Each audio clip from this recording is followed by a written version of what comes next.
Okay, so we're starting stream. Let's check the studio and start the call. We check here and we go over to the section where I press a certain button.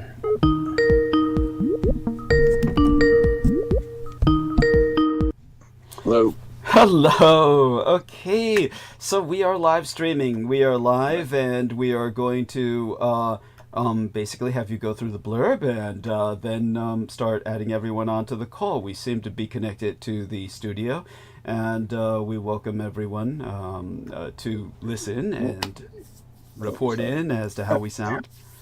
And I believe you're registering. Say something again. All right. Yeah, you are. Am I registering? Yeah. Oh, yeah. Excellent. Okay. And all right. So, the blurb, you say? Yeah. All right. Well, okay. Well, to start that out, I'm just going to put the PayPal link in the chat. Yes. You can help Douglas get started out right this month, so he's not scrambling at the end of the month to make his expenses. Excellent. So please check that out. Basically, rent. It all comes down to rent. The expenses are throughout the rest of the month. Yeah. Though of course there's that space in between paying the rent and the check depositing. So yeah. Yeah. Well. Yeah. And then so once you get here, please, as soon as you get here, hit the thumbs up vote. That is important because things are based on an algorithm as far as suggestions and search result priority and things, and has to do with that. And these are needed because there are downvotes placed. You can't see them. YouTube hides them. It does that a lot of times. Maybe all the time now. No kidding. There are people that do put them against Douglas with bots and whatnot to affect him in that way. So please hit the upvote as soon as you get here. Please make sure you've hit the subscribe button and the notification bell. That way you can be alerted of starts to the program, whether on time or a restart, or which happens sometimes. It's very handy. And if you'd like to look into doing more upvotes, you actually can do that as one person, believe it or not, because you can go under your account settings, because you do have an account to do all this. You can create sub channels under your main account. Normally they're used for setting up different types of content, to partition it and different topics and whatnot. But the cool thing is each one of them can do a additional upvote. So I'm usually doing like 3 or so upvotes. As soon as we come on, you could too. Also try to share the link for the program, the link in the browser window, youtube.com/whatever. That'll stay the same even after the program, so you can save that, drop it somewhere, drop it in a chat or a comment somewhere, or wherever you think it's relevant. So all right, I feel like I missed something. Oh yeah, and if you're listening after the fact, or if you go back to any of the previous episodes, which you don't have to right now, but Douglas always puts a pinned comment. Can you please upvote that too, and any other positive comments that you may see there, not the negative ones, which we hope wouldn't happen, but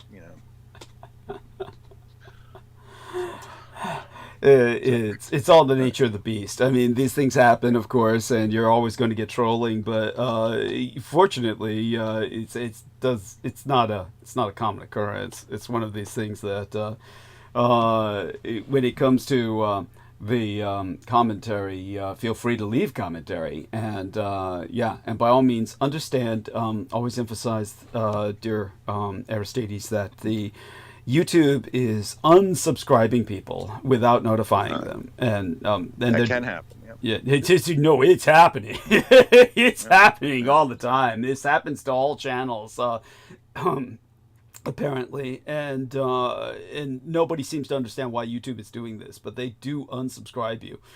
Probably what they're measuring is an activity on your account, meaning that if you're not interfacing with the channel, they know it. and they will just unsubscribe you if you're not interfacing with the channel regularly. So by all means, spread the word and get everybody to interface as much as possible. So please add that to the blurb from this point forward. And that makes sense, right? Yeah. And Yes. bless you. And otherwise, you did great. You did great. So thank you so much for that. Yeah, our dear Aristides is now going to bring everybody else onto the call, and I'll take it from here. Questions already coming in about the what's the image embedded in thumbnail of live stream. That is a biofacsimilacra. That is a life-size, human-sized,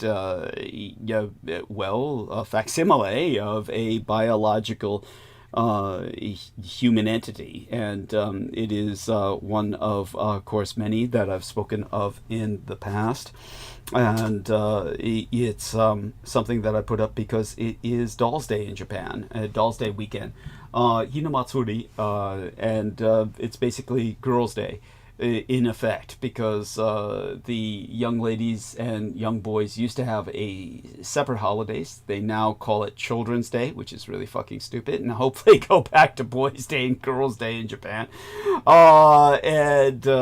So this kind of like is Girls' Day, even though there's no longer an official Girls' Day. So I think that there's still it may as well be Girls' Day. I don't understand why they I don't know what they did on Girls' Day when it wasn't Hinamatsuri. I tell you the truth, because I always identified Girls' Day with the Hina dolls, and the Hina dolls are these incredible little feudal hierarchical system dolls, so that they could instill in all Japanese girls a sense of the hierarchical nature of the society that they were growing up in.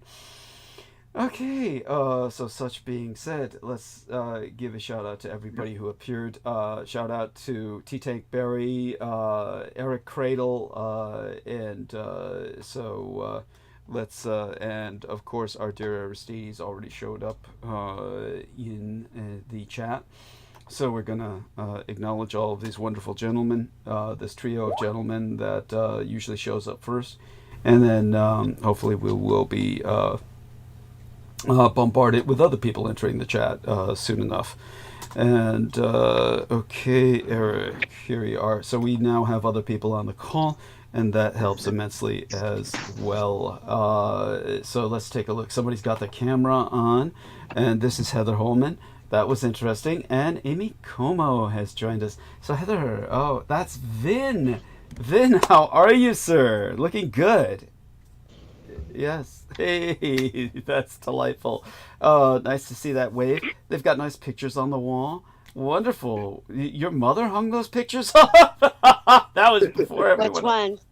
Yes. Which one? The car. Oh, the Lamborghini? Yeah. Yes. Yeah. Yes. No, this is my office. Yeah, wonderful. Notice, where are we going? Yeah. Look at that. Oh, wow. Yeah. Oh, the Funko. Yes. Those are my friends. Yeah, that's delightful. Yes. Hi, Heather. Looking great. And so good to see you. And so what exactly is that cabinet full of curiosities? It's Curiosities. Yes. Curiosities.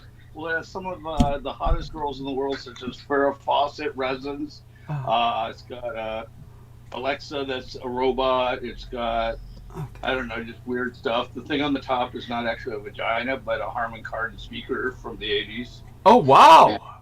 And it's got a red Batman and a scary nun and Elvis things. And Yeah, those are Funkos. They're just weird little collectibles. Oh, incredible. I really thank you for sharing that with us. And yeah. You're very welcome. Yes. Where's the good art? Oh, you show him the cow. Oh, here, you show him. Yeah. This is good. Is it against? But I have. Wait. Here's some of the. Yeah. Like. Oh, wow. That is one of my friends. That is Stretch from Kansas City, and that's a. Mm-hmm. Okay. Glitch there. They froze. Okay, let's see if we can unfreeze. Okay, unfroze. You unfroze. There we are. Yeah, and that's huge just to get an idea. It's about 4 feet, but this is my favorite painting that even my mother loves. Let me get a light on Yes. real quick. The cow. Yes, the sacred cow. Yes, so that is the sacred cow that now hangs in our living room. That's about 5 feet by 4 feet. Okay. And it's called Bio Beef. It's by Joe Gregory out of Kansas City, and it has the light bio sign. So it has many meanings for many people, from Hare Krishna, and then some of my other strange stuff. Yeah, the bottom. Yeah, no, incredible stuff. But that chart on the side of the sacred cow isn't that like a beef or meat chart, or is that just my mind? It is. It is a steak and patties. Yeah. But if you go closer, Yeah.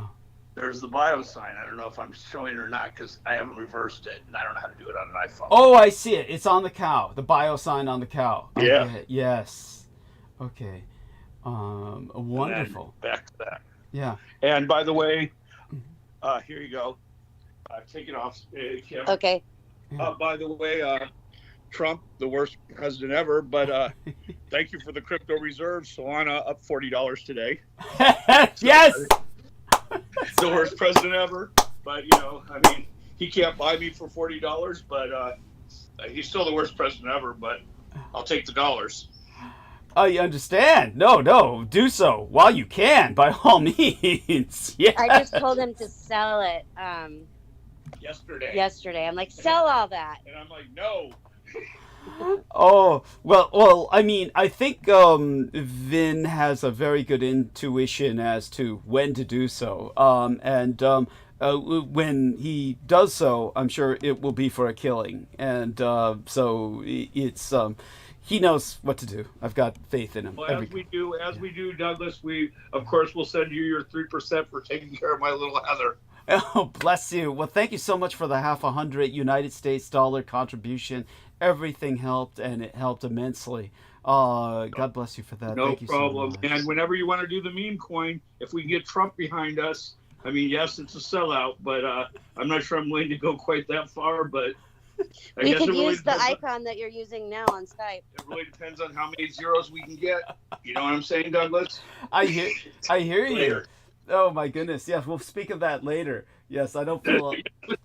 No, I don't feel. I have no moral qualms. I assure you. It's more of They're a- morals, they're just expensive to buy.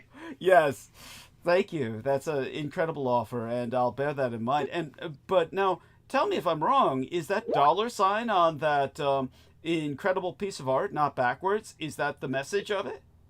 That is the message of it.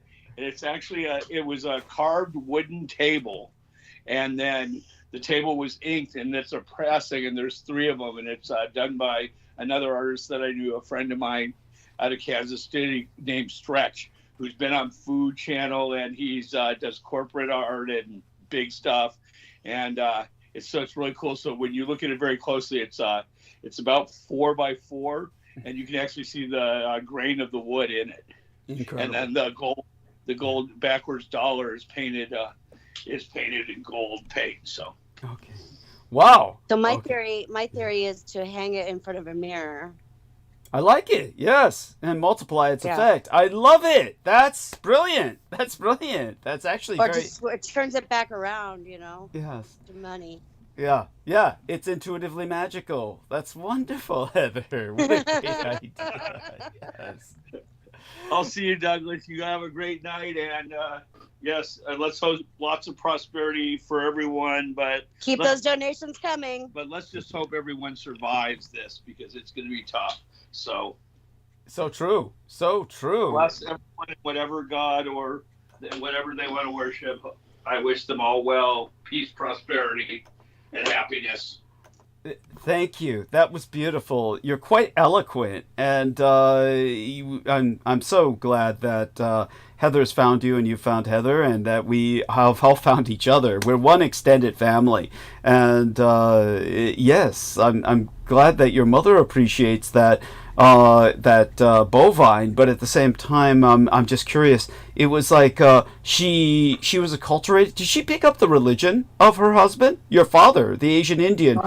Your mother actually practiced his religion? No, she didn't. And my father was always sort of Christian. He was, we were brought up Unitarian. Okay. So my father was never really Hindu. My mom, my grandma was very Hindu. My mother learned the language and writing, so my father couldn't actually write. In the Hindi, he could only write English. So my mother used to write the letters to his mom when they were the blue airmail packages. Oh, Letters wow. that Yes.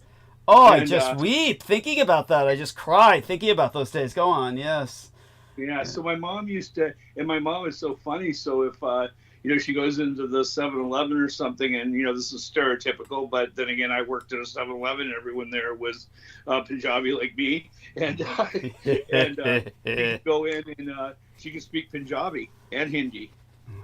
And she's, a 74-year-old white lady whose maiden name was Bunce. So you never know what you're getting. Yes, that's right. That's incredible. I mean, you're so fortunate to have that background. It's delightful and very diverse and something to be proud of. It was the greatest thing about America. My dad called us Heinz 57, because there's 57 varieties in the Heinz thing. It really was the melting pot. Now to go back, it's just amazing. I can't believe that we're probably further back than when I was born, and in our efforts to. Yeah, the whole thing. Better than you preach, and so do your people. So, I just hope we stand strong, and 2 more years, hopefully we'll get some new representatives, and, 4 more years, and hopefully we'll get a new president. And then in 50 years, long after I'm gone and you're gone, we can maybe repair this country back to where we were 6 months ago. Yes, beautiful. Well said, though I think it'll go a lot quicker than that. Everything will go a lot quicker than that in terms of the whole timeline. Hopefully we'll get back to picking up the pieces sooner rather than later. And also Trump's timeline of destruction seems to be on speed for collapsing us well before that 2-year mark. When we have, I understand what you're talking about, the midterms. You're alluding to the midterms, of course, but I don't even know if we're going to make it that far without a massive dislocation. But all such being said, very, very interesting Bitcoin examples here being provided by our man, Mr. T-Tank Berry. I don't know if you've been noticing his putting this into the text. This Chupacabra Bitcoin, I'm sure it's real. They come up with all kinds of weird-ass Bitcoins these days. I don't know. Have you run across this one? I have not. I really haven't been playing much with the currency. I'm thinking it's altcoin season, but I'm actually just a little out of it. I'm staying back. I'm actually using my computing power, not even for AI, but to go sim racing, which is racing other people in real life on computers. So simulated racing against people, and just sort of enjoying fun and enjoying the computing power I have to make it seem very realistic. So there's my thing, not making money, but having fun with my computing power now. So, wow. What do you do? But what I was talking about is the 100 years is, number one, I take back everything bad I said about France. They were the butt of the joke for a long time and providing the nuclear umbrella. Amen to that. I don't know how quickly we can recover what we've lost on the world stage. And understood. Yes. North Korea is the pariah and the outlier, and look where they are. And God, are we the new North Korea? I certainly hope not, because our people didn't deserve that. Yeah, your observations are incredibly astute. I appreciate all of them. If anything, I'll simply be elucidating upon them when I go into monologue. So you're right on the money. Let's use that pun when it comes to your analysis, and it's profoundly appreciated that you're that sharp, that astute, and attuned to our political scene in the world.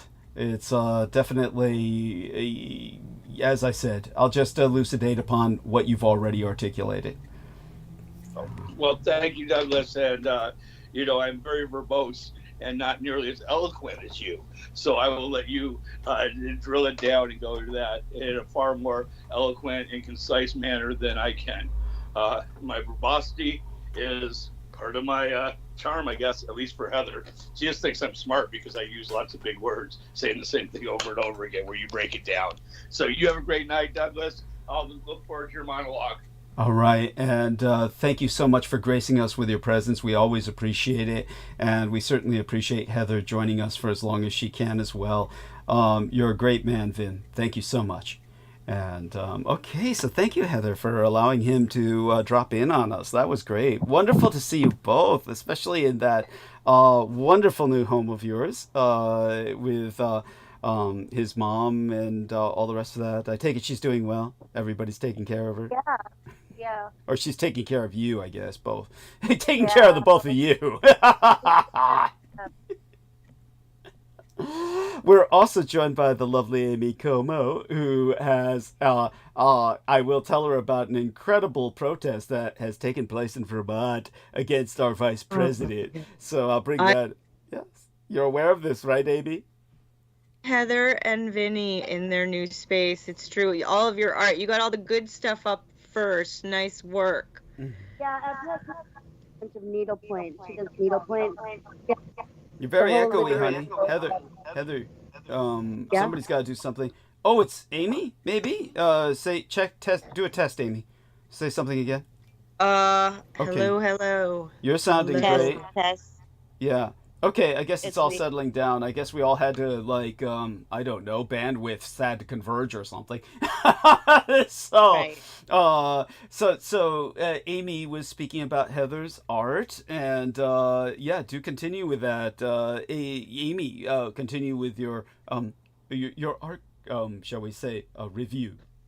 More art. Mhm. All of it. No, I know what moving's like. I can appreciate what they've been going through, having to throw stuff around and pick it up and pack it and not break it and then unpack it. It's a hard thing to manage all the time. So good on you. You're looking like you're getting to it. Yeah. Yeah, I am really trying to get an appointment with a chiropractor, and it's incredible. It's like trying to catch a cab. It's like none of them want, none of the cabs really want a fare.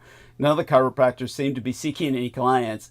It is incredible to me. I am covered now by Kaiser. Kaiser's going to pay for it, and yet none of the chiropractors are taking it. Incredibly enough, or rather interestingly, I never found this to be the case before. The chiropractic profession seems to have become dominated by Chinese.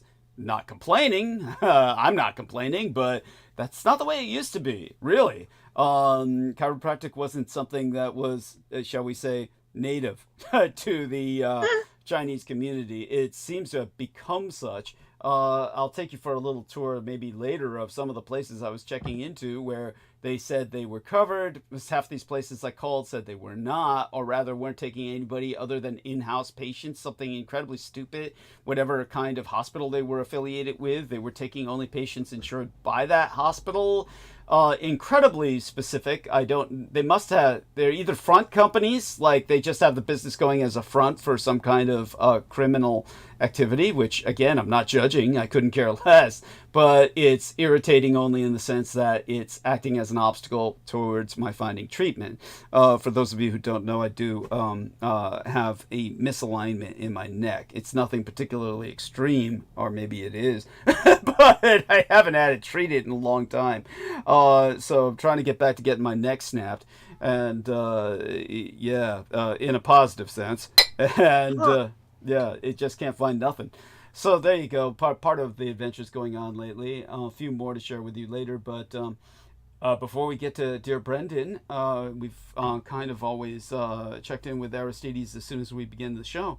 Now, but what about yourself, Amy? Everything going all right? She chooses that time to go mute.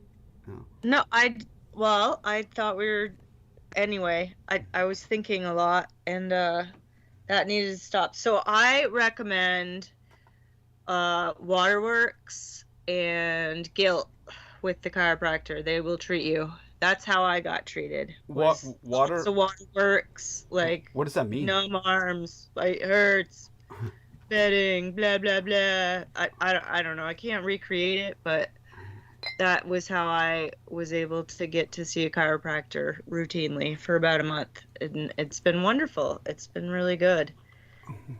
But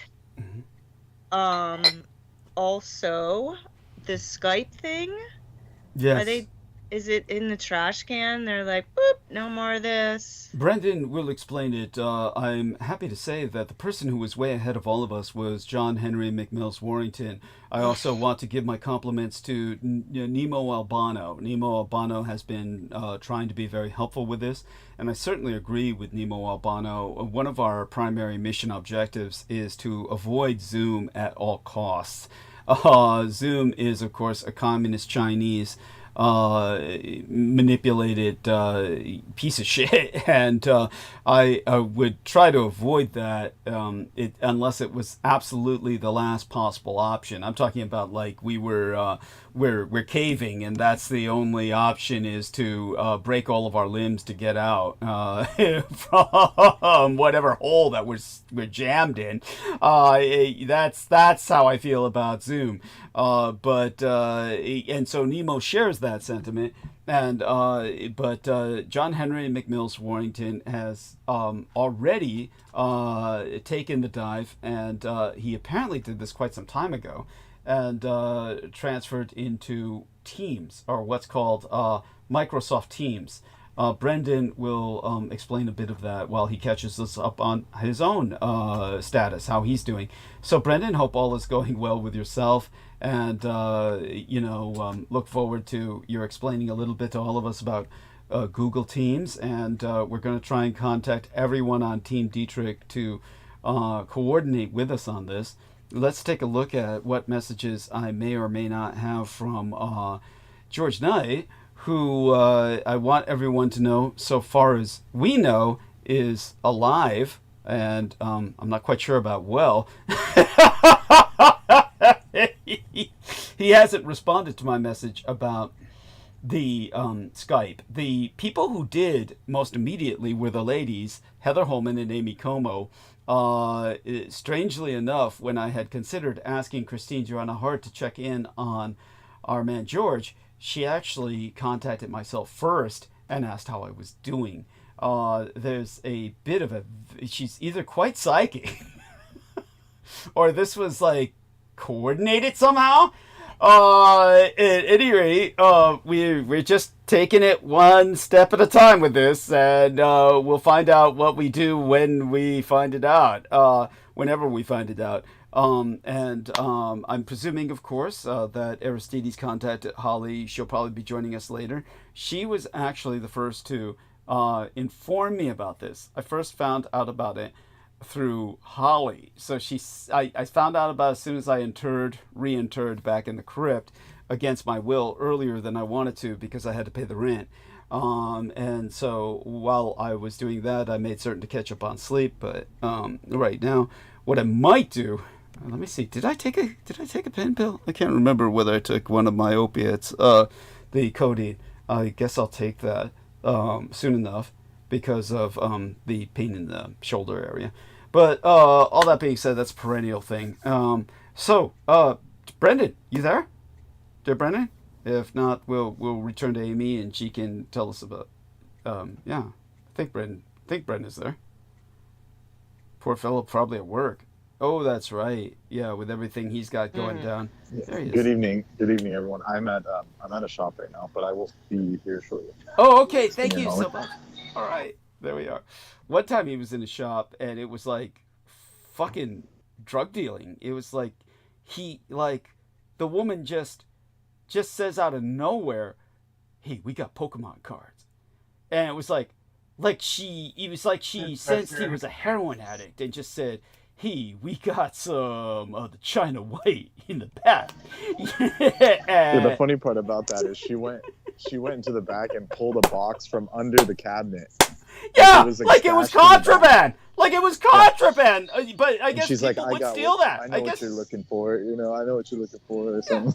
Yeah, but I guess people would steal that. People steal that shit. But yeah, that's... And how did it was your T-shirt, right? You were wearing a T-shirt. That was how she knew. No, I asked them. Oh, okay. Because I was looking for a certain item, like, and they were the people that had it, like literally from like 5 years before. It was like that old. Okay. And she somehow had it. Yeah, it was crazy. Oh my god. Yeah. Because you could depending on the season, so to speak, you could resell them at the time for a lot.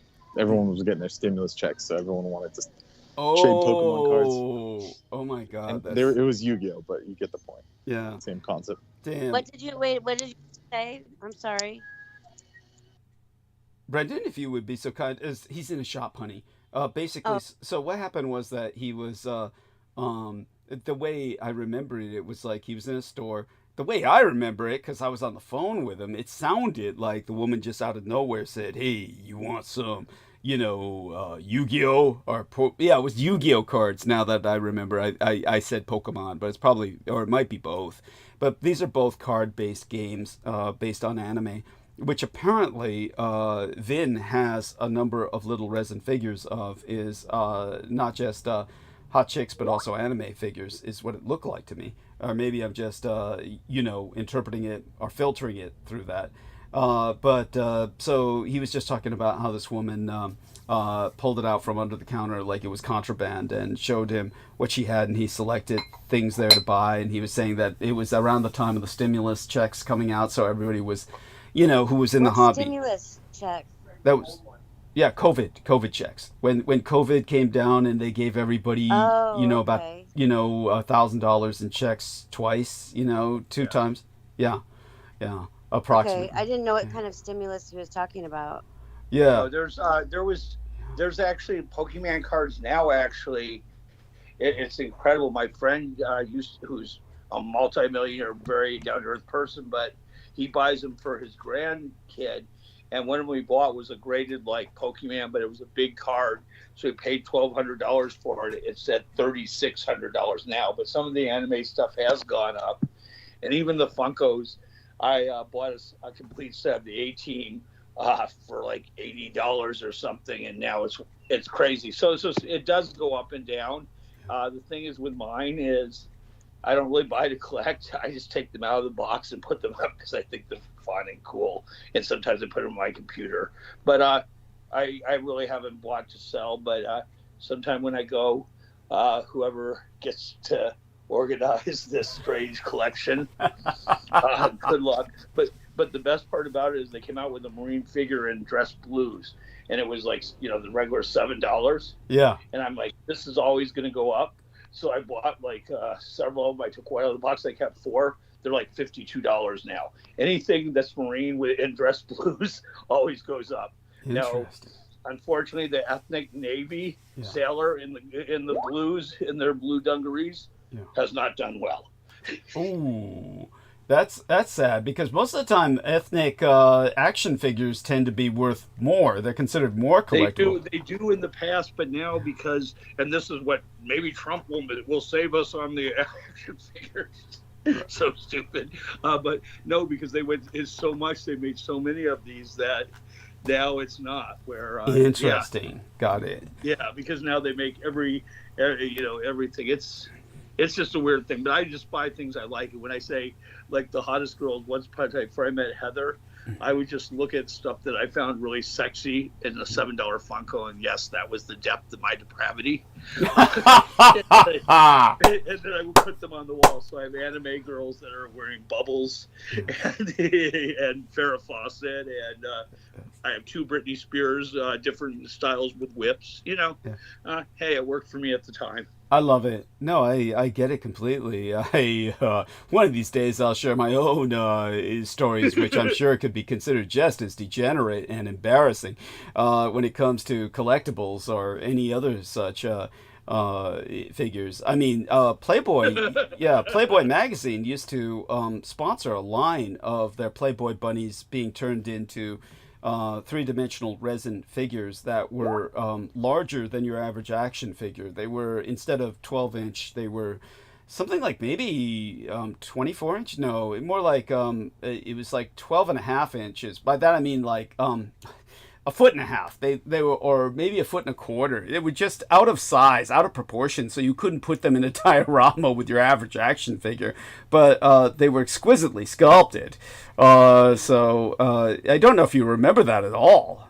I don't, but they must be highly sought after now because, you know, it has deteriorated to the point that Penthouse puts out 12-inch models of parts of their... That's incredible. And then there's always, let's never forget, instead of the inflatable doll, the inflatable sheep is always a hit at any party.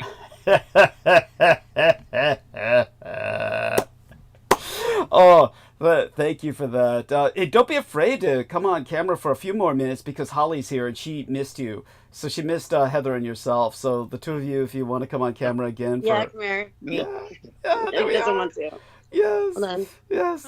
Oh, you're adorable. Say hi, Holly. Oh, Hi, Holly. I love it. Hi. Hi. Yes, no, the inflatable sheep is always the greatest bachelor party gift. It's a gift that keeps on giving. Delightful. So Okay. yeah, it's so wonderful to. It feels like we're there with you. Really, we're all one extended family. Oh. Yeah, it's a crazy room. This Yeah, we're is on the beanbag. This is the office. Yeah, we got the orange beanbag. You know, Mhm. it's a little different, but we're adjusting to the new house. Well, I'm glad to see you're using your computer skills to just enjoy yourself now with that simultaneous racing. It's that's got to feel pretty incredible. I mean, are you winning or just kind of like? No. Believe it or not, some of the actual Formula One drivers actually playing this and also actually win on the national level. It's quite competitive at the upper levels, which I'm not at. Okay. But it's going to be fun as I get more and more into it. Just build some more computers. We'll see. Maybe I'll take over the Sun City Computer Club. All right. Yeah. Well, Because there's a bunch of classes they're offering right now on, you know, how to break free of your Cox cable and your, your cable TV, and actually do that. So I'm thinking I may go help some more senior than me learn how to use the internet and not pay $200 a month to watch their stuff. Watch their murder she wrote. Yeah. Oh my God, that'll be fun. Yes, a lot of the community could use that liberation. It's true. Yes, and they have Totally class. should. My phone's gonna die. Okay. So anyway, Okay. we'll see you. Hey, but Vinny, Douglas, what about a once again, Bitcoin class? Don't you need a Bitcoin class? I don't know if there is a class for Bitcoin. Bitcoin, I mean, if I'm their age or even my age, I mean, it's probably long gone. Bitcoin, I don't want to be the investor or anyone that tells them to do anything. Morgan Stanley, you know, You good wouldn't luck touch to it, them. Yeah. And I mean, and it's Agreed. also, I mean, like, you know, I can show them how to put an SSD in their computer, but no one's doing water-cooled computers or anything out here. So teaching them how to use the internet and how to, you know, actually put in a Fire Stick and use it where you don't have to pay $100 to Cox cable or whatever. I mean, when you're getting $2,000 a month from Social Security, which you may not be getting at some point due to who gets fired or whatever. Holy shit. I mean, that may be a real win for them. That's, you know, 5% of that means they can eat. And they're paying that because they don't know any better because they've got a dish TV that's charging them $150 a month just to watch Murder, She Wrote. It's criminal. Yes. It is criminal. So, I mean, that's a class that's worth teaching. That's worth showing them how they can get, you know, free internet because of their age and their income, and how they can put a $24 thing in the back of their TV and be able to use Fire TV to watch these free shows on Freeview with less commercials than they have on Dish. Mm-hmm. Very much. And you're going to are you on Microsoft Teams already? Because we're going to be discussing a little bit about the fact that Skype is ending, and we're all going to have to transfer to Microsoft Teams, which I'm sure will Why work. is Skype ending? Basically because Microsoft is going to channel us into some kind of Skype mutation. That's absurd. Well, Vin, if of all people, should be able to help us do that, or help you do that, Heather, so that we can maintain our contact with yourself and Vin. Brendan on our side should be able to help us. I mean, we're all going to work together on this. Again, I think I said this before Holly arrived, but I credited her. She was the first person to bring this to my attention. I actually came home to find out about this from Heather, and it's Ollie. Yeah, from Holly. Holly, thank you. Jesus Christ, I'm so sorry. Both H Okay. names. So Not at all. sorry, Holly. Holly. We're interchangeable. Yes. Oh my God. I get that all the Yes. I call her Holly once in a while, but that's a whole different thing. You don't want to go. Hey, yeah, it's I've seen some of these live streams. yes. We're going to we'll evade that topic for the moment. Go right over it. Just go right over it. Yes. But by all means, so sorry for my transposition there, but other than that, you get my Not at all. message. Yeah, so we're gonna make this happen. We're gonna adapt, and we've got, according to Aristides, how long have we got till May, April? No, April, or First. April? April 1st. April Fool's Day. April Fool's Day. What a joke. Yeah. I think that's right. Just wait. When is this supposed to happen? Yeah. April 1st is what I saw. Oh, No, it's May. Well, They'll end anything you before can May. get- it's May. Okay. I mean, no. Is it? Okay. Yeah. Anything I you need sent on the article, no. Doug. And Send it. Yeah. it's funny because if you notice that The actual besides blog. Musk, all the other billionaires that run the media companies aren't showing up around our orange friend anymore. So it's Interesting. changing, so we may be okay there. We can no hope. no billionaire is trying to get pictures with him except Musk anymore. Yeah. God. Oh, we can hope. We can hope. As far as I'm Yeah. concerned, they're all sucking his Well, ass. Lindsey Graham was. Yeah, they still are, but they're not showing up for the photo ops anymore. Got it.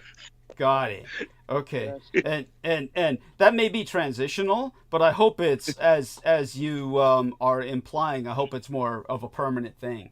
We're gonna find out soon enough. Of course. Yeah, we are. Well, if they keep Hold doing on, it. let Brandon talk. Oh, sorry. Oh.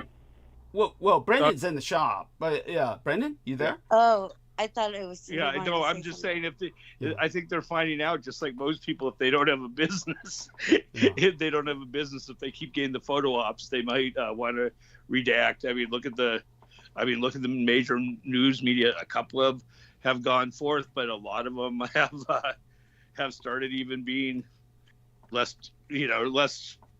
They've started actually reporting a little more of the truth. Right. Which. Go on. Yes. Yeah. Anyway, I've got to go. So Heather's going to go charge her phone. You all have a great night. Looking forward to the monologue. Holly, always a pleasure. Everyone, always a pleasure. Yeah. And take care, all. Oh, Vin, just want you to know you're not long-winded at all. You're fine, okay? You're not verbose. You're just fine, okay? I'm the one who's Verbosity long-winded. is a grip. Yes, I'm the one who's verbose. Verbosity is a script. Yes. Oh, It's kind of like the same thing. Doug is the one that takes a 2-second conversation. It could be, though. in 40 minutes. Yeah, that's right. See, Brendan's saying it like it is. Yes. I know how to fill in airtime. That's one thing that you never have to worry about with me is the loss. Even off air. Yeah. Off air, you can fill in time. Yes, that's For right. days. That's right. Yeah, I could do that. Okay. So I have a question for Brandon. Yeah. For Brandon, Yeah, Heather, you can ask who him. is the Paramahansa in everyone's heart? Of course, I mean, that's Krishna, That's like Paramatma itself. So, but that's my answer to that. Okay, and who is Ananda Shiv? Ananda Shiv?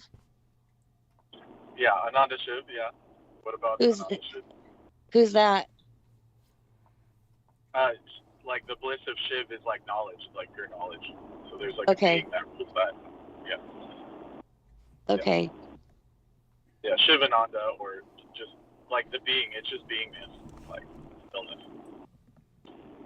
Yeah. So I appreciate you bringing it up. That's really nice.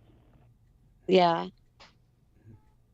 All these Paramatma things are all there. this has been what's going in my head all day, and I don't know about the Paramahansa in everyone's heart. Yes. So like Paramatman is like the supreme version of that. So like Paramatman is the highest, that's like God, that's divine. The Atman, that's like the ultimate Atman. So yeah, we can get into it in a bit here. I'm dealing sorry. with some like I'm lower got to Atmans. get off track.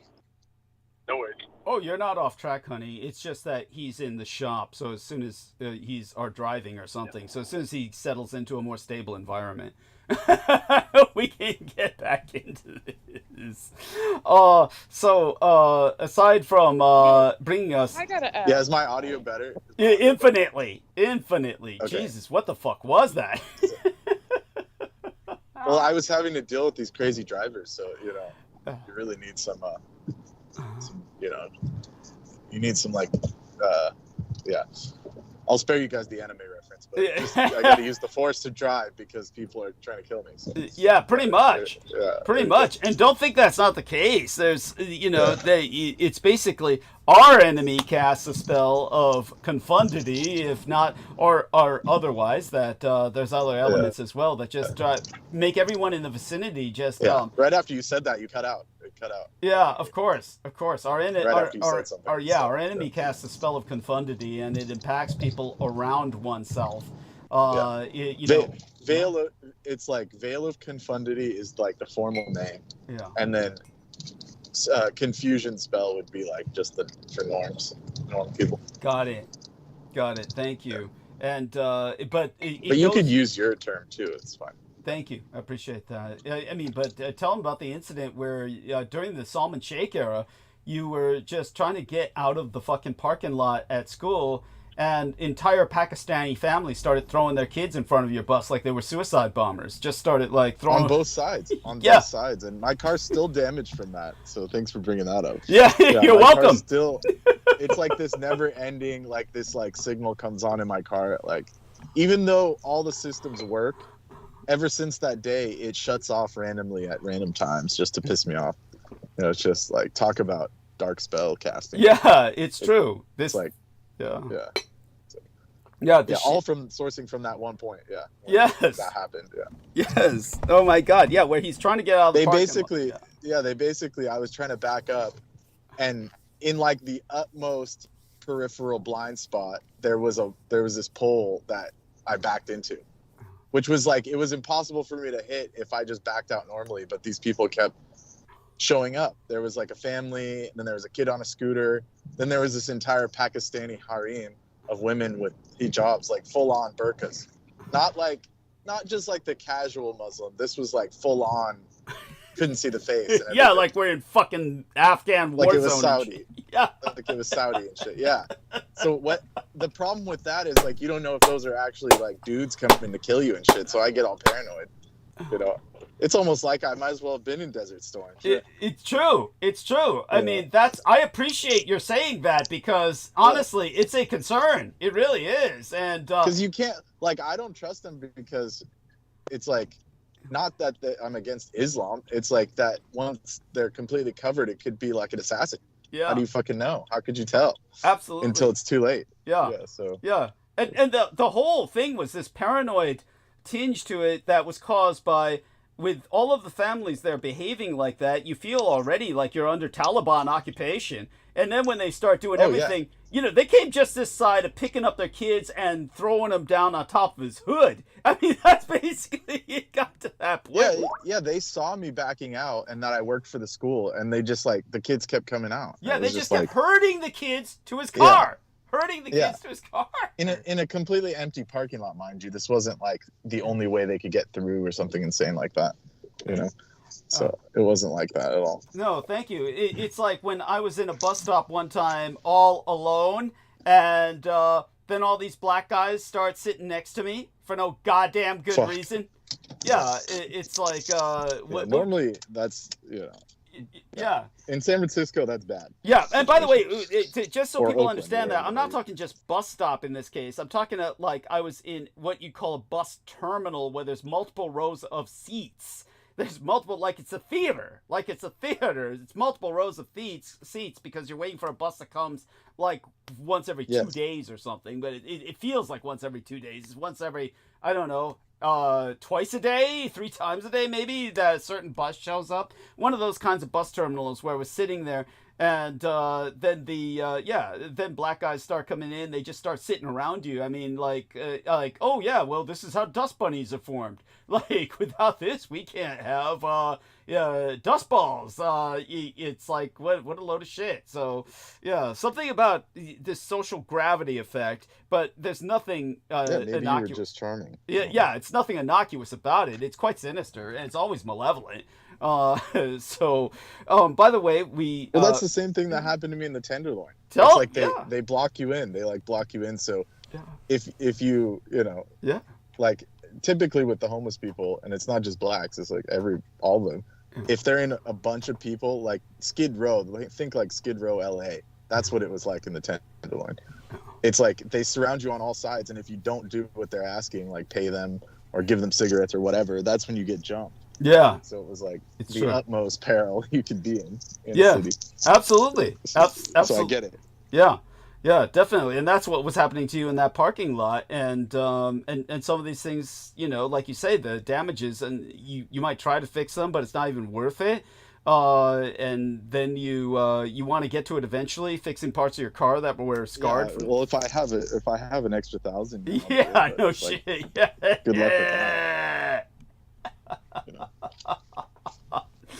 Oh, and it's if only it's I'm sorry, Heather. We saw your cat. We saw a cat. I saw a nice Wait, there's big a cat? Yeah, she had a nice big black cat. You can show us again, Heather. I don't know if the cat's still there, but that was delightful. You're not just being cheeky? No. She showed a big black cat. Yes, she really did. So I don't know if anyone else noticed that. So yeah, there we are. So there's the lovely Heather, and look at that. You have Oh, that's sweet. it's a wonderful That's really screen, sweet. yeah, and Appreciate then yeah. So what a delightful companion. You're a wizard, Harry. Yes. You got a familiar. Yeah, and the name? Does it have a name? She's on mute. Oh. So she's probably talking too. Yeah, we can't hear. I was muted. Oh, okay. So go on. The I name? was muted. Yeah. Yeah, look at this. Oh, this light. Yeah. Oh, beautiful. It's Yes. really cool. It It's one of is. the nice features of this house. Yeah. Oh, yeah. Well, My phone is getting ready to go off, okay. so I'm gonna have to plug it in. Got it. Don't worry, you won't miss much the first couple minutes. Just Doug's cocaine break. Yeah. That'll happen soon enough. Oh, and Hey, I gotta ask. yeah, Sonny. Have you heard from George? Thank you for asking. And that takes us down a whole different rabbit hole. Yeah. And holy shit! It's like by the way, we're looking at some AI art.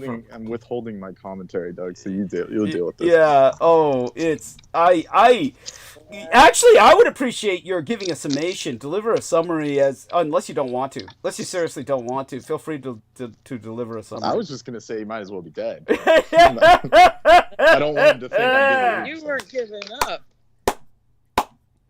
Yeah, of Oh, course. man. Look at what has What happened to everybody. You might as well just assume they're dead or worse.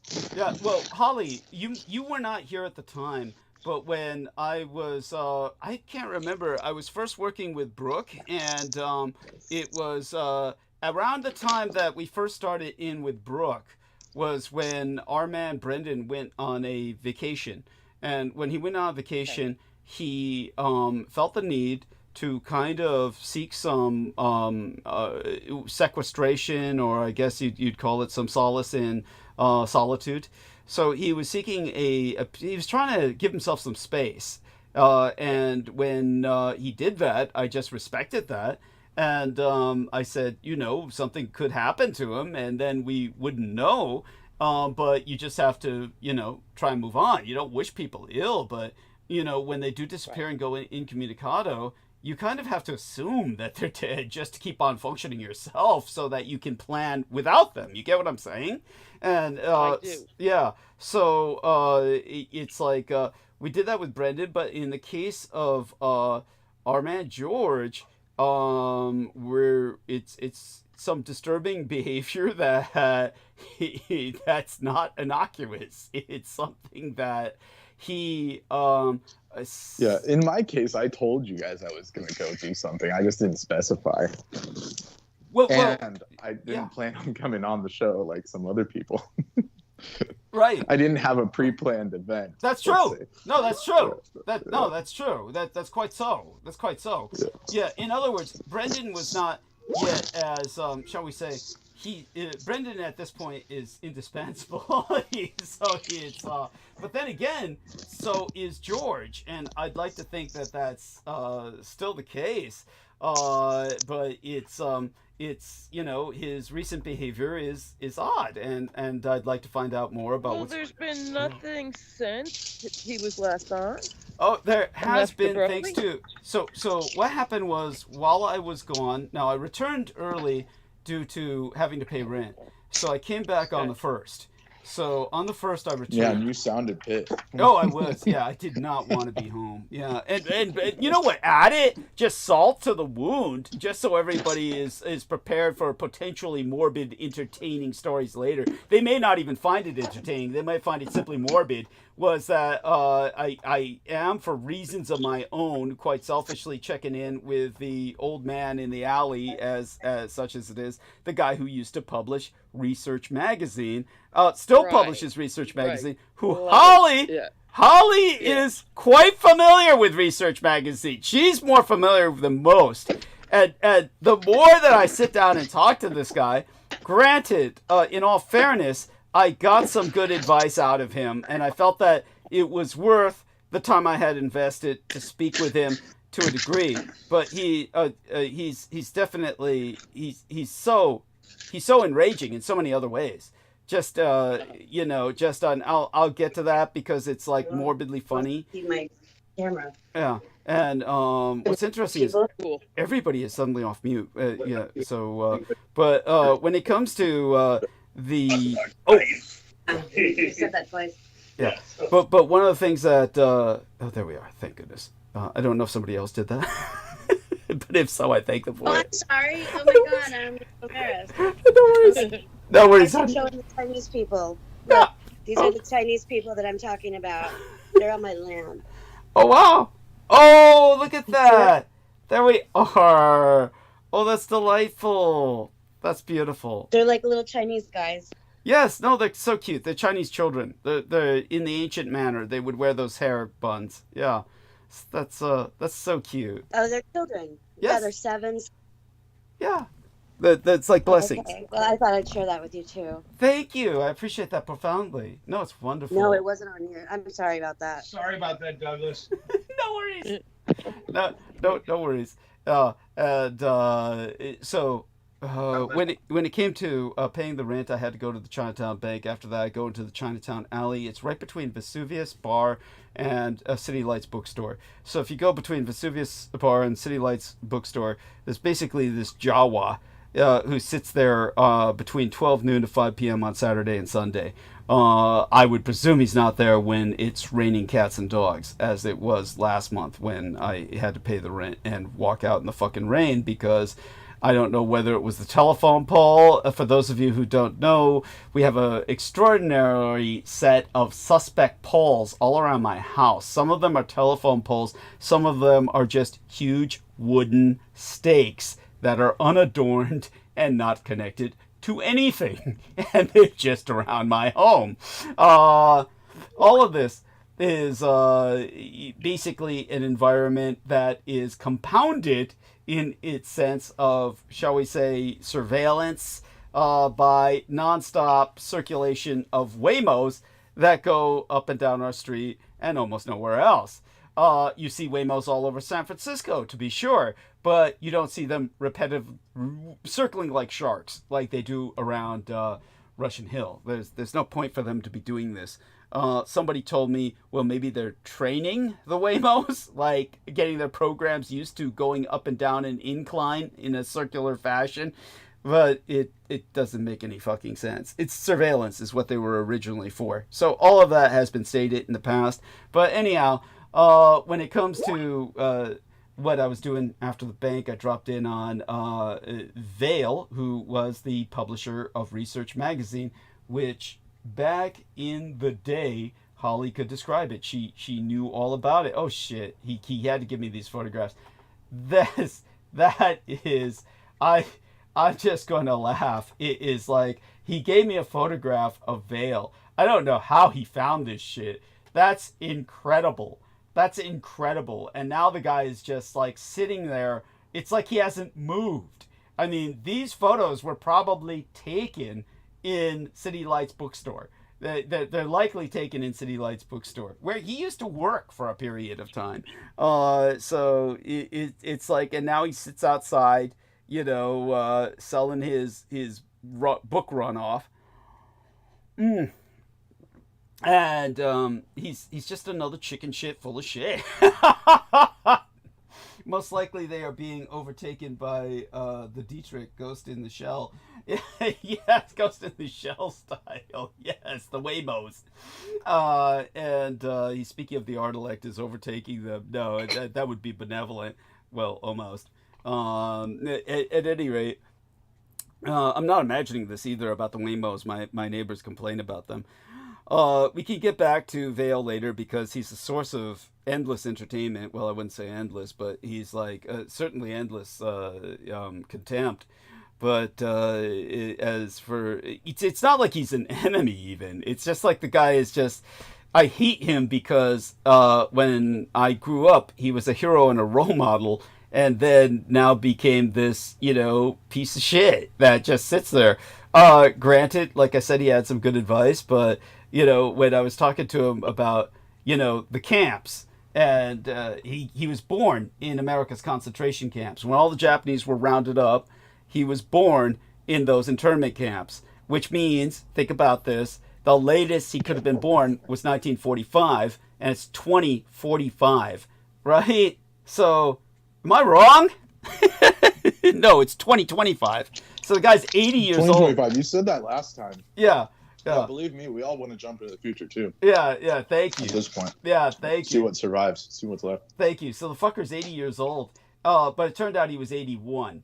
I asked him. So he was born in 1944. So the guy's 81 years old. Maybe people tell me you should give him a break. Come on, how long can the fire burn? I'll just say what I said in the chat to you directly. This guy seems way more wholesome than you. Yeah. Is that why you hate him? And research was not wholesome.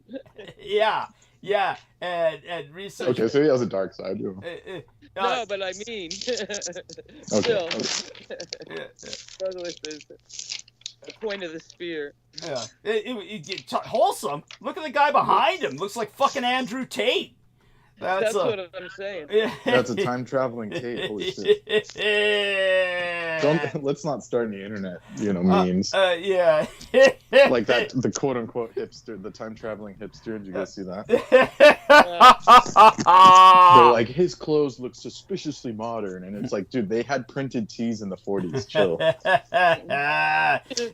Do you know what he looks like? Not the Andrew Tate guy, but Vale. He looks like a skinny Shoko Asahara. That's what he looks like. Kind of, yes, that's right. He actually looks like Steve Aoki, so if you want to, what he looks like when he was younger. Okay. So Steve Aoki is a famous DJ, but he's the heir to the Benihana fortune. Oh, that's So incredible. he looks just like this guy when he was younger. I feel sorry for Aoki then, Jesus Christ. Because Vale's no fucking prize.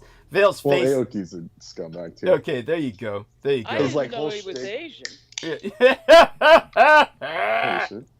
Yeah, his whole shtick was that he throws cakes in people's faces, and then people love it. They're like, "I got cake." It's that's like the privilege you get when you're rich. Oh man, Yeah. eat shit. When somebody comes around and does that, here's a cake in the face, and you're supposed to love it. Like fuck that. Yeah, that's what he. Yeah, that's him. It's that's his art. shtick. Yeah. It's art. Yeah. It's art, man. Yeah. Yeah. That ain't. This dude's a billionaire. He doesn't have to do that. Yeah. Thank you. No, he does it because he can get away with it, just like you said. People run to the front. They're like, oh, fuck. That's just so stupid. It's dumb. That's just so fucking stupid. Just so somebody can YouTube it. Yeah. It must be. No, this was before YouTube. This was like in the 90s. He started early. Yeah. Because he's always, this dude he grew up rich. Yeah. Well, this is Osaka, not Vale. No, it's the Aoki guy. That's the Aoki guy, right? No, Steve Aoki. Yeah. Okay. Yeah. So when it comes to Vale, no, he the reason Holly is asking is because tell them about the pranks book, Holly. Yeah, it was one of the better issues. Okay, and it was kind of good. I think I gave it to my relative and don't have it anymore, but I had that one. I confess. It was a high production magazine, big, 8x11 trade bound, glossy, shiny, a couple hundred pages. You got your money's worth. And there was all topics. There was the tattoo issue, and I forget what else. Yeah. When I knew it was considered ultra, kind of the whole pea orange thing and that. Yeah. That was going Genesis porridge. Yeah. That was going on. That whole a spin-off of that, I would say. All right. Can you identify who the old white guy is with him in that photograph, which I monkeyed? I put the monkey emoji on it. Because you can't see the text. The text. Okay. If you click onto the three. Off. Yeah. Click on the three dots. Yeah. To get to the chat. Yeah. Text. That's how we disambiguate it from the chat. Oh. Which is what we speak. No. Text by phone? No. It's the three dots on the Skype. 3 dots on the Skype. Yeah, I opened that, and so I joined the live chat. Open chat. Yeah. They call it chat. I thought that meant I was opening one, not that it was existing. No, but if you scroll up, can you scroll up to see the different images? And yeah, I do. Cool ones. Okay. Yeah. Very cool. Okay, so now, it's still loading. Oh. Okay, I might be at the bottom. He's next to this zombie-looking white guy that. Yeah. Who the fuck is that? Lawrence Ferlinghetti or something, probably. That bookstore has a long history. Oh yeah, it sure does. Every pseudo-intellectual types who want to look. I wouldn't be surprised if it wasn't Ferlinghetti, but I could be wrong. Could you tell me who that is? Writer and filmmaker at the time. Big literary beat, that whole beat thing. Okay, interesting. That whole crew. Yes. With a big link to Boulder because of the Tibetan Buddhism. Okay. Yeah. So there was a lot of commerce between the two. But yeah, it was a widely distributed, big, like I say, expensive looking magazine. Yeah. And, I believe this last photograph is Andrea Juno with maybe Vale in the background, which is like... Who's the blue one? I have no idea, but it's the only attractive person I've seen so far.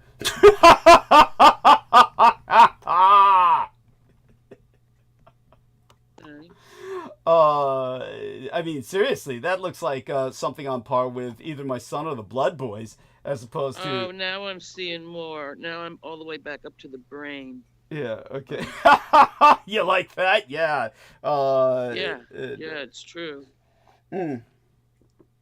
I certainly would know when we were driving around in Arizona, as I said, and both Holly and Laura Lee Solomon proceeded to engage in a massive sobbing fest, I would call it. It was like they were trying to outdo each other. Oh, you're going to go off on this again? You are so crazy. I swear to God. Oh.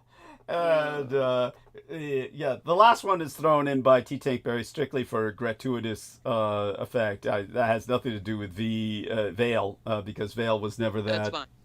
Yeah, Vale was never that. So you gotta take a sneaky picture of Vale. or tell him you're doing it. He asked to take a photograph of me. Why would I want a photograph of him? And what is there to photograph? Show us. Show us, damn it. It's what you see here, except imagine it. Imagine what you see here looking 10 times worse. And, you know, the guy's like saying, you know, when I said, so you're 81, right? And he's like, yeah, you know, same shit old people always say is, oh, I don't care about age, you know, all that crap. Right. And if people mistake me for 60 instead of 80, that's great. And I felt like I didn't say it out loud, but I swear to God I want to say it. You know, dude, nobody can tell what age you is because you look like a fucking Jawa sitting here at this table. People can't even see your face. They can't even identify what species you are, motherfucker, let alone what age you are. It's honestly, talk about being full of oneself. And it's really irritating that he sits there scarfing down sushi roll after sushi roll in front of me, just like, you know, popping these, like, it's sushi rolls that have been cut, so he's just popping sushi into his mouth every few minutes, it seemed like to me. And it's like, is it like bodega sushi? It's like, god damn, I just say it seems to be conventional. I hate the thing. Yeah, just what is bodega sushi? What? Can you imagine? Like truck stop sushi. Yeah, I don't know about that, but it's like, it's just like, you know, he's got it there all day and he's just popping it for the hours that he's there. But then the crazy guy said, it's never been this windy before because his books are blowing all over. It's never been this windy before. I'm like thinking, dude, are you fucking crazy are you so senile and demented that you can't remember day after day? Because San Francisco's infamous, especially in a Chinatown alley. All you're going to get is gale force winds. I mean, think about, you know, I was going to say Candlestick Park. But, you know, Candlestick Park, of course, just an example of the worst of San Francisco. It's just the worst of San Francisco. But when it came to the Chinatown Alley or anywhere else in San Francisco, we have practically gale force winds. So the fact that this guy sits here with, you know, books on a table is beyond me. But at the same time, they're all covered in plastic. He's got them all plastic coated.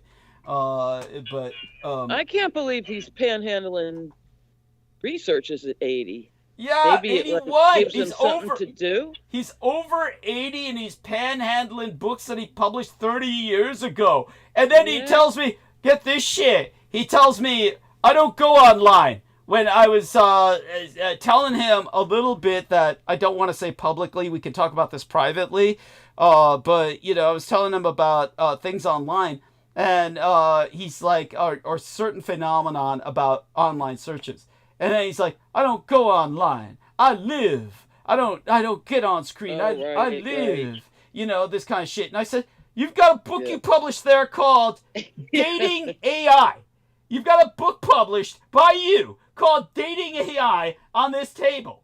And he's like, oh, that's by this Russian genius. And so then when I said, so why don't you publish my book? And he's like, I don't publish other people's books. You know, just total chicken shit shut down. You know, and I said, you just published this stupid thing about AI from this Russian guy when you never even go online. No wonder you hate him. Yeah. And, but I love it. Oh, yeah, you want to know why I hate him? It's when I told him, so, did you read my book? And it's like, because he's senile as fuck. I'm sure he's not remembering any of it. He's like telling, I tell people my philosophy of life. When you read, use a pencil. Not a marker or ink that's indelible, but a pencil to mark your book so you can memorize these parts. Oh, there's the Dating AI book. There's the Dating AI book. And so I said, is that fiction? He says, or is it, like an analysis or real or the guy's personal experience? He said, it's imaginary.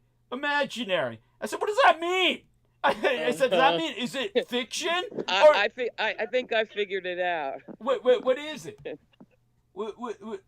A guide to falling in love with artificial intelligence. I guess to him that would be imaginary. To, fucking... It's also definitely yanking off. Yeah, there you go. There you go. So it's all about, it's a wanker. Yeah. Online masturbation. It's like, Jesus. He holds his pencil. Yeah, there you go. He's holding his pencil. Thank you. I get it. I love it. That's it. That's Vale holding his fucking pencil. And then so he said, first off, he gives me the typical senile dementia bullshit. When somebody has senile dementia and you ask them a question about something, they'll say, well, tell me about it. You tell me about it. That's their way of avoiding the fact that, to tell you. They're avoiding telling you I don't remember any of it. So, all right, but, when I handed him that book, he was like hungry for it. It was like, ooh, he was like all over it. So it's not like he doesn't enjoy reading. I know that he enjoys reading, but I don't believe he retains any of the information. And so when it came to the book, I said, so did you like the book? And it was like, tell me about it. Like, tell me what the message you're trying to convey about it, so that I can respond. It basically he either didn't read it, which I find hard to believe because I honestly believe he did. I just don't believe he remembered it. So then then I said, without going into that, I turned it towards something else because I found that so offensive. But afterwards, when I brought up the message of the book, I said, it's about Japan winning the war. And he said, it didn't convince me of that. And I said, half the book wasn't even published by Peter Moon. That was part of my complaint. He didn't add in half the content I would have added. And he fucked up the other half that he did publish. But what was in there should have convinced you. And it's like, well, basically he didn't remember any of it. So then when I explained, basically without even going into the Arrow Dreadnoughts, Arrow Dreadnoughts. I love this. I can so see this on the street. Completely skipping that. I just went into the atomic bombs and how the Japanese had their own built from uranium in Korea, and how they were, how basically the Americans fucked up with their atomic bomb deployments. And I basically went into that, and I said, and then at Nagasaki, after the bomb was dropped, the Japanese continued manufacturing at pace bombers that could hit New York City from Japan. And he said, but they never used them. And I said, because America sued for peace. It's in the book. And it's like, oh, well, I didn't get that out of it. In other words, I do believe he read it, but nothing was retained, and he couldn't make sense of anything he was reading. And he said basically what he said was that he couldn't make sense of what he was reading. Connections. Yeah, and I said Peter Moon wrote it for a 4th grade reading level. What the fuck does that make you? It's like it's like if Peter Moon can understand it, a child can understand it. That's the whole point. Am I having him write it? Otherwise, if I wrote it, it would have been inaccessible. If he had read he wouldn't even have read my writing. He just would have, checked out. But at any rate, so then when I said to him, you realize if Japan hadn't won the war, you wouldn't be here. The Americans would have killed you. And he said, what? 120,000 people? The whole Japanese internment population. I said it's 127,000. And he said, well, that's a lot of people, Douglas. That's a lot of people. And I said, the Germans killed millions. And he said, this isn't Germany. This is America. I said, did they fucking indoctrinate you in those camps? Or do you go back for reprogramming? What the fuck? I said, are you fucking serious? Are you truly saying the Americans would not have killed you, all of you, in those camps, had they not been forced to release you? And it's like, this is America. We're the good guys. I mean, I said, we? What's this we shit? They didn't even they stripped your citizenship. No, Doug, he's right. He's right. They would have just enslaved them until they all died. Yeah. That's better, right? It's the American way. I actually, they would have killed them. And here he is peddling. Yeah, I'm just being facetious. Yeah. Obviously, they would have offed everyone, but how they would, they'd put them on like an assembly line for a bit. Yeah, well, they were doing that during the war, by the way. Everything Brendan Zogan is saying is true. They were making like license plates or something for California. I forgot what it was. No, they're all kinds of Some shit. kind of agricultural shit. Yeah. No, all kinds of shit. All kinds of shit. They were bringing the experts to act as advisors for how America could grow silk or rubber in non-tropical areas, because the Japanese were familiar with that kind of botany and agriculture from Japan and Asia. So they were doing shit like that, as well as having them, do scut work if they were not skilled. I mean, it goes on and on. They were exploited in any number of ways. And then plus the young men were out on the front fighting to the point where they won more Congressional Medals of Honor than any other unit in American history, because they put them on the front lines to kill them at the very bleeding edge of the bayonet point every fucking time. So that's how the Japanese earned that, and they were told they had to fight or their families would be killed. So this is America as it was. Plus they took a bunch of children that were orphaned, and they traded them through Crystal City, Texas. People can look this up. Crystal City, Texas, and the federal United States government child human sex trafficking operation run out of Crystal City, Texas, under the Franklin Delano Roosevelt administration, for all the orphan children, and many of them Japanese. So when it comes to this kind of evil, the fact that he's just totally ignorant of what happened. When I knew him, he knew all this, and he was a Nazi. He was an active neo-Nazi. That was his form of rebellion against this U.S. government. And to see it, it's like they took him to a camp and reprogrammed him. It really is. Like, I think those people in those camps were never really set free. Unless they escaped America, which most of them did. They just left America for South America or went back to Japan. I think the ones that stayed here, I think they brought them back for regular checkups. Seriously. Because I remember speaking to, when I was at the Veterans Administration, and there was a Japanese American who had a similar experience, who was a dentist at the VA. And I remember whenever I would try to speak to him in Japanese, he would just turn his nose up and walk away. And people would tell me, don't speak to him in Japanese. He identifies as American. What'd you say? Yeah. What's that what I say? What I say in Japanese? I was just saying hi and shit. He identifies as American. Yeah, he identifies as American, and I'm like, but you don't get it. Like what? So you can't just say, you can't learn another language. I mean, is that what American means now? Yeah. Well, you remember? That's fucking dumb.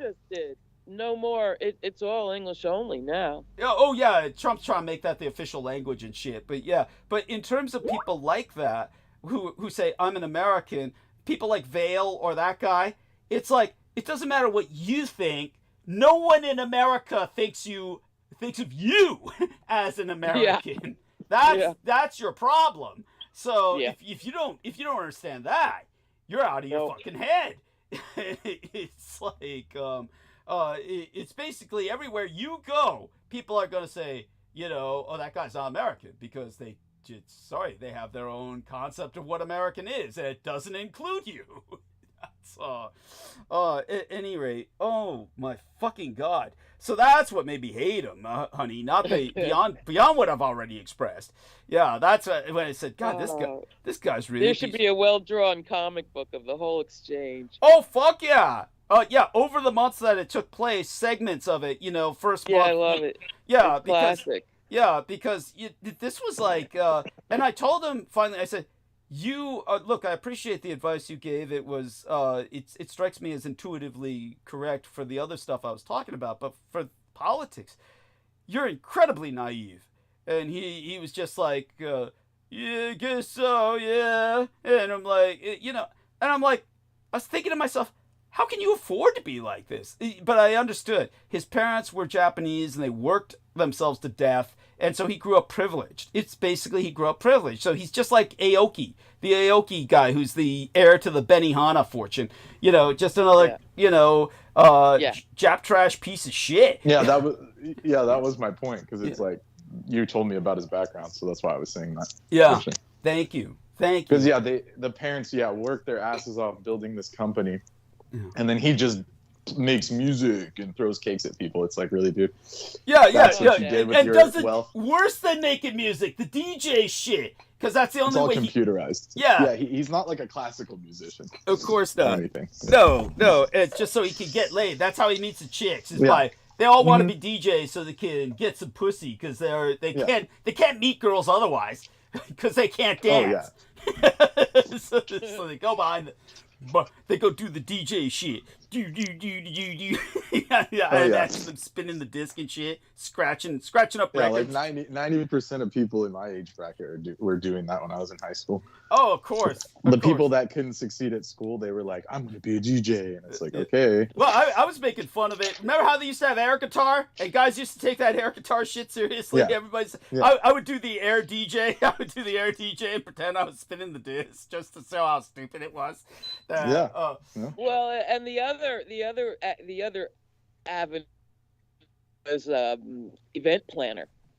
Event planner. Okay, so tell us about this. Event planner. Okay, tell That's us like, about this. you know, how all these festivals sprung up with the ultimate culmination of the fiasco of stuff like the Fire Festival. Okay.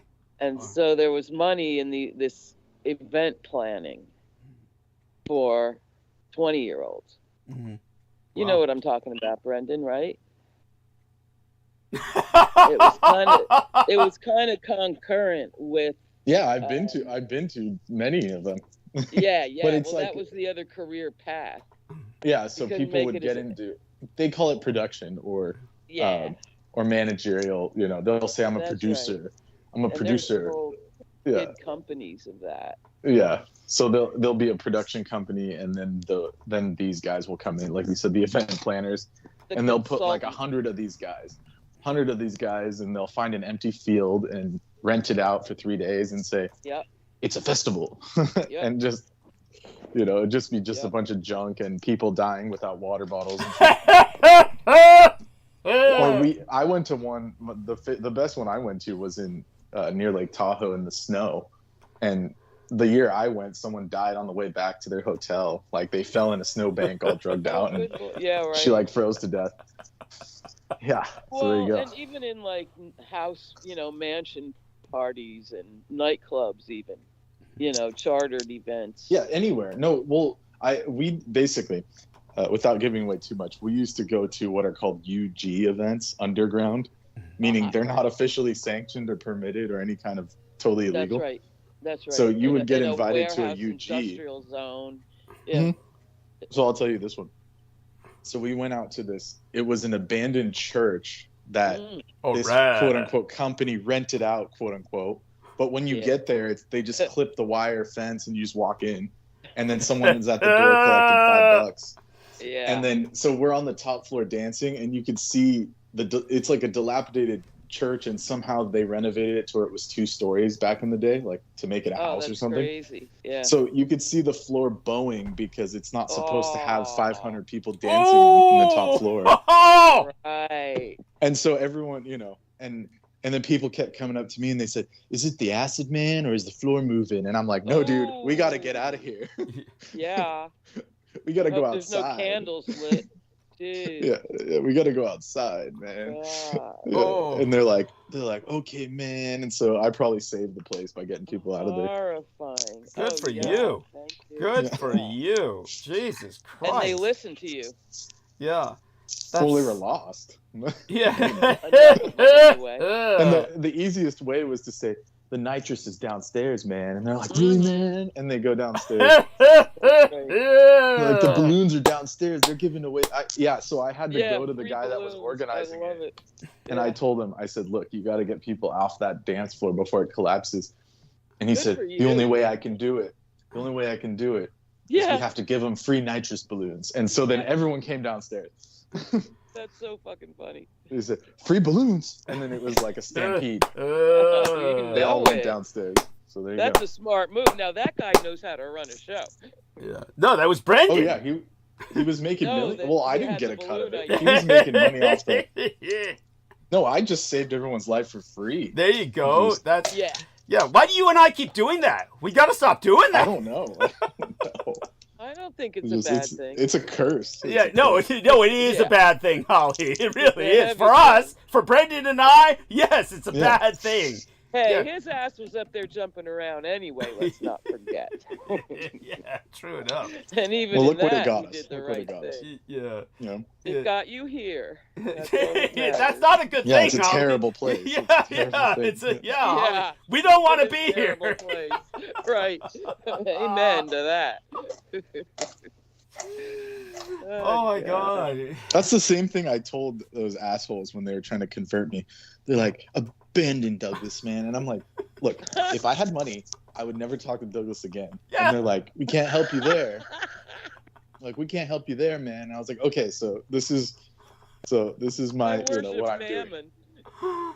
Oh. What's up? She You said, worship Mammon. worship Mammon. You know, worship the What's god that, of like money. the money god? Yes, Yeah, that's okay. the god of Money money. One Yeah. of them. Yeah. I don't, because otherwise I'd be I know. just making money. That's right. I True. know. True. You're Yeah. But no I'm gonna have to cutthroat. do that soon because it's gonna get like apples are $7 for a bag of organic apples. I mean, like, we're fucked. Like, we're fucked. Everyone's fucked. Sorry to say. Yeah, and this is just the beginning. These are just the, Yeah. what do you call it? The tremors before the earthquake? What are they called? Not aftershocks or after the earthquake. What do we call Well, the I tremors? would say calm before the storm, but we know it's not calm. Yeah, just it's not hell. calm. No. So, I think it's right before the tidal wave when the water's sucking out. Yeah, the receding before the tsunami. I call it impending doom. Yes. I've had it all my life. Yeah. You guys have Well, probably you have get to too. see it live and direct. And everybody, you know, since the 70s was like, oh, end of the world times. So Yeah, I know Pretty everyone's been harping on it. Well, now no one, unrelenting. everyone's. It's like crickets. Where's everybody? Yeah, no shit. Yeah.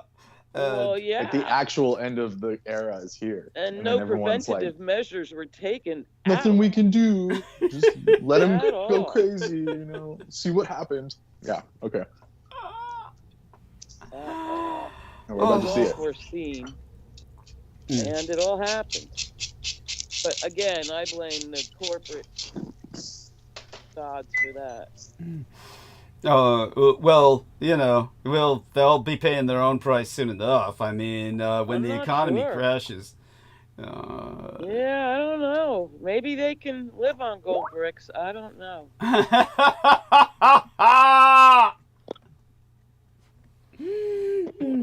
You can't eat it, and you can't fix your roof with it. So Yeah, it's Gold is more Yeah, you nutritious did it. than crypto. yeah. Yeah. but harder to carry around. Oh, and that just for our listeners, those who did, if for some reason you don't know what Vin was referencing earlier, Vin was referencing the fact that Trump has added crypto to our national reserves, and the various crypto coins that he named have exploded in value, of course. So it's for what that's I worth. thought they all plummeted though after that. No, Or- they were plummeting for a while. They only exploded in value just recently with the Trump saying, "Oh, I'm adding them to the reserves." Yeah, it's Yeah. real now. Yeah. Somehow it's real. We'll pay Social Security with it. Yeah, well, it's no more real than it was before, but he's made it seem somehow. You know what I mean? Yeah, Yeah, got it. the facade.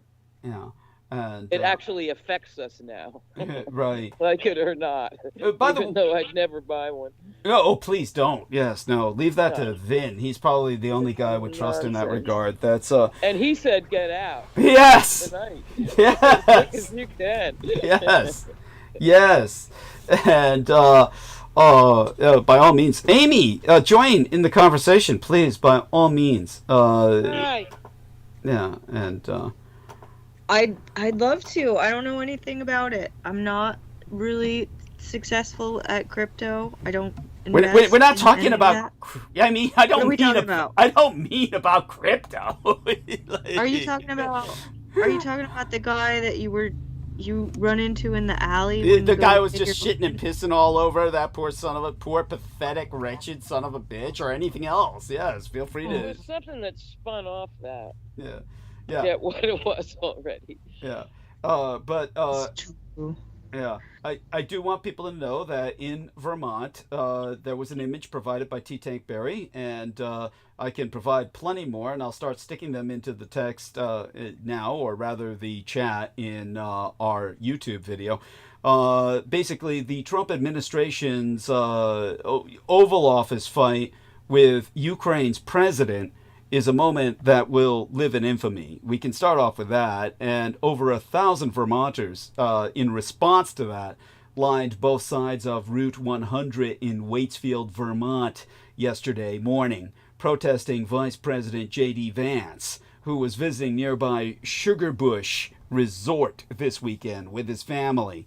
Vance's ski vacation comes right after Friday's catastrophic ambush where the U.S. President Donald Trump and Vance ambushed, basically set up the Ukrainian President Volodymyr Zelensky in the Oval Office. And protesters shouted obscenities and they waved signs as the Vance motorcade rolled past.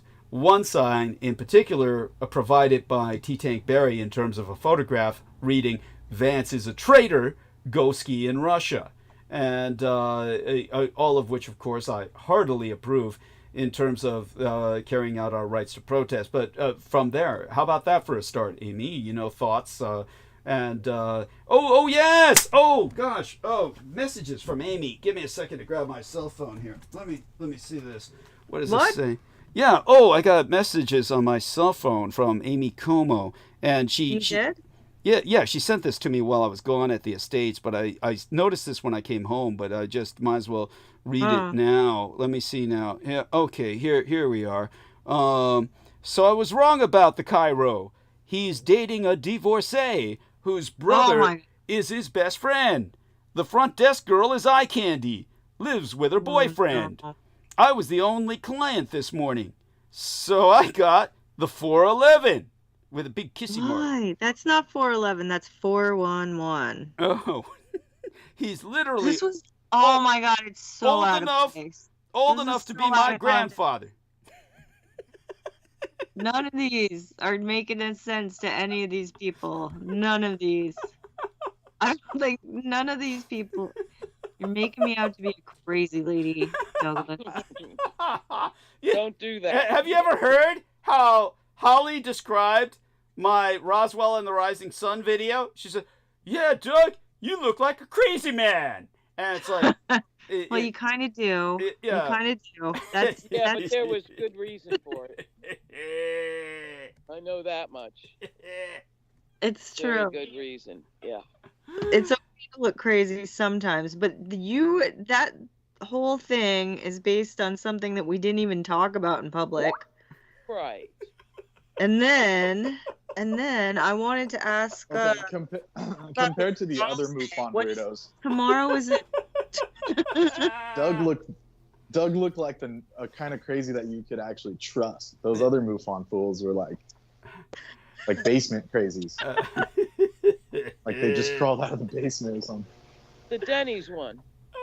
Yeah, that's the Denny's, the one that was delivered in the Denny's, which for some reason people find some incredibly offensive, but the horror of that video was that I could have had a screen provided by the idiot who didn't provide any, having nothing to do with the staff at Denny's, having nothing to do with... It was on the wallpaper. Yeah, it was on the wallpaper. Guy. Yeah, it's just what we could throw up on the wallpaper. There was no screen. And the staff was real nice. Yeah, the staff was wonderful. Were you there? No, but I remember you saying. Yeah, no, the staff was wonderful. Out. No, it was the other idiot. By the way, so Amy, your job when I do something like that, what your job is to make it make sense to people, which is punch you in the face. I'm gonna punch you in the mouth the next time you start in on that. Oh, you're so cute. Oh, shut. So you have to snort it out your nose. Maybe you'll even have some tea in there, and you can snort tea out while I try to shut your face. Oh, you're so cute. You tell them. You know what I want to talk about for Dolls Day is this thing that I look at every now and again that Heather sent me, that 64 Transcendental Arts of Srimati. Somebody. So I just butchered their name, but some of these arts are so fantastic, like How about the art of decorating the tragus of the ear? I don't know what a tragus is, but to think that you would even decorate your ear. Well, of course, with some earrings, but what is the tragus? The tragus Bridges, goes I around guess. the top part. So the top arch of your ear. Okay. It's like one of those earrings that they go up over your ear too. Uh-huh. I think they connect to your jewelry. All your jewelry connects or something weird. The chains to your nose and stuff Yeah. do look really cool, Mm. but scary. You know, you can't like you have to like sit primly and not do much to wear that shit. Wow. Everything is an art. Everything is I an wouldn't art, wear it to a seems like. club. There we are. What's another one? I like the one that says the art of flag. splashing with water. Yes. I love that. There's a Thai festival for that. Religious. Brendan? Oh, what's it called? Yeah, we'll see if he Big responds. deal. Yeah, there's a festival, sacred festival in Thailand. Wow. He'll know. Where they splash And each that's other what with we water? do. Yeah. I mean buckets, fire hoses. Here's one for everywhere. Doug. Yeah. Here's the art of Let's fabricating. explain it to Douglas so he understands. The splashing of water is like, you know how when you're in the swimming and you're in the water and you can make little fountains with your hand and you do little like tricks with water. Yes. Mm-hmm. Okay. Yes, honey? Yeah, well, I heard it was That's what. Oh, I'm sorry, Holly. I heard it's an urban everywhere, everywhere. But we Splashing can come with back water? to that. Yeah, let Amy go on for now. On this. I've just this one, art of knowing provincial dialects. I think that one's very Douglas. And Okay. then the art of fabricating barbarous or foreign sophistry. What? That's a good one. That's complicated. Wow. That's Mhm. delightful. Wow. The art of conversation, the art of composing. What are these books? mentally. What are you looking at? What are these? There's a link, Douglas. Oh, In the okay. chat. Oh, It's- okay. I think Heather sent me a while back. These I are just the like looking at it every now and 64 again. celestial arts. These Okay. are not for just normal people. This is like for kings to learn to rule a Got kingdom it. properly. So Excellent. you have to Right, and know that- all 64 arts to be a monarch. Ah. So that's what the excellent. purpose of those are. It's not just for casuals. Thank In you. which tradition? That's like ancient Vedic. That's like a Vedic It's concept. Vedic. Okay. Yeah, like Hanuman mastered all of them by the age of 3 or something. Yeah. Yeah, but there was that two right together that were super freaky. Especially the first one. It was a couple back. About Doug, the these art are like shinobi jutsu. These are not like Got it says something mundane, but Yeah. like splashing water isn't splashing water. Like, Got it. Okay. Right. So That's you it. know about this festival in Thailand? Where? yeah, it comes from their What's that called? I don't know the Thai name for it, but this comes from their observation of the Hindu, the ancient Got it. Vedic. Yeah. But they used to be a Hindu kingdom. That's why one of their kings was called King Rama. So they're actually their lineage is from the ancient Lankan civilization. Yeah. Got it. So that's why they're still technically Hindu, but Buddhism is like a derivation. So they're they don't have to switch anything I heard because that Buddhism was supposed to be a reform of Hinduism. yeah, that's what like Siddhartha said. Right. Which That's is because the kinda pundits took over and all arrogant, that. but No, it's because the pundits they fucked it up during his time, like his father's Sure. time. because So, it wasn't shit. It So wasn't Buddhism came Vedic. along. That's what the Buddha said. It stopped being Vedic and Got became it. something else. Fascinating. But Love they it. don't translate that part for some Love reason. it. So a couple of those titles were heavy in terms of manipulation. The one about fabricating ancient scriptures or something, and the one right before that. Yeah, one of them is straight up the art of lying, and people think Yeah. that's like somehow negative. But if No. you're like a king I think and you your need it. kingdom is getting attacked, That's Absolutely. what corporate titans do. Oh, This is absolutely. corporatism. Well, the art Yeah. of civilization is the art of lying. We are all constantly lying to each other about various things concerning civility. I mean, you don't tell fat people they're fat or ugly people that they're ugly. We're always trying to just carry out a civil discourse. So That's right. But you've also elegantly explained that we're also a trust-based species. yes, yes, and that's not to our Anytime. benefit. That's not to our benefit. Not anymore. Not anymore. It used to be necessary. Now it's a betrayal. I don't know if it. Again, I blame corporations. God damn it. Well, I don't know if the human brain has ever worked correctly in that regard. When I mean, basically, when you have people using the people who are capable of lying, and they're exploiting the fact that the average human being, whether as an individual or as a mass, simply accepts everything at face value. It's been devastating humanity like lemmings throughout history. Yeah. So Yeah. I don't believe it's ever That's right. served us in any evolutionary sense. So it just simply But is. I do believe society's lost a certain sort of cohesion. Yeah. Well, it definitely has done that. Yes. I mean, we've got a kind of cohesion. What I can say is we are, fortunately, I guess in one sense, polarized. But that means that there's Yeah. cohesion. That means that there's cohesion. It's cohesion, except it's two different sides. So we Yeah, have and it doesn't mean your neighbor's going to help you out if you're in trouble. it depends You on. know what I'm saying? It's dispersed and atomized. It's not coherent Oh, well, It's like on definitely on a Facebook day-to-day basis, and like not practical. yeah, on a day-to-day basis in an urban environment, we are in a completely atomized society. Yes. Granular. I yeah. hate those words. They're terrifying. Yeah, well, it's a terrifying situation.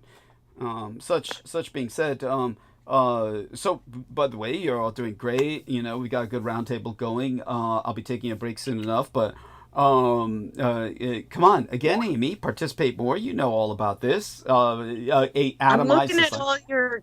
I'm looking at all your More links titles. that you put up. Oh, okay. She's looking at so respond to that by all means. This is part of the polarization. You are aware of what happened. Obviously, I'm going to go into this at length and monologue what happened in the Oval Office between Zelensky and Vice President. Vance and yes. Your own impression, dear Holly, by all means. Just grueling. I did not see it, Mm-hmm. but I didn't see it. based on the commentary. Back to that Vermont thing, that strikes me as a pretty significant number of people in a little postage stamp like Vermont. Little to chicken show shit up backwoods, yeah. Chicken Yeah, shit. and there. there I'm is the impressed. one road, like the I'm one impressed. Darn right. they would have been stopping traffic. All that many people on the one road would have definitely like caused traffic jams and I'm kind of amazed. How'd they all know he was coming? that's That's excellent. strange. thing to Social media somehow. Yeah. Somebody probably follows him on Insta. Yeah, I mean, it is kind of it's a small town nation up there. Like just one neighbor has Or a. one little resort employee. There's no. You, This is whoever you were. This is not much for exclusion here. They're like it's an employee owned. Okay, and- they were probably proud. Yeah, they were probably. Advertising it. I love it. I don't know. What are they really protesting? Like what do they Them want? being such an asshole. Yeah, but I guess it was a Ukraine thing. What's the, their actionable request? basically Just that complete I'm sorry. Say open-mouthed, Holly. Say, Outrage. just complete stupefying outrage. I mean, these guys are clowns. By that, you're referring to the people in the misadministration, not the people protesting. Yeah. Yes. No. Yeah. Yes. Absolutely. I mean, they're that bad that 1,000, freaks show up in Vermont over bans. I'm impressed. Well, and it's cold there. It's it's just looking at it's like 6 degrees right now. Yeah, no, it's fucking freezing. San Francisco, but no, I'm very impressed. Yeah. So, and so keep going because I think there's more to the story. Well, explain to dear Amy what they're upset about. To the best of your ability, summarize what you know happened. The signs look like Ukraine.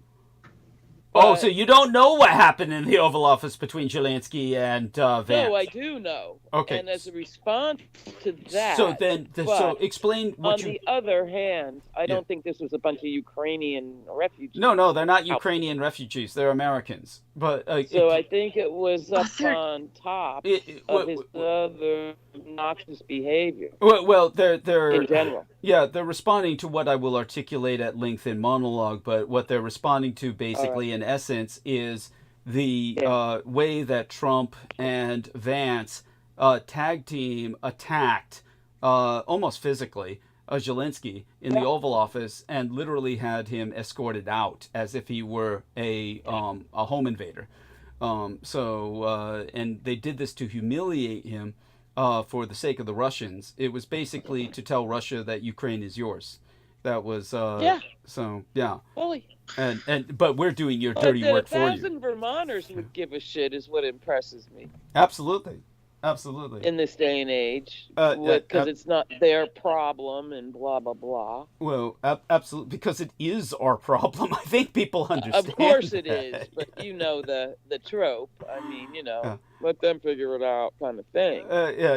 Understood as someone who's ignorant, but we do know a bit more. Anyone who has any understanding of the gravity of the situation, forget democracy, forget politics. It's like what I was telling my gang brother Beaver. When my gang brother Beaver was talking to me, he's not stupid. We're talking about a man who deals in human trafficking. This is not a naive individual who's ignorant of world politics. He has to be on top of world politics as much as any corporate executive, if not more so. So when it comes to this individual, he's someone who still doesn't know what I know. And so when I told him, hey, South Koreans are considering sending weapons to Ukraine, he was like, why? Yeah. And I told him, well, the North Korean troops are in Ukraine.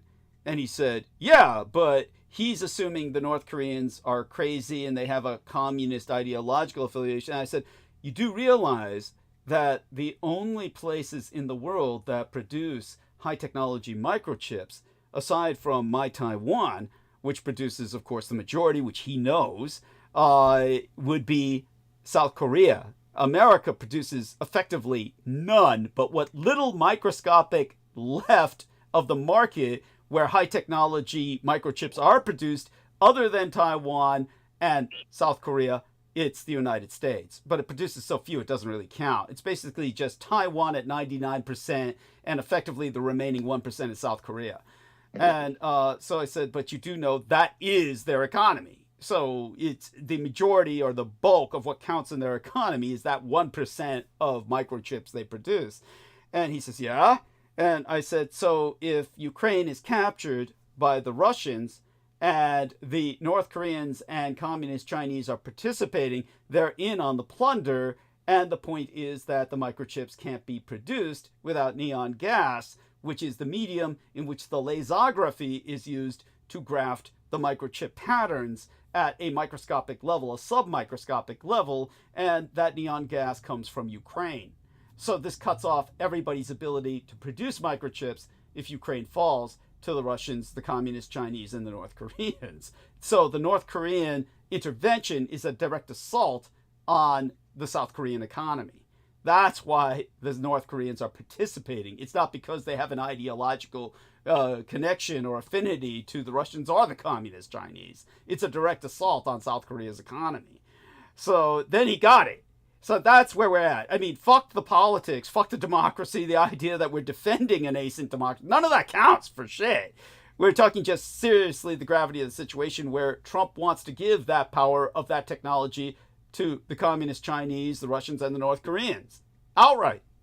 And he's willing to beat up the president of the Ukraine in the Oval Office to show his subservience, his surrender, his abject surrender, to the point where he's willing to do the dirty work for the axis of evil, as the old president, W would have called them back in his day. This is how serious the situation is. This is why Trump must be killed. This is why it's the duty of every soldier, sailor, and airman, or any service person who has taken the oath to defend the United States against all enemies, foreign and domestic, is obligated to kill Donald Trump. I am absolved of that oath because I am dishonorably discharged. But the rest of you motherfuckers out there who have taken that oath, you're all a bunch of chicken shit cowards because you need to be picking up your guns and blowing Trump's brains out. That's what you swore an oath to do. He is the domestic enemy.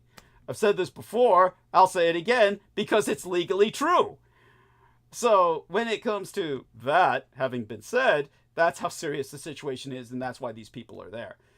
So it's, of course, they'll tell you, Trump and Vance will tell you, they're deep state. They're sponsored by George Soros. And they're just haranguing us because we're on the right side. I mean, aside from that, obviously in my monologue, I'll cover the Andrew Tate subject. So, feel free to speak to that as well. I just want to mention, it's sold to the base as though, Europe's been collecting welfare from us all these years to defend itself from Russia. It's their problem. They have to pay if they want to keep there. At the same time, he just massively raised our defense budget. He's tearing into the defense budget simultaneously, so I'm not quite sure. Massively. So, it's Europe's problem. Now they have to, Wait. You're saying, not that I'm denying it, because information is coming in hard and fast. It's hard for anyone to keep track of it. Are you under the impression that Trump is massively increasing our United States defense budget? That's what I understand. Could you send a link? Because my understanding is that he and Musk are cutting deeply into it. Well, you'd think. And that's why it surprised me. Mm-hmm. But if not raising it, which I swear I saw, they're certainly not lowering it. They're just firing all the humans. Yes, that's what they're doing. But they've got no AI to replace them. So I'm not sure how deeply, no matter how flawed, it's already in there. I mean, it answers the phone for county government here. Yeah, but like you said, it's so deeply flawed, it's worse than it not being installed. But I don't think that's stopping anybody. Didn't stop them here. Well, your point's well taken. Your point's well taken to a degree. I don't think it's that well thought out. I don't know it's how not they're that going thought to handle. Out. Yeah. And I don't know if these firings were that. Oh, well, I'll tell you this. I think a lot of the personnel is coming from the private sector now. And Musk only wants more of that and the rest of them. Right. In terms of government employees, this is the privatization, the big final privatization. Yeah, privatization of the U.S. government. Yeah. Yes. It's like who joins the army to go work for KBR? Make real money. Well, everybody, blah, blah, blah. Basically everybody. Yeah. But your points. Nobody wants to work for the army. Yeah. You're treated like shit. Have to go to basic training. No. Sign up with a mercenary force for corporations and you're golden. Right. Oh, never paid like that in your life. Just to clarify, for those of you who don't know what Holly and I are talking about or misunderstand, because it's so easy to miscommunicate these concepts, understand that what we're talking about is the fact that a whole bunch of impoverished people joined the U.S. military. But what we're pointing out is that if they can at all break free of that, then what they want to do is basically join a mercenary company if they want to stay within an action-oriented field, so to speak, or a weapons-oriented field. Get paid. Yeah, and get paid. Yes, actually paid, with great benefits and all the rest of that. Then you wind up working for the mercenary companies like Blackwater, which became infamous, and working for essentially the protection of private property, such as the various corporations she referred to. So that's what we're talking about here. But you have no idea how many people are suckered into the military, usually because of impoverishment. It's almost exclusively due to that, unless they're officers. Exclusively. Yeah, unless they're commissioned officers, obviously. With a family history. Yeah, with a family. Glorious generals, yeah. Yeah, and all that shit. Yes. Yeah. So when it comes into, but anyhow, continue from there. I think we've made our point with that. So you continue with what you were speaking of. I mean, well, back to Amy, because she's not talking today. Let's get her to talk. I went around What? the circle. I'm right here. Yeah. I'm talking to you. I am. Yes. I am thinking about going to do some dishes before I go to bed. So that's well, that's why we're trying to get you to participate now, honey. That's the whole point. We're trying to hear your lovely voice so that you can share with us your wisdom. We were talking about an atomized society earlier, and like you said, it's cold as fuck where you're at, as well as in Vermont, which is all the same generalized super region, mega region. So tell us a bit about, you're impressed these people are coming out there. I've told you the gravity of the situation. These people seem to be aware of that gravity, though many of them are probably there for the outrage. They're probably there for the abandonment of a democracy, as opposed to what I've articulated. But that's... Doug, I have a better question. Yes, by all means, please. Vermont maple syrup or Canadian? Because I'm trying to stock up before those tariffs go into effect. Oh, Canadian until, unless Amy says otherwise. Canadian unless Amy says otherwise, just to get, like you said, stock up before the tariffs go into effect. That would be, think about me with my fucking Glutenberg beer. It's Canadian. And, so... Yeah, no one wants to buy the American craft beer because it's expensive and shitty. Yeah, thank you. But, what do you say, Amy? You respond to this. Labatt's. I say get all the Labatt's you can before it isn't allowed across the border. Labatt? What's that? Yeah, what is that? Canadian beer. Canadian beer. It's Labatt's beer. You don't have it? Oh, yeah, but It's up in the North Country. The syrup, honey. The syrup, honey. Oh, the syrup. Just get your syrup from Wisconsin. Don't worry about it. It's fine. There you go. They make perfectly good syrup over there, too. So you're saying it's just... Well, I was just saying, have you tasted? Do you think Vermont's is good? Should I even waste my time? Or Canadian. He's trying to figure, should he get the Canadian before the tariffs go into effect, or is the Canadian any different from Vermont's or anywhere else, honey? Amy. Brendan, it just seems to me like the best thing you could do is just show up in Waitsfield with a cardboard sign. One of those white women would haul you right back to her lodge. Nice Misery style, Kathy Bates like. You could make your own. You could make your own maple syrup. Take home some white woman protester from Route 100, Vermont. Just don't order it. Just don't order your syrup online, people. Honey, you're in a weird mood tonight. You're in a really weird mood. I think so. I am really in a. I am. So it's true. I am in a weird mood. It's the whole thing about having to listen to you two talk about George being dead. He's alive, right? He's better be alive, that fucktard. What the hell? All this drama. Oh, well, explain to Amy what happened with George. Give her a summary. I don't have an Finally. other than he dipped out. Then he told us something else entirely than what he told us before. So it's hard to tell, really. So you talked to him. So he's Doug spoke to him or texted. Who? Yeah. Sammy? You mean Sammy? Sammy Romero. Yeah, Yes. Sammy Romero first one to contact him. Yeah. No shit. Yes. Is he he didn't pissed respond. off about He something? responded to Sammy. Yeah. Oh. Is he pissed off about something? No, it's Not that we could tell. yeah, but I am to a degree. I mean, it's But what the hell? It makes no sense. it sure as hell doesn't, honey. It sure as hell doesn't. So it's a text. We don't even know if it was some. It seems to be him. I mean, let's put it this way. Nemo says, I knew he wasn't dead, and I appreciate that profoundly. But let's put it this way. It's, yeah, I'll do a screen share here. Let's do a screen share. And it's like, first off, what happened was that our man Sammy contacted him, and I'm going to screen share this. And Sammy basically said, hope you're doing okay, George. We miss you on tonight's transmission with Doug. Thank you so much, Sammy. I am all right. Thank you, my brother. How's everything your end, my friend? Now, this is done through Facebook, which I'm banned from. Right. And then, great, George. Have my hands full with the kids. And, just glad you're okay. Do you mind contacting Doug? He got really worried about your not being able to come on. The fact that he needs to be told that?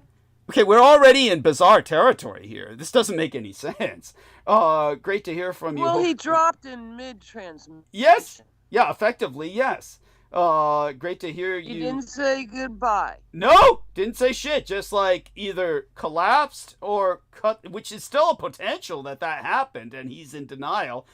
Or he cut literally cut the computer off because the computer wound up being shut down. Because he wasn't online when I tried to call him on Skype. And so he's basically telling the kids can be a handful when they're small. Then when it comes to after that, George Knight responded to myself, if I can find his response here, and here we are. So then George says, Douglas, I apologize. I didn't make it in today / last night show as we scheduled. He said this on Thursday. Last night I was in London for a BT, which is the name of that, what is it again? Something technology, British technology. VIP party. I was awarded for exceptional recognition for my work, which is not surprising. He is the best among them. It was a very long night, and I was violently ill for overconsumption of alcohol. I really am disappointed with myself. I let myself go to that level of toxicity. It rendered me very unwell and incapable of coming on. Very sorry I let you down, Douglas. Good news, I'm off on the 13th and 20th of March, so both Wednesday shows. I can come on then, Douglas. Again, so sorry I didn't make it on. Was my own fault and got too wasted. I am safe, though.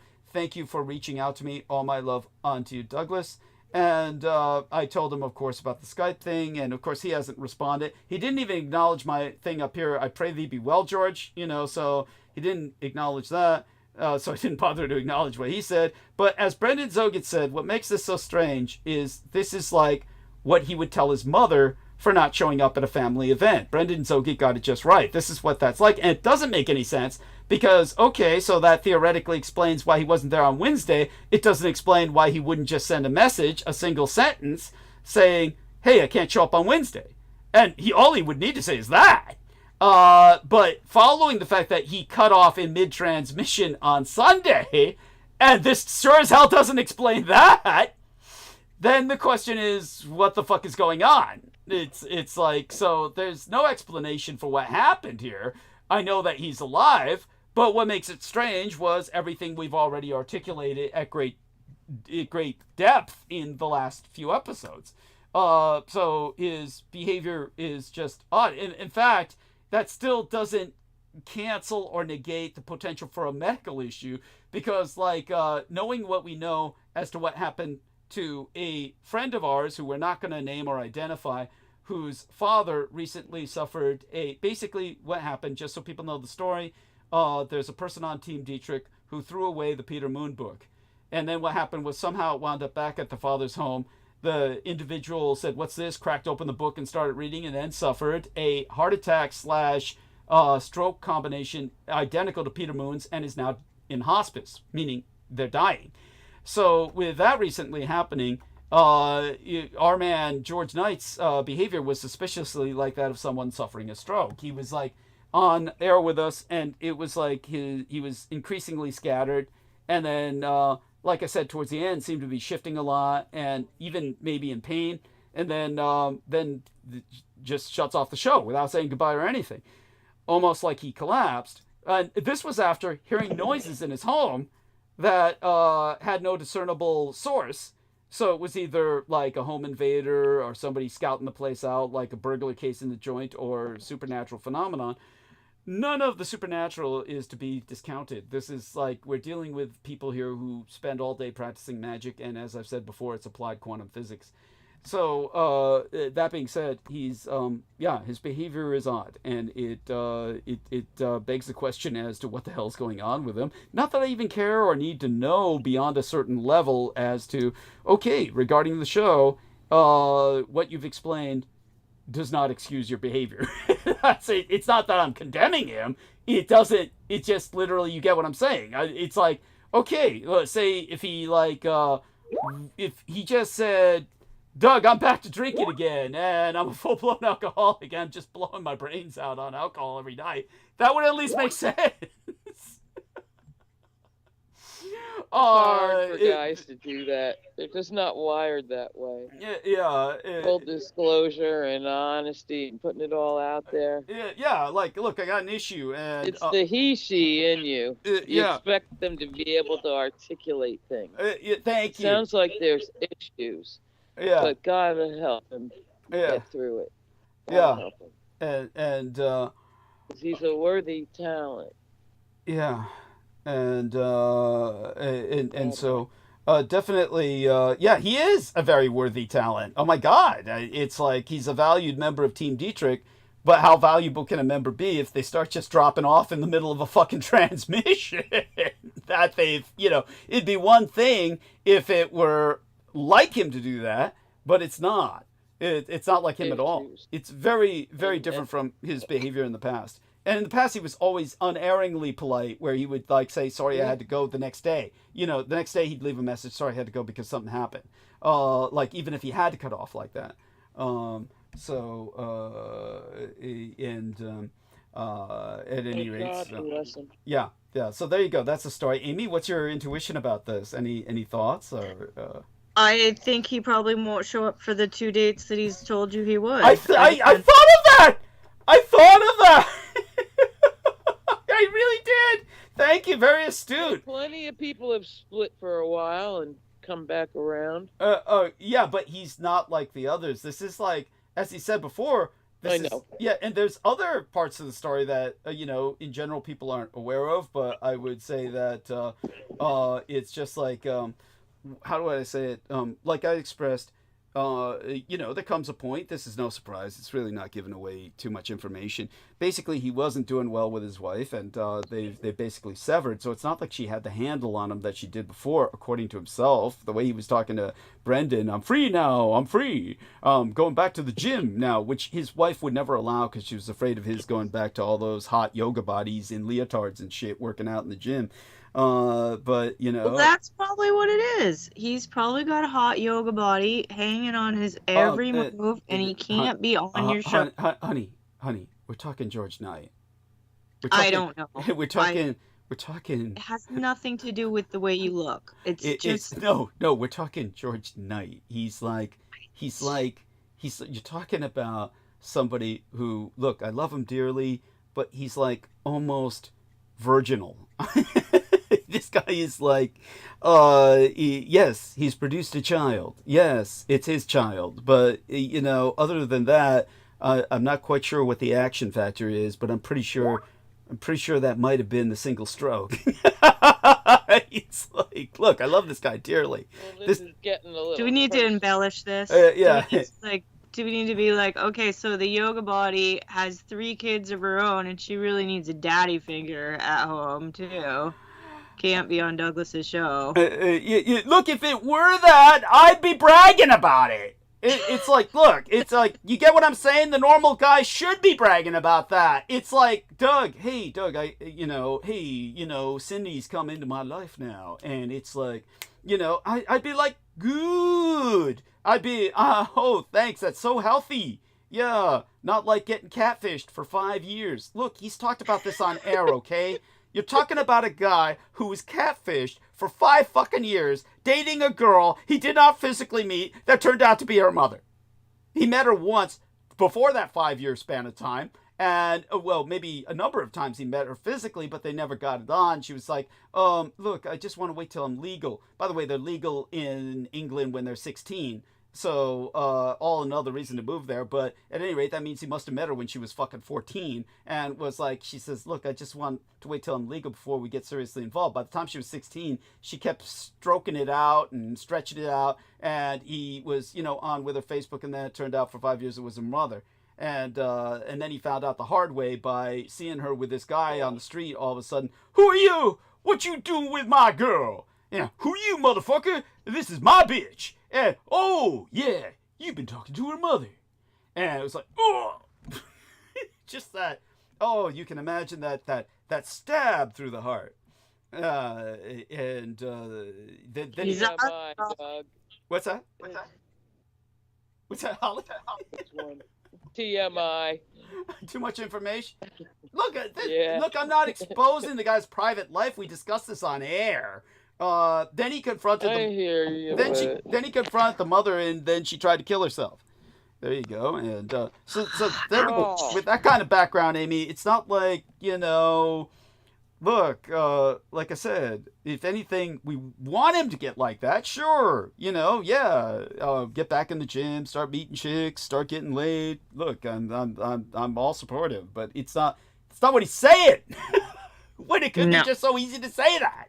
Just, hey, Doug, I'm back in the gym, I'm getting laid, and they got the right equipment, not like you. Yeah, and I'd be like, okay, great, yeah, but no, it's like,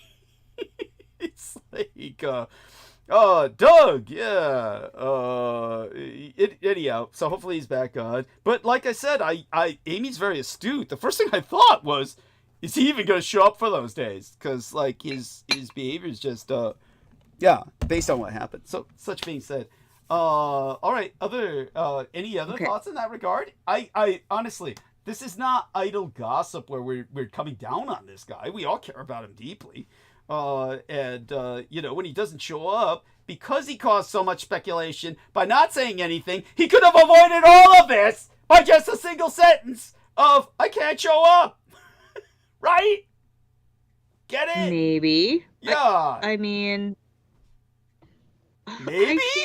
I can't imagine. I'm trying to Aristides, Brendan, help me out here. Holly left like she's morally upset or something, like, oh, Doug's taking it too far. Come on, Holly. I hope it was just your phone died.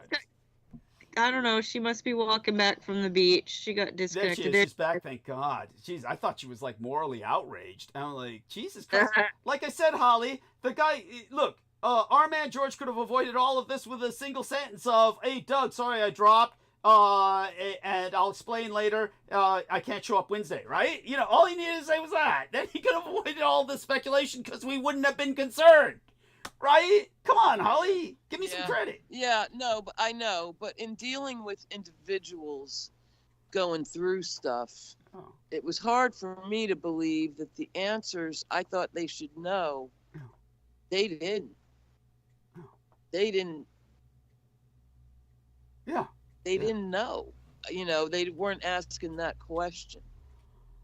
Yeah. He's just doing. Yeah. And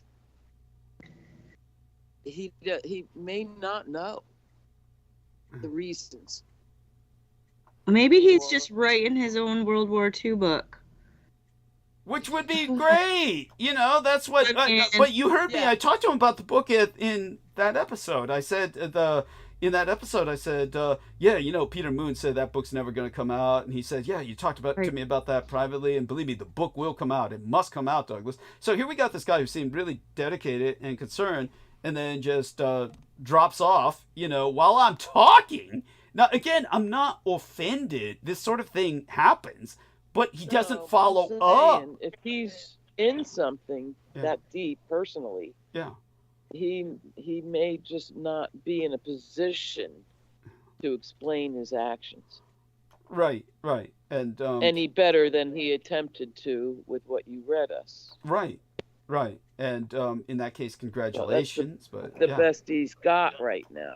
Yeah, yeah. And look, I'm not hating on the guy or rationalizing any realize kind of that. severance. I I'm do. You guys are far too.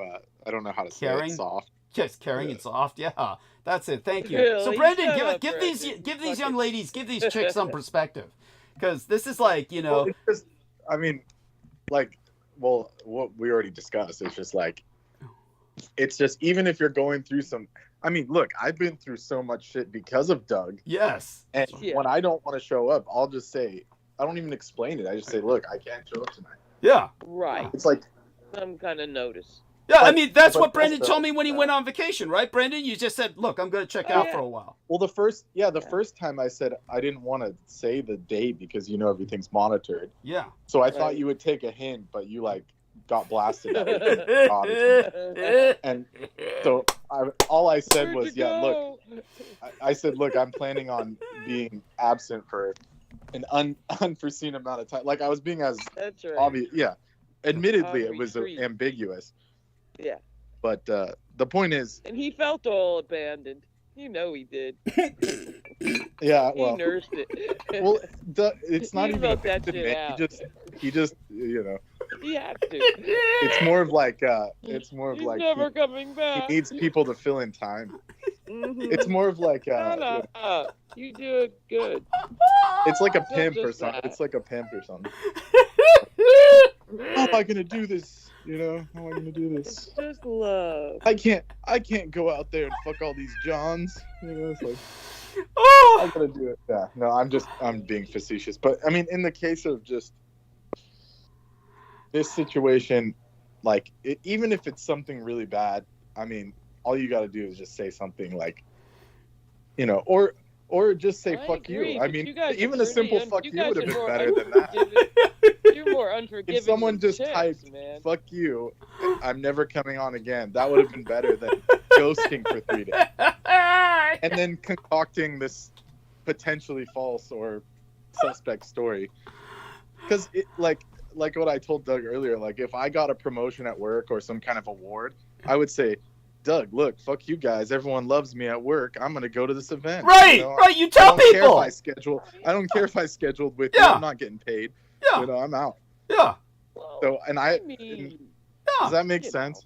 yeah. It's just something you would be proud yeah, of. but you're full of shit anyway. You would care. I mean, you might have Who? to do it, but Me or him? otherwise, you better be here. Well, to be fair, Doug's never forced anything on me in No. that sense, Oh, as being like you have to be here at a certain like. oh. And there's some days I don't show up, but I don't plan. That's the thing. I don't plan it first. I It's hear you. expected, but Yeah. George. The problem is George deliberately plans something. Yes, That's he's- different. Right. He- I That's get like going all to a that. job. Yeah. That's like saying this is my schedule for something. Yeah. Or going I out to get dinner with All someone. that. Oh. Very Right? precise. Yeah, and So it's if you plan some Yeah. dinner with someone, Yeah. and then you don't show up, that's pretty rude. I mean, We're all yes. agreed Thank it's you. uncharacteristic. Thank you. Just to put this in perspective, it's not that I couldn't handle it, because I always assume somebody's going to get killed or they're going to die anyway. So I'm prepared to do a monologue. But say I had been counting on him. What if I was counting on him and I had nothing prepared in terms of a thought out process of what to go into in monologue that night, and I was just going to cruise because, you know, George is here and we can all handle it and talk together and dialogue all night, and he just doesn't show up. But that's, you know, that's not the issue. The issue is that he took time off from work. He like took vacation time or sick leave or whatever time he had to schedule Right. this for himself. That's how dedicated it was. Right. It was like something he enjoys, not something Right. that he's obligated to do, but something that he's compelled to do by his own passion. So that when he doesn't show up, then it becomes worrisome, right? It's like some guy enjoys Agreed. yeah, surfing, Agreed. and then doesn't show up at the beach when the waves are up. You know, it's odd. It's Agreed. yeah. And But he lives. He lives. he does live, so far as we know. Either that or it's an AI talking like talking like George. Something. Ah. And so yeah, so there you go. Everybody's Is Amy still there? I hope so. Yeah. It's like. She said she had to go. No, she said she wanted to go and wash dishes because washing dishes is just so fucking sexy. Dishes. It's just so fucking. Tonight you guys are on a level. When I do it is. She's getting it done, man. She's getting shit done. She's multitasking. You guys are on a level. Don't go, Brendan. What? No, I'm saying you guys are on a level. You guys hit that vodka, huh? Something's going on. I didn't say drunk. I mean, you could be a little tipsy. But... Oh, so did you catch Amy threatening to beat me up? Yeah, well, that's what I'm saying. It's like you guys are on a level. Yeah. Somewhere. We're on a level somewhere. When the Skype transfers, we got to reformalize. We got to be formal about it. Yeah, I guess. Okay. Or Doug doesn't care. He's lost. Yeah. He's in space. He's in space right now. I'm going to pick I think when we change over to the new thing, I'm going to pick a stage name. Oh, that's sure. Cute. Yeah, Are adorable. you getting back in the groove or something? I was in the groove, but Doug, you got to get back to the cot days. It was a more tight shit back then. Yeah, it's true. Let's start hitting that shit. Yeah, it's true. It's true. Yes. Oh my God. The call dropped, so I missed it. Are we talking about Selena Con? Is that what that was? No, cot. Cot, the drug. Yeah. No, by the time Selena came around, I thought you said cod. Who knows? As for Selena Khan, he said, who knows? No, we're not talking about Selena Khan. Though she does bear talking about. She was the one who sent me the Cho chocolate, so that was cute. You know. She also didn't she send you an egg, a tea egg thing? No, she wanted to know how to make tea eggs, so I tried to teach her how to make tea eggs. Yeah. Oh, I thought she sent you like a little teapot for making tea eggs. Oh, everyone sends me a little teapot. At some point, people send me a little teapot. Yes. I don't know. Yeah, it's cute. Yeah. It's like, but anyhow. Yeah, I have a teapot problem too over here. So yes. Is what it is. Yeah. Tell us tell these young ladies about the time that you were making tea and then the guy fucking kicked you out of his home because basically you were stealing all the chicks. Oh, that, yeah. Oh, yeah. I'm still banned from that house, by the way. At the party. Like, literally, I'm on, like, the blacklist. So my friend rents a room at this house that's like one of those kickback houses where they have, like, this converted garage that's like a man cave type thing. So my friend invited me over one day and I was like, hey, check out this Chinese tea, right? Japanese tea. And so we're by ourselves, like the house is empty. And then, so we're just like having tea. Like I didn't plan to serve a bunch of people, right? Because it's just me and him. And then all of a sudden, like all these people come in, like a whole party, like a house party worth of people. And of course everyone's drunk. So they're like, what are you doing? What are you guys doing? What's going on? You know? And because it's not drugs or anything interesting, it's instantly something new. They're like, oh, something new, you know? So then all the girls leave the drunk guys and it's like me, my friend that's like trying to figure out what these different types of tea are. So he's like genuinely interested. So like this wasn't like a setup to get all these girls over there or anything. It was just we were just having a moment, you know, just like drinking tea, trying to figure out what was gyokuro, like the golden, you know, the emerald dew of the emperor and shit. So we start telling the girls about this, like this is ancient Japanese tea, the golden dew of, and so all the girls are like, ooh, and it's like probably like 4 or 5 chicks. Yeah. So I'm giving the girls tons of tea, and the boyfriends are like fuming. They're all like pacing and shit, fake, like they're pretending to play billiards so they could like eavesdrop, and so. So they get all pissed. A couple of them literally grab their girlfriends and say, we're going home. We're going home right now. And then she walks back because I guess they were neighbors or something. So she walks back by herself and is like, hey, can I get some more tea? And so all this is happening. And then eventually we finish the tea. And I was like, I'm not going to like waste my expensive tea on all these drunk people. So I put it away. And then we're outside like just, you know, by the fire. They had like a bonfire. And then the dude that owns the house, his girlfriend's standing next to me. And she keeps getting closer and closer because I'm sober off tea. And then she's like super drunk. So I'm like, look, I already know where this is going. I don't want to even get this guy pissed off because I'm like, I'm a guest at his house. Like, I knew him before this. Like, he was renting, and he's renting to my friend, so I don't want to like risk him getting kicked out. Otherwise, I would have gone for it. I don't care, you know. I'm not against wrecking homes or something. Cool. I'm not a prude. Good man. But in this case, I had to kind of just chill. And so I keep moving away from her. And she's like, why do you keep moving away from me? And her boyfriend's on the other side of the fire. And she's like, looking at you. Yeah. She's like, it's really cold. It's really cold. And I'm like, okay, I got to go. You know, it's like, whatever. So I go and find my friend Josh. And I was like, dude, like, you know, whatever. Let's just smoke or something. And then we can go, like, look at stars or something. Because we were, like, into astro. We were looking at all the nakshatras. Yeah. Yeah. And so, because usually people are, like, they don't think we're, like, a threat, quote unquote, when it comes to girls. Because they think we're, like, gay as fuck or something. Like two dudes looking at stars, you know, they're like, yeah, these people, they don't have a chance, right? They don't have a chance. And then all of a sudden, the whole party of girls is like, so how's it going? You know, where's the tea? Break out the tea again. So then the guy gets pissed. Then the guy gets pissed off and is like, are you guys done? You know, are you guys gonna go? And so I was like, you know what, dude, let's get out of here. Yeah. And then ever since then, the guy doesn't like, not that he really invited me before, but he doesn't like want me at the house. Like I was like we would only go there when he was not home, and I saw him a couple times and we were on good terms. But you know, it's almost like a subconscious where like when he's sober, he's not normal, but I could just tell that he doesn't like me because of that night. So I'm like not allowed at the house, and I asked my friend, I said, is that why we don't come over anymore? It's like, is that why you always come to my house or whatever? This was a couple months ago. And he's like, yeah, pretty much. So the dude told him not to bring me over because of the tea. He's like, don't bring that tea guy over anymore.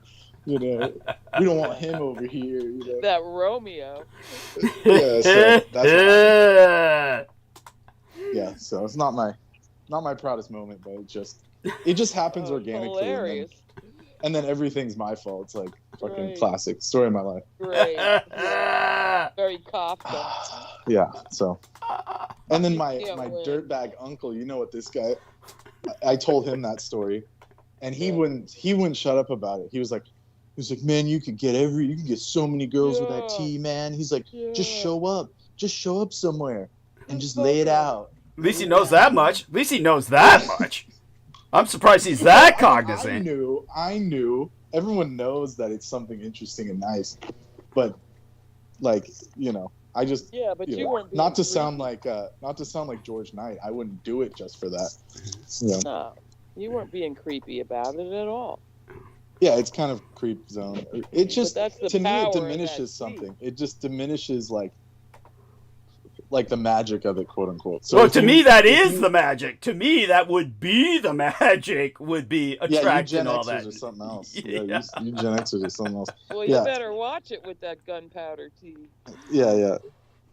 Well, like if it was someone I was interested in, yeah, that's fine. But if it's just randos, I have a problem because of my past trauma and stuff. That night, just for. Yeah. No, the one kid went postal later. Did I tell you about that? Tell us. So the kid that left, he took my or basically, so anytime someone messes with me, and if I'm like in the zone, and it's not something I do consciously, or it's like some universal kind of like the Force from Star Wars. So this dude was like messing with my teacups because his girlfriend wouldn't leave me alone. This was another kid that was. What a piece of shit. Yeah, and so he kept pouring out the tea, tipping over the glass, and I just sat there. I just was like, okay, you know, I just like to observe. If something goes down that's like not a direct issue, I just observe it, because it's like, you know, you're chatting with people.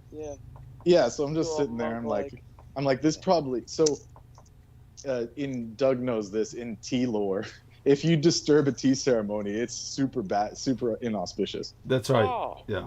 So it's like one of the most inauspicious things you could do. That's like what kept the king's court in order. Like, so the reason why the Chinese developed gong Gong Fu Cha, it's called. Yeah. Yes, that's correct. The skillful art of tea is because you would get all these warring parties to come and have a drink to discuss things. And because one person is pouring in front of everyone and the cup is shared between everyone, it shows that there's no threat and no one's going to get poisoned or anything. Because back in the day, they had assassin teapots.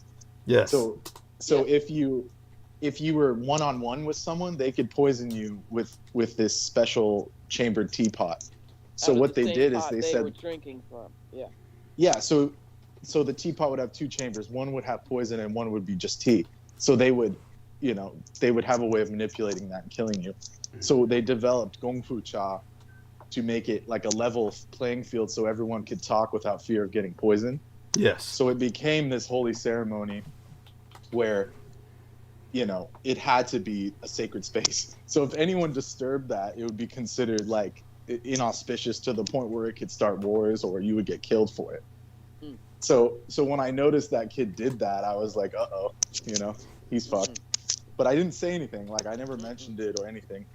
Then the next day, or maybe a couple days later, I was speaking to the kid that lives there, my friend that lives there.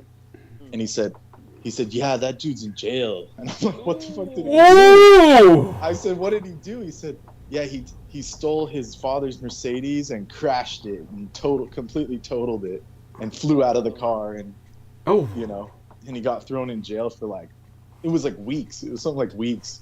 Wow. And then the girlfriend broke up with him. So there you go. Oh boy. Yeah. You did break up. You did break up a couple. That's cool. So I broke up at least one family. Yeah, but they were like youngsters. They weren't like yeah. Like it wasn't like some long-term relationship or something. But still, it was just So just a word, What is it called? A warning. Don't. If someone's genuinely into their tea ceremony, don't mess with it unless you really feel like testing. No. Unless you feel like testing something universal. Right. It sounds like barbarous sophistry. Say that again, honey. Barbarous sophistry is what you would do at a tea ceremony. You would talk to your enemies. Yes. That's in their language. That's what that means. For our listeners in the West. That's another great phrase. It is. That's the great phrase. That's the best one since vile orifices. Yeah. I wrote down. I gotta write this one down. Vortices. No. Vortices, Thank honey. you, Doug. I was going to say. That was, But barbarous sophistry, another word for it would simply be, in a single word, Machiavellian. So we're talking about a very Machiavellian milieu. Barbarous sophistry, I'm writing. Yes. Yeah. But by the way, I know I shouldn't talk about this, as was pointed out quite astutely by Aristides and Brendan Zoge, but I brought it up the other day in a weird attempt to burn bandwidth, and it was weird where the headspace my mind was at when I was thinking like this, or not thinking, but I do want people to know, just in passing, not to start a conversation or get people talking about on bandwidth, because they have struck down my episodes based on the whole vaccine trip. But I do want people to know, in all irony, RFK Jr. is now urging people to get vaccinated amid a deadly the deadly Texas measles outbreak. It's on the East Coast now too, as well. There we are. Yeah, it just showed up. I think New Jersey. Okay. Measles. Okay, great, great. Thank you for letting me know. I've said this before. I said this before that, vaccines are like an advancement and they're one thing. But it's also like this hygienic issue as well, and it's like you have to do like a multi-pronged approach. Like that's the problem. This allopathy gives people this like false sense of security. Like, oh, there's a medicine for that. There's a vaccine for that.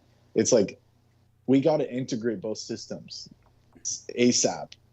Prevention is better than cure, and then if something goes wrong, then you use allopathy. So there has to be like this holism. And obviously RFK ain't gonna deliver any of that shit. No. Well, I don't get it, because you've always been a staunch defender of vaccines. Me? Yeah. But honey, I've also been a staunch defender Doug of transgendered people, and they've taken down episodes for my homophobia and shit and other bullshit that a staunch defender. Yeah. Yeah. So it wasn't like you got taken down for being anti-vax. No, I was taken down for being No, anti-vax and anti-trans. No, it wasn't even anti-vax, Doug. Remember? Yeah. They claimed that, but it was something from like 2017 when you were talking about the Battle of LA. Yes, that's So right. that was the weird part. But the vaccines, but the the vaccines were Afghani one. but the vaccines were a part of the Battle of LA. Remember, that was the that was the part I they know used, that. to But I'm rationalize. saying, they were saying you slandered the efficacy of vaccines. Got it. Yeah, you were saying they weren't effective, but you just brought up something historical. So it was like this weird bizarrity where instead of attacking the stuff that I said, they attacked something you said historically, which was weird. Right, which is, by the way, just so everybody knows, what is most outstanding, I don't mean that as effusing, I'm not celebrating, what stands out, what renders that so bizarre is the effort they put into the analysis it would take to come to that roundabout rationalization. In other words, they had to listen. They had to literally listen and dissect everything I was saying to come to that rationalization. It's not like they just took it down, without any rationalization, just saying, this is, don't say this. It's literally, they had to come up with a bizarre rationalization. So the effort they put into it shows you the importance of what I'm saying. The fact that they would... That's the point. Yeah. And that it was is obviously a historical reality, because otherwise they wouldn't want it scrubbed. Yes. You would just be like another, someone, what is it, like repeating those Russian troll. Thank you. What are they called? The Russian talking points. Yes. Then they say this is our we got this revealed to us. Yeah. Like Rasputin is they're channeling Rasputin or something. Yeah.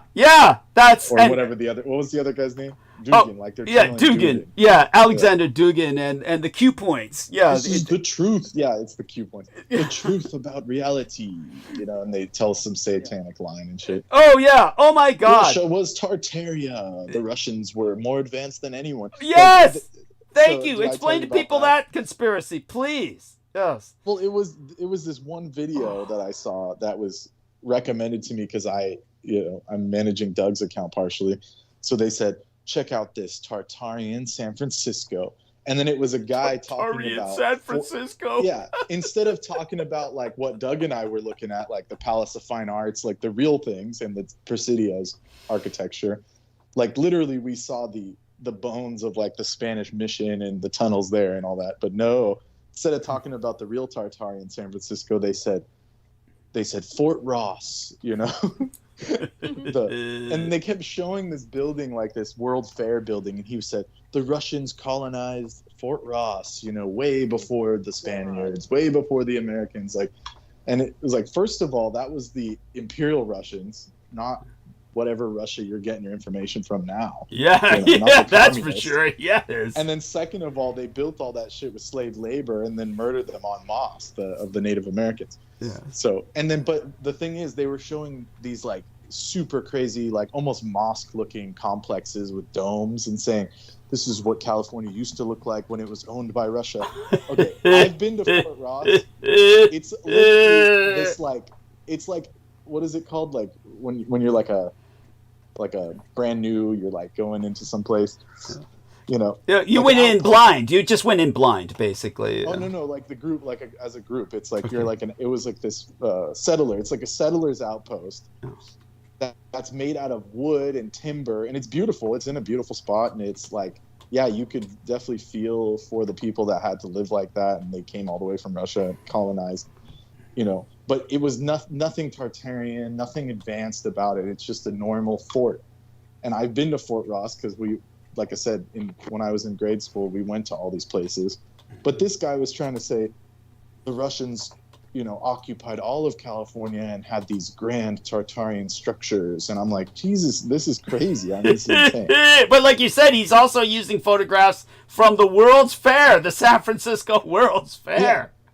And then somehow connecting it and then saying, and then there was like John Sutter during the gold rush who, he was a German immigrant who like made all this money, and then he was building these castles, like, because Sutter's Fort is here in the Sacramento region.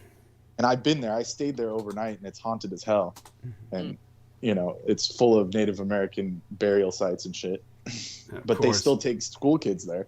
and we had to sleep there, and we literally all of us saw ghosts. man. I'm not joking.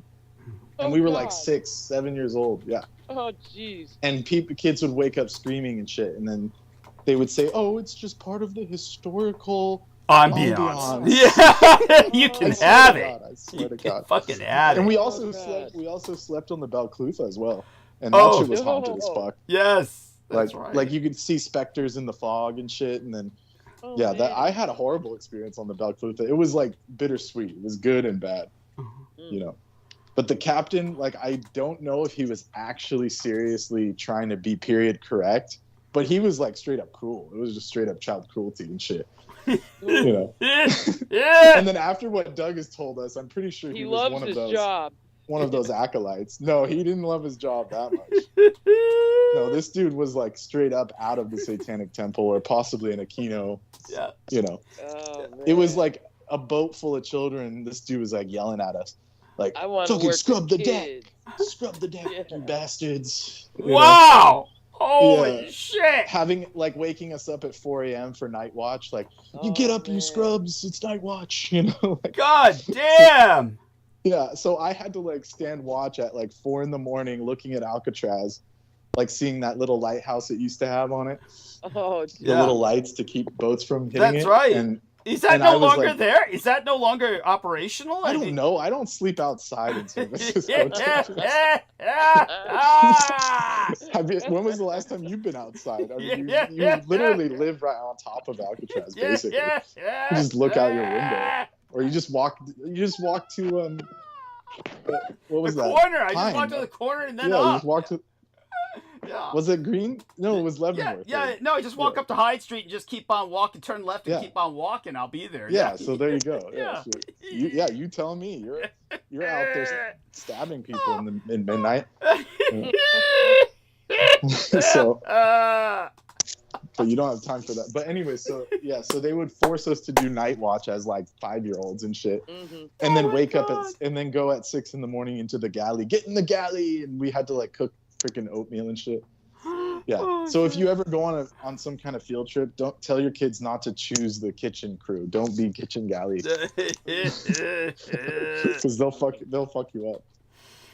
Oh my God, You had that's to if they cook do oatmeal shit for like that hundreds of anymore. people. They probably don't even do shit like that anymore because they. No, probably because kids fell overboard because this dude or they died or something. Yeah, no doubt. I remember he was telling people with glasses to take your glasses off. They were like, "You can't wear glasses," Oh, and it was like some arbitrary rule, like there was no glasses in 1650. and Yeah, it's like, oh, my God.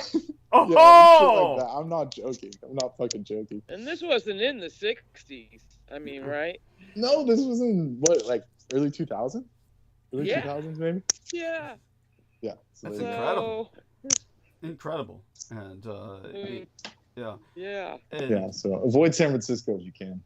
yeah, And it wasn't built by Russian Tartarians that are like had flying ships or something, like Yes. steampunk. This Yeah. wasn't some like they were trying to push like the Russians had steampunk, you know. And if that's true, then the communists destroyed it because they killed all those guys. yes, So there Yeah. you go. There's the side of, you know, talk about history revision. Yeah.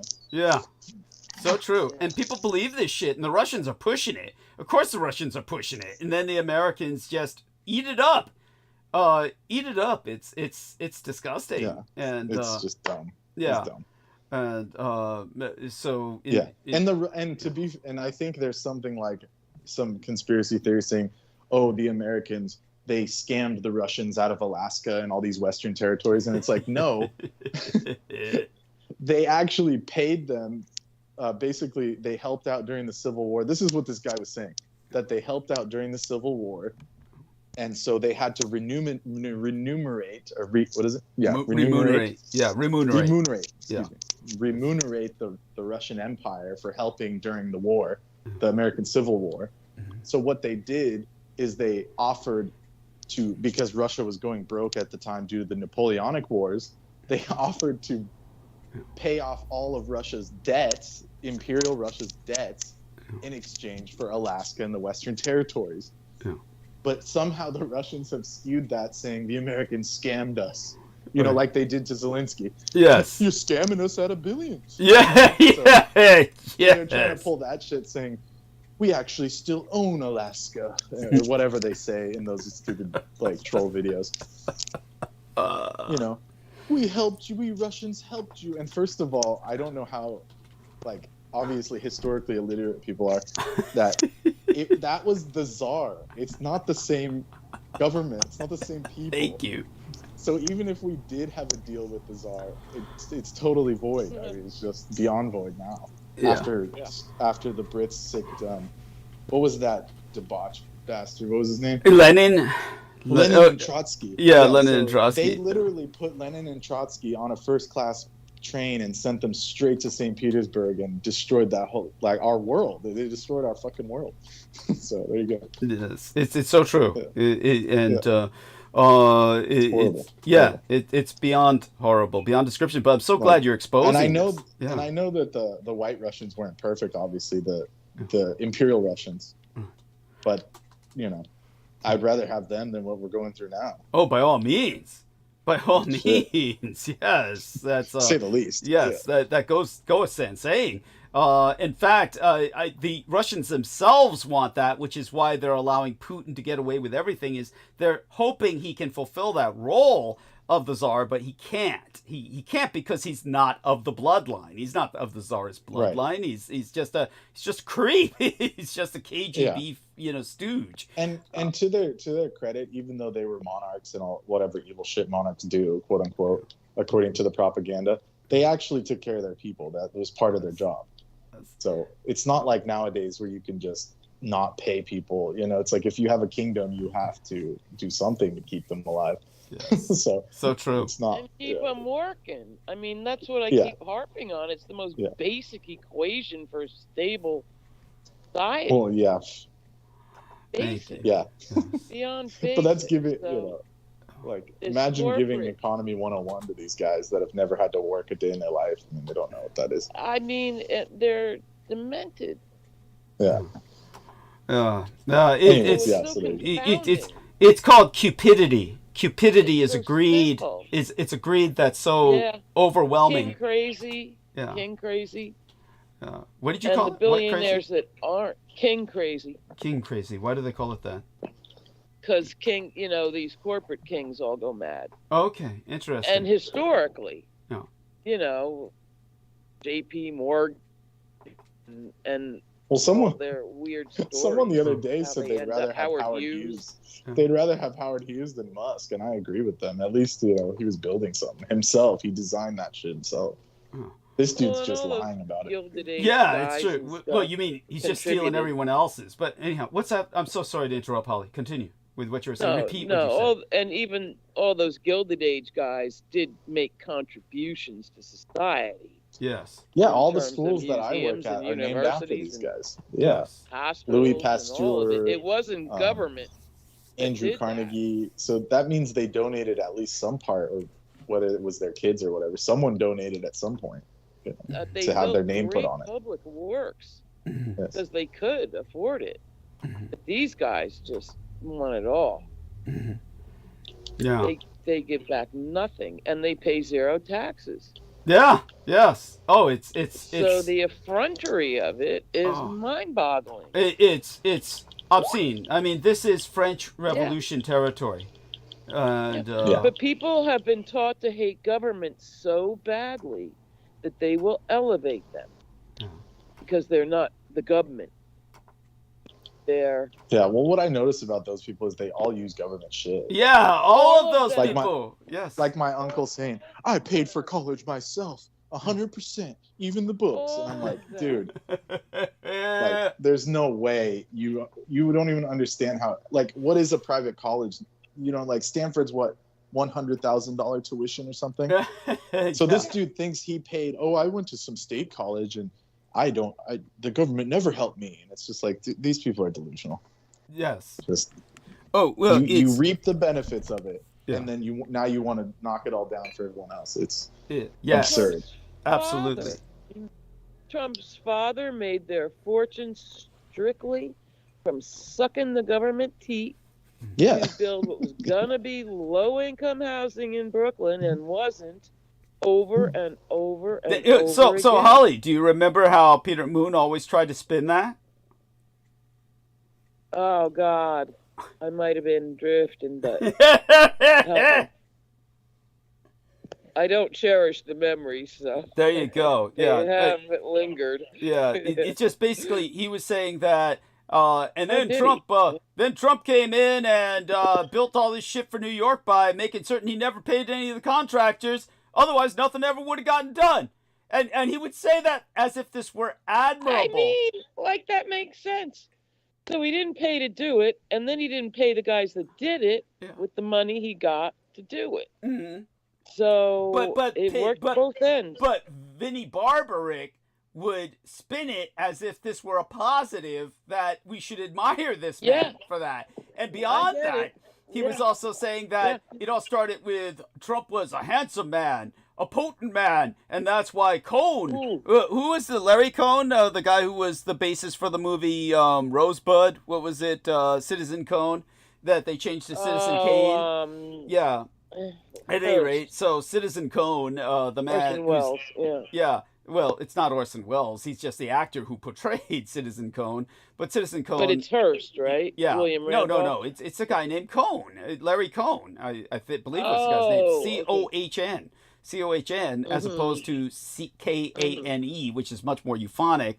They changed the name so that in the film they wouldn't get sued. Yeah, but they were portraying, Citizen Cohn. Yeah. And but Orson Welles was portraying this predatory gay guy named Cohn, who was having sex up the ass with Donald Trump, which even Peter Moon was insistent upon. And Peter Moon would introduce this because of his own fascination with homosexuality. Yet somehow, to Peter Moon, this never detracted from Trump's masculinity. And when I asked him about it privately, he was pointing out Chiron. Oh, it's chirotic. For those of you who don't know, Chiron is the centaur who was the teacher of Hercules, but also Hercules' gay lover. So Centaur had a horse dick because he's a centaur, and he would fuck Hercules up the ass all the time while teaching him about the benefits of medicine and teaching him the healing arts. And that, so then here's Peter Moon saying, oh, it's chirotic, meaning somehow that Trump is Heraclesian, meaning he's Herculean. He's trying to say that Trump is Herculean, and therefore, like Hercules, this doesn't detract from Hercules' masculinity, that he was butt-fucked by a centaur with a horse cock, meaning you could stick a baseball bat up Hercules' ass. And he's saying, oh, but in Trump's case, it's like that it's mythic. It's mythic. Right. In the sense that it's real, but heroic. Yeah. It's heroically real. Yeah. Like he was an actual reformer. Yeah. Who? Trump. Like you mean that's what Peter Moon is portraying as. Yeah. You mean that's what Peter Moon is portraying? Oh yeah, they believe it. Yeah. These things are reforming us. It's reform school. We're all in reform school now, run by madmen. Yeah. Shit pants crazy madmen. Oh yes. But they're gonna tell us what's right. Yeah, that's the insanity. Thank you. No, and they do have power. Yeah. This is a minor thing, but I have noticed just on the generic Google News reel roll in the morning. Yeah. Now how they show the headlines. And instead of, in more and more instances, they're not attributed to media outlets like, you name it, New York Times to whatever. Mm-hmm. They come straight from the White House. And now they come straight from the health department and all these other ones, even Department of Defense and shit. As though they're news. Mm-hmm. There's no journalist involved. Straight out of the agencies as headlines. Yeah.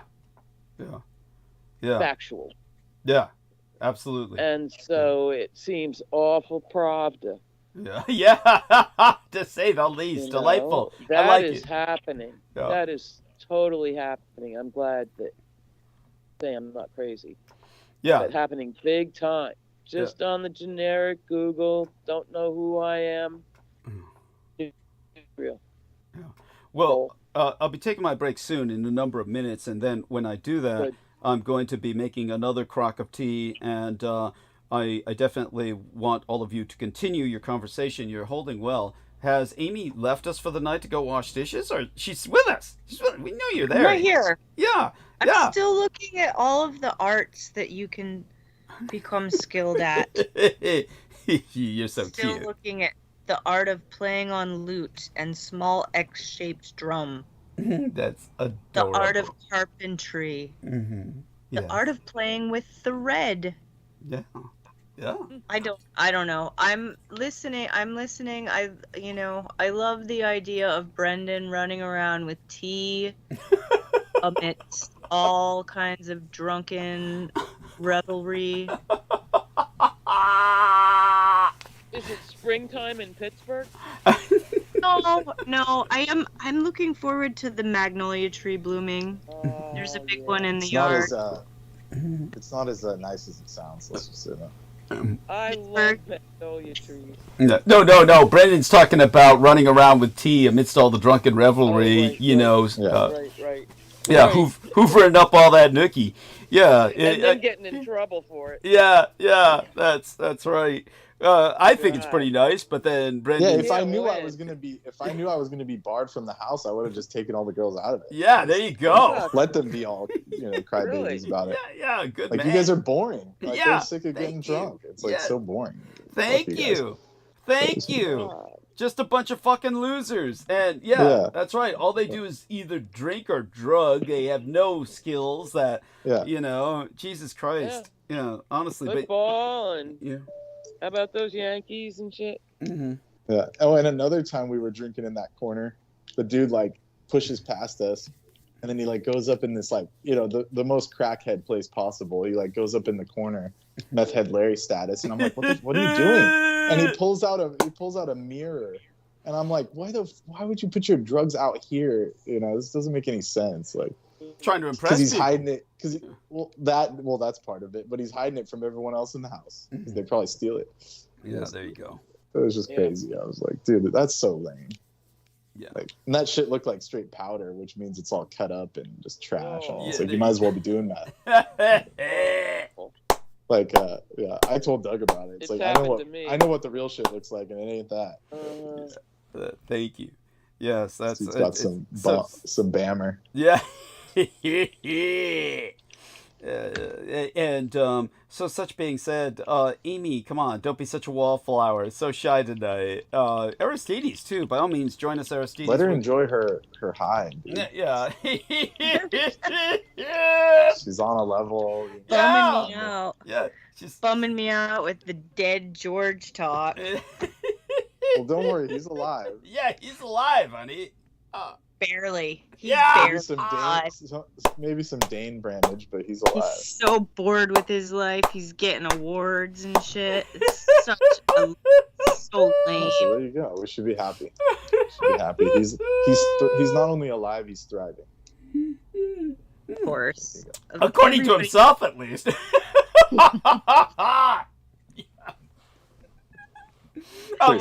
Brendan said it best. It's like something you'd make up to tell your mom for not showing up at a family event. Yeah, I swear I've used some shit like that. Yeah. Oh, sorry, I couldn't make it. I couldn't make it that one I day. was too drunk. Yeah. No, but you'd be proud of me. You'd be proud of me. Yeah, Because, you have to use the first half to like, Yeah. like especially if you don't want to lie, you got to say, yeah, I got an A on my report card, but then I got drunk. I'm so disappointed in myself. Yes, that's right. Because I was celebrating with all my friends. Yeah, so Yes. and I could, That's Machiavellian. Yeah. they were holding me. Yeah, pretty much. They were holding me up, and we were eating donuts. Yeah, hip hip The art hooray. of lying. I love it. Yeah, I've had to so- employ it, believe me. So sorry. Yeah. Because Well, it it's could've all been about true, it's everybody just- saving face. But there's a chance that it's true. It's just no one knows. Yeah. But It's all about regardless, everyone saving face. yeah, but regardless of whether it's true or not, the oddity is his behavior in just not saying it outright. Because for all the reasons we articulated, it's like, hey, I got an award, Doug. I can't be there, and it's so simple to say that. Yeah. And Or what I told you privately, Doug, or when we were talking, is like just the situationalness. If you're on the phone with just two people, and someone's like, I heard someone in my house. Yeah. I heard someone in my house. What the heck's going on? Yes. And then they just click the phone. Yeah. Turn the phone off. Yeah. You're going to think like they're dead. You're going to Yeah. be like, holy shit, they're dead. Like Yeah. something has gone horribly wrong. Yeah. Yeah. So he did like the show equivalent of that. Yes. Someone's in my house. Yes. Someone's in my house, and then just leaves for days. It's just Yeah. Yeah. That's weird. That was weird. Not to That's mention what I thought was weird. Yeah, not to mention that when I call him, the computer's offline, so someone had to turn off the computer. He wasn't talking to me on his fucking phone. So, Well, maybe whoever killed him is just sending you texts to throw you off the scent. we thought that. We were speculating that. Is this him or an AI? That's the play. I'm pretty sure it's him. It talks like him, but still, it's like, don't think we didn't think that's a potential. It's very odd. It's like there's a high chance. But remember, it was almost too formulaic. True. But remember, I even said that about Brendan. What was it? We got a few messages from Brendan that were just odd when Brendan was gone. I was on a beach eating fruit. What do you want me to say? It was something. No, it was. I can't remember what it was. But I said, we got some messages from Brendan, or it could be an AI pretending to be Brendan, and he could be dead. Yeah, it was, we don't know until we hear your voice. Really, we just don't know. And, and I don't remember what you said. Well, George ain't taking calls. Yeah, that's right. That's the other thing that makes it bad, is that George was never this inaccessible before. He wasn't that inaccessible.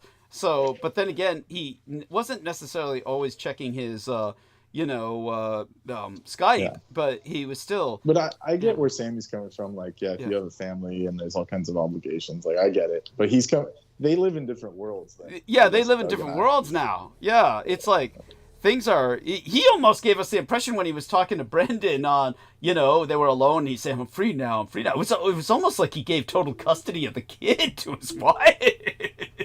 Who knows? I mean, not that happened. I'm just saying it almost sounded like that the way he was talking, right? The way he said, "Oh, I'm free now. I can just go to the gym," right? Brendan? It was just something that a married person wouldn't say normally. Yeah. Like for one, caring about your health is too expensive. Yeah, it is. I talk to him. Okay, here's an example of why I say that. Is because when I talk to my friend who has 2 kids, and I say, "How are you?" Because I knew him. I introduced him and his wife, so they know me. So I'm like, how's everything going? And he's like, oh man, it's like just living the life and just the usual talking points. Then I'm like, yeah, why don't you get back into exercise or eat healthy? And he's like, I just want to die, man. I don't want to live too much longer. Like I can't live too much longer. Just get them to get them through college, and I'm out of here. That's what a married person sounds like. Oh, I mean, they don't sound like I'm gonna go work out and I'm gonna live the rest of my life. And it's true. It's true. No offense to anyone who's married, but that's just what I heard. Yeah. Hey, Aristides, you're welcome to just say hi on this one. Say hi. Check in. And say anyone who's had children. Basically, you're just trying to get through till they're old enough. Like, you want to just provide for your family, and that's it. You don't give a fuck how you feel by the end of it. So, which is a noble art, but it's just it's called Shishupal in the Vedic, rearing children, nurturing children. Yeah. So those people are on like a different timeline than someone that's doing something else. It's true. It's true. Yeah, it really is. So that's why it was also unusual about, I'm free. I'm back to, going to the gym now. Again, unusual in that Yeah, regard. if someone says that, Yeah. yeah, it's usually. It's almost like Can I say Sure. what I thought? Or yeah, please, I by don't all want to means. It's like we speculate. What the fuck, did he kill the wife and kid? That's what. Yeah, I thought he just straight up like murdered them or something. That's what it sounded like to me. Yeah, and so the police. I was broke like into actually his home. concerned about that. Yeah, so it might have been the police broke in. And he's like, I heard something, and then it was like, yeah, it was like the home office. We know what you did, you bastard. Yeah. And he had to like get off the call. That's what it felt like. I was like, he's toast. Oh my god. But then again, well, I was gonna say he doesn't seem like that guy. But then again, you know, They it's never always do. the ones you don't. They you never don't do. Yeah. Like, don't forget, I he went had to the this cousin. church when I was little. Don't forget, he had the cousin that was in prison Yeah. for young girls. Yeah. Yeah. Yeah, well, I can't see George doing that, but murdering probably. Yeah, can't see can't. George doing that. He was with this kid who said, "Wait until I'm legal age." Jesus Christ, you remember Well, that? he was younger. He was Oh younger. yeah, but he was younger too. He was over 18. He was 18, dude. Hey, let's not get into the morality because I can't. I'm not judging. I'm not judging. Yeah. If anything, I'm giving him street cred. I'm giving him street cred so he doesn't appear like well, too to much. me, not to other people. Yeah. Like, Point well yeah, taken. yeah. For context, we were very close in age. Just if anyone wants to accuse me of being weird, or something. Like sometimes it happens like that. It's just it is what it is. Yeah, Romeo law's in effect here, people. Yeah, so there. Yeah, that's right. When it Yeah, comes to- yeah. It was And like with something that- like that. Yeah. Without be taking a short break, and we need you to talk, Amy. And Aristides, do join Well, us. I'm gonna go make my Go ahead, roast. So go you ahead. guys Wait, have a we go. need you to talk to these ladies. Brendan, you gotta hold the stage. Can you I'm do? about to go have a roti mission. I need a roti mission. Oh, okay, so we wait till you come back. When are you coming back? It takes a bit. It'll take a Gotta bit. walk to the corner and blah blah blah. Man, you're kidding me. No, that's Doug. I don't want. Yeah. Walking around in Sacramento is like a death wish. I mean, Yeah, Forget thank about you. it, yeah. well, it would be for Doug too, but he lives in like the empty quarter. It's like he lives in a True. different dimension of San Francisco, Yeah, it's true. Yeah. Yeah, it's true. like a pocket dimension. Like you're some kind of like banished Daedra or something. Yeah, it's true. It's true. Yeah, seriously. Are you like what? You're like picking up something from your cabinet or the kitchen or like she Okay, said. roti takes 2 hands. I have Okay. to make them. Like Oh, this is okay. like So you can't talk while you're doing it? not really, because Oh. there's gonna be like fans and fire. Oh, and okay, It's so- like a whole Ladder. alchemy. So It's like a whole alchemy thing. how long does this take approximately? Like so that we hold the Anywhere stage between 20 minutes to 2 hours. Oh god damn! Well, you gotta hold the stage till I get back. Then you can go to Well, that. then, well, I mean, Yeah. okay, Or fine. go right Wait, this there's minute, like 6 Doug. people on the call. Like, Yeah, dude, Yeah, you don't understand. nothing. You're my talker, dude. Brendan, Yeah. you know that, Brendan. I Yeah, I don't yeah, have look. much to say. That So bullshit. take 10 right Bullshit. now, Yeah, Doug. Heather, just start. I'm taking the Go 10 already. now, Brendan. I'm the host. Someone I'm just taking read the break list. first. Just read the 64 list. Yeah, Okay, no, take the break, no. take the break. I'm reading the Heather, list. Heather Holman, we need you, honey. Aw. You gotta start asking this guy questions. Yeah, ask this Let guy. Amy read the list. No, honey. You're gonna start asking questions.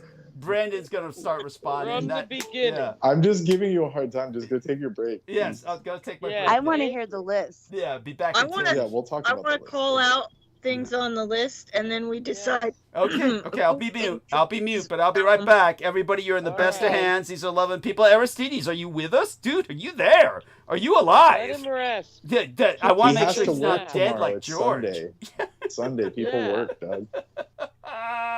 It's like that, dude. We're talking Aristides here. He's got a whole different lifestyle. It's We'll handle it. It's like God knows he was helping me the other day, and that made him late for an appointment with.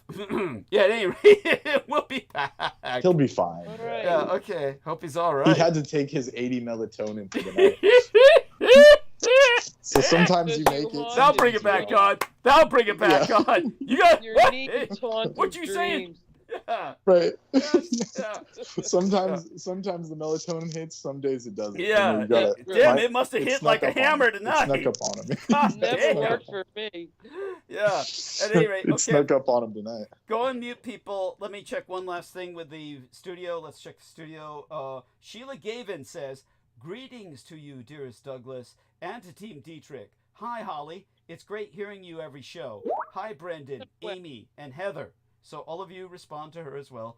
And Hi, Sheila. Hi, thank you. Yeah. And okay. So all that being said, I definitely am going mute now. You guys got this. We got good numbers. Let's see how you guys hold them up. And I'll be back 10-ish, 15. Yeah, last time you left me by myself and I was like getting winded, and you're like, "You lost everyone." I'm like, because I was like, dude, that was the enemy. That's an enemy manipulation. There's no way you could have lost that many. That was like, it was down to 3. It was down to 3 people. Well, it went to 0, so we know it was like a board wipe. They just did some kind of. They were To fucking. guide us in a breathing exercise. And that was weird. Then Sammy shows up, and then all the numbers came back. So that it's like, what, did Sammy have his own fucking fan club? What the fuck?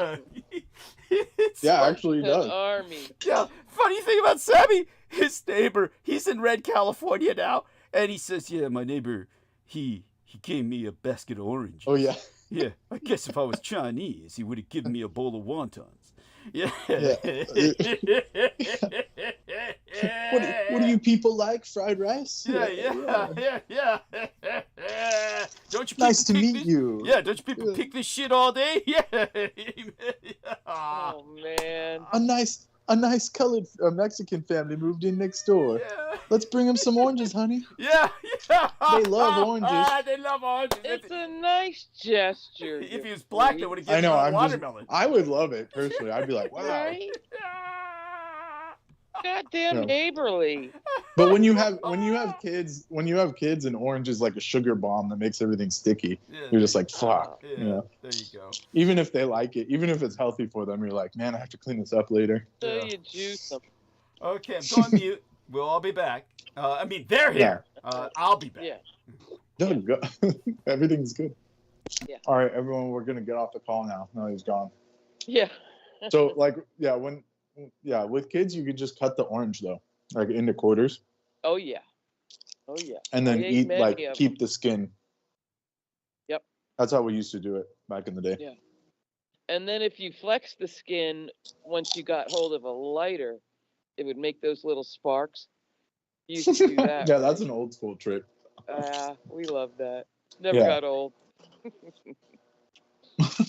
I forgot about that one actually. Yeah. It was science. Oh, there you go. Yeah. It was a home science experiment. Man, I never thought I'd grow up to be the day I remember science. Yeah, I know. Remember you don't remember the chemistry kits of old available to. Oh, I used to be into all that. Yeah. You like grow your own crystals or have a little experiment. Well, they had whole setups that packed up in suitcases. Oh wow. Of like all these, basic chemicals. Dang. Oh yeah, and the home Bunsen burner and shit. Holy shit! Yeah, see, that's like, I won't date you, but that's way back. Real laboratory glassware. No way. There was, oh yes, and I'm talking 67. For the budding, it's a budding meth maker. Absolutely, kids used to be supported in their interests. Right. Practically speaking. Like they used to like learn shit in prison. Yeah. Well, now they just say it's time to work, Yeah, because they're privatized. 15, it's old enough to work. And you see the people online that are grifting that. I worked when I was 13. I'm so glad. All It's like, I don't understand why why is that a plus? I mean, I get it. You don't want your kids to grow up spoiled, but doesn't mean you doesn't mean they don't work. It means that it's just you don't want to. Yeah, why would you want your kids to have a hard life? Used to cost $20,000. Yeah. The whole scale was like you used to be able to work for a house in a lifetime. Now it's like I couldn't even work to buy a house the rest of my life at this point. Literally. No. Housing is commodity. Yeah. So it's bonkers. It's the root of the evil, in my mind. Because again, you can't have a functioning society if the people that clean your toilets can't survive. All aspects of infrastructure that supports all these smug middle classers, so many of them. Well, the middle class is going to get cooked now if they haven't already. The federal government are sliding on their asses down the front street because they're losing their jobs in vast tranches. Yeah, there you go. So, well, I mean, how's that going to be? It had to happen, but it didn't have to happen this way. It just, because of the technology advancement, at some point it had to happen, but right. This isn't the correct way. Uncontrolled technology advancement had to happen. All I wanted was a goddamn answering machine, Yeah, there you go. That was it. So that didn't have to happen, did it? Or did it? Yeah, it has to happen because Age of Aquarius is the technology age. Well, and I think it goes back to the whole one God opposed to multi-gods. Yeah, polytheism. Yeah, because that's binary, right? Wrong, black, white, hot, cold, one God. There's only one right way. And so we've all kind of... Well, that was done by design. From all humanity to become more and more machine-like. Where in their thinking, you got all kinds of gods that do all kinds of crazy stuff and every kind of human or aspects. emotion. It shows the aspects of creation as opposed to an ambiguous, nameless. So the book religions tried to stomp that out. Yeah. Well, it was deliberate. I mean, it was deliberate. We can just say that it was deliberate. By who? How? It's like, that's the question, isn't it? 5,000-year conspiracy. Yeah, So what's at the root of it? These other beings, these other forces, like the other universal. Yeah. Okay. Other like the rule, the gods of other the realms earth have different time span, like lifespans. Like they don't have our time span. Like not everyone has. Like the material is limited, deliberately limited to like 120 years. So Earth is kind of a cursed realm. Well, no, it's just you come here and you learn something, you learn a certain way of doing things, and then you either advance or you go on to the next realm, or stay here. Experience the reality of duality, because I think we're here to explore duality, not to defeat it. Yeah, no, it's just it is just a principle. It's a pure principle. Like there's day and night. Like there's nowhere you can go and get out of that. Yeah. Nowhere. Or those two principles are everywhere in the whole universe. Like that's what I'm it's there too. for. So that's a dumb argument. I mean, for me, like it has to be. What's the point? So if that's already settled, so there's a big fight like in India over Advait and Dvait, which means dualistic and non-dualism. So there's like this huge discussion even in polytheistic people like about it. Okay. So and boy, there's a lot of tech coming out of India, isn't there? So, yeah, I mean they're more advanced. More advanced as far as mathematics and engineering. Because they're vegetarian and stuff. There's a lot of reasons why, but that's the main reason. Yeah, many reasons. But to me, binary is going to the machine age.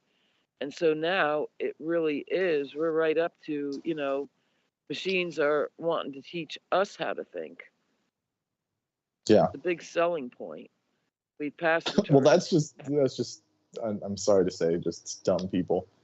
That now I've seen people where they can't even think anymore. They'll say, I'm going to ask the AI. Like for what? For like some basic, I mean, it was like for some basic, like It just, comes from all sides of me, and it's shoved into Yeah. my old phone and my own laptop. No opt out there. At least I can opt Yeah. out of Siri, but but not, you could, but I'm saying there's like no if you opt-out. know about it, like if someone knows about it, you can just say like, okay, I don't need it for that. Like there's nothing wrong with technology. I'm not against technology. It's just not at all. But like, for example, back to the original point. It's yes, machine-like. It's not Yes. human. Yeah. And so if that's always been the course of our evolution, that's darn interesting. no, it's a deliberate thing. Right. Oh, by these strange, like The negative Gnostics say, beings. that the gods of this earth are evil at their heart. Yeah, the And Gnostic demiurge and stuff like that. Yeah. And so we want to worship the next level up In a way. that aren't like other world gods, you know. I mean, Well, you the know, Gnostics were that all shit. about getting Yeah, out of the like that. physical. They considered like the physical to be like the worst prison, like the prison Yeah. body and the prison planet. That was the Gnostic thing. Well, it So- is kind of proven to be true, but more lately than it used to be. But it is kind of seemingly kind of like that. More and I mean, more, this world you know what I world mean? is. I mean, it is that. There's no Yeah. doubt about it. I mean, anyone who's in doubt about that is like, I mean, it's in denial. Like, Yeah. and I know it sounds rude, but it's just that is what it is. Like, Yeah. like no one here can do everything I guess even that they rich people want. suffer. They suffer more. I mean, they suffer more. Like no one's free to do whatever they want. We don't all suffer equally though, in my experience. Yeah. But that's like, I mean, the point is, Another thing. Yeah. like, you have to get out of birth and death. That's like what the Buddha was saying, and all these people are saying. So Say it again. I couldn't hear it. the point of life is to Yes. get out of the cycle of birth and death. That's what the Right. Buddha was saying. So like, and that's true. I mean, there's a truth in that. And if people don't see that, there's nothing I can do about it. It's just, But what kind of hurdles do you got to jump to achieve that? It's like with life and death. Now, in my there's a lot to it. belief, there is reincarnation, but I don't think it's random. I think it's through bloodlines. Like my great uncle was just like me, and then my great grandmother was just like me, kind of thing. Yeah, you tend to stay in the same blood In the same line. families. But how It can depend on all kinds of factors, like many factors. And Like I think this isn't something to be simple. Like one, it's not like a 1, 2, 3. It's that's a complex fair. equation. Yeah, that's fair answer. Yeah. But yeah, you were saying about that? But what's so crazy about the fact that, like, how you can't grow a rose? This is a botanical question for Brendan. Yeah. You Okay. can't plant seeds to grow a rose. You have to graft them. The modern rose, yes, but you can grow So them from seed. every rose It's just super goes difficult. back to the first rose. Yes, And just like people, a guy can't. which is why the rose slap- is used by those, Yeah. all those secret, And the so Rosicrucians and all that, like Right. the two-door rose. The Barossa. So the rose meant, it means, it's the cycle of rebirth and reincarnation. Yeah. So War people of the are kind of Roses the and all same. that symbol. To me, Yeah. thinking people are kind of the same. A guy can't just come on the dirt and a human will spring up. No. That it's a long for every individual as we are today. There's this, like what, 10,000 year Millions chain years. Yeah. of people having sex that resulted in us. Yes. not only just having sex, but caring for the infant to bring it through its childhood. Yeah. But then Exactly also, right. when you Multifaceted. start to consider the reincarnation, like to think that the person, be it a family member or not, had their own history of ancestors. So even each incarnation has a whole flurry of ancestors surrounding it. I'm telling you. Exactly. It's crazy. It's a fractal. And so like it's not linear. It's not linear. But I am the product of my ancestors, period. That's who I am. No one came before grandfather. Before grandfather, there was no one. Yeah. Do you see? Like you can't get father or personal. Like you're saying. Yeah. No, that all of your ancestors had to come before you. There is no one before the grandfather. Like you have to have a grandfather. You have to get the grandfather to give you a mother or a father in order to become. Got it. With all the mixing down the line. My God, that is complicated, man. Like you're saying, Brendan. Yeah, it's a fractal. It's like the more you zoom, you can't zoom in on it. Like the more you zoom in, the more each and every one of us are like a 10,000-year fractal that somehow survived all kinds of madness and wars and disease and volcanoes and mayhem of every description to be us. Indeed, and here we are, all of us, all together. Here we are. Yeah. To say the least, I would just say the least. That's crazy. Now, I personally, I'm at my, there's only a couple of us left, but we're the last scraggly roots of that 10,000-year line. My family line is good as gone. Yeah. And, yeah, but the thing is, there's no such thing as like an end to it. No, it's just those are nominal. So interesting those are nominal that things. right in front of me, 10,000 years is coming to an end. I got to appreciate that. Yeah, true. For being a thing. I mean, but it doesn't end. Really it doesn't end. Go back that far. It's so wild. Yeah. So that's my thinking on reincarnation. Very good. I kind of hope that when I go, I will get to return to the great hall of my ancestors. Yeah. And they're pretty fun. The ones I got to know were okay enough. One side was better than the other, but I picture a great hall and a roaring. Yeah, so there's a Vedic concept you can look into it. It's called dogs under the table. Yeah. Yeah. Say again. It's called Pitrilok. Pitrilok. There's a place that's in the, that has all those ancestral memories and that people do after they die go there. Yeah, that's like Valhalla. It's called in the Scandinavian, like these kind of places. That's right. The halls of the dead. So it's possible to actually do that if you're keen on it. Vast lands, a beautiful countryside, and that whole thing. Yeah, these places. But I used to get worried, like in growing up in America, it was like death was going to be the great vacation. Final vacation. Yeah. I think about now how it could present some challenges. I mean, it's nothing to be feared. Like there's nothing. Lounge chair. Yeah. What do you say? It's nothing to be feared. Like there's nothing scary about. Like it's only scary because it's unknown. That's from our perspective.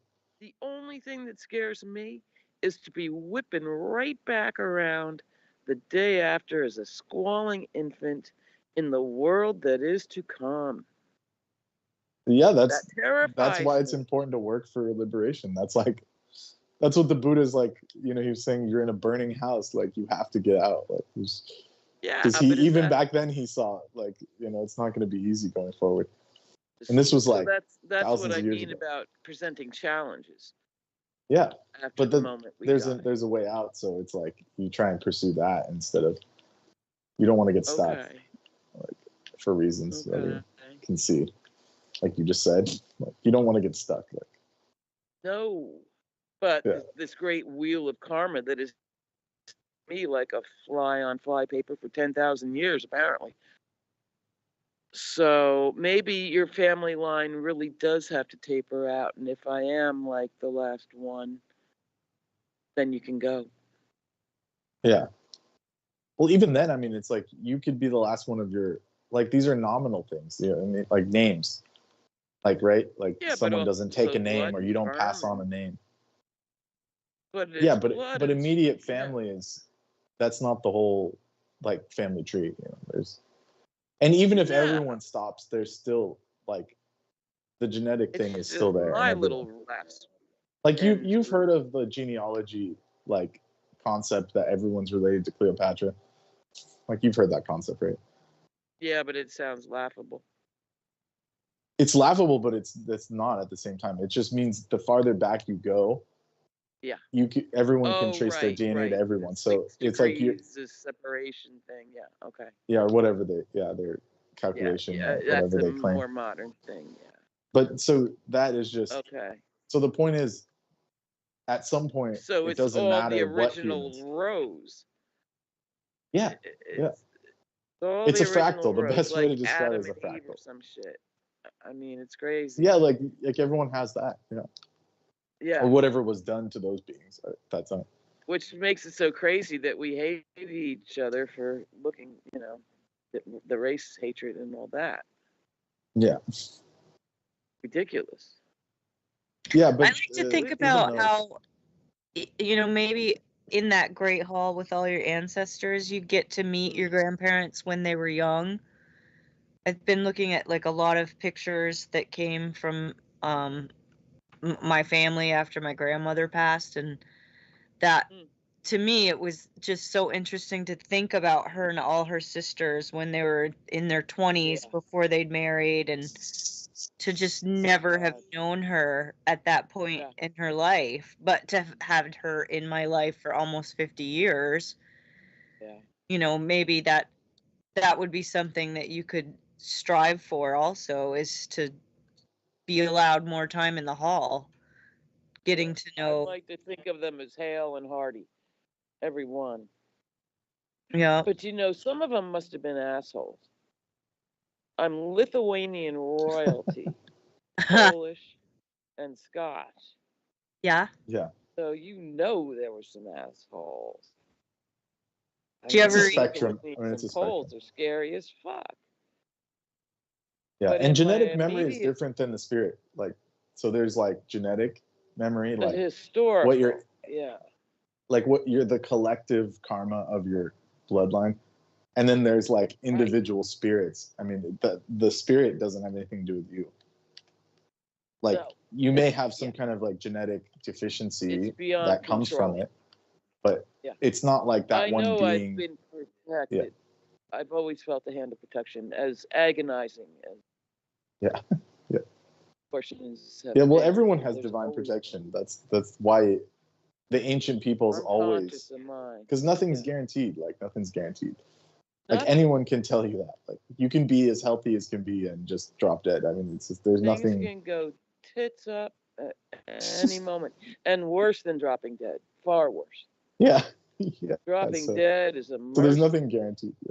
Yeah, things could Nothing happen at where all. that's like good. Yeah, like that's like the best situation. That's a mercy. I hope I go that way.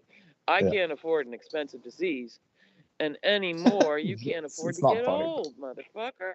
Yeah. Yeah. I can't Well, afford to get yeah. old. Yeah, we're cooked. My generation's cooked. Yeah. Oh yeah. Done for. So, you know, And even if forget I about end up retirement. squealing- Like Oh, I had this that's discussion with someone I know Forget that's about like vacations. close in age. That's It's like, all. yeah, forget about retirement. None. Just survive and do your spiritual None. discipline. Like what? Like, there's 40 only, years like, old, 3 isn't it, things. probably? Humans are expected to do. Like, Yeah. survive, then do whatever work you have to keep the body disciplined and clean and all that, and food. So that's the 2. And then the 3 is work on your spiritual evolution. So those are your, like, that's all you got to do. Evolve Yeah. and survive. So there's nothing else is guaranteed right now. Like it's, and Well, be, my you know, goal, I feel like I feel at least something if I get through a day without knowingly causing suffering. Do no Yeah, harm. obviously you don't. Yeah. Obviously, you don't want to cause more bad karma. Like that's so. First, you get out of trouble. That's part of I the just one. don't want to cause suffering. Yeah, Even that's when part it of the comes one. down to bugs now. Yeah, that's part of the one. And- Like you don't want to and cause it's extra bad karma for driving. yourself. Well, and not only that, it's not a, transactional thing. It's just everything is so bad that, man, I just don't want to make it worse. Yeah, well, whether it's compassion or not, it doesn't matter. It's like that is part of it. Oh, no, I mean transactional. It's not for Yeah, me. that's what I'm saying. I don't even think about that yet. Yeah. And I figure that's a pretty good day. Because you never know. Shit can set you off. Yeah. But Yeah, but I'm not when it looking comes for to like innocents, like bugs and animals, it's like there's never, unless it's trying to kill you, there's no reason to cause them harm. some things that's just skeeve me like earwigs, but I'm a helper to spiders. there you go. So you have examples, yeah. Okay, I'm back. So there you go. So how is everyone doing? We held numbers. Jesus. Yeah. Well, Good. it was almost like the second we got on a depraved topic, you showed up. Like, you have this like you have like the shadow monarch aura, to put it in like anime terms. Like, we were like in the clouds, and then it started getting cold in here, and then it was like, oh, Doug's back. I love it. Not that that's a bad thing. Understood. Not taken as such. Yes. Yeah. Yes. Yeah, you would like it. Of course. Yes. Again, so that everyone understands, this is a Japanese girls' holiday weekend in which they celebrate, particularly with dolls, and hence the biofacsimilacra, which is in the photograph embedded in thumbnail of live stream, a life-size biomechanical facsimile of a human biological organism.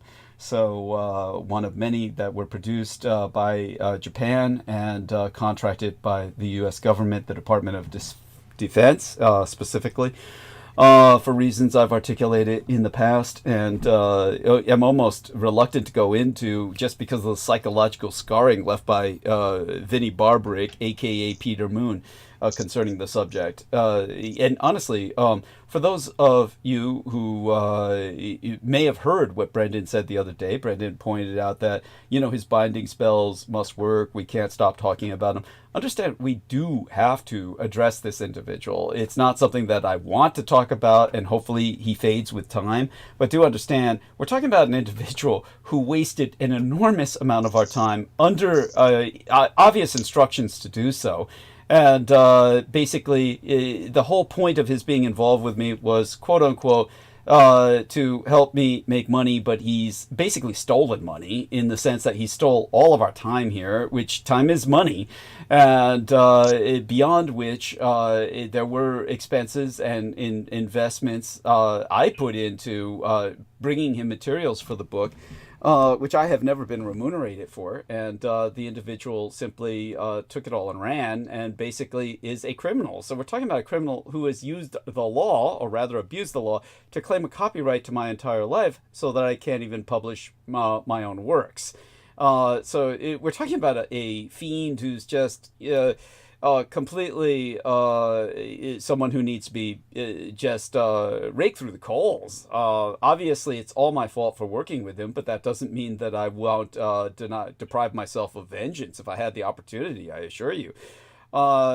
Such being said, I don't dwell upon him other than when the subject arises, but the subject does inescapably arise, because the subjects that we cover here will ultimately have to go into a book that I have to write myself.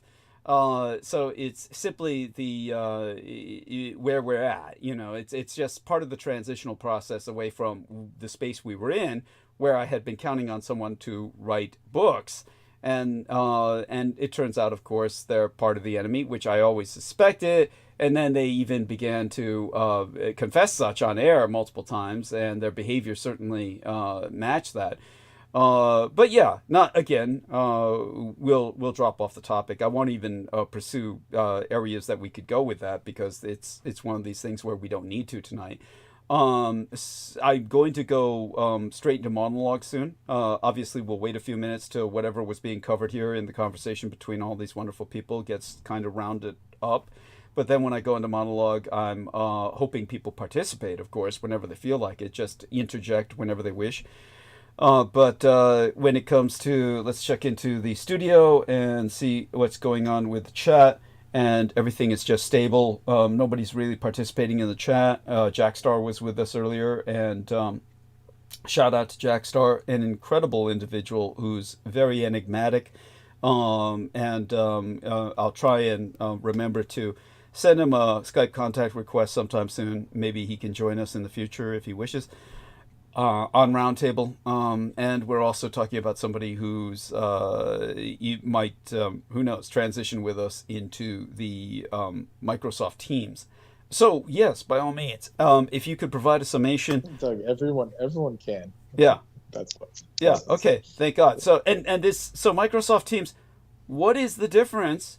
Why is John Warrington on Microsoft Teams already? And this is not a question of a challenge. It's just, I'm just trying to figure this out. Here, I'll show you. So I'm going to share a screen here. Do you want me to be nice about it? Should I just...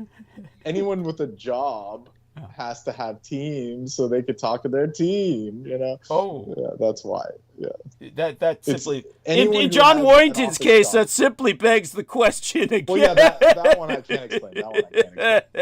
But in the case of anyone who works at, like, you know, for the government or in anything nowadays, especially after COVID, everyone is on Microsoft Teams because we have to go to meetings. Okay, so not because it's like free Skype, free phone calls for anybody that wants it.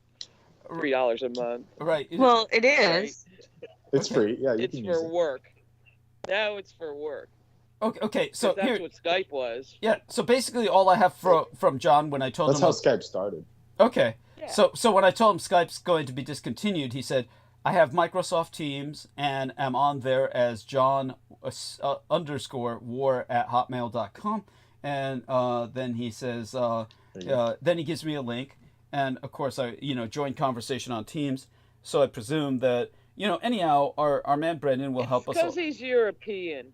And they're more civilized. I guess. This is the maggot man. Yeah. And he won't take any umbrage to that. Even Brexit is ahead of us. He's definitely not civilized, let's say. And he would be proud to take that helm up, I'm sure.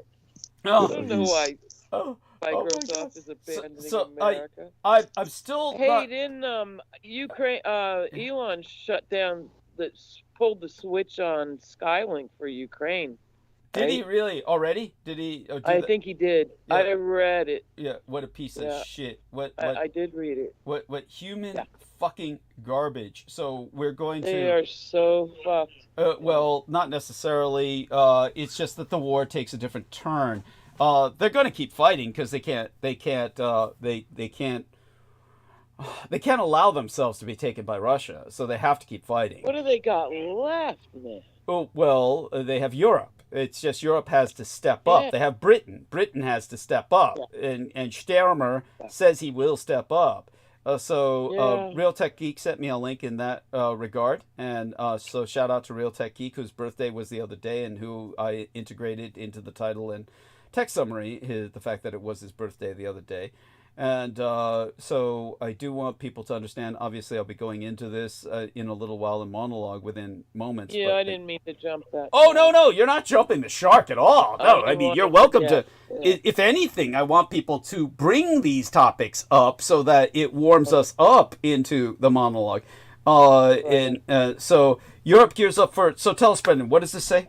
Europe gears for a massive... Europe gears up for a massive surge in defense. There we are. So Trump is going to be the villain of history for starting World War III when he didn't have to. There's literally no reason for it. Not with the base. He's going to be the opposite. No, honey. The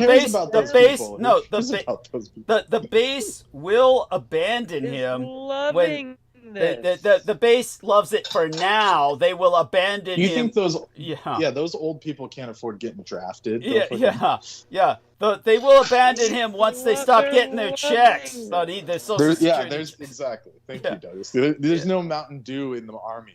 Yeah. Like they'll be crying. There's no Diet Coke in the army. No Walmarts to be found. They're going to be. Believe me, honey. They're all going to be impacted when they lose their Medicare, when they stop getting their checks, when they lose. They already cut Medicaid. Medicaid. They're all going to die. They're all going to die. Yes. There's going to be no insulin, and his base is literally going to die. And I'm not saying this in any kind of rude way. It's literally they won't have insulin. Yeah. Trump truly feels he does not need his base anymore. He truly feels he does not need his base. So believe me, I dig that. Yeah. I do. Yeah. I do. And Vance will go under that bus too. Well, because hopefully Vance so. thinks he's his base. Yes. As soon as possible. Yeah, Vance feels that he is the base connection. Vance feels he's the base connection. That is correct. We're Christian, right? Yeah, and the real connection don't give a shit about the Christian. No, but the real villain in history will be Israel, which voted against Ukraine in support of America's vote against Ukraine in the United Nations.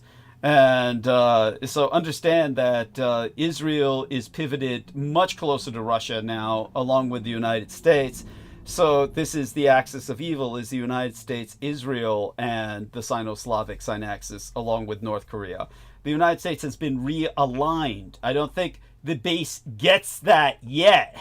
They are loving it to a degree. It's not that would anger them. They wouldn't care. They'd love that too. The base truly would love being on the side of communist China, the Russians, and the North Koreans, because they think of them as tough warrior people as opposed to all the pussies. They think of the Japanese and the Germans and the civilized peoples as the pussies in our world. Yeah, and they want to be on what they feel is the warrior side. And they want to control us. Yes. Yeah, and so this is so his base is loving it, but then again, when they lose all the bennies, things are gonna start changing. Well, things are gonna start changing. So our troops haven't been involved. What he's really shutting down is that avenue for munitions. No, it's the bennies. I mean, forget the munitions and forget troops being involved. You think Americans care about that? If a draft starts, yeah, sure. But most Americans would just sign up. With him putting Zelensky out the door, what benefits will be lost for federal workers? Well, I mean, I'll get into that. The federal workers are, of course, being radicalized because he's declared war on the federal workers. And all that's great. That's that's fabulous. But I'm missing something here. I'm not understanding, and I'm blaming myself. What would it be? What would it be that you're missing? When is going to feel the consequence of this? I'm sorry. Who is going to feel the consequence? Reductions. You may. I was getting the impression that it was the average American worker in that capacity. I'm sorry. Yeah, could you express that a bit better? It's I'm failing here, and that doesn't matter. Okay. Let's just go forward. Okay. And soon if enough. I can phrase it better going forward, I will. Yeah, sure. Okay, that's good, and that's fine. That's fine. Of course, want to keep the round table going for a few more minutes because I'll probably just visit the bathroom one more time just to relieve myself before going into monologue. And, so give it a few minutes before I do that so that we can just then go full steam ahead. But such having been said, dear, how was Amy and Heather, and did Aristides come back to life, or is he he just was not participating? He was just mute the whole time. Just curious. Just checking in on our man. I was there. Yeah. Brendan and Holly were at it. Yeah. Going back and forth. Yeah, they were just going at it the whole time. Mm-hmm. They were on top of it, Mhm. getting it done, Yeah. talking Was it the reasonable? good talk. No. And did you find it reasonable, as Holly says? Was it reasonable? Yeah. Of That's course. Yeah, you know. okay. Alright, good. Yeah. I think Thank you. Yeah. I thought there was several good points being made around, you know, how we're witnessing Mm-hmm. the end of a lot of our tree. Mm-hmm. Yeah. True. That there's, you know, these families are very small, and some of us have very few relatives left. Mm-hmm. Okay. Is that your case as well, Amy? Can you relate to that? Yeah, I'm definitely noticing this. Just, you know, kind of in my day to day, even just that, you know, when your family has just 2 children and those children don't have children of their own, Mhm. and then your partner's family is the same kind of setup where there was only 2 there, and there's not all, you know, there's just not all that many prodigies. Mhm. Progeny. Sorry. Mm-hmm. That's fine. Plus families of only children. Say that again, you know. Holly. If you're an only child, or your parent was an only child, in my case, Yeah. it cuts down fast.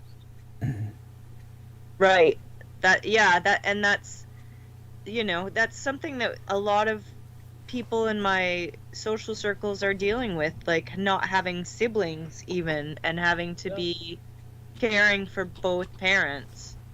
And in some cases, those parents aren't even in the same home. So you're now caring for a father in Colorado. Yeah. God in heaven. Yeah. You know, just like the bi-coastal families where there's just Yeah. no contact really. Like I don't care what you say, the social media is not intimacy. It's not getting to know somebody. It's not feeling really attached to them. Like you can distract yourself by texting somebody every day, but it's not being in relationship with them. It's not having you know, to negotiate your time and space with another being. And like, and I'm saying this in respect to having an older person around and noticing that there's a lot of ways that she interacts, but it's not like with a physical presence. It's all through the computer, through the TV, through the phone. And I, you know, I don't have any judgment, and I don't feel like there's any reason that, you know, that needs to change. It's just, I feel like it's really isolating, and it can be really, like, then you get really interested only in the things that you're interested in, and you're not connecting or being influenced by outside ideas because, well, the algorithm's feeding you exactly what you need to hear, or you're fighting with the algorithm that's giving you the things you don't want to hear. You know, these are technology things that they're so prevalent, and they're having a huge effect on young people as well, in ways that the 2 generations before them never had to deal with. So there's this whole learning thing that has to, you know, be renewed and restored around paying attention to the child and letting the child lead. And, you know, and that's just an idea. Again, it's something that comes up when I start to consider what you were speaking about with your family being very small, and you're noticing and witnessing the end of 10,000 years of descendants from that common ancestor, like Cleopatra, or, you know, in that way. Right. Mm-hmm.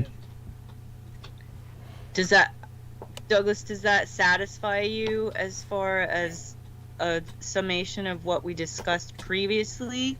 Sure. Would But you like to go get your whatever you're getting? I'm not getting something. I'm going to just basically take Going to a leak. Yeah, but soon enough. I mean, I'm waiting on it simply because I just want the roundtable to go on a little bit more while I breathe and do a bit more searching for some quotes. I want to make certain that I get these quotes exactly right when I quote people. Want to be correct, and it's really that's where you hear me reading. Obviously, is with the quotes. That was something I was pointing out about. Our dear Brooke Gibson was that she would often say, "Are you reading?" And a lot of people will say that. They'll say, "Are you reading?" And well, yes, when it comes to quotes, I'm fucking reading. I don't understand why someone wouldn't want me to read a quote because they'd want me to quote it correctly, right? But other times I'm not. And the way I can prove that is exactly what Brooke Gibson herself said, which was she was attracted to me when I was interviewed by Sean Bond, because she said I had these incredible eyes that were constantly looking at the camera. Very hypnotic because I keep my gaze on the camera. Well, obviously, I'm not fucking reading. I'm looking at the goddamn camera. So that's a point to be made right there. Yeah, there we go with that. But I will be reading quotes, as I do every time, because I source and cite various people's when I'm making my points. So while I gather these up and just kind of put them in a place where I can cite them, where I can reference them, a common file, if you will. Very exciting. I know it's going to be a good one. Okay, you're so cute. You're adorable. I totally am. Yes. You're on fire, baby. Oh, yeah, you're wonderful. You're gonna rip it once again. Oh, yes. Blows my mind. It blows my mind every time. Oh, thank you. You're so kind. You're an angel. God help you. And it is God help me. Honestly, it is with like dirty wings. Yeah. Yeah. Yes. And usually I start about 4 hours in, so it's about that time. But give me, after one last trip to the restroom, I'm in. God. Yeah, I'm in. Right. Yes, but give that a few minutes yet. I'm still sucking in more tea, stirring it up. Yeah, right. Get that bladder full. Yeah. Getting that bladder full. Yeah. Let's not be that graphic. Jesus Christ. Though, considering what we've spoken of in the past, we definitely do go there. I'm not quite sure about this paper. You guys are on something else tonight. We all are. I'm not quite sure about this paperback. I'm not. But, I feel great. Yeah. Oh, cool. Good. What? There's this guy named... the only voice of reason left. Yeah. Yes. Well, always were. We're going to watch out, everybody. You've all got wrenches. Meaning everybody is a monitor here. Everybody's a hall monitor.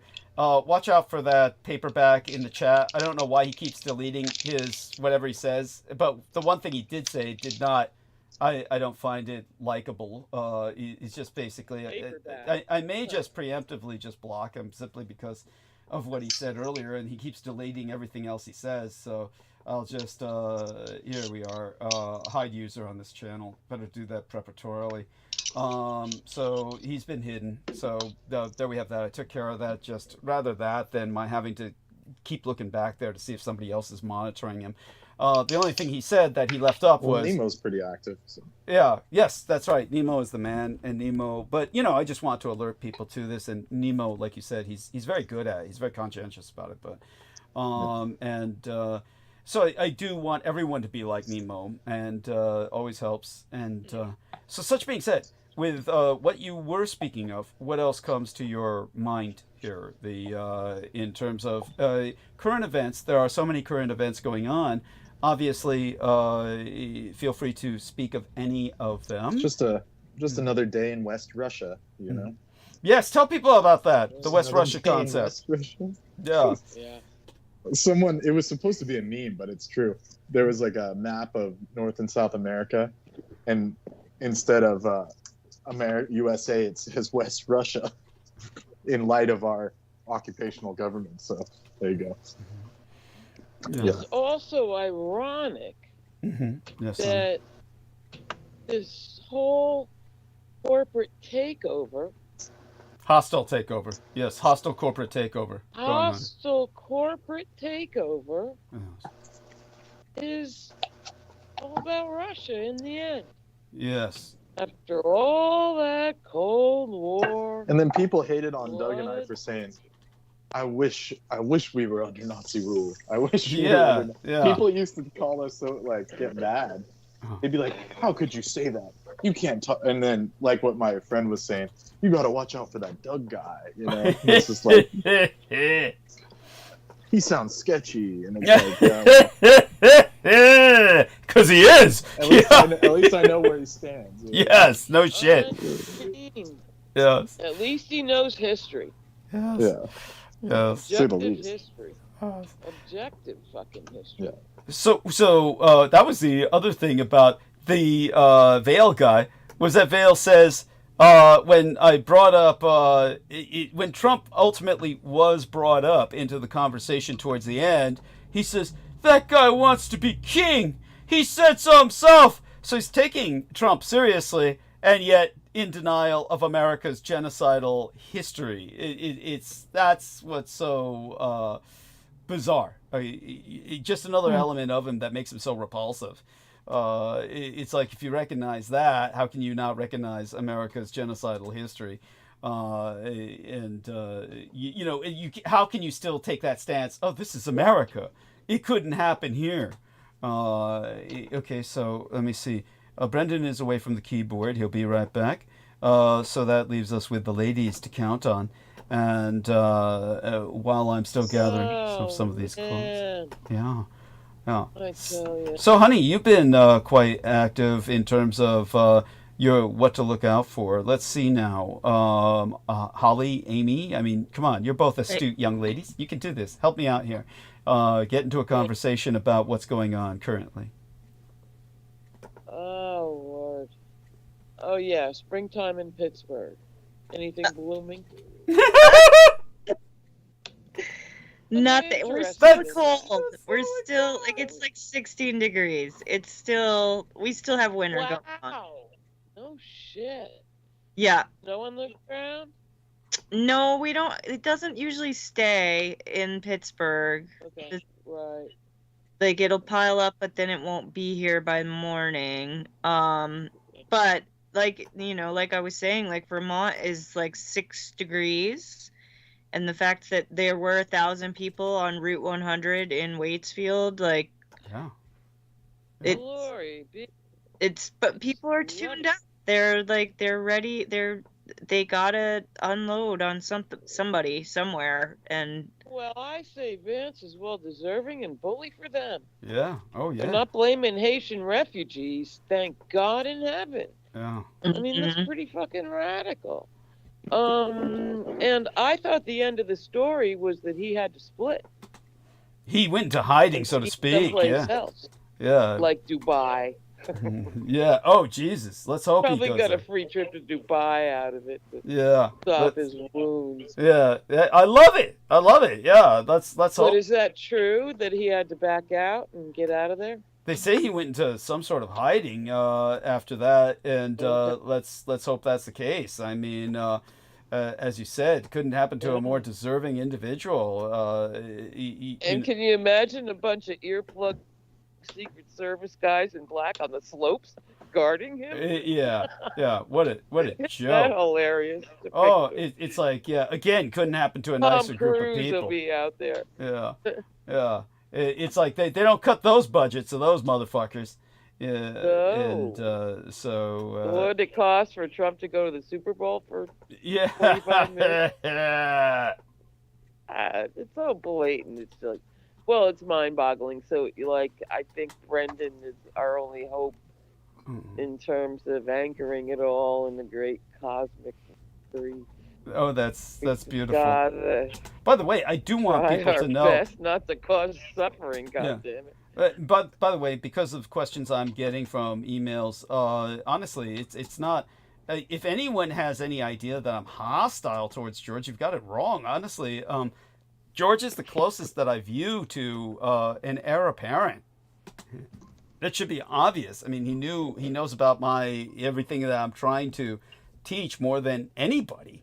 It's just the point is, obviously, he's behaving in what I consider an odd fashion, and hopefully it resolves, and we'll get back into a more normal, if anything in my life can be considered normal, kind of interaction with each other.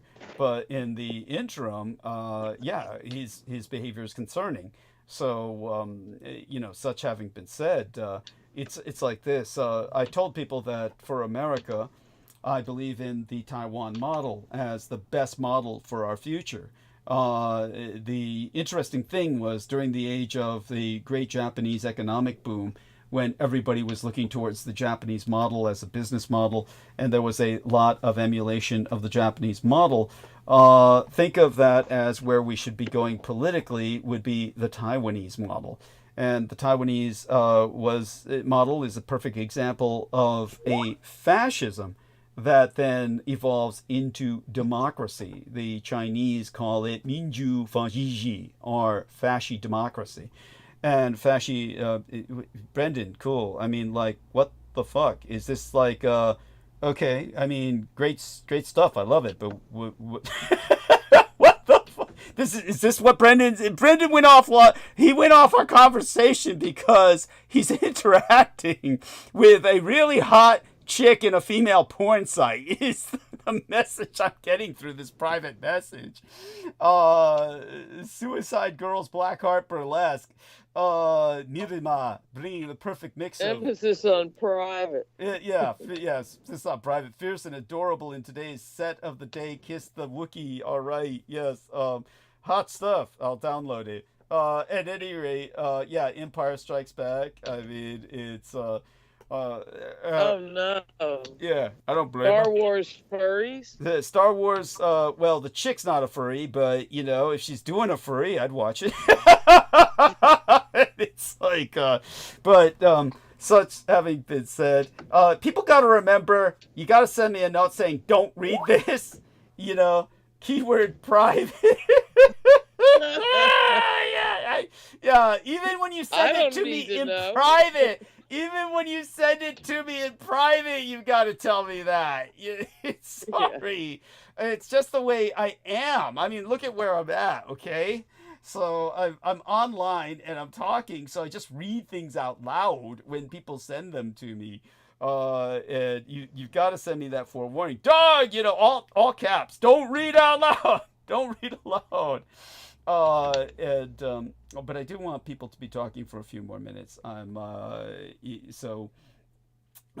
it comes to current events, our dear Amy is very impressed by what happened in Vermont, which for all intents and purposes is basically, in a sense, the closest thing she has to a home state. Am I wrong on that, Amy? That's kind of like the closest thing you've got to a home state, isn't it? Like, Well, I mean, all my dead relatives are there. Yeah. So, if that's, maybe that's the pagan idea, is that if you're living in a place where your relatives are buried, that's your home. That's what got shattered in my lifetime.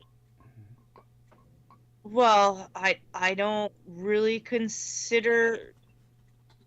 I've lived in so many other places that I don't know if I would really say that I'm at home in Vermont. It was just where I grew up. Like, if I think about, places where I'm really more comfortable, I definitely lean more towards places that are warmer. In the last 20 years or so, I've lived in relatively cold places. So, yeah, I don't know. Being from Vermont is something really unique in that most of us don't end up staying in Vermont. This is just a phenomenon that's existed everywhere. And when you meet people out and about that are also from Vermont, that's sort of that's a commiserating factor, is that we know that there's no housing in Vermont, there's no real jobs. Yeah. And it's a rich man's playground is what everybody describes it as. That's what I suspect. Okay, this is classic Amy. Go at it, Amy. Vent, cathart. I am going to void my bladder. I will be right back, and I'm going full monologue after that. And because after that I can take on the world. Okay, so all of you, I got all the quotes that I feel I need to keep me going for quite some time. And remember, we've got essentially 8 hours left, people. A little less than 8 hours, more like 7.5 hours at the absolute maximum, probably, before I have to turn the stream off. So, all right, these girls have got you. And Brendan, of course, is welcome to pitch in. And when I get back, I'll expect everyone to just hang on as long as they wish and just keep interjecting as long as they feel like they have something valuable to add. But as our dear lady Holly says, when I come back, I'm cutting loose. So you all have that to look forward to. If that's what you're here for, is verbal violence or the violation of one's sensibilities in a free association sort of stream of thought process that maintains, I would presume, some sort of logical coherency, you always have the right to complain if it does not. But like I said, the only weird thing that I said you always have the right to complain if it does not. To all our listeners. But, you know, what we were getting from that paperback guy who I basically deleted off the channel was, the only thing he said was, when we were talking about Vale and eating the sushi, how Vale was packing away the sushi, he said, sushi has parasites. I wouldn't touch it, or something like that. And that's the only thing he said, and everything else he kept retracting. So it's, as far as I'm concerned, he had nothing good to say. First off, he's probably thinking of sashimi, which is raw fish, and that's not sushi. So he doesn't even know his Japanese cuisine. He's just talking shit. And secondly, yes, sashimi can have parasites. This is possible. Nevertheless, you know, I happily eat sashimi, and so do millions of people happily eat sashimi. And just luck of the draw on that one. Okay, so such being said, going to go mute, and you girls have got this. Love you all, listeners and these ladies alike. I come back, I dive all the way into it. So everybody take a deep breath, because once I return, I suck all the oxygen out of the room and everybody dies. Okay, be back. Everybody dies.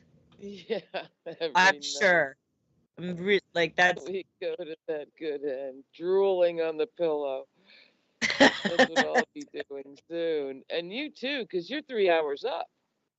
Right? I know. I'm way 2 like hours. past the point of no return now. Like, I'm awake. I'm like looking at stuff. Nobody did the dishes.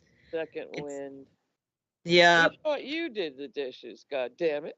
I know. It's usually me. But you weren't doing them. And when I do them, they're done right. You just went mute, but you weren't doing those dishes, turns out.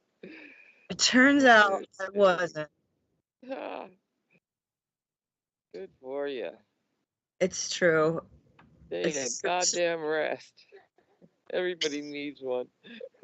Go back to bed. When you can get what about the art of applying and setting ornaments? Oh, is that one of your favorite things to do? I know. Some of these are so. There's some that have to do with the birds. Let me find the bird ones. Those are about cooking for food. That's when you would say that it has nothing to do with cooking. The ones that are talking about the parrots. Yeah. The art of knowing the mode of fighting of lambs, cocks, and birds. So that's number 43. And then 44, directly after that, is the art of maintaining or knowing conversation between male and female cockatoos. Whoa. How specific and focused do you have to get your mind and your consciousness to know the conversation between two birdies? Cockatoos are loud. But they're and to birds. contain them in like a domestic situation, I guess they study them, you know. But man, kind of know they have personalities and shit. Smart. They live Well, a long time. Discern the conversation between. Yeah, I believe that's possible. In fact, I believe that, you know, in Native American times here in America and throughout the world, indigenous societies did communicate better with the natural world than after whatever you want to call civilization. I think that's actual. I really do. I would like for one of my incarnations to be spent studying birdsong and learning that conversation. Dude, I'm it's a into science. wasting time, and that is one way. You Google that shit. There are people doing that. Okay, I'm And- back. Continue. Yes, there round up. may be a contribution for you. Oh. That's happening, Amy. Okay. Yes. Okay. Yeah, check that out. I just in the last year read something about people really starting to take a look at bird communication. All right. And Yes. that's your thing. Yes. Birdies. It's something, yeah, to follow up for sure. Absolutely. And even, like I say, have your own contribution to make from your own observations. Yes, as a matter of fact, you might remember that William Shakespeare was referred to as the Bard. That actually traces back to the term the Baird, meaning it's a Celtic term in one sense, but it's also an Arabic term, and it comes from the concept of the warrior poet. These were considered to be almost wandering magicians. So it's very important to understand that the reason that they were so respected was because they were known to speak the language of the birds. Therefore, the term Baird are the bird speakers. So understand that the birds were known to have a language, and that these men were in tune with, and therefore they were in tune with nature and viewed to be embodiments of natural power. Therefore, in a sense, actual avatars. So hopefully that is something you can look into as well. I write a bit about that. Yeah, like they could hear what the flocks of geese were saying and stuff. Yes, that's about places far away. That's correct. That's correct. Amazing. It's where they got the and idea. I think the very Go on. Go ahead. No. Continue. I think there's that the very sky was they were more engaged with. Yes, absolutely. The movies in the sky. Yes. The clouds. Well, not only that, they felt the birds. And the stars. They felt that the birds migrated to the moon seasonally. So yeah, it gave them a direct connection to the moon. That sense of connection. Actual visitors from the moon were coming to Earth, the birds, and so it gave them. And there's a form of divination. I forget the word. By observing bird flocks. I forget. Oh, yeah, there's a word for it. In Castaneda, which way the crow is flying. Interesting. Very good or very bad. Yes. Yeah. Don't be afraid to, of course. What's it called? What's the Latin for birds? Avian. We could always look it up. I mean. And then this. God, yeah. It's out there. I forget, but it's real. Well, I mean, I know that the reptoids, as many people view them, I went into this in some depth before with Our Lady. Oh gosh, help me out here. Hendricks? What is that young lady's name that came on and saved my ass? It's called orthonomancy. Thank you. Thank you. Yes. Yeah, orthnomancy. Like what's the name for the flying machine that was like a bird? Ornithopter? Ornithopter? Yeah. Ornithopter. Jennifer Hawkins. At great length. Oh God, is she okay? I hope so. At any rate. Well, last we heard, she was good. So. Yeah, but the problem is we've got to get in contact with her before we transfer to Microsoft Teams. So everybody make that a... Doug, she works in an office. She has it. You can just look up her name. Yeah, okay, yes. And people are going to get, like, notifications from... You're going to scare them at work and shit. Yeah, there you go. Doug's trying to call you, and they're like, you know... Yeah. The work is wondering why a Nazi's calling. Yeah. Believe that Jap trash piece of shit Vale, saying when I said, why don't you publish my book? Oh no! And he's all chicken shit, and this was the guy who was once a neo-Nazi, and then like I said, I don't think they ever really released them from those camps. They just have them come back for periodic reprogramming. And yes, yeah. So there you go. Or they started with him when he turned Nazi, and they said, "Hey, man, infiltrate the counterculture." What was that, honey? Definitely to infiltrate the counterculture. Well, I'm being Totally Japano-specific. I'm being Japano-ethno-specific here for Japanese Americans. What few there were left. Because most of them left the United States. Yeah, because they always end up crazy, like Michio Kaku. Yeah. Yeah, and they could pay him to put out a dumb magazine that everybody thought was cool. Oh, yeah, research. Yeah, that's right. That's so fucking funny. Yeah. It's so fucking funny. Thank you. Totally. He infiltrated the counterculture, and he ends up on the street now with a card table. Yeah.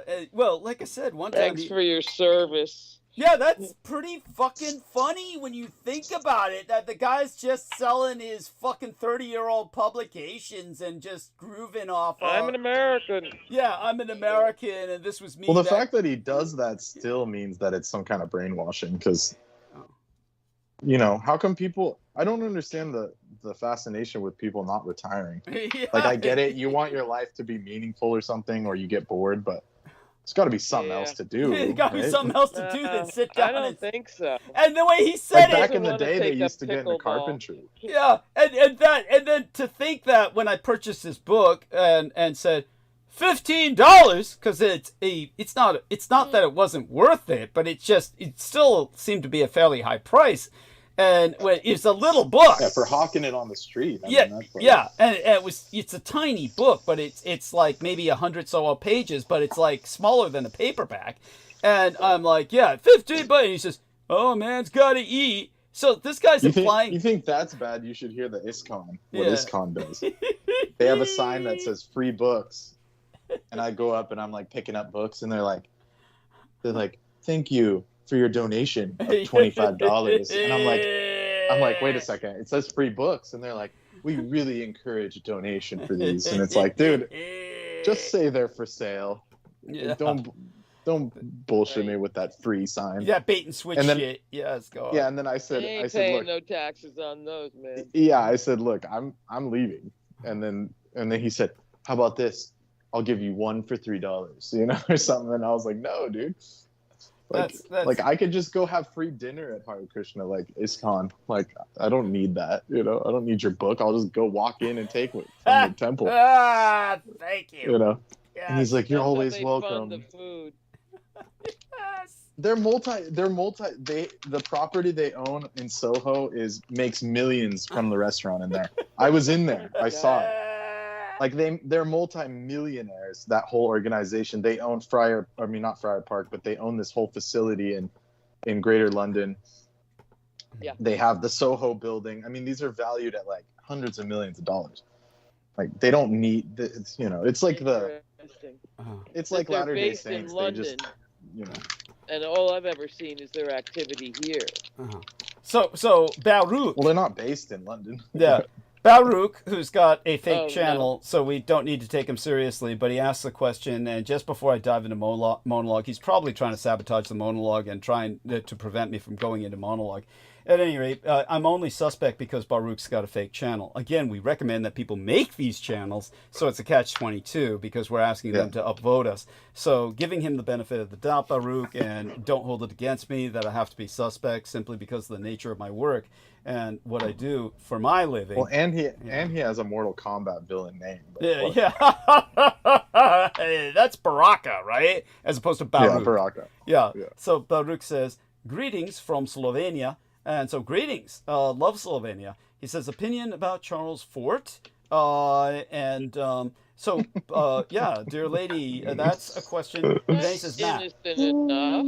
Yeah, Matt Baruch, I guess his name is. Matt Baruch. So, opinion Okay. about Charles Fort, dear lady. This is your territory, Holly. So, please. Well, I advocate for his philosophy, but he's easy to look up. Yeah. There we go. And, Go on. you know, you don't even have to buy the books anymore. I guess it's all online. Pretty much, yeah. And, you know, his writings are quite florid and Byzantine, and That's it true. was more the philosophy that has, just like Jung, founded loyal interpreters and whatever you want to call it, taking those attitudes forward in the constantly stretching frontiers of science. Anomalous events should not be automatically discarded. There is something to be said for scientific events that aren't repetitive automatically. Drop the ball, it hits the ground. That's the tenet of the scientific method, and all that phenomenon is rightfully considered actual. But there are other areas where the phenomenon is not necessarily repetitive that should not be discarded out of hand. That's So that's the core of his philosophy, is that if something is not repeatable scientifically, doesn't mean it's false. So that he just spent his whole time trying to push, you know. Well, he was a total freak, you know. I mean, God damn. He was motivated too, and in the end, he burned it all. He died hard. Say that again? What the fuck? He burned all his work? His collection? Yeah, Why? his archives. Why? His archives of collected media. Why? Well, I don't know exactly. If I knew, I forgot. Because the truth is stranger than fiction. Oh, That's yeah. why. And the Nataldies or whoever, the dark elves came to him and told him to fuck off. They said, you know, You know, all Pretty those much. free once you thinkers learn too died much, hard. they come after you. I mean, like, Doug, you know this. Yeah, true. True. Yeah. And as late as So imagine back then, it was even more. You know, Mm-hmm. like Yeah. they come to your house. You know. Yeah. as late as the late 1800s in England, Mhm. if you couldn't be a member of their great National Science Council if you believed in meteorites hitting the ground, Wow. which Yeah. there were so many reports of people experiencing. That's and incredible. anybody that even brought that up was out of there as a total crackpot. So. And my life's been so Yeah. full circle because I remember where, you know, only in the 60s it started really blowing out with the UFO thing. Yeah. But it was still for, like, you know, families and people, if you saw a UFO, you didn't tell anybody, you know, because that was crazy time. But then it went so far the opposite way. 40 years later, where if you don't believe in extraterrestrial ships all around, there's something wrong with you.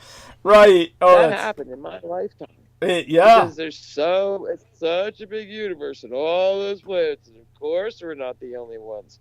But the only thing scarier to me than extraterrestrial flying objects is none at all. Right. Well, we know that these That's phenomenon exist. We know the phenomena in the plural. We do. They exist, but We do. Yeah. What But if happens it's is all people, relic species and from our own future and shit, does that mean we really are that alone? That's some scary shit. Well, we are and we And aren't. that means we are and we Our aren't. responsibility Ability is immense. Yes, our responsibility to is not be dicks. well. Our responsibility is I mean, literally. it's overwhelming. Yeah, it's literally astronomical.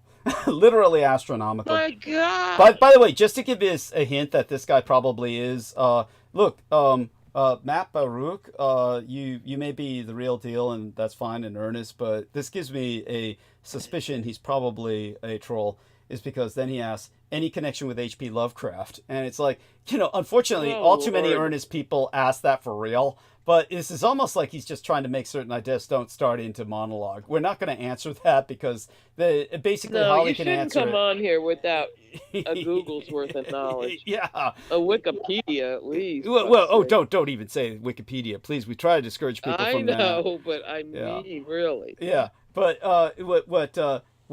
Holly, what would you say to that in a single sentence or two sentences? Any connection to H.P. Lovecraft? You could just say H.P. Lovecraft was very much inspired by Charles Fort, or that should be obvious. Yeah, they weren't contemporaries, but he was inspired by it. Yeah, or something. Weren't they kind of contemporaries? Or was Charles Fort was older, right? Charles Fort was much earlier. He died in like 1911 or something. Okay. 1910. Okay. So I guess theoretically he could have met him, but not. Well, theoretically, Lovecraft was the 20s. Well, Lovecraft was definitely influenced by him. That goes without saying. That would be. I would. Yeah, of course. Yeah. So that he used many of the stories actually in his work. And they're making. Did you see? Nobody in the middle. You loved him or you hated him. Yeah, true. And his rants are just bat house crazy. Yeah. But the value of his work and his basic philosophies, I find quite sound. Great. And what were you going to say? The test of time. Yes. And what were you going to say, Brendan? You were talking about something about TV or something? What were you saying? Brendan? He said something. Did they get him? Jesus Christ. He's mute now. Hopefully his feelings weren't hurt by being He's making roadie. He's making roadie, yes. That's some good shit. Wishy Chariot. My mouth is watering. Okay, good. Well, I've got my tea, so I'm all right. I'll bet he does it good. Oh, I'm sure he does. Oh yeah. I mean, especially hot cast iron pan. Yes. Yeah, Nemo left the message. Hot and fresh. Yeah, Nemo left the message. I want that recipe. Yeah. I need his recipe. Cool. Yeah, Nemo left the message. I'm gonna demand it. Yeah. Okay. Yeah, sounds good. Anyhow, I'm sure. Okay, so I'll just start in a monologue now. Let's get started. One last check into the chat here. But like I said, I want you interjecting whenever you feel the need or feel like you have something to say. Just say it. So he says thank you, and so that's let's give him. And I appreciate that, Matt Baruch, and I appreciate your dealing with my own personality of being just suspect of everyone. Look at what I've been dealing with. I get gang stalkers all the time, and they're like, and the trolls. So when I spoke earlier of what our dear Amy was so impressed by. And in your defense, Doug, thank you. That line of questioning is like something that you would get on Revolution Radio. Thank you. It was. Have you heard of Charles Fort? Yes. Tell me about Lovecraft. Yes. So it might be earnest, but questions. It's just it's he would get bombarded by that every Saturday. Let's put it this way. Brendan's right. It was like, except even without Charles Fort, because that would be too erudite for most people. It would just strictly be straight to Lovecraft. And the horrible irony of this was that when I was growing up and terribly influenced by Lovecraft, no other way to put it, I was terribly influenced by Lovecraft in the sense of relating to him. I read him too young. Yeah. I was too young. Yeah. Read that. Yeah, and the biggest problem was that back then, it was truly an isolated experience because the people who had a monopoly, they pulled a Peter Moon on Lovecraft. That's what Peter Moon wants to do to me, what August Derleth did to H.P. Lovecraft. And August Derleth had a monopoly on his work, so the only place you could get anything about Lovecraft was Arkham House, and it was terribly censored. So it was, as I grew up, it was just that was a lonely experience. Then it became universalized. So imagine something you identify with as a lonely person relating to a lonely person, which is what Lovecraft was, a severely isolated and lonely person in many ways, except for the fact that he was, a gay swinger freak. a freak gay swinger. He really into the sex, and no doubt wild with it when he was cutting loose. The problem was that here we had a guy who nobody could relate to, and I could identify with him as kind of like my own sort of personal monopoly in a sense.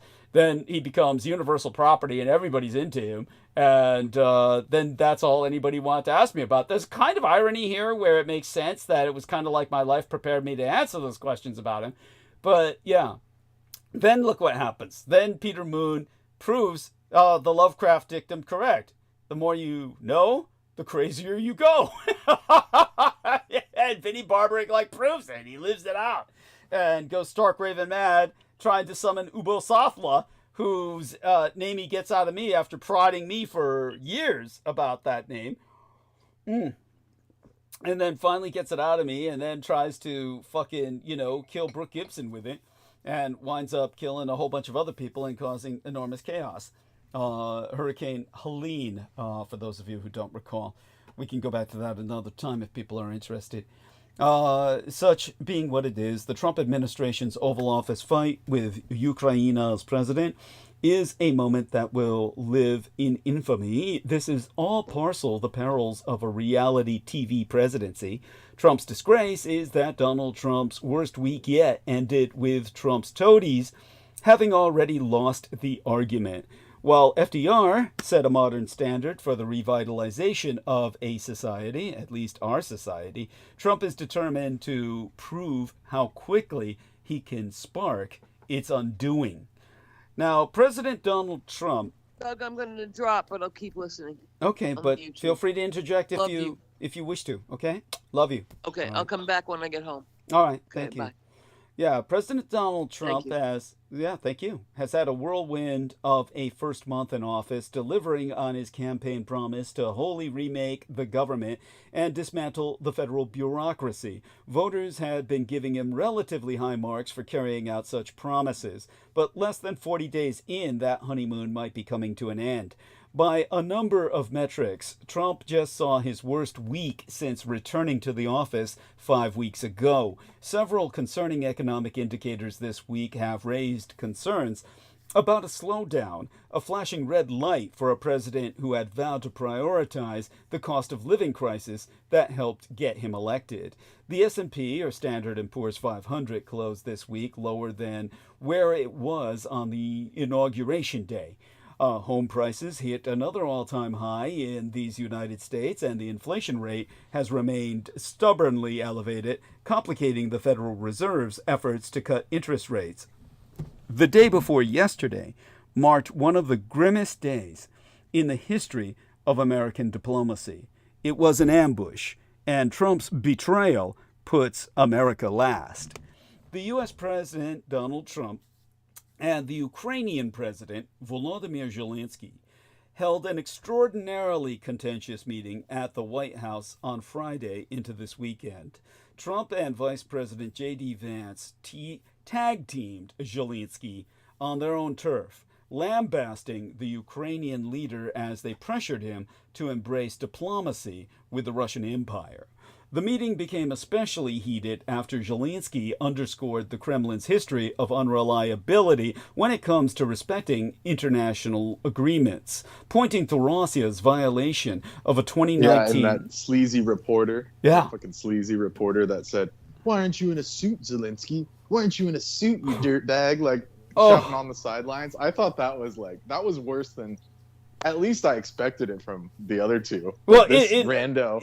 In other words, rando. Yeah. In other words, the other two were elected to represent us, so you would expect them, whatever their behavior is, they are at least legally obligated to behave as representatives of the American people. They might be misrepresenting the American people, but nevertheless, they're legally elected, whereas this person is not an elected or civil servant. He's just basically a troll.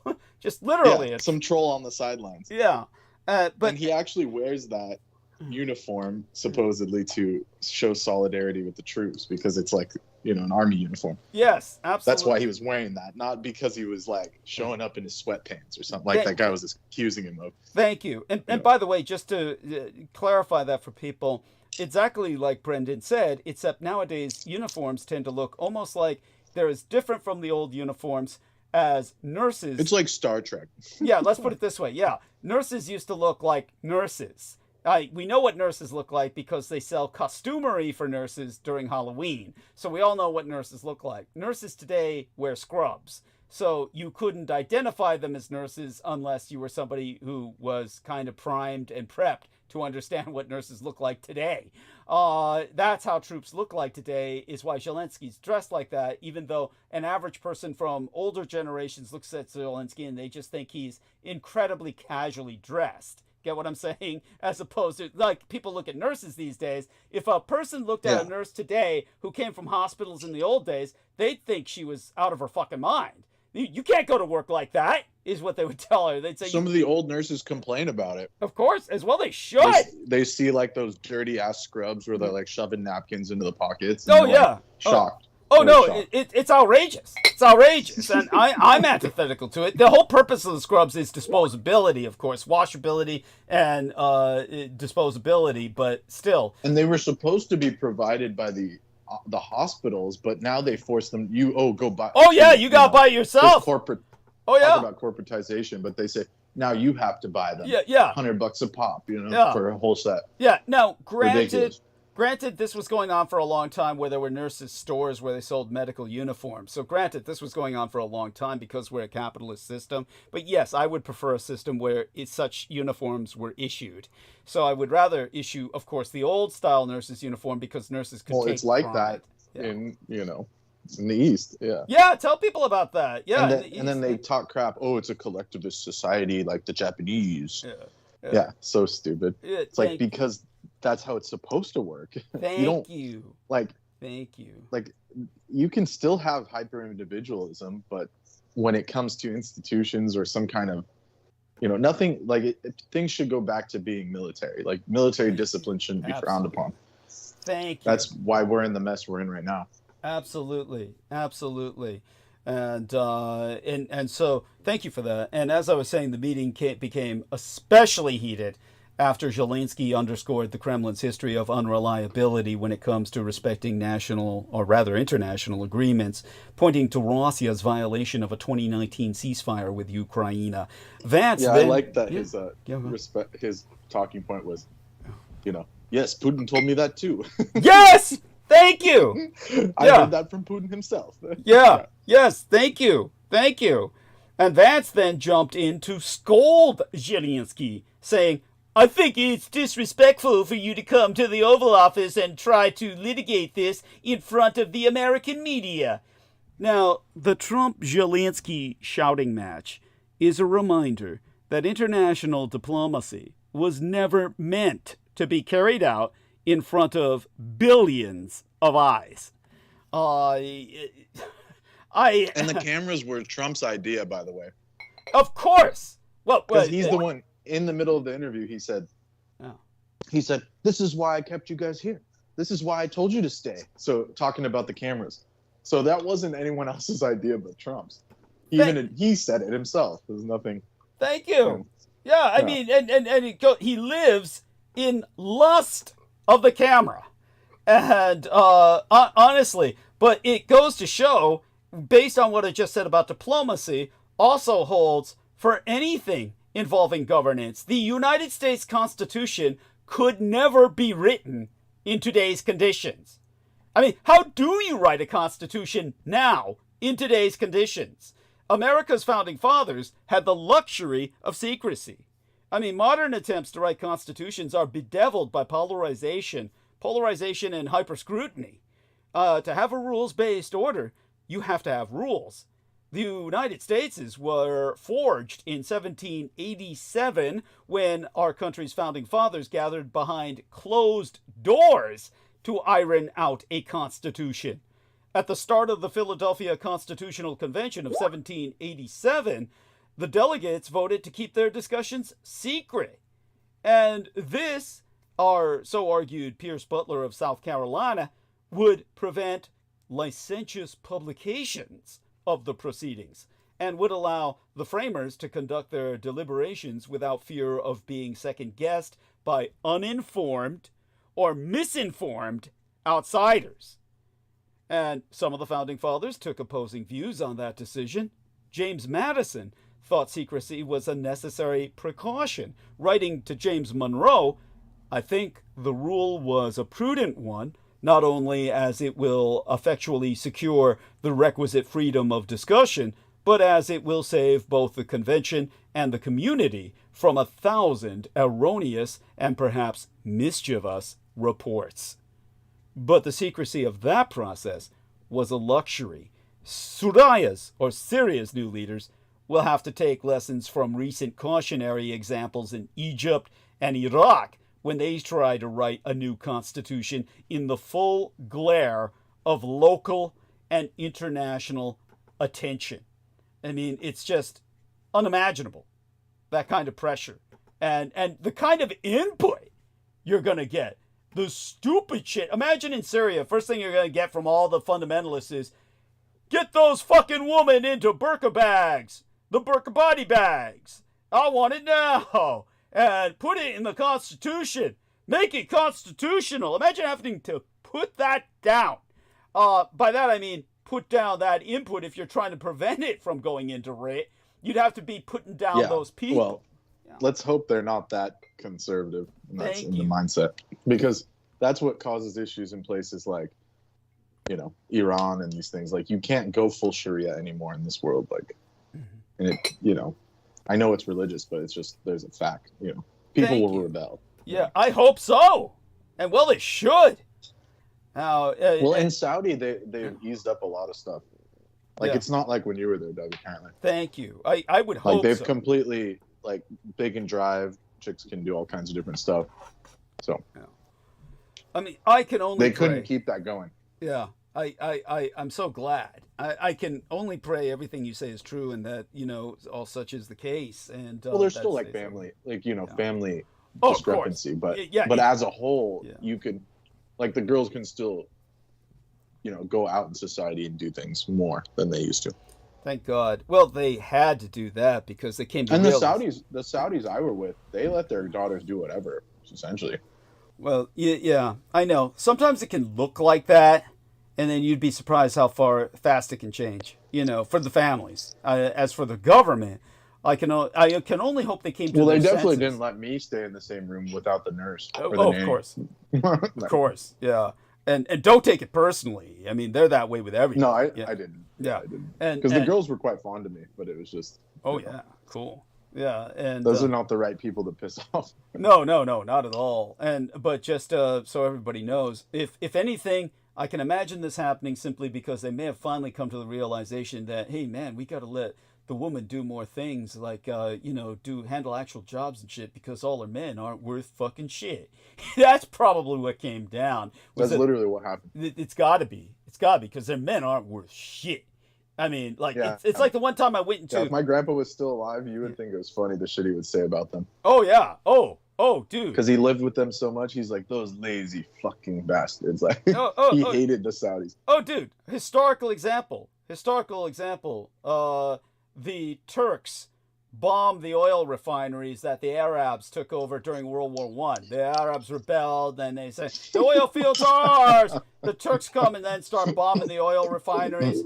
And then, you know, Lawrence of Arabia is there. And Lawrence of Arabia starts picking up buckets and, like, come on, everybody, bucket brigade. Everybody, come on. We got to put this out. And then the Arabs are just picking their teeth and rubbing their bellies and looking at him. Yeah, they're like, this crazy. Yeah, you crazy motherfucker. It's like, he said, what's wrong with you people? And they're like saying, we will not stoop to these. That is the work of slaves. They're putting out a fire is the work of slaves. Are you trying to offend us? Yeah, offendy. Why don't you just and they just watch it. Yeah, and then they just sat and watched it burn. They just sat and watched it burn. That's So you knew about this. You knew about this then. Yes. Yeah, of course. Yeah, it's like, no, the men aren't worth a shit. And that's just like one example of what my grandfather saw there working for the Saudis. Yeah. Like, I would sit there and try and, like, you know, talk about them in like a kind of a like historical context. I'd be like, so what, you know, who are these people? You know, there's a picture of him with all these kings, and he would just curse them. He would just be like, fuck them, I hope they go to hell. Oh, I'm sure. They all stole, every single one of them all his colleagues in Saudi Arabia, they all stole his books, kind of like what Pete did to you. Yeah. So he would have a whole book. He would send it to the University of Riyadh. He would do all the footwork, travel around, working in the desert, like, you know, for hours, for years. He would publish the book, and the book would come out with someone else's name above his all of a sudden. Someone that he never even worked with. That's oh. And I have the copies of the books where he, you know, I have them right here in front of me. And I'm it just... literally has his name as the main author, and then someone else as, like, above his name somehow. And he said he never met the guy. Not once. I'm just left. So imagine how fucked up that is. There's no words. There's no words. I weep. It's just tears of blood. Tears of blood for that. That's just awful. It's horrible. So he would curse though. He would just be like, "Fuck these guys. Yeah, I hope they're in hell rotting." I can imagine. Which I don't blame him. Yeah, I don't blame him. I'm like it's something that when it comes to that, this is just by the way, when I say I weep tears of blood, I do want people to know that recent studies have proven that Vladislav Sepiš, the actual Dracula, the Impaler, cried tears of blood. He actually had the condition where he did that. An international team of researchers published the study of their analysis based on 3 letters known to have been penned by Vlad the Impaler. And they had a wealth of data about the ruler, because they were about all these bureaucratic things like tax collection.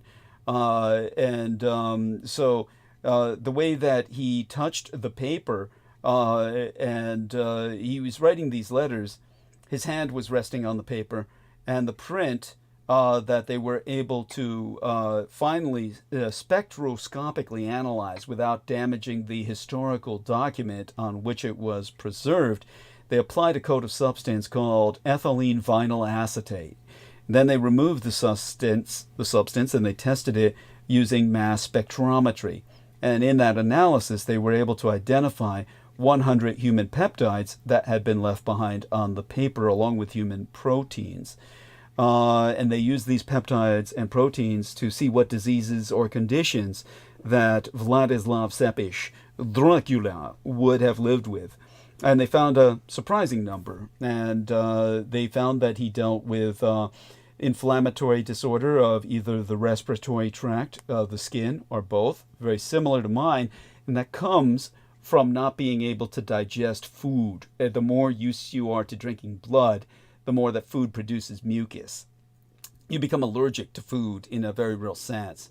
And that he had hemolacria. That's the condition that allows blood to mix with the fluid in the tear ducts, and those tear ducts thus produce tears of blood.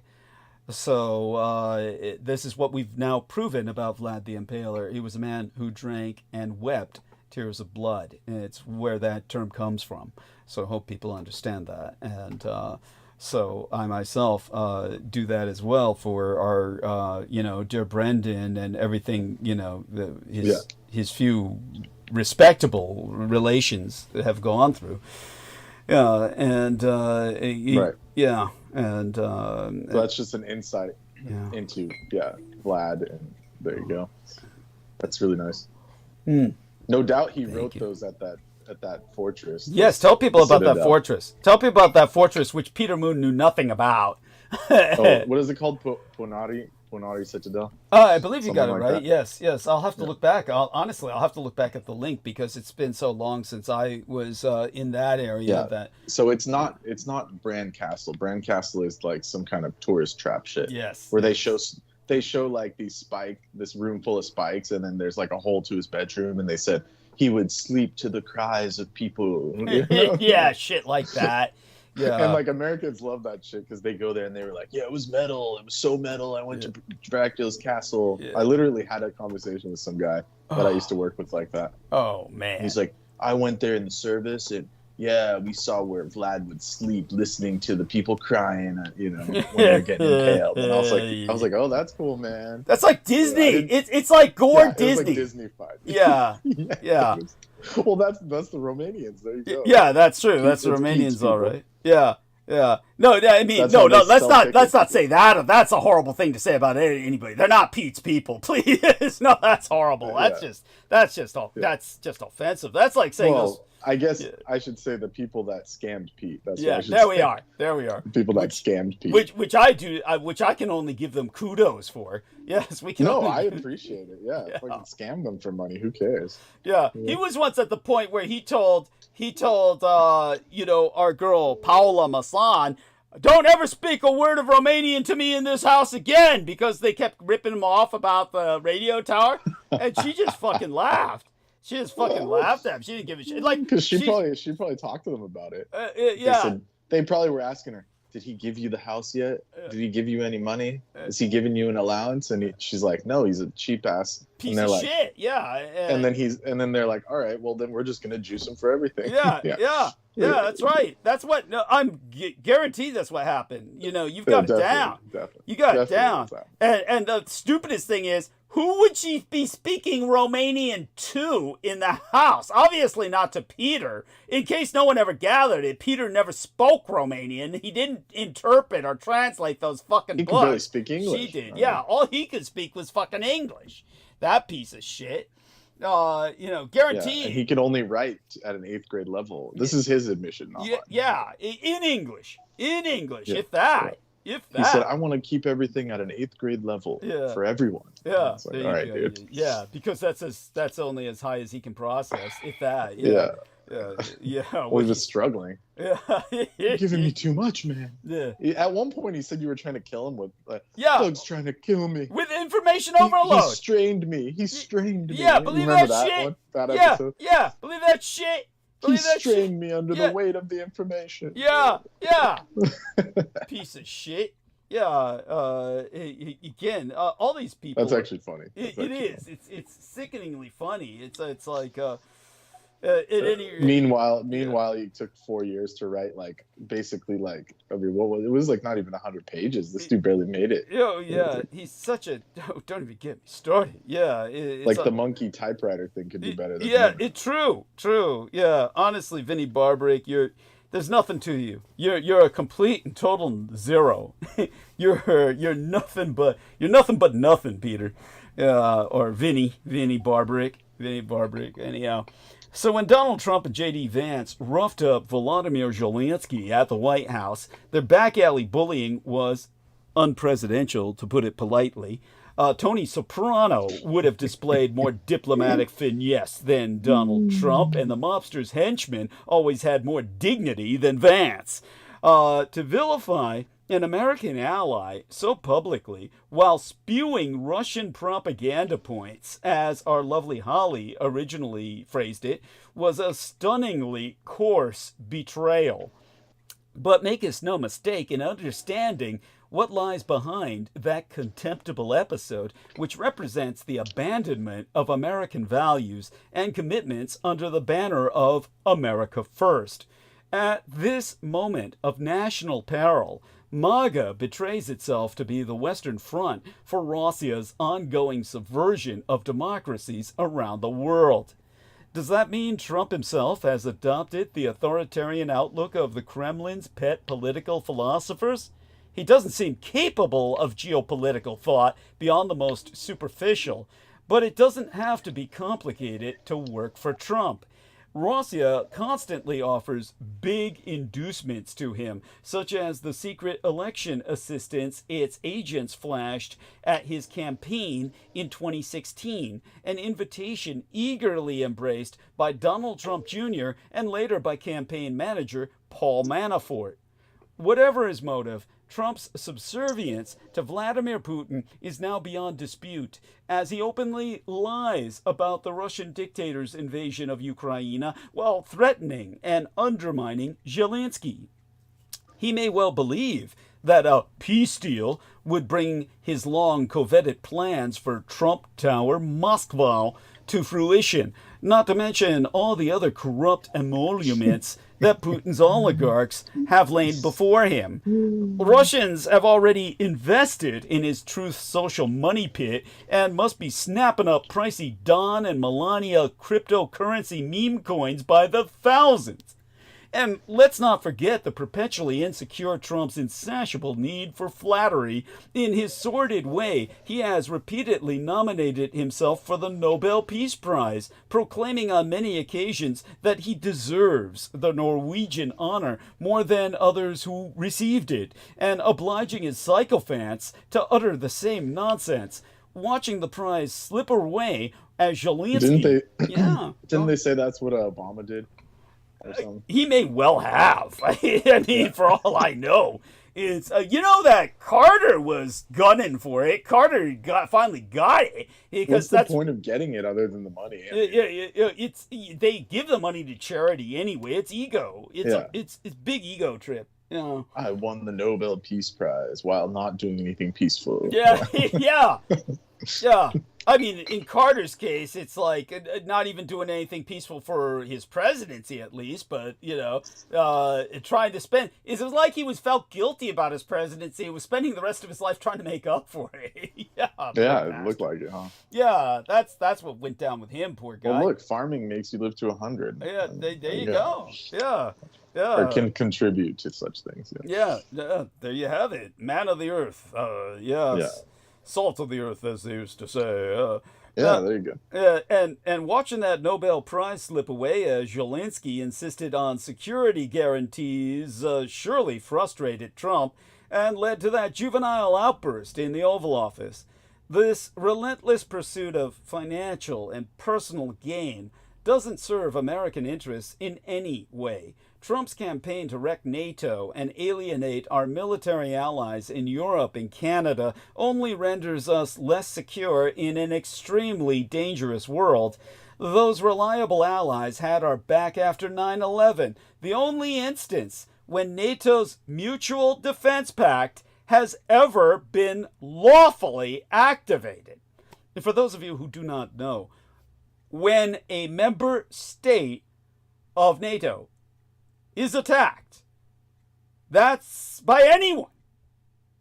No matter what that member state is, all other member states must respond and contribute what they can. So when America was attacked, even though it was by ourselves, along with help from the Saudis and the Israelis and other evil fucks, all the nations in NATO came to contribute to the war on terror. They responded as if each one of them had been struck by that terrorist attack. So understand that here these people responded for us. They were there for us, did for us, but look at how we're fucking them. They bent over backwards for us, and we still find a way to fuck them up the ass. Trump and his idiot advisors have yet to explain how they will replace the defense and intelligence assets that help to protect us and our allies together, not only in NATO, but across the Pacific as well.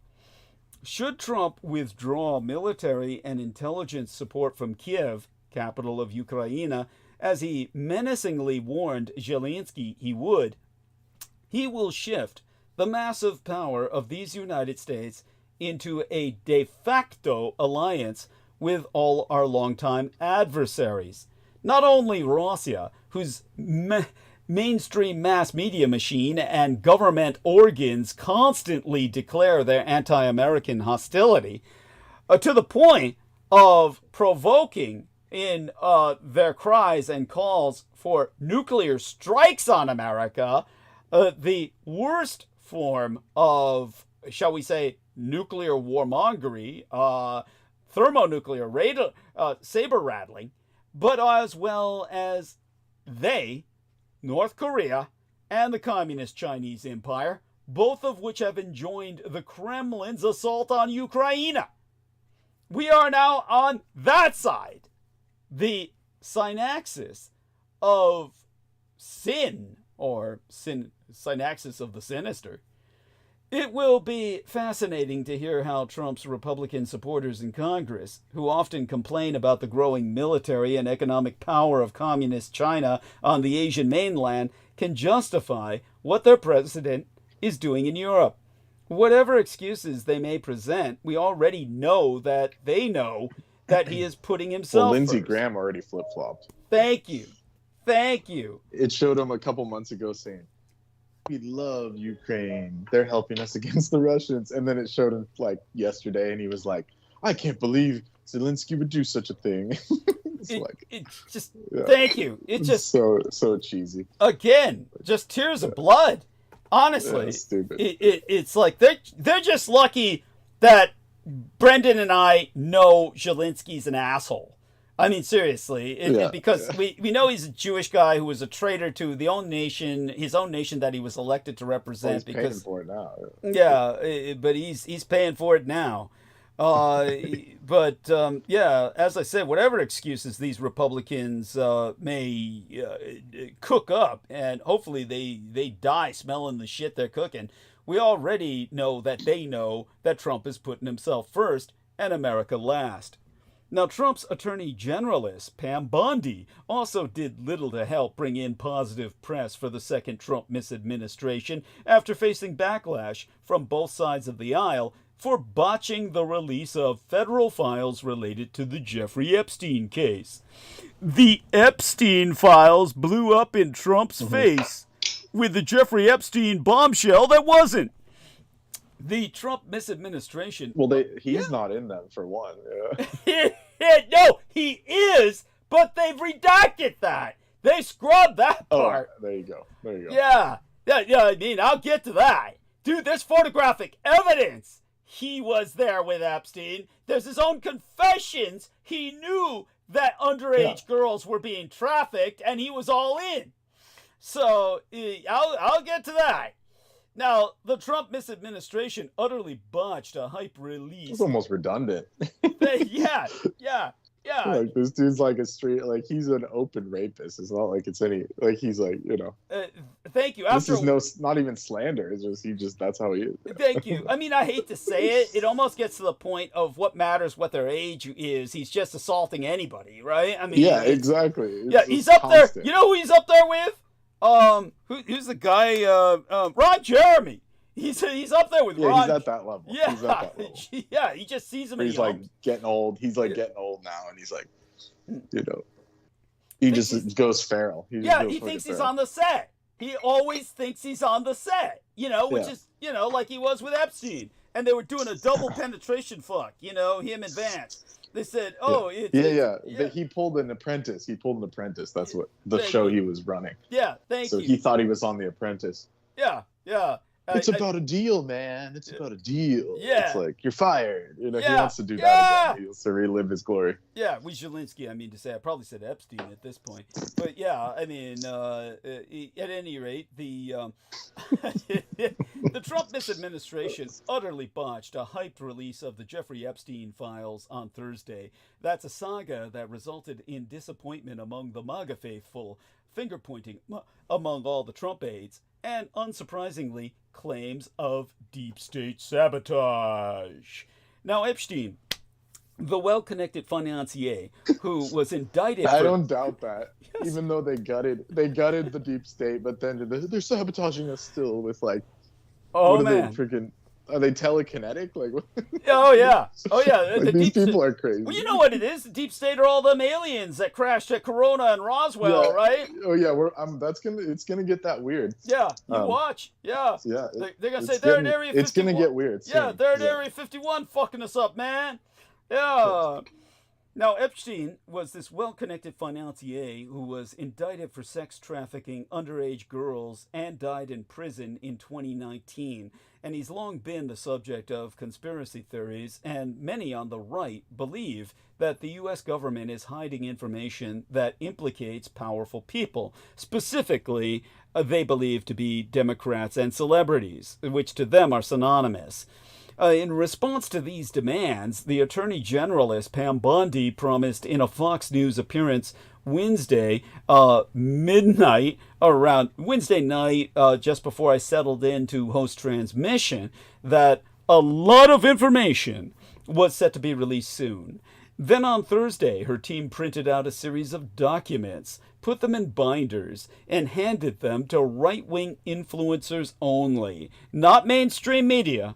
This is your U.S. government handing these out to podcasters like myself on hate radio, like Shia Raychik of @libs of TikTok and @libs of TikToktard. He, along with many others like himself, meaning, what would you call them? Hate nerds, hate fags. They were visiting the White House. And imagine that. I would never be allowed to visit the White House. The son of Adolf Hitler? Oh, no way. But these fags. Anyhow, said influencers proceeded to wave the binders about this sex trafficking case around in front of photographers while smiling. In fact, they were all had that grimace that you see when men are ejaculating. And they made social media posts praising the administration's transparency. The Justice Department and its new head came under scrutiny on Thursday after failing to deliver any new information on the deceased sex offender after Attorney General Bondi hyped up this release of new information related to his case. Bondi had suggested that the files would include bombshell information, including flight logs and names that were enough, in her words, to make you sick, as she told Fox News' Jesse Waters on Wednesday midweek last as I reinterred Encrypt to host transmission. But none of that came to fruition. Naturally, the documents were a dud. The information released Thursday was comprised entirely of information that had already been made public over the past decade in various forms. One, Epstein's contact book, had been published by Gawker 10 years ago, before they were destroyed in a lawsuit by Peter Thiel and Hulk Hogan as his battering ram, for exposing the fact that Peter Thiel is flamin' gay and was taking the blood of young boys alongside their semen in transfusions that were both venous and anal. Another, a list of Epstein's masseuses, was entirely redacted. We don't know the name of a single massage therapist. I guess that covers the ass of Lena Shea. And the others had been previously released during the 2021 trial of Epstein associate Ghislaine Maxwell. Nothing was new here. It was all handled so incompetently that widespread bipartisan mockery ensued on social media. Classic PSYOP shit. The same thing they did with the UFOs. The same thing they did this with is at the level of the Hare Krishna saying free books. Yeah. Well, yeah, but people are dumb enough to absorb, take it. That's what's crazy. Yeah, thank you. Yeah. They're saying, oh, the truth came out. You should see the TikTok memes and all that. Oh. The truth finally came out about Epstein. It's like, what truth? It's like, we already knew how creepy and fucked up they were. It's I think this is like starting to get... They're changing their minds now. It's just, there's nothing there. They wanted all these Democrats' names, a hit list of Democrats that they could assassinate. Exactly. There's nothing. Yeah. So, but you're talking about when they originally I get what you're saying, man, but it's even more lame than that. Yeah, thank you. Do you think they even thought that far? You mean the idiots on the receiving end, or the guys dishing this shit out? No, the people dishing it out. Who knows? They probably all are clueless. Yeah, they're all. Dude, it's idiocracy. Just tell people it's idiocracy. It's except the president idiocracy was the smartest guy. Yeah, there you go. In the whole world. Whereas in our case, it's the dumbest. Yeah. So all the MAGA faithful denied their promised revelations, started to feel they'd been taken for a ride, and began to wonder, was this, in fact, part of the cover-up too? Imagine that. Oh yeah, they're gonna start feeling the ride here soon. Oh yeah. Yeah, so this lackluster release drew anger from both sides of the aisle, including the Florida Republican representativist Ana Paulina Luna, who was recently tapped to lead a task force on ending government secrecy, herself slamming the DOJ, the Department of Justice, on X, formerly Twitter, in which she wrote, it's all uppercase here, "This is not what we or the American people asked for!" And a complete disappointment. "Get us the information we asked for!" Exclamation mark. All uppercase. Democrat Representative Eric Swalwell also mocked Bondi, posting along with an image of an entirely redacted page. Many of these pages were completely blacked out. "You were promised the full Epstein files. You got this." On Thursday, Representative Jared Moskowitz told CNN, "I have never seen the left and the right come together in a moment like this." So Bondi swung into action to do furious damage control. Conservative influencers were given a letter from Bondi to the FBI Director Kash Patel. You know, that yellow house nigger who swears he's gonna get everybody who's wronged Trump in real or imaginary ways. In which Bondi claimed she'd asked for all the Epstein documents, but had been belatedly tipped off that the FBI's New York field office was withholding thousands of pages. Bondi demanded they be handed over and ordered Patel to conduct an immediate investigation into why my order to the FBI was never followed. Well, it is certainly likely that the FBI has more documents on Epstein than the few that the Trump misadministration released. But it is unclear whether Bondi's claims of FBI malfeasance have any validity or whether they are just her attempt to squirm out of responsibility for a public relations debacle. The right is monofixated on Jeffrey Epstein. Epstein was a very wealthy Jewish financier who had a lot of famous or infamous friends. Yeah, I can't be the only one that's sick of hearing about him. Yes.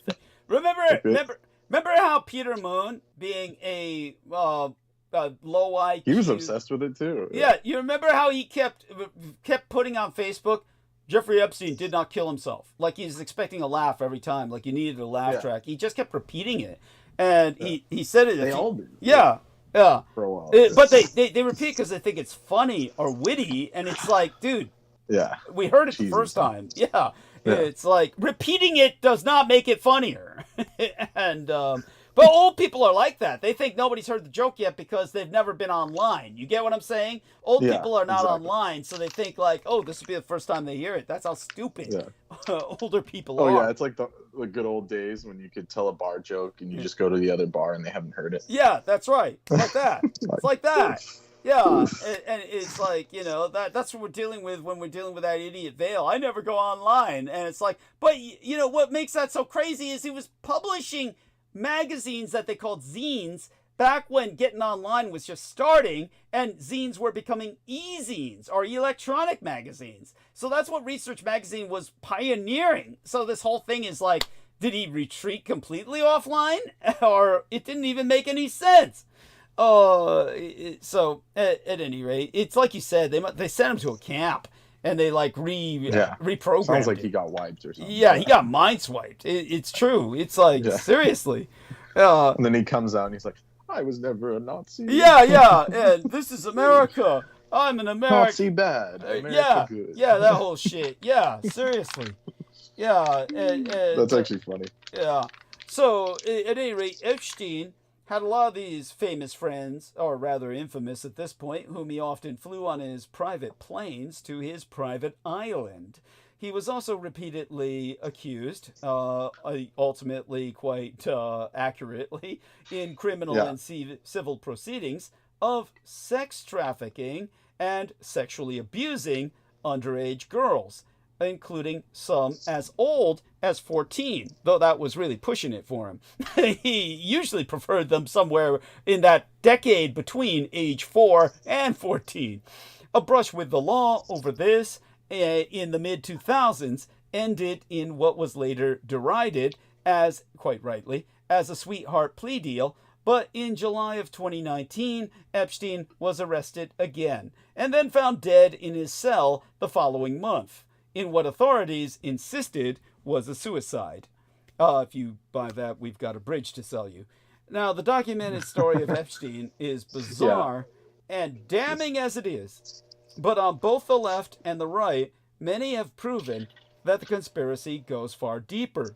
He had secret sex blackmail material on powerful and influential people, politicians and celebrities, who were also involved in abusing underage girls. He also made his money by other means. He was working with intelligence services. He was actually murdered in a shadowy conspiracy to prevent him from telling what he knew. In particular, the online right has fixated on what they refer to as the Epstein list, an imaginal document. This is an imaginary document supposedly listing all the famous people in the world who were co-conspirators in the Epstein sex crimes.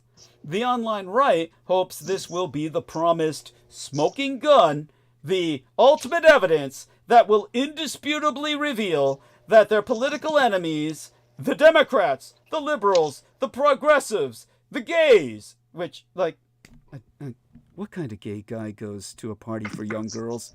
I mean, am I missing something here? That they're all. Yeah, they just go to southern Greece. Yeah, thank you. That's the island they're going to. Yeah. They don't want to go to Israel. We've already covered that. Yeah. No.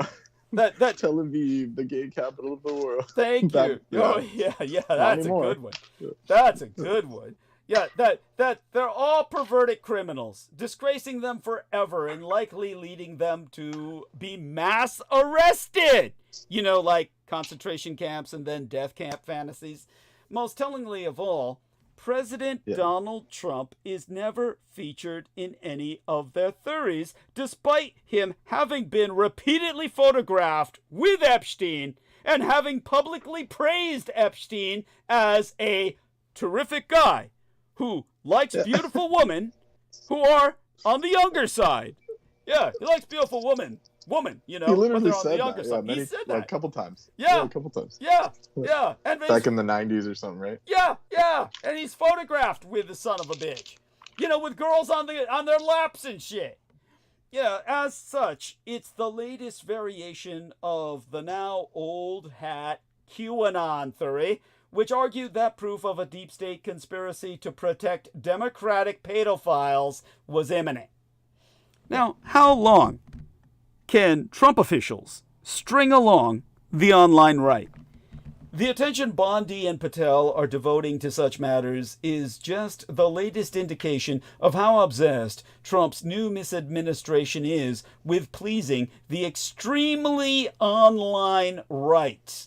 And their attempts at damage control afterward show just how worried they are about losing their reputation with that radicalized base, the Taliban wing of American society.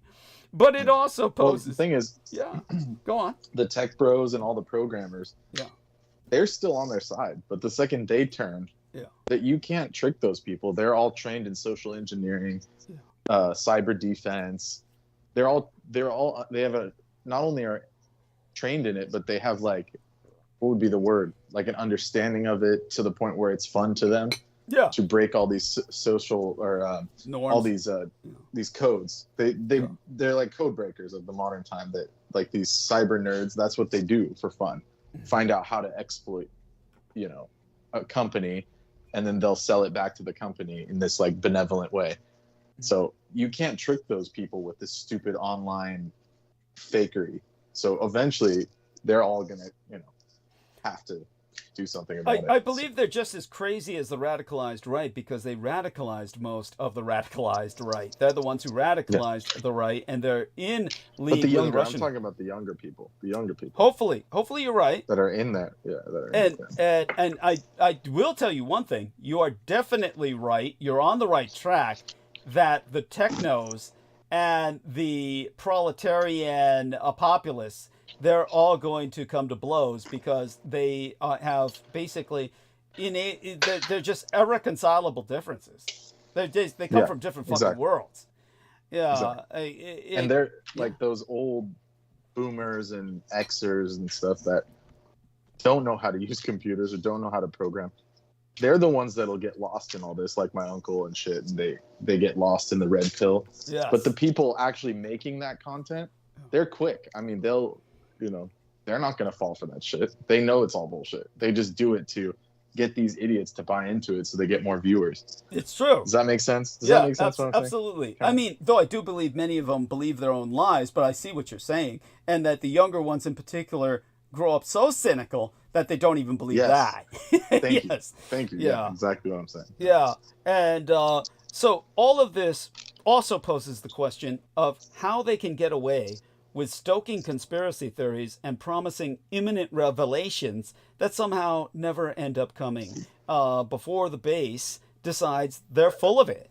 Bondi's current strategy is to blame the deep state for a cover-up, but how long can that work?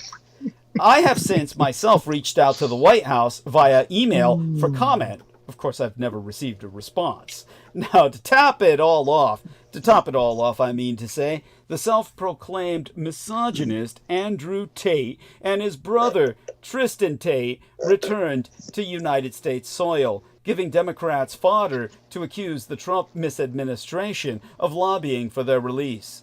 Even Republicans have condemned the controversial influencers, criticizing the Tate brothers as they were freed from travel restrictions in Romania, where they have been proven guilty of rape, human trafficking, as a matter of fact, human child sex trafficking, and money laundering. Yet MAGA gets off on the Tate brothers being back in the United States of America. Now, Andrew... They can have them. They can have them as far as I'm concerned. Yeah, well, Romania is saying the same thing, I assure you. They feel their jails are a lot cleaner with these guys out. Yeah. Yeah. He was like throwing out the shit for them. Now, that's funny. Again, and these are people like myself. They're nanoplasmatic. But they're all fucked up. Yeah. At any rate, Andrew and Tristan Tate touched down. Because the Muslims didn't. He thought that was his ticket out of there. As he's like, I'm converting to Islam, and then then they abandoned his ass. Yeah, what a joke! I'm talking about Tate. Yeah, it's like, that's hilarious. I thought that was funny. Like you thought you could trust those freaking Dubai people, dude. They're so much more rich than you. You have no idea. Yeah, And then later in his videos, he said, I was in Dubai. And someone bought out the house I was renting because they had more money than me. It's like, yeah, there you go. Pathetic. They're not loyal to you. Pathetic. It's desperate on his part. He's desperate. Yeah, he thought he could get in their good graces by like reading the Quran and all that shit. It's like, you think they care about that? Yeah, they don't give a shit. They couldn't give a shit. Besides, he's nothing but a nigger to them. Yeah, that's what they said, but he doesn't speak Arabic. I was able to hear it. Yeah, they're saying kafir, a nigger and shit. And, worse. Yeah, worse. Yeah. Tell people. I don't think I can even say it. I'm not even gonna say it. Yeah, I got it. Yeah. Oh. Let's just say the Arabs don't hold back. The word for blacks is literally black slave, and they've never changed it, and they never will. Yeah, thank you. It's in the language, and they won't change it. Yeah, it's literally in the language. Thank you. Yes. The very structure of the language is racist. Yeah. And they don't care. They can care less. Yeah, of course not. Now, Andrew and Tristan Tate touched down in Fort Lauderdale, Florida on Thursday after they were held in Romania on this 20-year travel ban. Although Romanian prosecutors did not specify who made the request to lift the restrictions, a Financial Times report exposited that there are officials within the Trump misadministration who took an interest in the brothers' case and placed pressure on authorities for them to return to these United States. Yeah, how much did they pay Romania? Let's see the transcripts on that. Let's see the receipts. I hope the Romanians got paid.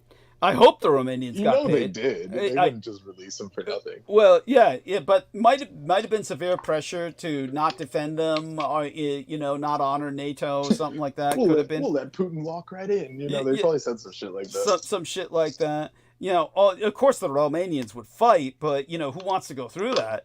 They'd be in the same position as just an extension of the Ukrainian front at Well, that they point. had to kick out their new, or was he a prime minister? Someone got elected there, and they had to oust him because he was doing what dude is doing and repeating Russian lines. And Yeah, shit there we are. from Thank you. TikTok. That's right. That was the guy who was So- running for prime minister, and hopefully Yeah. he hasn't been elected, because I know that the other prime minister had to leave because he did kick that guy out of the elections because they knew he was financed by the Russians. So, yeah. And by the way, for those of you who want a fucking name, like they promised you with Epstein's list, the person responsible for releasing the Tate brothers was Special Envoy Richard Grenell. But he was acting on behalf of Trump's orders. In a statement... Wait, he was DOD? Special Envoy is what he's called, which just means so he's just a diplomat. Yeah, he's just some... Okay. Yeah, he's just some pig shit, piece of shit. Some Jabba the Hutt guy in a suit. Yeah, thank you. Like Lindsey Graham style. Yeah, thank you. Now, in a statement... And that's what's so offensive is that other guy, that was the guy that was telling Zelensky, you dirtbag, why did you show up in that, And this dude looked like shit too. Of course. And then Zelensky said, why? Because I'm not going to buy an expensive suit like yours. Is that what you want me to do? Yeah, there you go. I mean, just because it's expensive doesn't mean it looks good. That's what the horror is they're attacking a man to whom English is a second language. Yeah, so he's at an enormous disadvantage in responding to their verbal attacks. If they had been talking to me, I would have had a smart-ass remark for anything they would say. Like the clown that was in the chat the other day. He was in the chat. And he says, Macron. Yeah. What they didn't show you is a couple months ago, Macron roasted Trump to his face, and they didn't publicize that. Oh, cool. If you can find a link, I'd like to see it. Love to review that. And put it in the chat. Put it in the chat. Yeah. Yeah, and there was this freak in the chat on the last episode, called himself Cochise or something like that. Cochise or some shit. And he was like saying, hey, Rachel Maddow, calling me Rachel Maddow. And then he says, trying to trigger me. First off, he thought I would be offended. Like, oh, I'm calling you the name of a liberal progressive bitch. Like, what does he think I am? Your average toxic male who's like tripping off my masculine identity? I don't trip off that shit. And then when he says, you amuse me more than Rachel Maddow, like trying to trigger me with that, it's like, I felt like saying, I'm sure I do. You can actually jack off over me. You can't, right. Yeah, as opposed to Rachel Maddow. She just is all bad. Like, why does that? Yeah. So because they think you're like some kind of leftist or something. But beyond that, they must think I'm also like your average guy, where an attack on my gender identity would somehow trigger me into, going off. It's like, do they not see my photographs? Do they not see me in drag? I mean, they don't know that's you, or they don't think it is. What do they think it is? Do they just think I've got a fetish? I mean, it's like, yeah, pretty much. It's bizarre.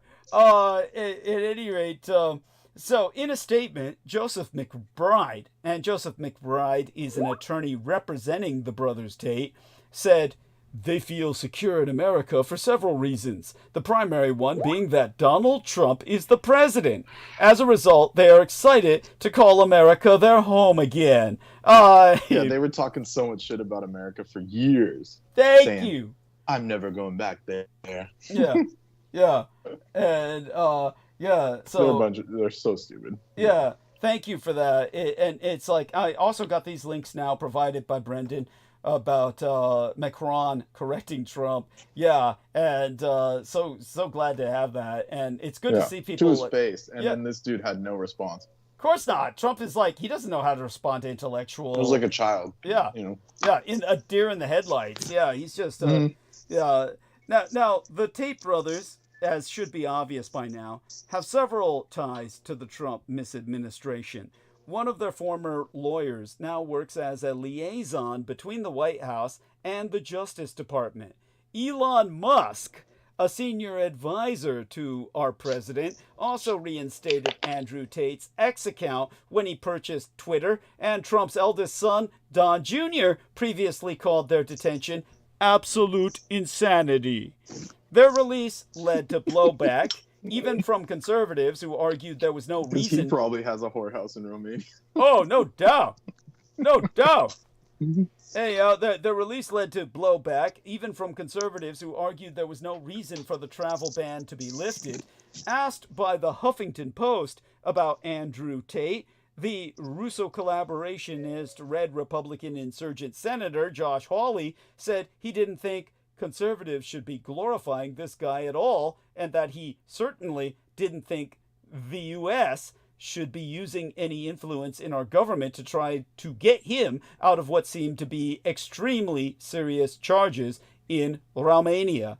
Now, at a Thursday news conference, the Florida governor, Ron DeSantis, also criticized these developments, saying that his state was not a place where the Tate bros were welcome. To quote his T, "I don't know how it came to this. We were not involved. We were not notified. I found out through the media that this was something that was happening." Asked about the Tates on Thursday, Trump told reporters, "I know nothing about that." Well, go ahead and interject and say it. Just say it out loud, Brendan. Yeah, and... Oh, I just said they just want Tate bros for internet clout and the press, just to think that they're people to think, those incels to think, oh, they're so cool, they let out the Tates. And I said, reality, they're just using them like they use the girls. Yeah, roll them out on camera, and I'll get you out of your shithole country. You just got to do something for me. I'd go further, and I'd go to say that what all the right-wing fantasizes Epstein did for Democrats and liberals and progressives and gays, these guys are going to do for the Republicans. The Tates are the Epstein of the Republicans. Do people not get this? So that's true. Thank you. So the day before yesterday, honestly, Trump probably doesn't know anything. It was probably like one of those tech bros. Like, they're like, I know a guy, Mm-hmm. Yeah. It's like, we need a super big cam girl operation to make all this money back. And they're like, I know a guy. Yeah, they're looking for a super pimp. They're looking for super pimp. Yeah, he's the super pimp. Yeah, so this is like idiocracy level shit. Thank you.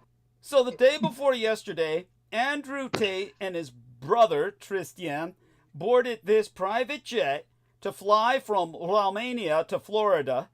Andrew, an American-born former kickboxing professional, is a highly visible online influencer who became rich and famous, or should I say infamous, glorifying the abuse of young women. It wasn't just talk. In 2022, the Tate brothers were arrested by Romanian authorities on a rainbow spectrum range of criminal charges, including human child sex trafficking, and in Andrew's own case, mass rape. They were forbidden to leave the country pending trial, and even potentially execution. But the Tates, who both hold dual United States and United Kingdom citizenship, have some important friends. They have been vocal in their support. Which tell you that they're assets right away. Thank you. The Brits don't usually allow dual citizenry unless you're married or something. Thank you.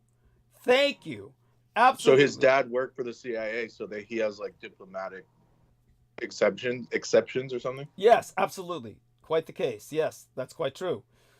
And they've been very vocal in their support for Donald Trump, the Tate brothers have, and all of MAGA world has returned that admiration.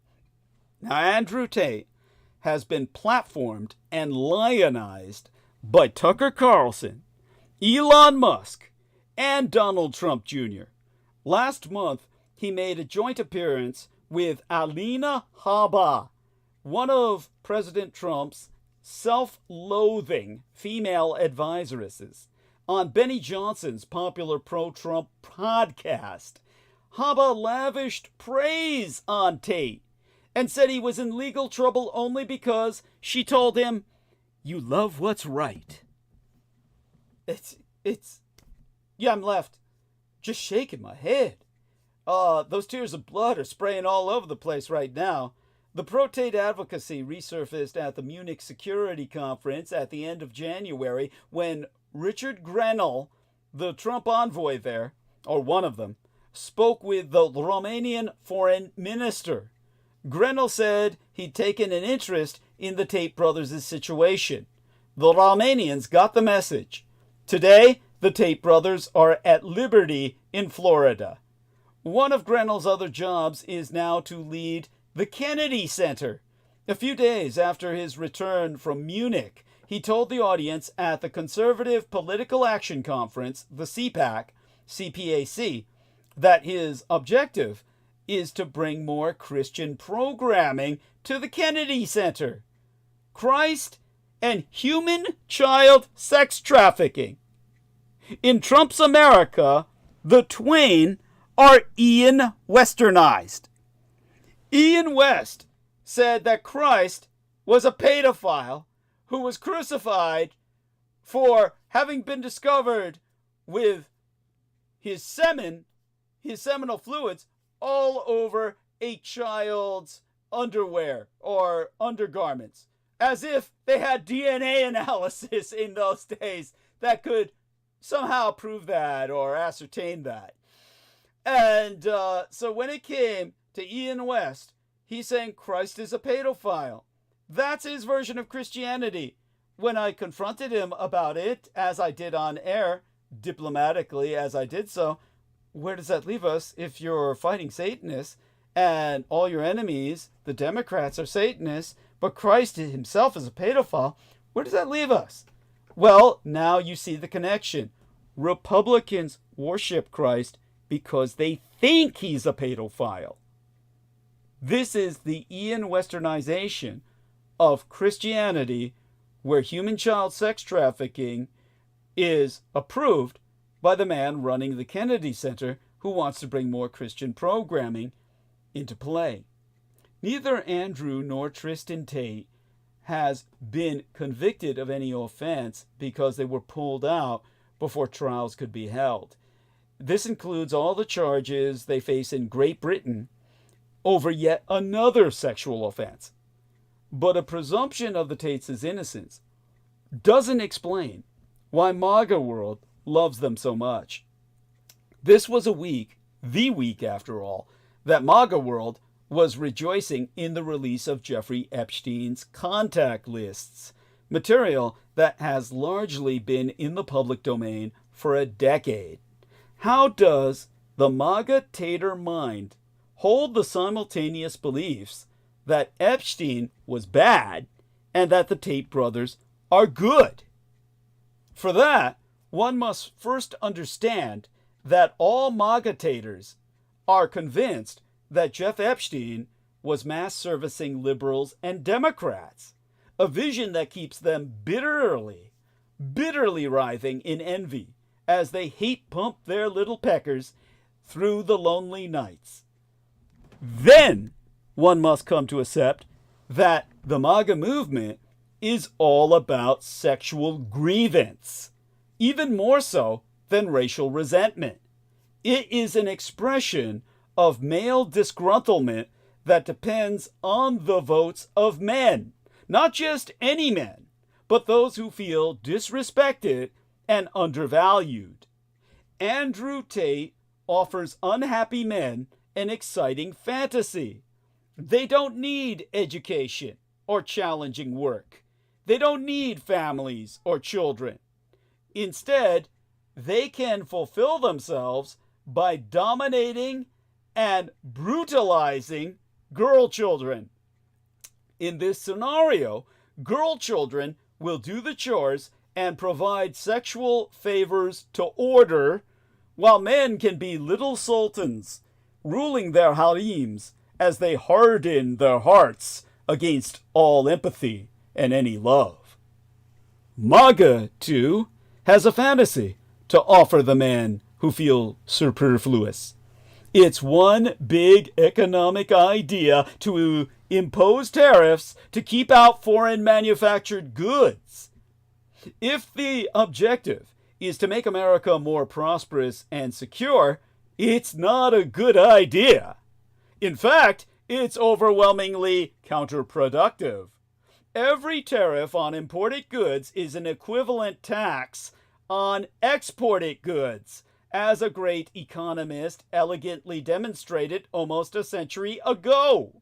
If you keep out foreign glass or car parts, you also keep in American soybeans, software, motion pictures, aerocraft, insurance products, and educational services.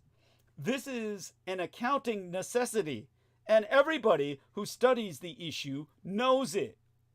But if you don't care very much about the economy, then your real objective may go something like this. Our voters are less educated men in less successful places. Men who are having trouble finding a place, any place at all, in the modern world of specialized skills, in the information economy and the service sector. Men who don't want to load all of their belongings into a van and drive to a new place, to a new life, in a different place, with unfamiliar ways. These men are having trouble finding partners and wives. They feel isolated and angry. Back in the 1990s, progressive politicians such as Bill Clinton tried to encourage young men to get more education, train for new kinds of jobs, move to bigger cities.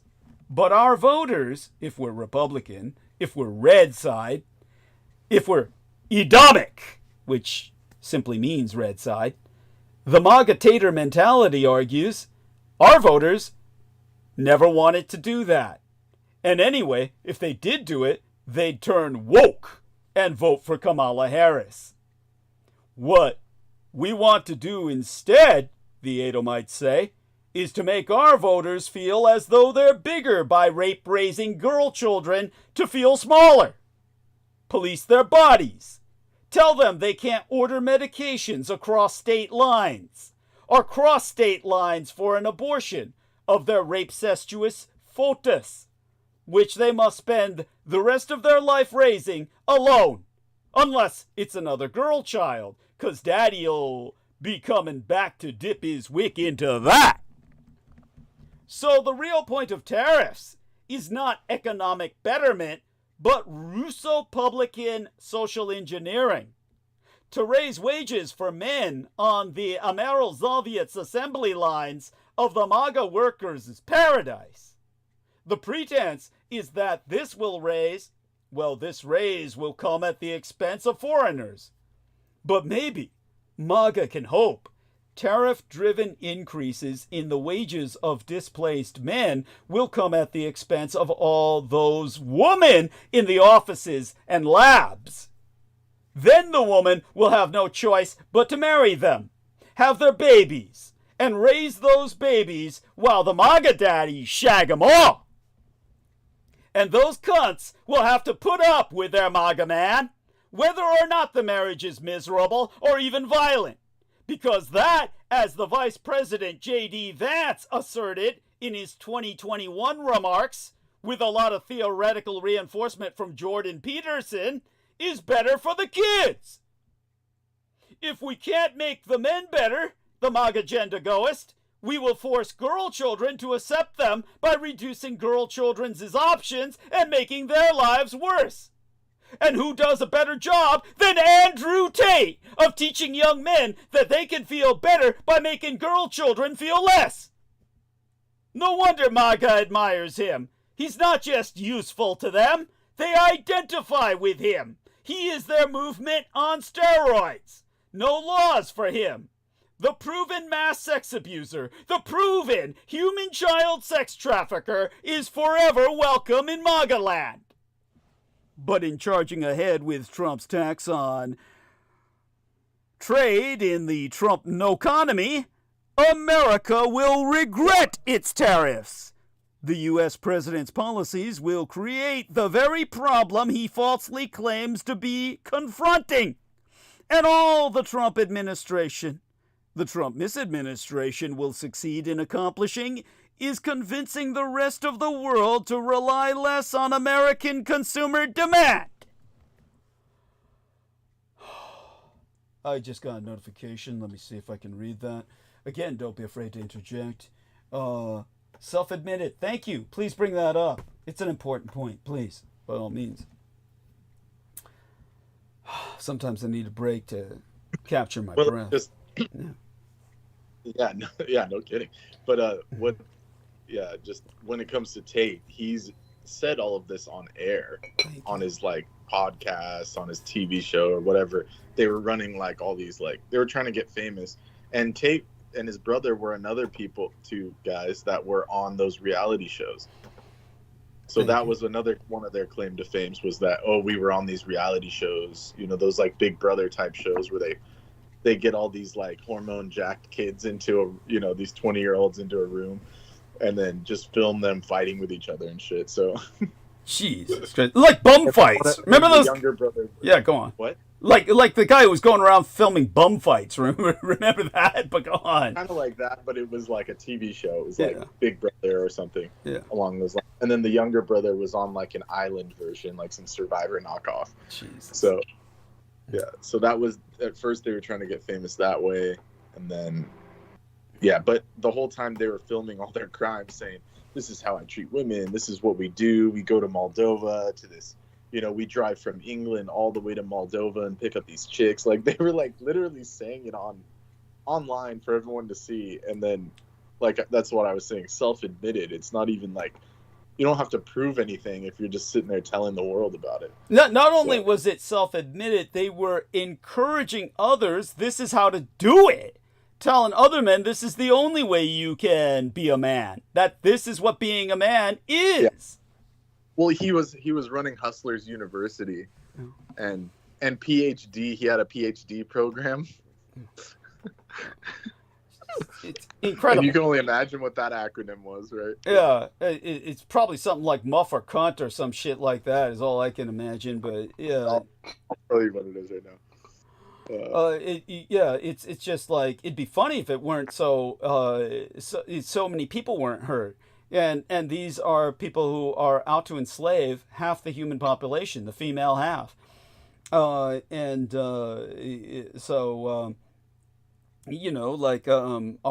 girl Amy says, people tell me, why do you... Pimp and hose degree.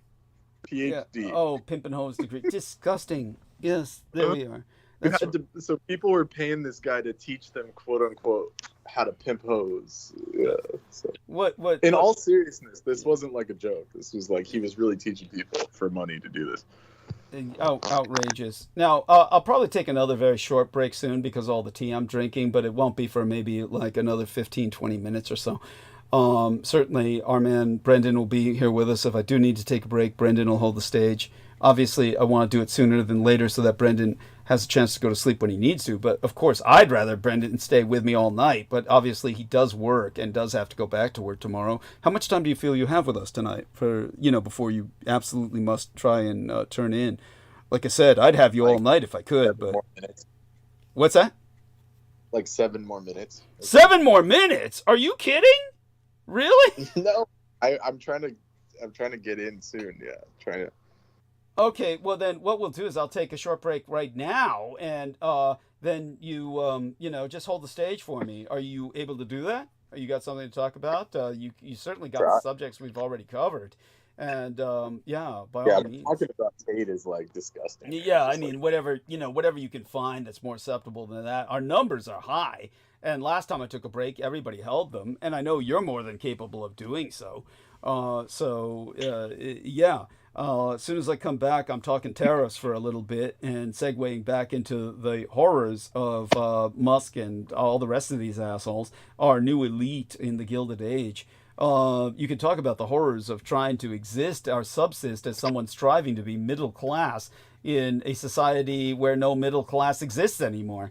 And only the people who inherited their shit, like Peter Moon and others that we know, can sit around and fuck around all day. Yeah, you gotta admit, George handled that. He said, when I said Peter Moon says this book's never coming out, and what George Knight said was, well, if I had the capacity of Peter Moon's finances where I could just sit around all day and fuck off, yeah, the book would come out. That's how he's able to write books. Yeah. That was what was so offensive about his ass. Yeah, Pete, you mean. Yeah. Pete. Yeah. Pete. Because it was just, yeah. if I had all that time, I would be writing at least something legible. Shit. Thank you. And yet he would shit and piss all over other people he considered ne'er-do-wells. Outrageous. Yeah. Well, that crazy Brendan, something's always wrong with him. He's always, harping, Yeah. Like, no wonder everyone hated him. Yeah. Yeah, there you go. Okay, I'll be right. Did he say some shit like that? He did. Oh, he was saying that about everybody. Yeah, he didn't. He was just... Because he lived in this world where, like, like my uncle, it was like that shit. Where it was like, oh, something must be wrong with you if you're going through all this trouble, because they had it so good. Oh, yeah. Yeah. That they have no idea what hardship is. Well, you remember when George Floyd died, he was feeding us the Fox News line. He was really a thief and a swindler who stole a package of cigarettes. He was a crackhead. Yeah, all that shit. Yeah, they never talk about, they're trying to idolize this criminal. And you're talking about somebody who stole a pack of cigarettes when a policeman killed him. Yeah, a pack of cigarettes, for God's sake.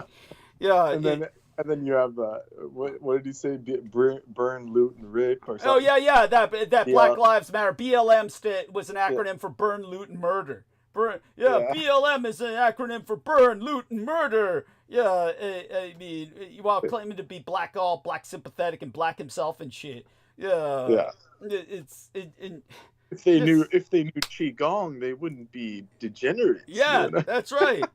That's right. Yeah, but of course, only learn your Qigong or martial arts from black masters. Because, these Asians don't know that shit. Yeah, no, you got to learn it from black masters. Like, how twisted of a racist do you have to be? I mean, that's like beyond twisted. Yeah, he's insane.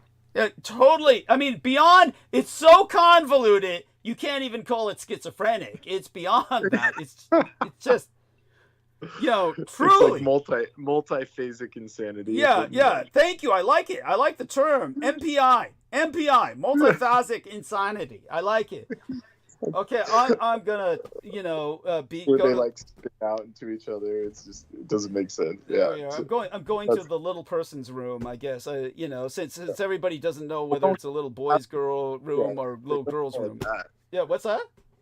I said, don't call it that. It makes it sound like you're going into a kindergarten room or yeah, something. Good point. Yes. No, I mean, I'm going to my bathroom, my lavatory. There's no kids around. I hate kids, just so people know. I mean, honestly, I certainly wouldn't want to be raising them. Jesus fucking Christ. No, there's nobody's here but me and the ghosts and the dead underneath the floorboards that were left from the days of the Barbary Coast. Yeah, the whole streets. You tell them that the place is a burial ground. Underneath is all these fucking bodies from the day Russian Hill was a Russian graveyard from all the people they were killing for the gold on Barbary Coast and all the people shooting each other over card games in the bordellos that these houses once were.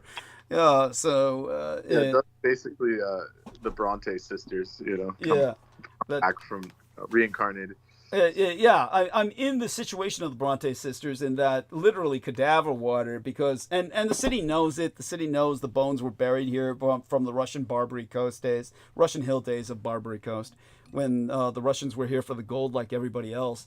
All right, I'll be back in just a matter of minutes, and our man's got this. Okay, and when I come back, I'm talking tariffs. Okay.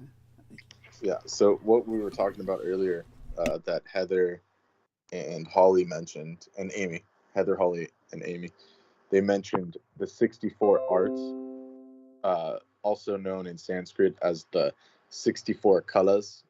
They are the arts of India. So these things are the 64 arts of India, also known as the Vedic arts, the ancient Vedic arts, the pre-Hindu arts. These are things that the kings used to have to learn.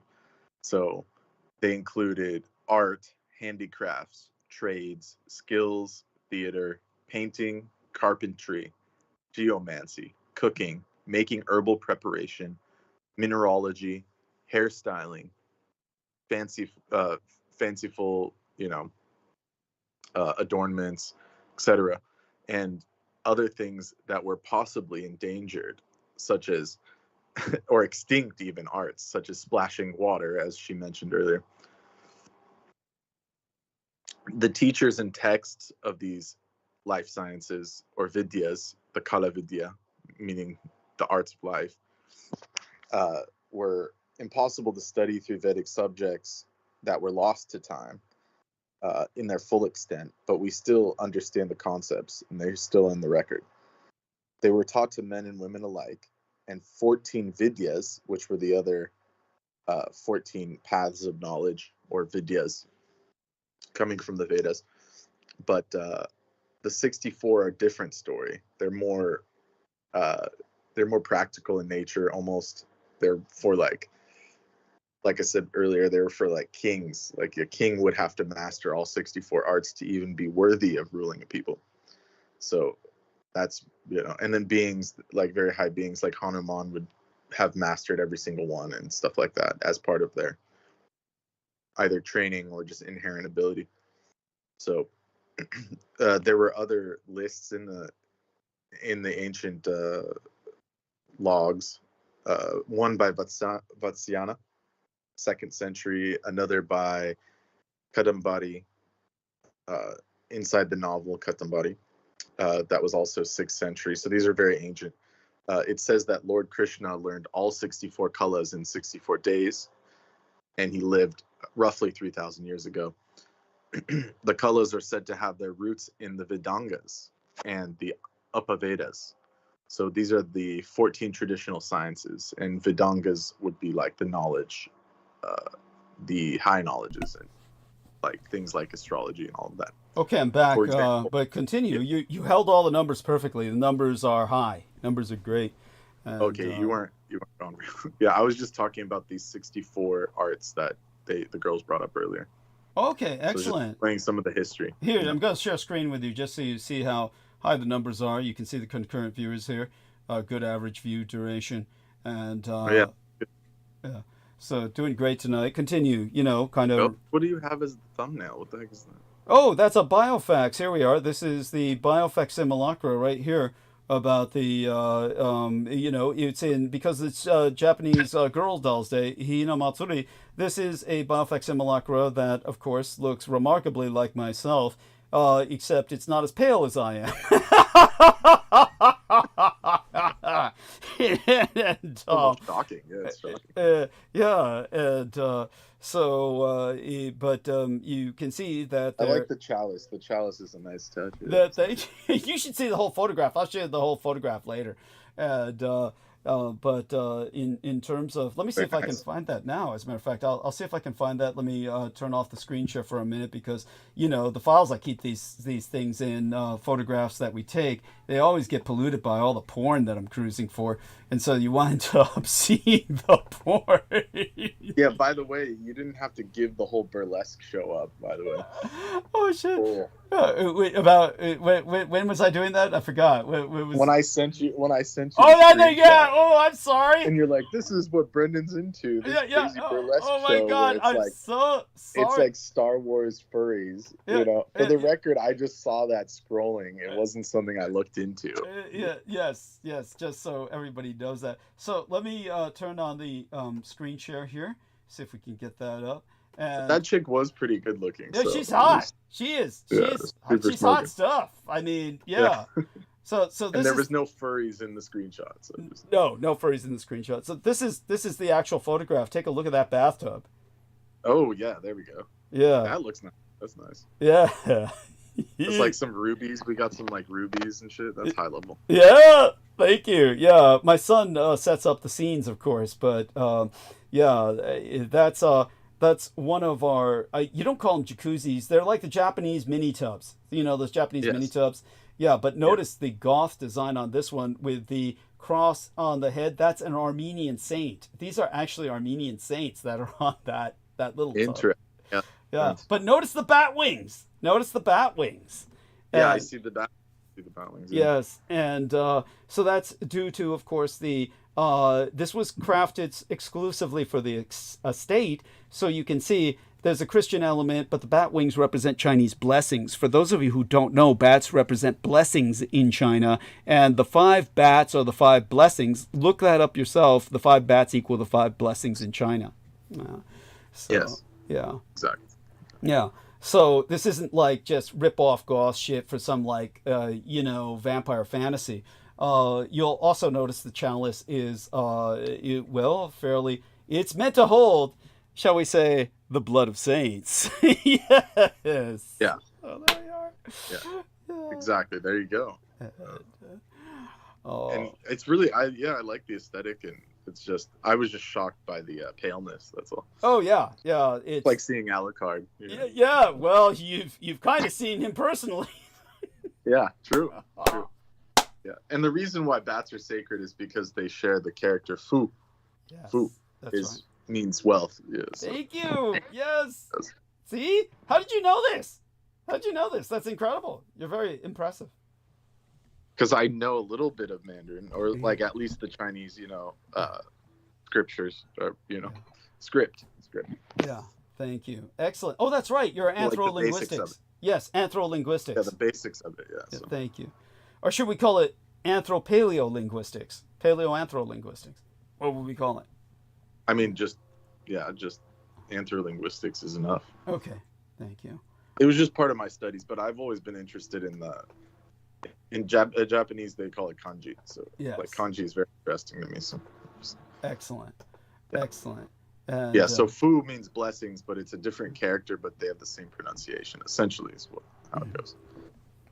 Wu fu, 5 blessings. There you go. Yeah. And thank you. So continue with your thoughts on these arts, if you wish, or do you want to save that for later? Up to you. There's 64 of them. Right? Yeah. Hey! Okay, we don't need to finish that. We No. can. Yeah. I didn't even get into one, but well, the girls were interested, so when they're back on, we can just do it then. Sounds good. Yeah, I like that. Yeah. Good way to keep things Yeah. going. There's a snowball's chance in hell you'll learn half of these. Yes.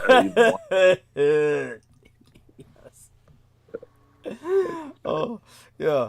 And so thank you for that. I appreciate that profoundly. And by all means, feel free to go to sleep. And if you want to say good morning to everyone. But, whenever you want to interject, just go ahead, if Yes. you have All right. Well, good morning. I'll see if I can last, but I'm trying to get to bed early, so Understood. I can't risk the sun sickness again. That was bad. I don't know how you deal with that. Oh shit. my God, yes. And how do you think you contracted it? Obviously, I didn't drink any of Well, Brendan's I'll blood. tell you privately. It's Okay. It's a health Okay. issue. All right. It had nothing to do with you. I was just joking. Okay. But I'll tell you about it later. Yeah. Yes. Thank you. Now, so bless you. Love you dearly, and sweet be thy dreams, and bless. This was coincident that right after I saw you, essentially, it was like, now I'm a fucking vamp. I was pissed. Especially Can't go for a out of- vegetarian. Yes. Yeah. So there you go. That's why I was like just joking about it. All right. Well, Yes. blessings. Good luck with digging through the sewer of junk that is our world. Thank you. And like I said, if you happen to wake up, It's like going through that freaking. It's like that junkyard in the first Star Wars. It's like fucking. It's bad. It's like Yeah. You're talking about in the Death Star, the trash compactor scene in the Death Star. We can use that one too. It's like going through that. It's like, why even do it? It's so bad. It's like it. Like that's the thing is the age of apocalypse means age of revealing. It basically separates people who have discernment versus people that are completely retarded. So, there you go. Yeah. That's where we're at. It's Thank like if you have like enough, if your discernment is so bad that you think Tate and all these guys are good and Trump and all these guys, then I don't know what to tell anyone. I mean, it's just, they'll learn the hard way, the hell way. Thank you. It's true. The Nautica. That's why Nauticas were created. It's like, so there you go. Oh, perfect. Blessings. Good luck. Thank you, and you as well. Stay safe and be well. Yeah. Okay. So although Wall Street had an initially positive reaction to Trump's victory, the stock market has since given up those gains on concerns over tariffs, mass deportations, and sticky inflation readings. All three major indices ended higher on Friday into this weekend, though the S&P, the Standard & Poor's, and tech-heavy NASDAQ were both in the red for the month. The techno stocks have been particularly hard hit over a combination of uncertainties related to Trump's proposed tariffs and competition with communist China on AI development. Now we're getting another notification here. There we are, the 64 kalas. Satsangam, brought forth by Heather Holman. And with that, February was Dow's worst month since December. The S&P's, the Standard & Poor's, worst month since last April. And the NASDAQ's worst month since September of 2023. That's bad. That's a triangulation that is terminal for Trump. New housing data released this week also showed that pending home sales in these United States slid to an all-time low last month, with home prices increasing for a 19th consecutive month and mortgage rates continuing to hover around 7%. The Bureau of Labor Statistics also released new numbers on Wednesday that showed inflation unexpectedly rising to 3% in January. Meanwhile, a significant pullback in cryptocurrency markets has also weighed on investors. Unexpected? Yes, thank you. Whoever said that is a waste of money to pay that guy. No shit. No shit. Unexpected. Yes. Anyways, yeah. Honestly, how can they tell us this? That's so stupid. Thank you. Yeah. And we didn't know that destroying the world economy would affect us. Thank you. Yes, it's. We had no idea. Oh, it's incredible. Just incredible. Just the insanity and then also who's in control of the home prices? Like who's out there like saying raise it by 2%? Like whatever. They need to fire that. They need to like gut that. Whoever's running that. Well, actually, we can't say it on air. We know who runs that. But like who just is there saying, oh, it's going to go up 1% this year for every house on the whole country. Like it just doesn't. That's something seems fishy about that. Oh, it sure as hell does. You know what I'm saying? Yeah. Oh, yeah. I mean, like I said before, it's all arbitrary. Thank you. It's all arbitrary. Like it's just crazy. Well, worse yet, it's regional and it doesn't improve unless literally you start like cleansing entire neighborhoods ethnically. Because it depends on the ethnic composition of the neighborhood, the value of the home. It's a big part of the reality of its value. And beyond that, I've told people in depth in one episode, I went in depth into you've got to stop thinking of a home as an asset. It is a consumption. It's not an asset. Yeah. It's a consumption. Well, now it definitely is. Yeah. Thank you. Yeah, certainly now. Yeah. So, meanwhile, of course, before this rally caused by Trump saying he's integrated it into our reserve status concept, basically our American reserves of our economy, we've had we're cooked. Yeah, thank you. As the Zennials would say. Thank or Gen Zs or whatever the heck they're called. Fuck, I'll start calling them Zizians. The Zizian generation. Yeah, that's fucked up. Yeah, Generation Zizian. Yeah. Yeah, we're cooked. Yeah, basically is what they would say. Yeah, so until this Trump rally caused by his reservation status of crypto, we've had a significant pullback in cryptocurrency markets, which has also weighed on investors, many of whom voted for Trump under the assumption that he would cut regulations and invest in this burgeoning industry. The price of Bitcoin was, the last time I checked, granted it was just before the rally, was around $84,000, which was a substantial decline from its January peak of $109,000. And egg prices have become their own thorn in the president's side, reaching an average of $8 per dozen last week, nearly doubling in the last 6 weeks because of a nationwide shortage related to the spread of bird flu. So serious, Brendan, they're actually considering vaccinating birds at this point. What do you think of that? That this should be interesting. Yeah, I was going to say that. It's like too little, too late. Yeah. That's what I would say, though.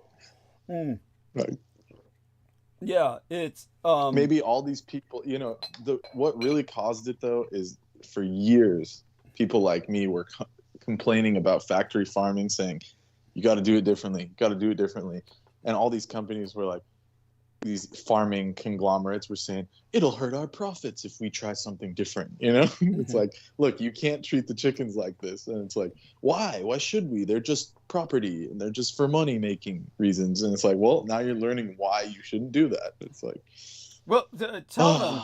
I mean, you're looking at this from because you know how it is. Yeah. In like places like, Southeast Asia, Japan, they have just as many chickens, just as many people, and the eggs don't have salmonella. They don't have, you can eat them raw. like in Japan, especially, you can eat the eggs raw. Yeah. With no issues. It's incredible. So explain that, they're still making money. They're still selling them.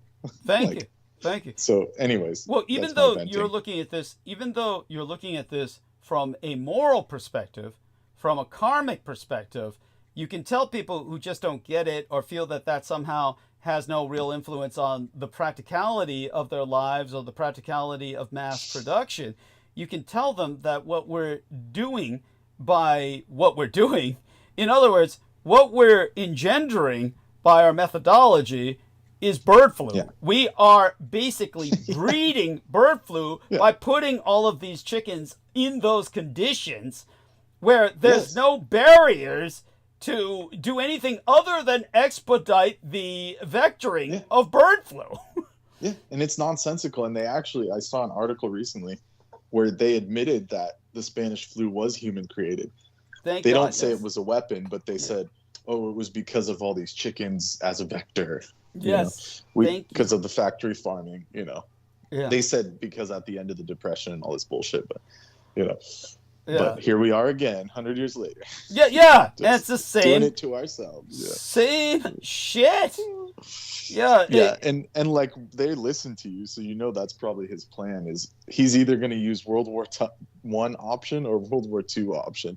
Yeah. Thank you. So if shit goes south for him, he's just gonna either unleash the World War I option, which we all know, or do the World War II option, which we also know. Now, explain that to our listeners as succinctly as possible. Disambiguate between the World War I option and the World War II. Either cause a global plague, and vector it into Europe, or cause a world war and start it in Europe. There's through Eastern Europe first. It's like they're so like what would be the word for it? They're just so ignorant. Not ignorant, but evil. They're so lazy and evil. Yeah, they're just gonna reuse an old plan or something. It's like, does that make sense? I hear what you're saying. That's if we give them credit for planning. That's if we give them credit for planning. Well, this is like, we know Putin's doing the planning. Those people. Yes.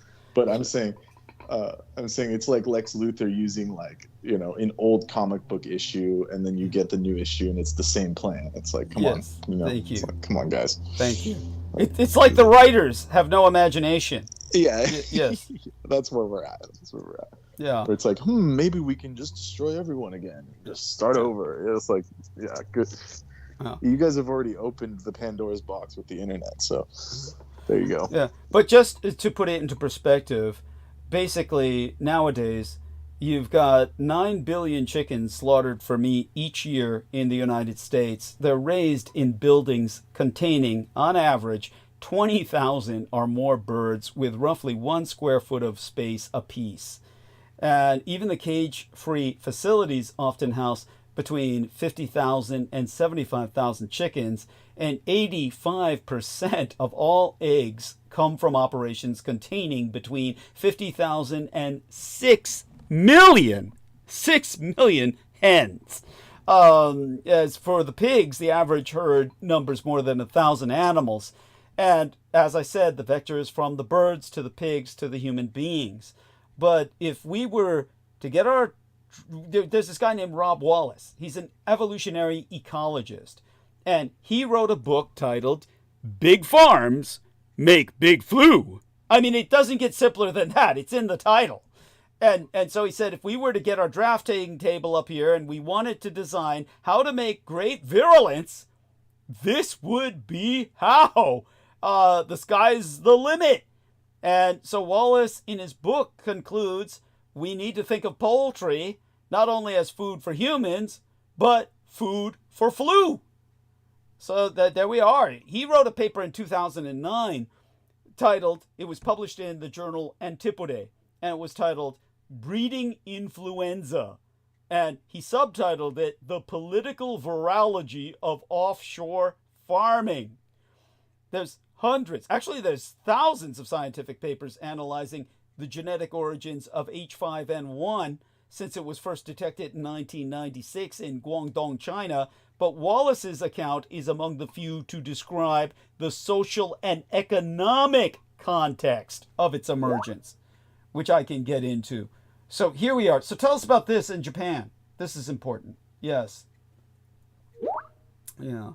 And yeah, well, the Japanese situation after the last, 2000, whatever, the last few bird flus, 2008, that article I just sent was from 2018.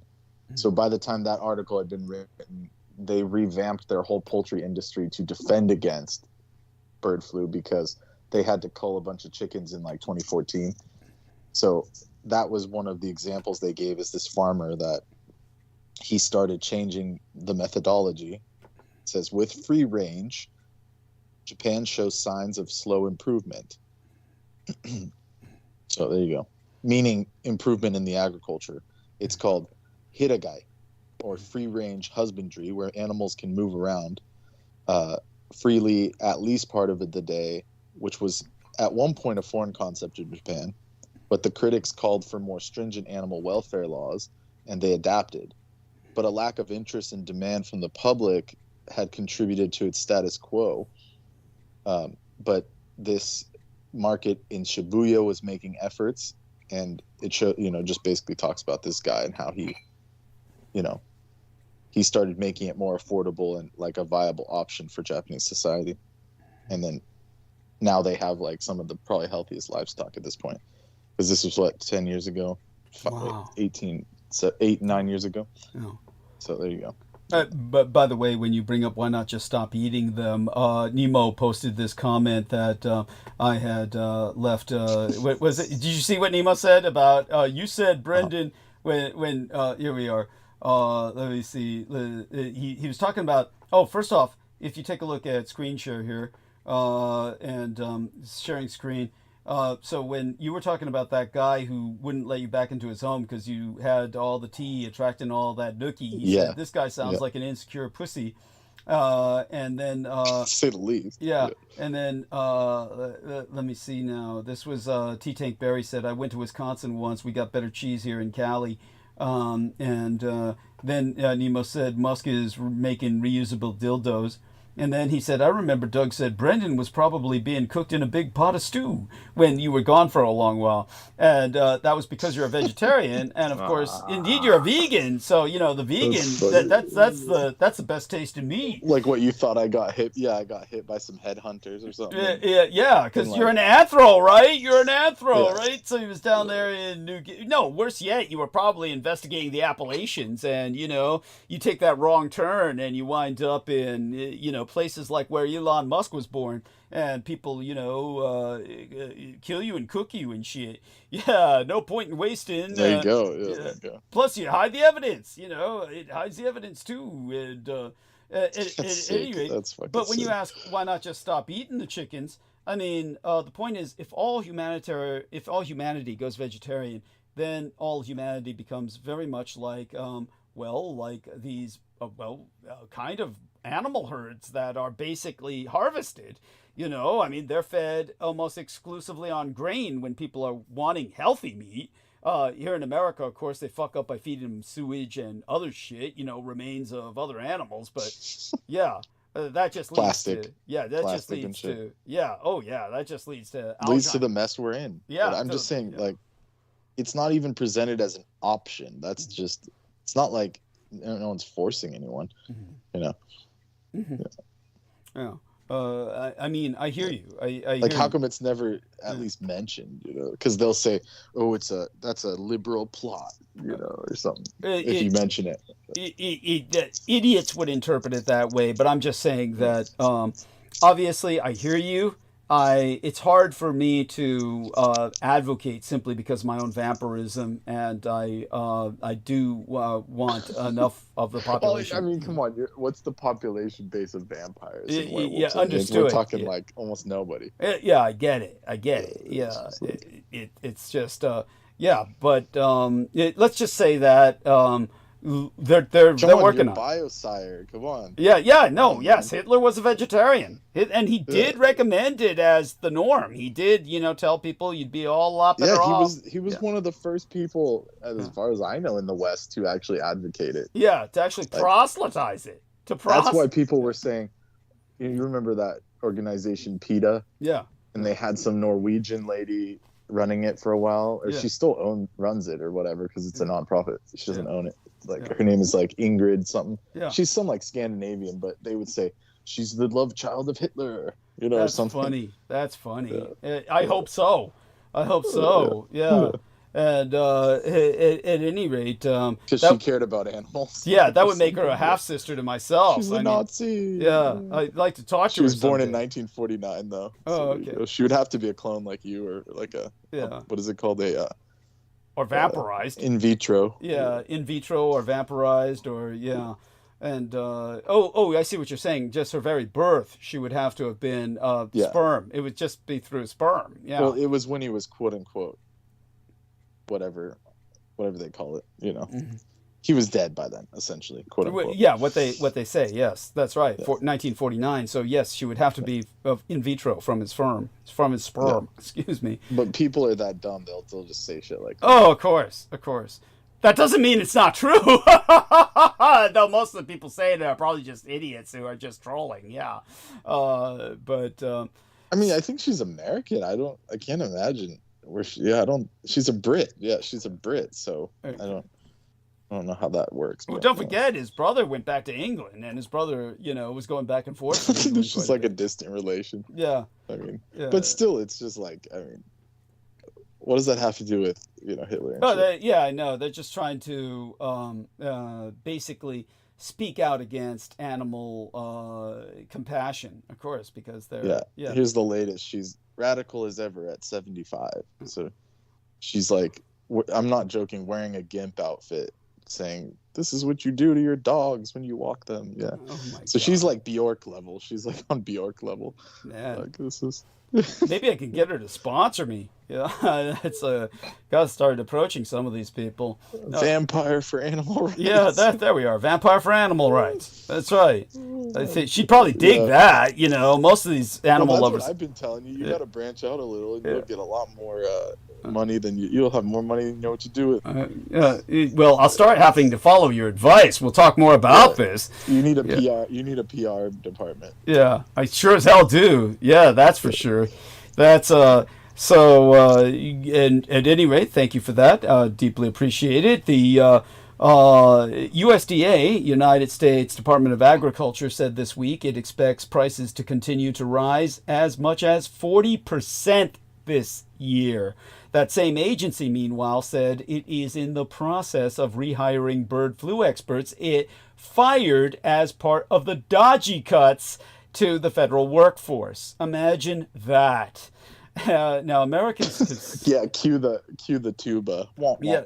It's like, or whatever that. Thank you. I forget what they call it. It's that or the laugh track. Trombone.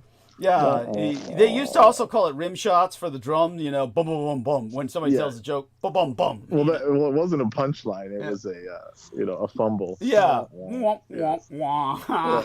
Yes, thank you. Yeah. So you need a soundboard. See, you would get like tons of hits if you had a soundboard.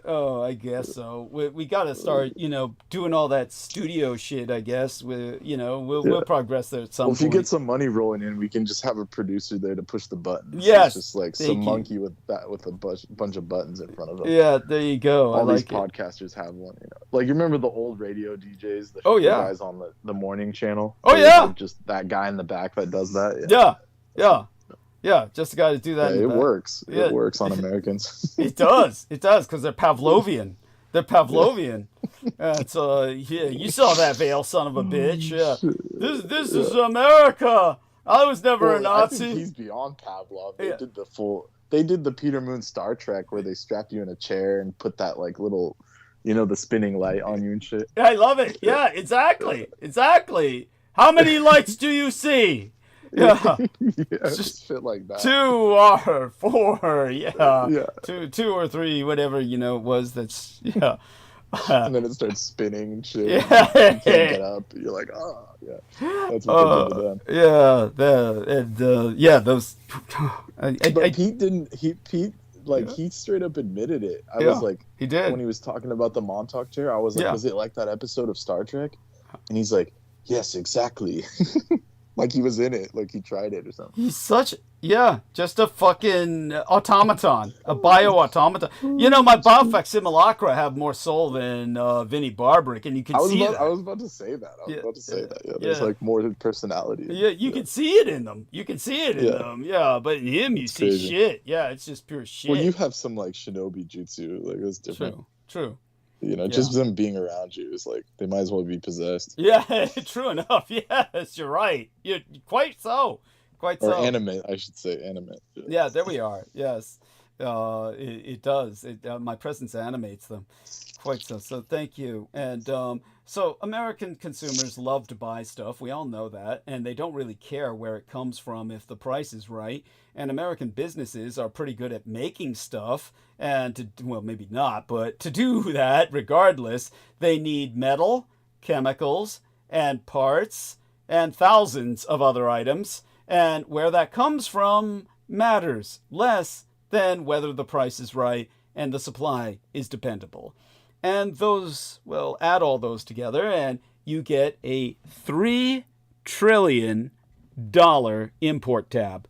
It's a massive inflow of goods to these United States and outflow of cash overseas that President Donald Trump wants to hit with taxes, known as tariffs, that add to the cost of any inbound product, and he has unveiled a blitz of tariff plans since returning to the White House in January. Here we are. Kugutsu no Jutsu, puppetry technique. Kugutsu no Jutsu is a ninjutsu technique that allows a ninja to use a puppet to attack from afar. Using their body's chakra, the ninja emits strings of chakra that run from their fingers to the puppet. This is delightful. Thank you so much for this. Yes, there is an element of that in my relation with the Biofac simulacra, that it does help to enable them. And beautiful. If you have any thoughts on this that you want to share, go ahead before you retreat into slumber. And I think it's just delightful that you find these. Oh, that was it. Yeah. That was it. That was the point. That, there's like certain shinobi techniques that can be used in such a way. Mm-hmm. So, and then, these people, like the animes, get them from real life, like actual. So, Musashi Kishimoto, the creator of Naruto, mm-hmm. he was like a history buff. Mm-hmm. So these were all like actual, like especially the early Naruto stuff were all like actual ninja techniques. Mm-hmm. So this is one of them, and he gave it like, these were some of the most powerful ninja in the early days, puppet ninjas. Yeah. So he used them, for like, dramatic effect, but incredible. There was a truth to it. Yeah.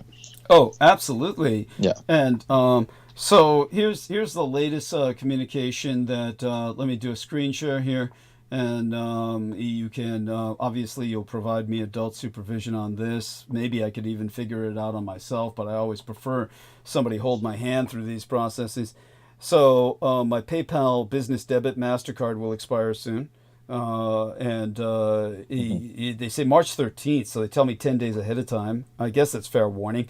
They should send you a new one by then. Just, Is that not the case? Says log into your PayPal account to confirm or update your address by March 13th. Oh, I see what you're saying. We will also send an email when we ship your new card, so you can be on the lookout for it. So I don't need to do but shit. Definitely then. check. Okay. We'll definitely check, because you remember all those accounts. I called them addresses? like you recommended. Yeah. I called them about that. So the guy had to delete all of them. The guy had to delete all of them and just leave my account. Yes, no, it was... Because it would have went to one of them and you would have lost all your money. Yeah, no, they were... It was Lori That's what they were trying to do. Yeah, it was Lori and Ann Fenton and Peter Moon both had their addresses on my card. And wasn't that bizarre? Yeah, there's no goddamn good reason why Peter Moon's address would be on my card. Though again... Yeah, that was weird. You know what it might have been? Selena Kahn's. Or Selena, Yeah, it was Selena Kahn's. She never had access to your PayPal, if I remember correctly. So it's hard to remember because she was like, remember she was like connected into my website. She kept trying to dip into shit, but it could have also been Lena, but I don't think you let her have the PayPal keys, did you? Oh, I did, but it was like but wasn't it like Long Island? Lena wasn't Long Island. Yeah, it was Long Island. It was Long Island. So that's weird. Yeah, so it was either the only two people it could be, Lena Shea or Peter Moon. I'm sure that they just infested the system through, their Edomite NSA operative connections. And so I don't... Here's another meme that I'll send you. Yeah. This is what all these libtards are about. The libertarian tards. Yeah, call them libertards to disambiguate from liberals, right? Yeah. So this is like my uncle in a nutshell, where it's a sign that says, "Pissing and shitting on the floor will no longer be tolerated," because it pissed off the custodians or whoever had to clean the bathroom. And then the caption is, "Utter woke nonsense. You're some sort of soft liberal. You don't like dog piss on my brand new tiles." What he was saying. I'm not even joking. He was saying shit like that. Oh my god! You're pissing and shitting on.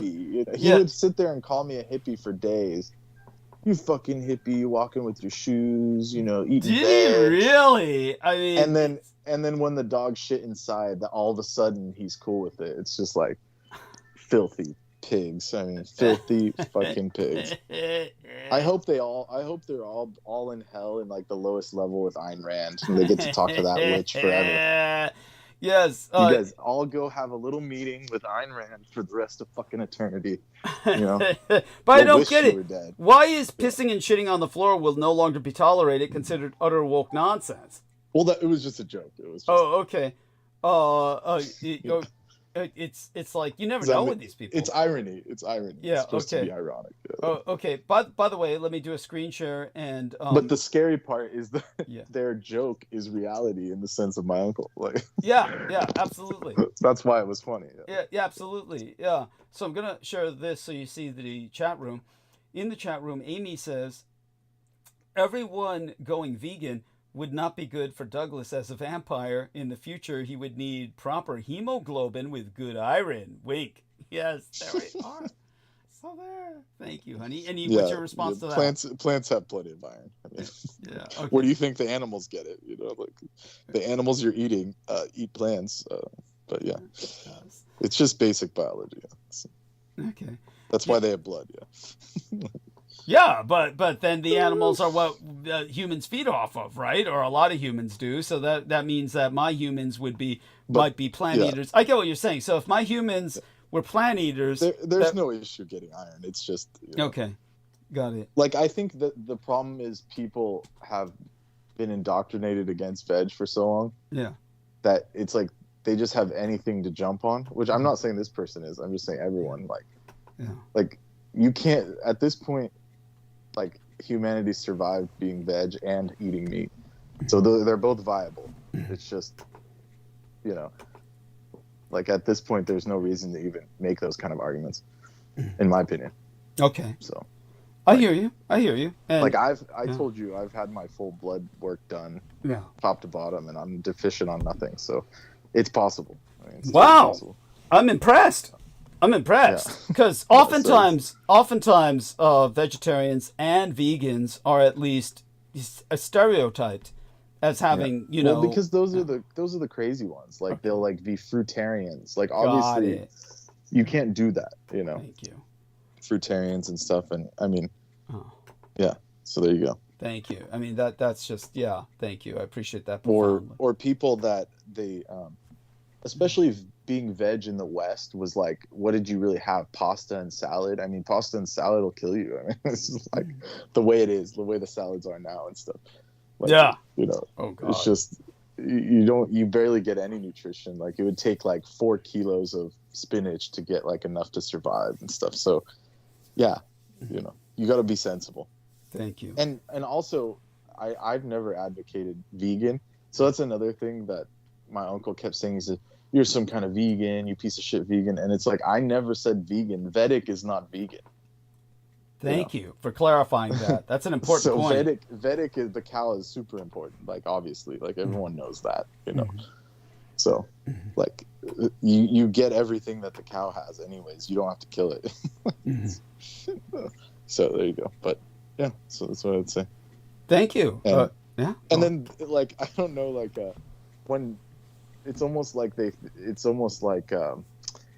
what's the word? Like they think I'm going fascist or elitist. That's what was it Broker? Someone was saying you're an elitist for thinking like that. There's a bunch of girls that say that. I don't know where they get that impression. By the way, my uncle's girlfriend would say the same shit. Interesting. You think you're better than us. You think you're better than everyone.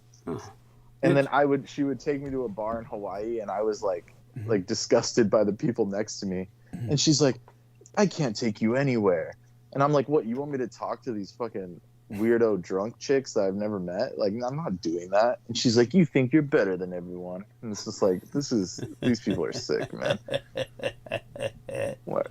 Like, oh, that is funny. So, that is sad. It's sad. Weird. It's really weird. So when I say everyone, when I say why not mention the option of not eating meat, that doesn't mean like everyone, and not even Hitler did this.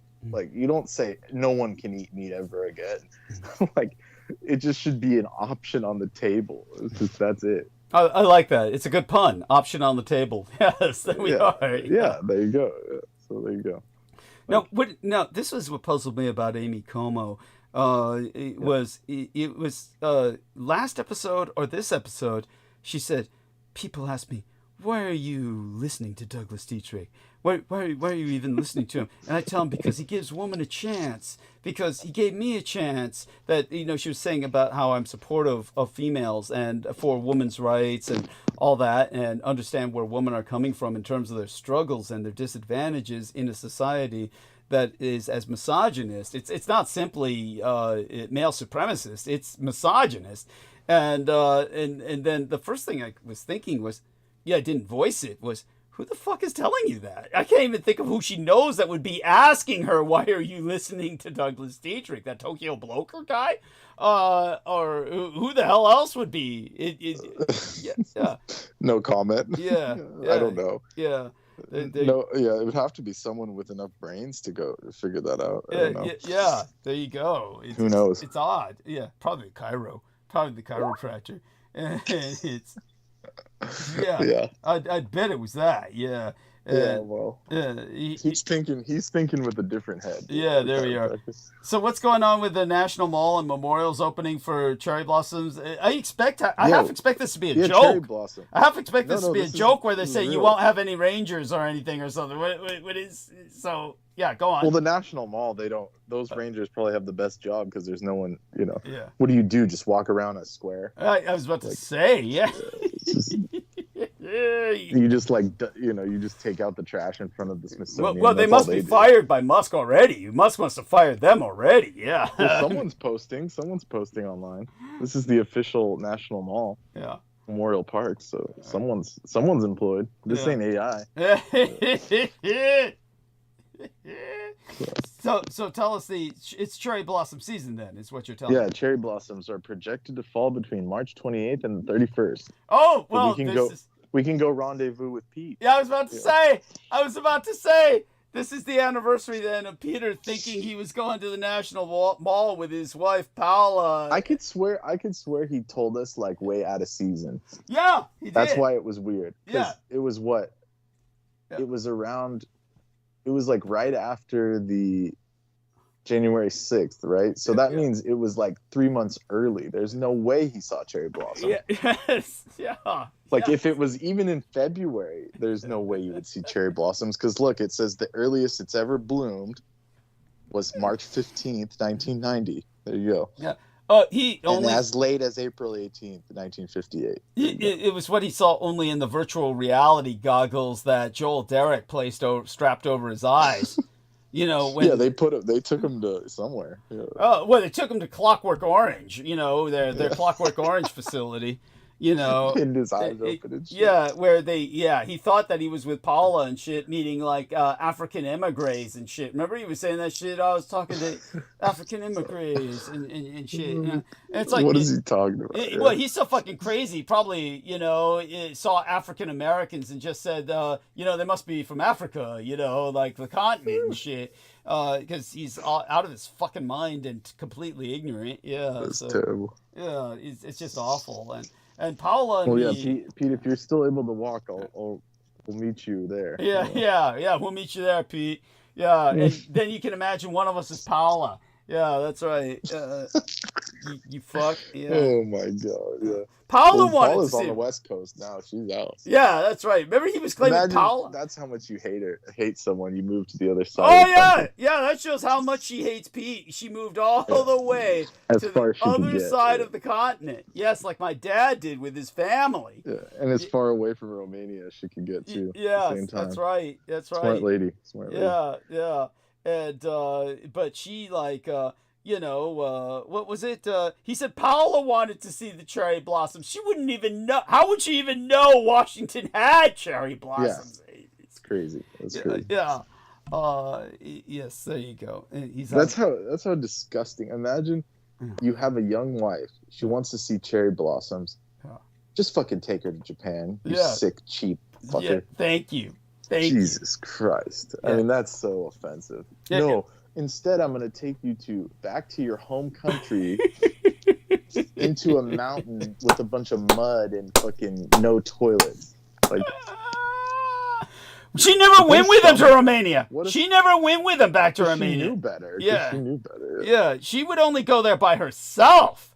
She insisted only going by herself. We know she was. Well, I don't blame her because look, you would just drag her to get dysentery and then take you to a cave. How disgusting! Yeah, thank you. I was shitting my brains out, but I still went in the cave. Yeah, that's like us if we were married to somebody and their idea of taking us on vacation was to take us to Carlsbad Cavern or something. I mean, these places aren't bad, but it's like, who the fuck wants to see that? You want to go there when you have dysentery. Yeah. Well, not only that, it's like it's a select few even appreciate that. I mean, I'd rather go to casinos and beaches myself. Kind of like what Gaza's going to turn into if Trump has his way. And those caverns are full of. This is another thing that Pete never let me bring up. He would cut me off.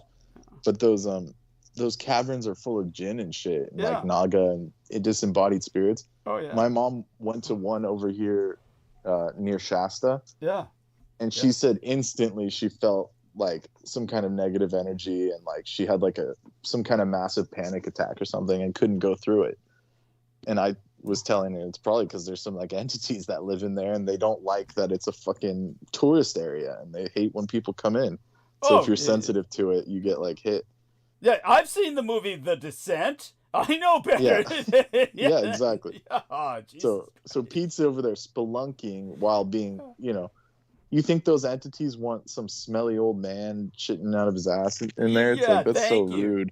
Thank you. Talk about rude. He's only lucky that the creatures from the descent wouldn't eat him because he smelled so bad. You know. Yeah, they probably spared his life. Yeah, they spared his life. Like, you know, look at this. He's paler than we are. What is this worm? Is this a new species and shit? Disgusting. And, yeah, they said, just wait, maybe he'll go away. Yeah, and then he slithered out and shit. They thought he was some kind of horrible mutation. Yeah. After he slithered out, they all breathed a sigh of relief. Now it doesn't smell so bad. Yeah. That's sick. That's so fucking sick. There you go. Hope you're listening, Pete. Yeah. Some guy tripping out, some guy tripping out in there.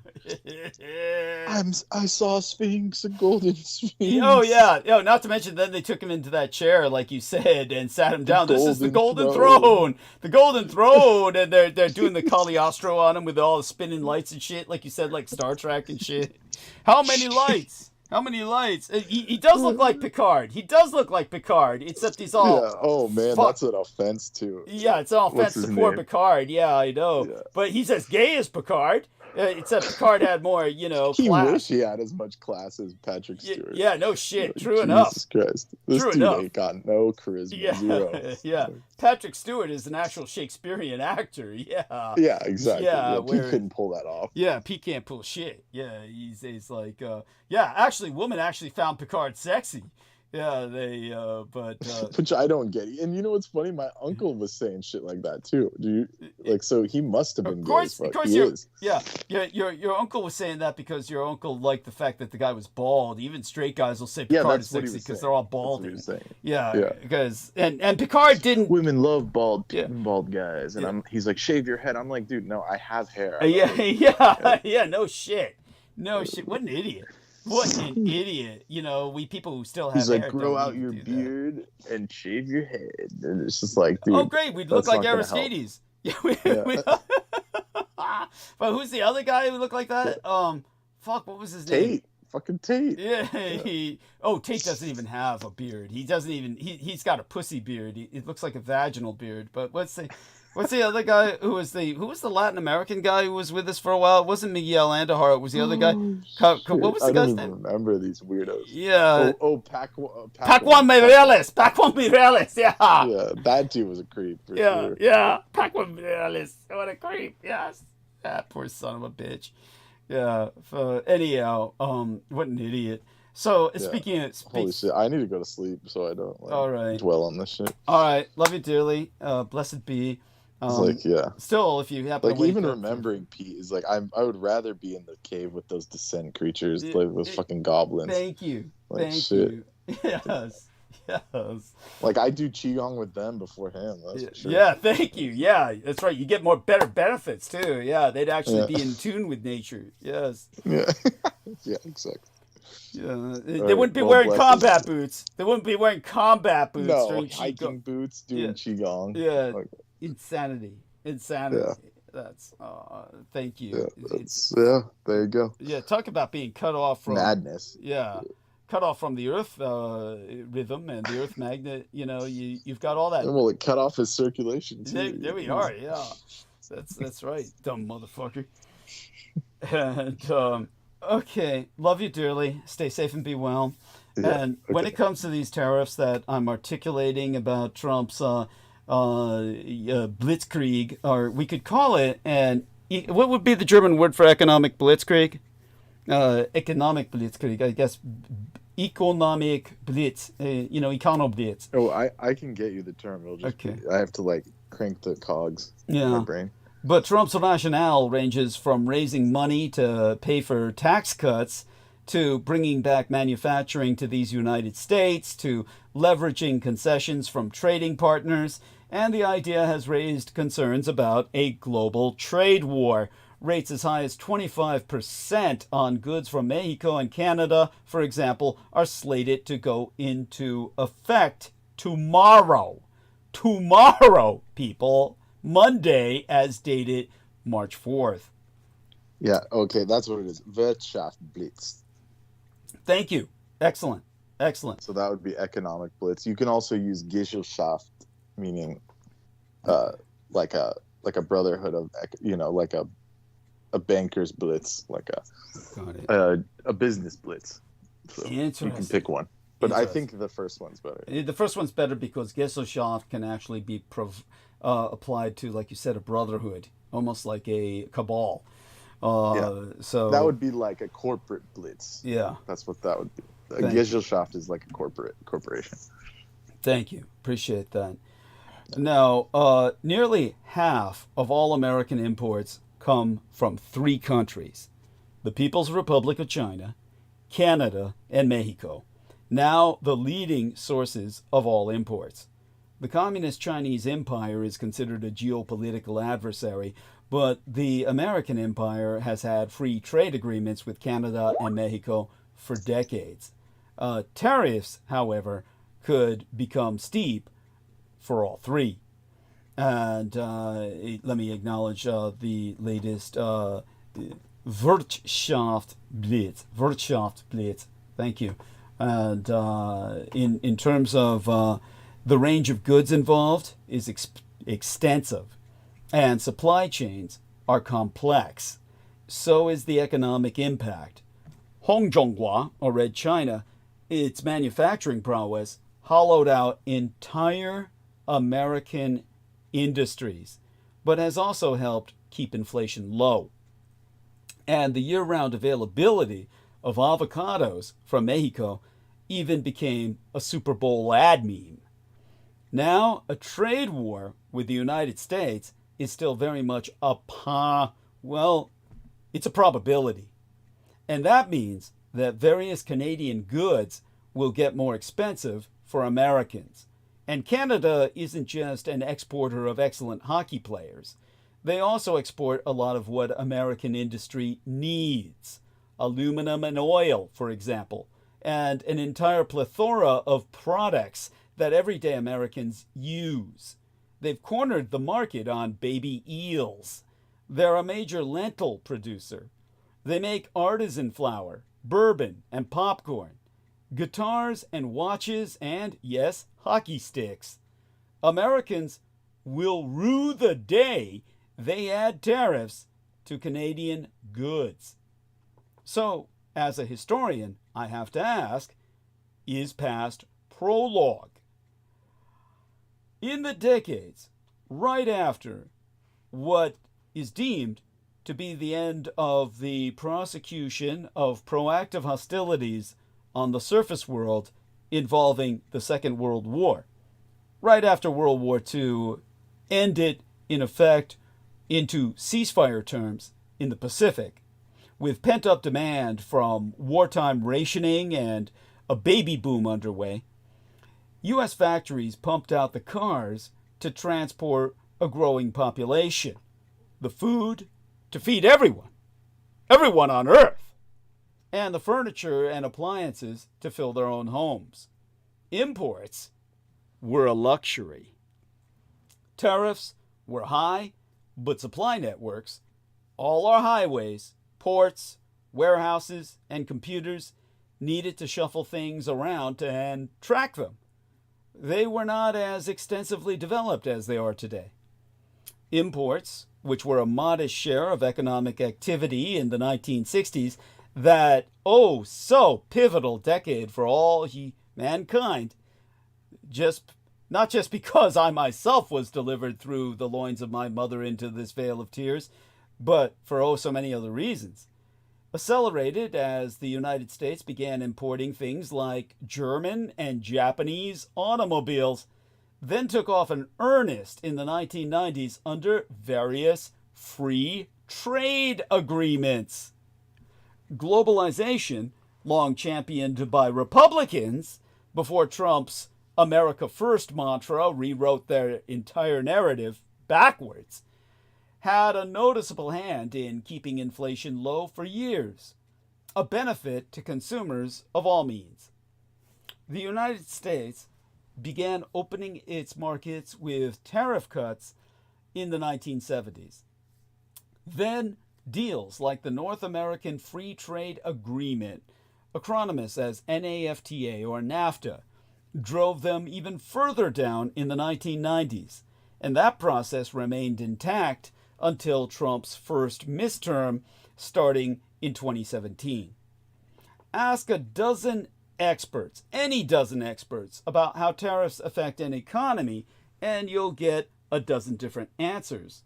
The rates imposed, how widely they are applied, whether trading partners retaliate, and just how consumers respond all influence whether manufacturers eat the cost or pass it on through higher prices. Other countries impose their own levies or other restrictions on American goods, or rather I should say American imperial goods, as America is an empire. Consumers might rebel and buy a cheaper domestic substitute, or decide that avocado is worth it after all. Opinion polls prove that our public is divided as well, polarized, as I articulated in our opening hours. Partisan politics also color the response. Democrats have at times been suspicious of globalization, but in one recent survey, they were largely opposed to tariffs. Republicans are more supportive, but lukewarm. This brings us to the balancing act. It isn't just consumer goods like those Mexicano avocados or French wines or Bangladeshi t-shirts that are imported. U.S. industries also import vast amounts of equipment, parts, and machinery from abroad to power their own factories. Canada, meanwhile, is a major source of energy and raw materials like lumber for home building and potash for agriculture. In deciding on its final tariff strategy, the misadministration is already facing demands for exceptions. Some goods, like autos, now have parts and sub-assemblies that cross the Amero-Canadian or Amero-Mexicano border several times before completion, with value added at each step. Which bits should be taxed and at which rate. One survey of responses to tariffs had some potentially tough news for the American imperial economy. Consumers seemed ready to stockpile what they could at current prices, shop more carefully, and save more, all of which will point to a slower economy in the future. Business managers, meanwhile, they're ready to get picky about supply chains, but also poised to raise prices. The net influence on these United States may not be known for months after full details of Trump's plans are rolled out and are put into place. Economists often regard tariffs as a one-off price shock that may not resonate broadly, but a full-on trade war, an all-out full-scale trade war with responses and counter-responses can only be globally damaging. And the extent of what Trump is merely suggesting, should it all come to pass, God forbid, has prompted many analysts, including staff at our United States Federal Reserve, to pencil in faster inflation and slower growth. And, an ultimate blow to households from trois directions. This is a 1-2 punch. Another way of expressing it is you're being spit roasted between two hard cocks that are double penetrating you. It's called DPing. You're being fucked in your mouth and up your ass simultaneously. Enjoy the economic uncertainty while you can. The dollars and cents impact is one thing. How it affects public psychology poses its own risks. Some consumer surveys have pointed to rising inflationary expectations, something that can help push inflation itself ever higher, in a vicious cycle. The doom loop. The sweeping nature of Trump's plans, hitting close trading partners and core industrial goods has created the sort of uncertainty around the economic outlook that could push down business investment, a further drag on growth. That could, of course, be offset if firms see opportunity to avoid tariffs by moving operations to these United States, a dynamic that would only be clear over time. Uncertainty is part of life, to be sure, but the Trump years have been exceptional, with uncertainty pushed to record levels even before the COVID-19 pandemic erupted in 2020, near the end of his first term. His return to office has created a similar level of fogginess about what's next. In his last midterm, businesses were buoyed by tax cuts even as the global economy slowed due to a trade war, and domestic investment rose as a share of GDP, or gross domestic product. Inflation was not an issue, and the United States Federal Reserve actually ended up cutting interest rates. This time will be different. Inflation remains top of mind. The economy is growing, and the unemployment rate is still low. All conditions that might make businesses more likely to pass along tariffs into higher prices, and that will prompt the Federal Reserve to respond if they have to. This is what brings us into Trump's self-fulfilling crisis. When accepting the Republican nomination for president in 2016, Donald Trump proclaimed, "I alone can fix it." Fix what? Exactly. Among other problems, the economy, stupid, to borrow the famous mantra from Bill Clinton's 1992 presidential run. Last year, Trump once again campaigned on the promise, or rather the premise, that the American imperial economy was in crisis and a disaster. He began his second midterm with a solemn promise to usher in the golden age of America. Donald Trump's bleak diagnosis of the American imperial economy is not grounded in any reality, at least not yet, though he has exhibited every determination to make it so. America's misery index, the sum of the unemployment and inflation rates, hardly suggests an economy in dire straits. It was 7% in January of 2025, down dramatically from its post-pandemic peak of 12.7% in mid-2022, and more than 12 percentage points below its post-war average of 9.2%. In fact, the latest reading is virtually identical to the 6.9% average recorded during Trump's first misadministration from 2017 through till 2020, which he fondly recalls as the greatest economy in the history of the world. Campaign rhetoric is one thing. Acting on it is quite another, especially if its core premise is false. The guarantee is that the initial policy frenzy of Trump 2.0, some 73 executive orders in his first month back, will spark the very crisis he currently imagines is now at hand.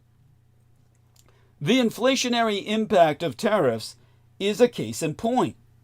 Here, I find Trump's new reciprocal tariff plan more worrying than targeted bilateral tariff hikes, which are still a serious blunder, as professional economists have been forced to exposit ad nauseum. This new plan reflects Trump's belief that the rest of the world must conform to the American model and his willingness to abuse tariffs as a cudgel to make that happen.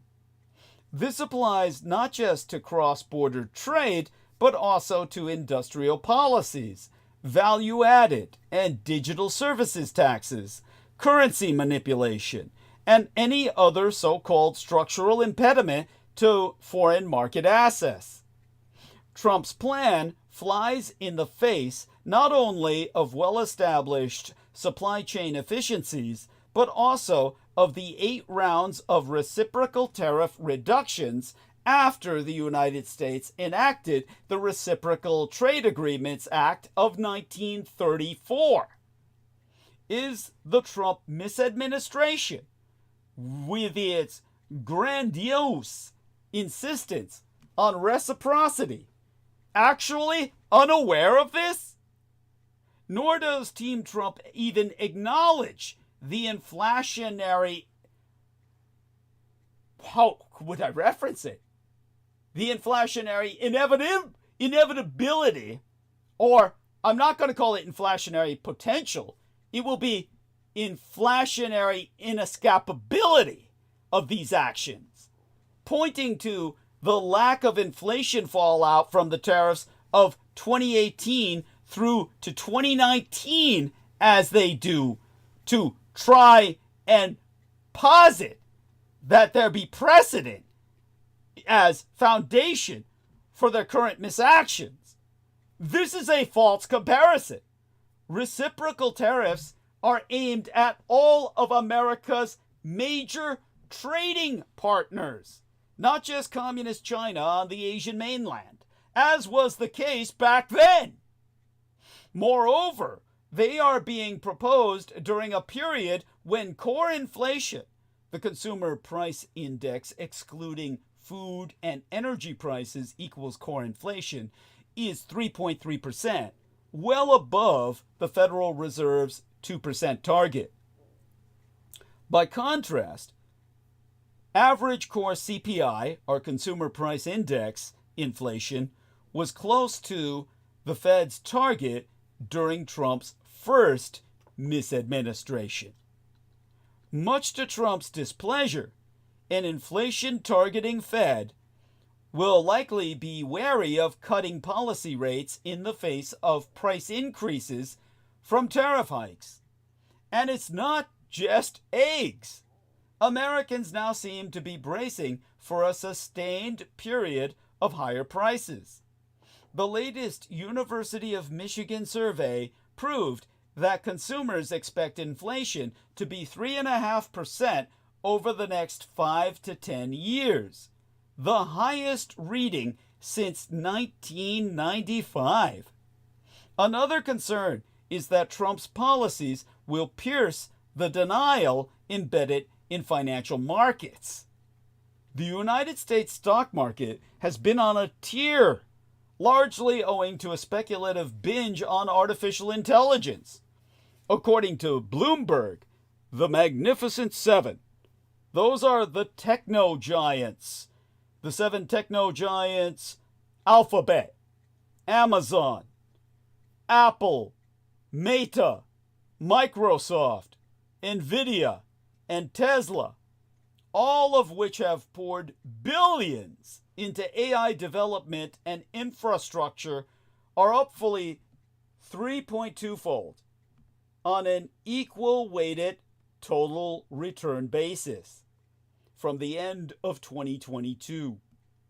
Bloomberg calculates this group has a price-earnings ratio of 32.9, nearly 40% higher than the average PE, or price-earnings ratio, of other large capitalization stocks. Moreover, by December of 2024, the Magnificent Seven accounted for 34% of the S&P, the Standard & Poor's 500's total market capitalization, nearly 6 times the internet sector's market capitalization share prior to the end of the dot-com bubble in March of 2000, Anno Domini. A DeepSeek sell-off in late January caused by the stunning revelation that a CHICOM, or Chinese Communist startup, had created a large language model on par with those of American AI firms at but a fraction of the cost, underscores this concentration risk. While AI may represent a revolutionary technological breakthrough, it may be only a matter of time before this speculative bubble bursts.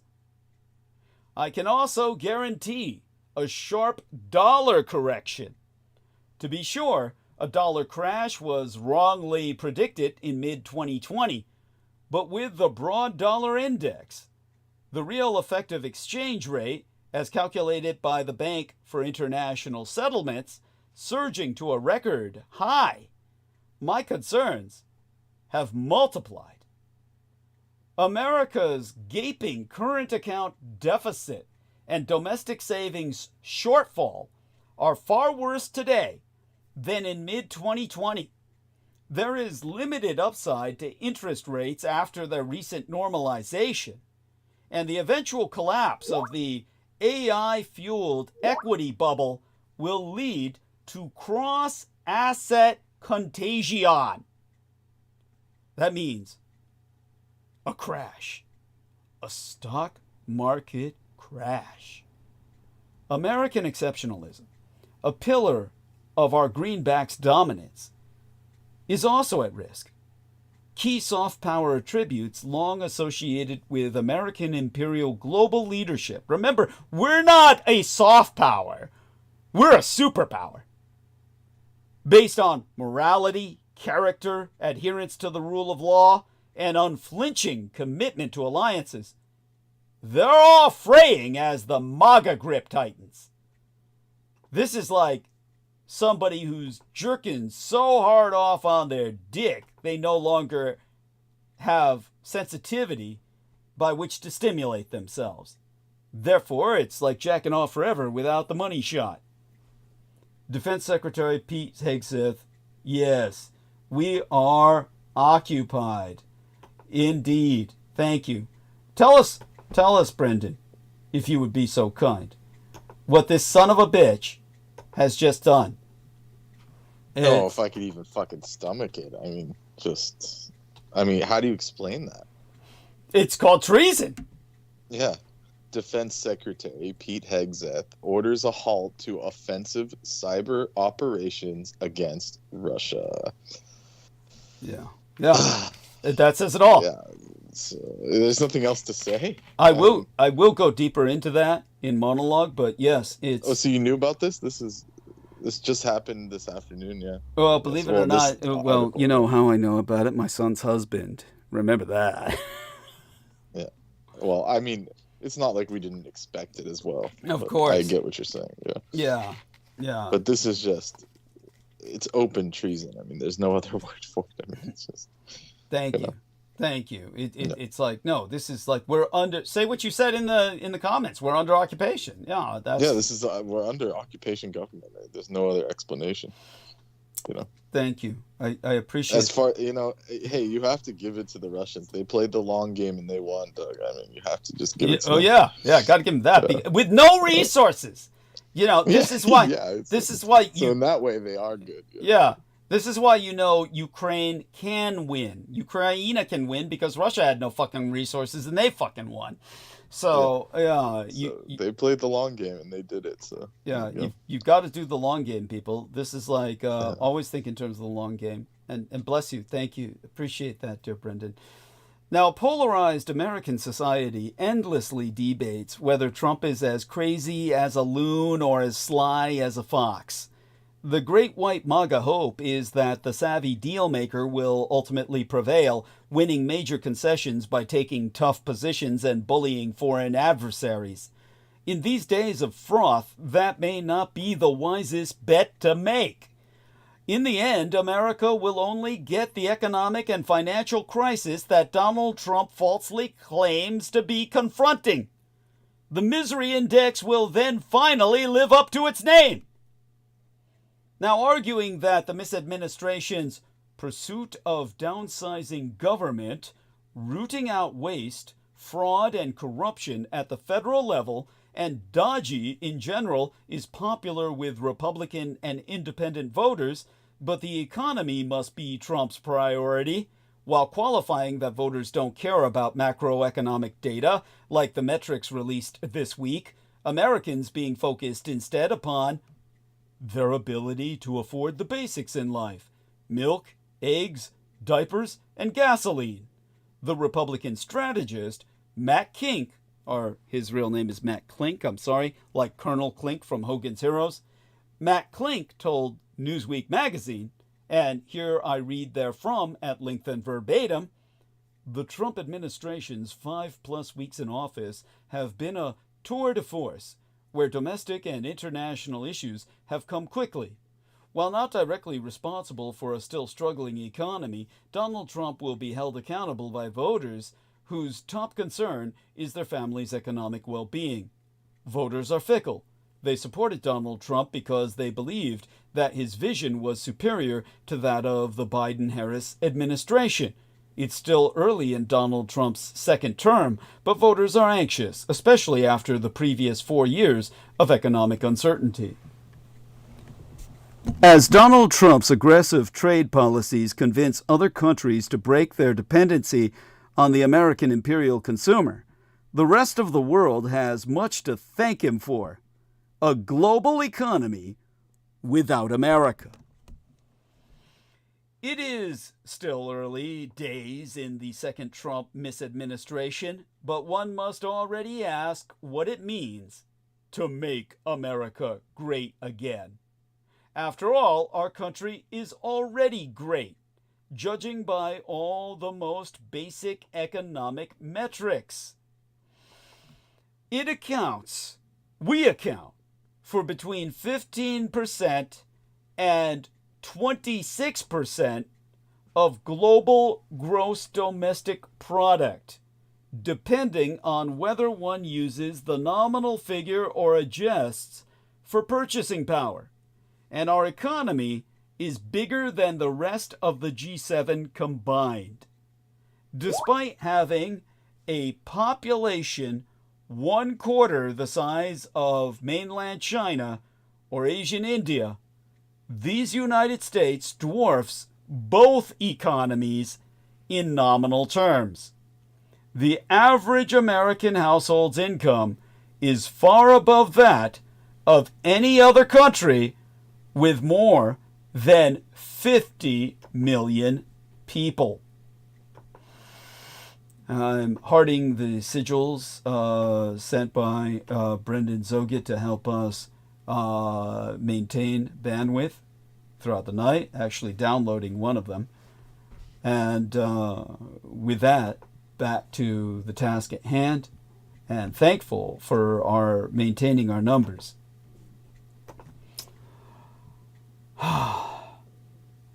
That said, these United States has a dreadfully low domestic savings rate and exhibits extreme inequalities of income and wealth compared to our peers.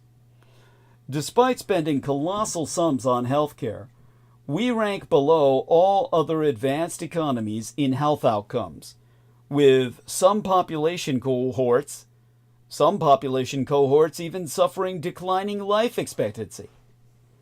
Most economists would say that if America is to be made greater, it needs to improve its fiscal position, unlock higher social returns from its enormous expenditures on health, and achieve more inclusive growth with broadly rising incomes, especially for those at the bottom of the distribution.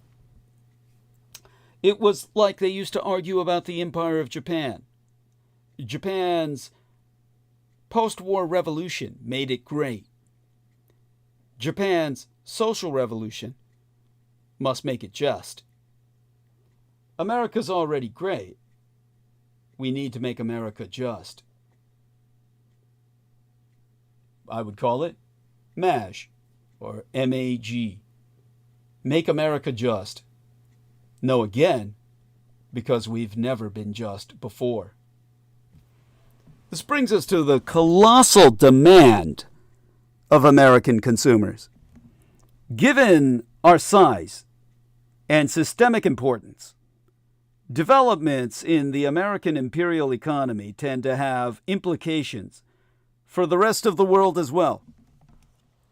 Over the past few decades, everyone else in the global economy has taken for granted three key features of the American imperial system: our enormous defense spending, which reinforces our alliances and gave us power over adversaries; our central position in the post-war rules-based global system of governance; and, somewhat less discussed, our colossal consumer demand, which is what made Japan allow us to live. In other words, the only reason Emperor Hirohito didn't relay the order to kill all Americans with biological weapons to be delivered by the Sacred Crane Task Force of Aero Dreadnoughts and battle dirigibles was to maintain an enormous consumer market in North America that would enrich his population beyond his wildest dreams. At the end of 2024, personal consumption expenditures accounted for 68% of the United States GDP, or gross domestic product. That is a very high level for any economy at any point in time. And in the American imperial case, it has persisted for many years. The United States share, well, the U.S. share, the American imperial share, of global consumption of goods is significantly greater even than the American imperial economy's already large share of global GDP, or gross domestic product. And because there is a strong relationship between American imperial consumption and American imperial imports, the rest of the world, friends and foes, and providers of essentials like energy and luxury goods alike equals, has come to rely on this aspect of the American imperial economy by equal measure. By constantly threatening higher tariffs against America's largest trading partners, President Donald Trump and his advisors seem unfazed by the fact that reducing overall imports into these United States will most certainly harm the American imperial consumer, either through higher prices or by forcing these United States to increase our savings rate as the rest of the world turns its attention elsewhere. Imagine global trade that excludes these United States. Could this happen? Although these United States accounts for 15% to 26% of global GDP, gross domestic product, the rest of the world economy is still 3 to 5.5 times larger. So, it is easy to imagine a scenario in which other countries decide that they no longer want to rely so much on the American imperial consumer. Why not diversify? Consider the BRICS, which has been expanding its original composition. The acronym originally stood for Brazil, Russia, India, China, and South Africa, to incorporate new members and partner countries. What if these countries suddenly decided to do more than hold symbolic annual summits? Instead of dictating the terms for projects in countries participating in its BRI, or Belt and Road Initiative, Hongzhonghua, or Red China, could start offering them low or zero tariff trade and investment. Together with India, whose population is 4 times larger than America's, it could create the conditions for an explosion in global trade that excludes these United States. Similarly, one can imagine a new, more outward-looking United German government finally realizing that its self-imposed debt brake has been holding it back, like the relatively new Labour government in the United Kingdom. It could adopt a policy of not only permitting, but encouraging more borrowing for domestic infrastructure and defense spending. And why not revisit those perennial French proposals to develop a European bond market, or finally get serious about extending the European single market to all goods and services? If MAGA ultimately helps everyone break their dependency on the American imperial consumer, the rest of the world will have much to thank Trump for. The only losers will be ordinary Americans. All of these developments, which include the remarkable public spat between Trump, Vance, and the Ukrainian President Volodymyr Zelensky in the Oval Office on Friday, that led to Zelensky being sent home without a promised mineral deal in hand, were enough to make even some of Trump's most vocal supporters wondering aloud if this is what they voted for. A setup! Zelensky walked into a trap. The Oval Office shouting match on Friday was shocking, but it wasn't too surprising to anyone close to President Trump or Vice President Vance.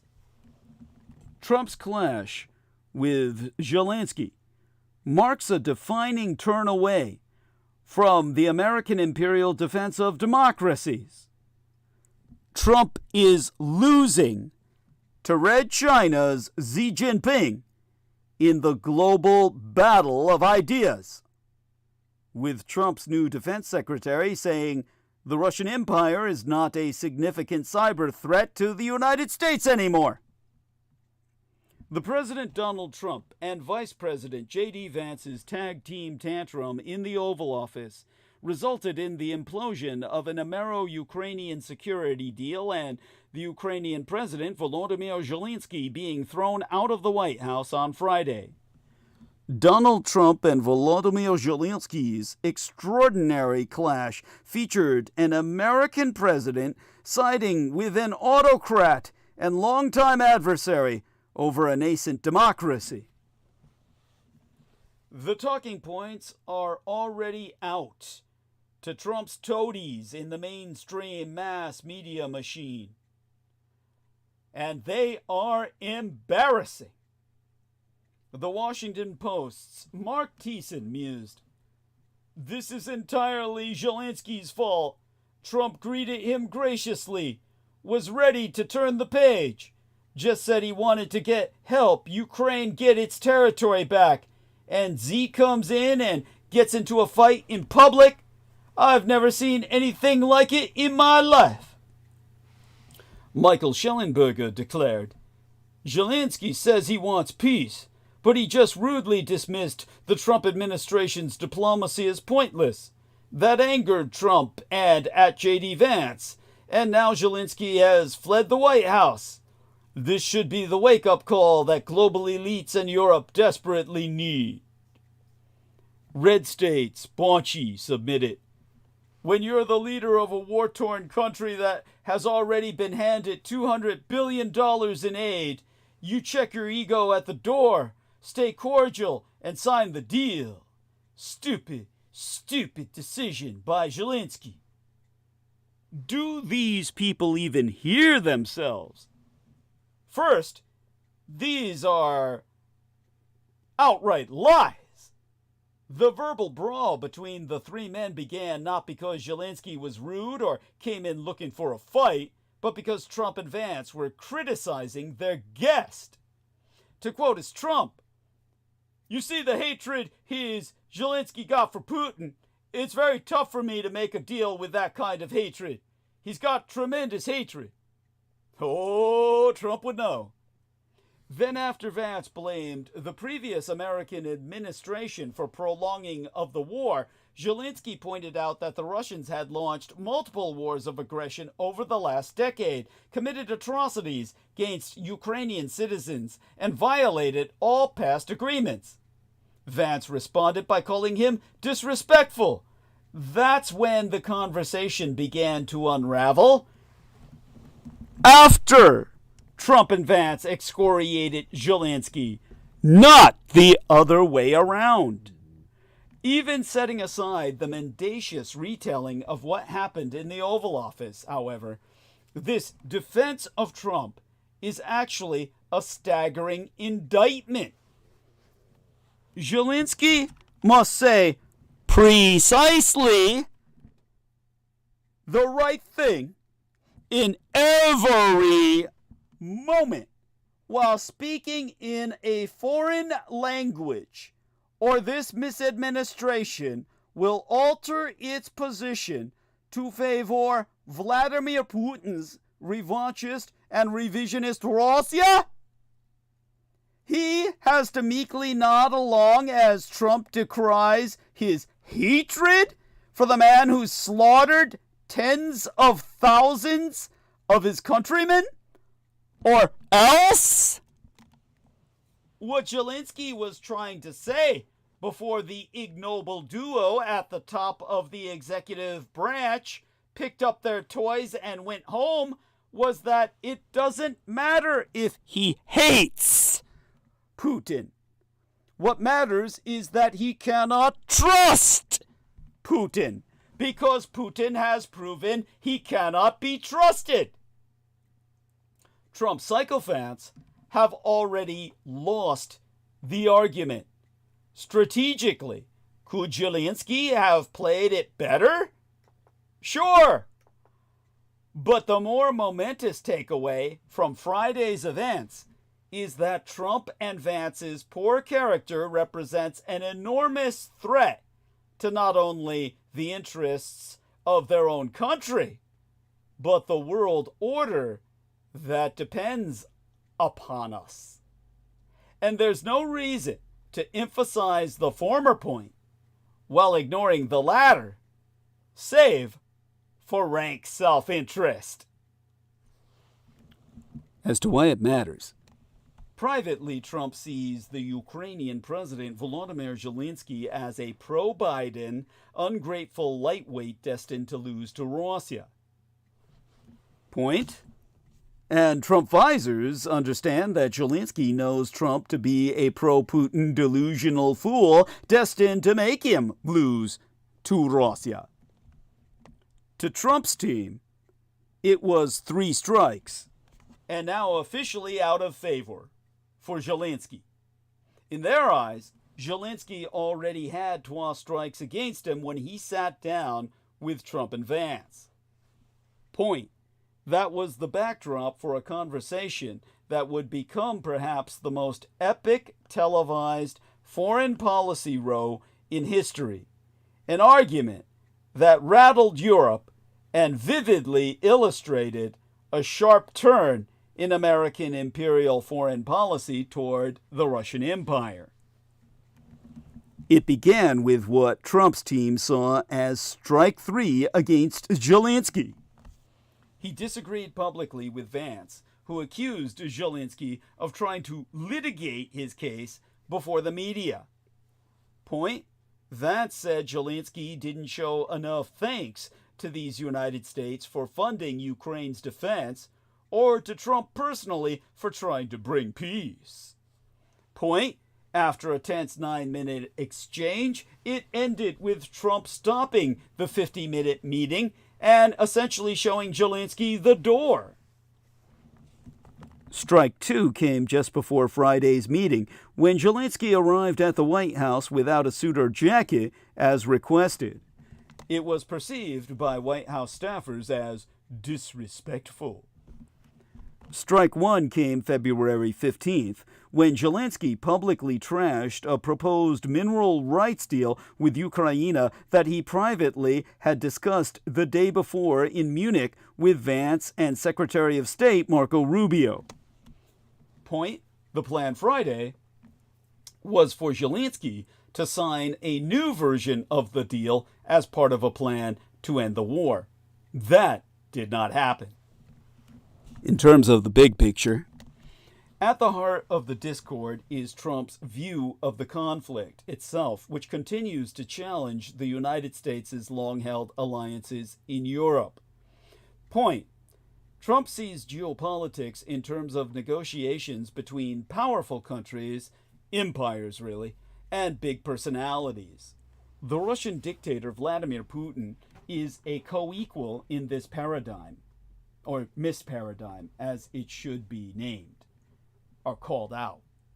Zelensky, the leader of a smaller country surviving in Russopublican eyes thanks only to American largesse, is not a co-equal. He's not even, he may be on the game board as a chess piece, but he can never be perceived as a player. Trump also approaches politics like a business deal, or, as a former casino owner, as a type of poker. In one telling moment, he told Zelensky he had a bad hand without these United States. Zelensky said, "I'm not playing cards. I'm very serious." Trump shot back, "You're playing cards. You're gambling with the lives of millions of people." Point: quick to temper and desiring of flattery, Trump demands a high degree of obeisance from supplicants. Zelensky did not show that, and Vance was quick to try to put him in his place. Trump's expectation of deference from Zelensky is particularly high because of the massive aid the United States has sent to Ukraine, an amount that Trump inflates. The twain have had a fraught relationship since 2019, when Trump was impeached for trying to leverage Zelensky for political gain against Joe Biden. Point: Vance has long had antipathy for Zelensky and funding Ukraine's fight against Russia's invasion. In his 2022 Senate race in Ohio, Vance ran on a platform of ending Ukrainian aid. Point: during the presidential election, Zelensky visited a Pennsylvania arms factory and signed missiles with President Biden. Vance cited that episode on Friday, accusing Zelensky of campaigning with the opposition. Really? Really? Between the lines, Democrats and European allies, who were far more aligned with Biden than they ever can be with Trump, are aghast at the Oval Office spectacle and at how Trump seemed to be shrugging off Putin's aggression against Ukraine. Point: but Trump's close Republican allies loved the tag teaming against Zelensky. White House officials said a message was sent. Point: a senior White House advisor said that Zelensky has refused to accept that Reds are tired of funding this war and that there is a new sheriff in town. He did not come in with that understanding of reality. So the Republicans are referencing themselves as Reds now. Edomites. Because all Edom means is red. And they're fucking commies. As to what they're saying, Trump acted more like a crime figure than a president or law enforcement officer. In fact, the Trumpologist Lev Parnas, who was Trump's Ukraine fixer during the president's first midterm, spent time in prison afterward, and then penned a tell-all book and a documentary about it all, saying, "Trump runs the White House like a mob boss. He looks at Russia and China like their other mob families. He sees Zelensky as a nobody, other than a mark."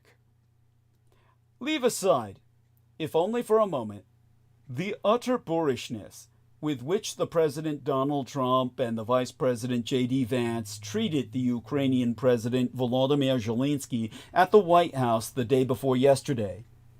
Also leave aside the spectacle of American leaders publicly pummeling a friend as if he were the enemy. All of the ghastliness inflicted on Zelensky the day before yesterday should not obscure the geopolitical reality of what just happened. The President of the United States ambushed a loyal ally, presumably so that he can soon make a deal with the dictator of Russia to sell out a European nation fighting for its very existence. Trump's advisors have already declared the meeting a win for putting America first, and his apologists have already spun and rationalized this shameful moment as just a heated conversation, the kind of thing that in Washington speak used to be called a frank and candid exchange. But this meeting reeked of a planned attack, with Trump unloading Russian talking points on Zelensky, such as blaming Ukraine for risking global war. All of it designed to humiliate the Ukrainian leader on national television and give Trump the pretext to do what he has indicated repeatedly he wants to do: side with the Russian dictator Vladimir Putin and bring the war to an end on Russia's terms of conquest. Trump is now reportedly considering the immediate end of all military aid to Ukraine because of Zelensky's supposed intransigence during that meeting. Okay. I'm reading what Amy's saying in the chat. When DT told Zelensky he is gambling with World War III was laughable, right? EU leaders held a summit in London with Trudeau included. Will this have displeased Trump, I wonder? Okay, so let me just give her a nice big heart here. And there we go. All right. Okay. There you go. Now, Trump's advisors have already declared the meeting a win, as I said. Vance's presence at the White House also evinces that the meeting was but a setup. Vance is usually an invisible backbencher in this administration, with few duties other than some occasional trolling of Trump's critics.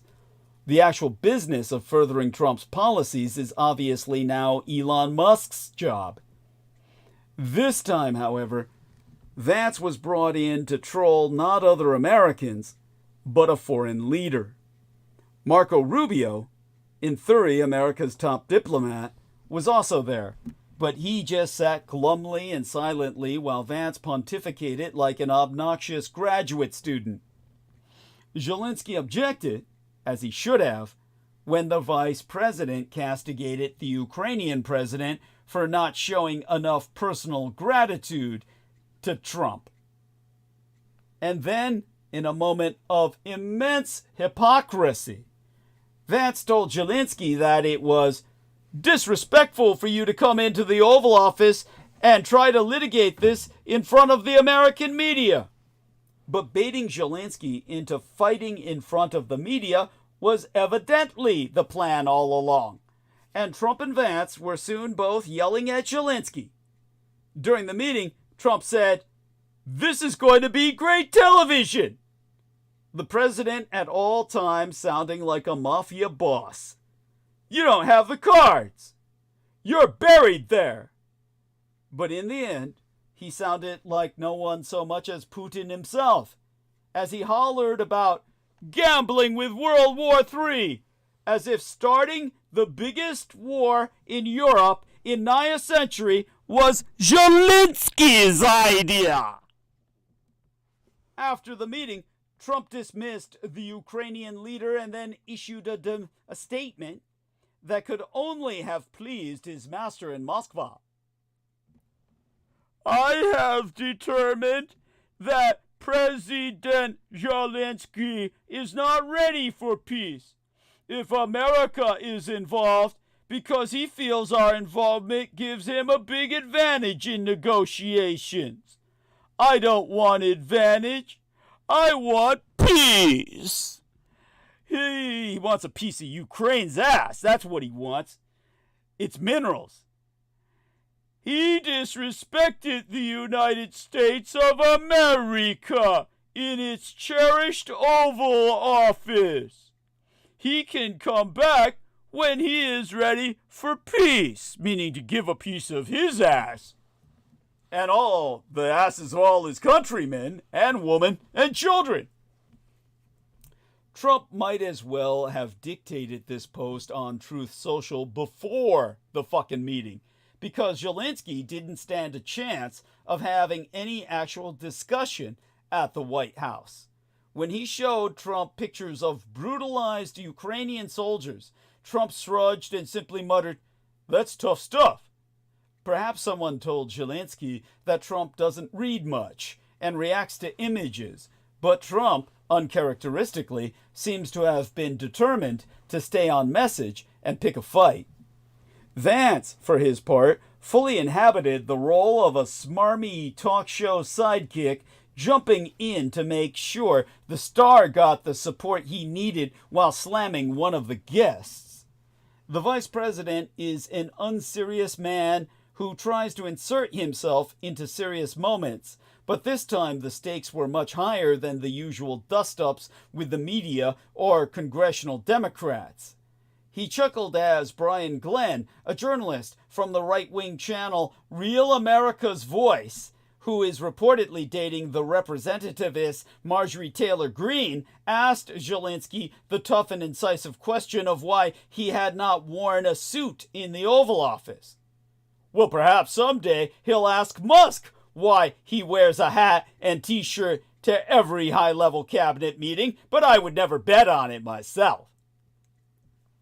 The sheer rudeness shown to a foreign guest and friend of these United States was, to use a word, deplorable as a matter of manners and grace.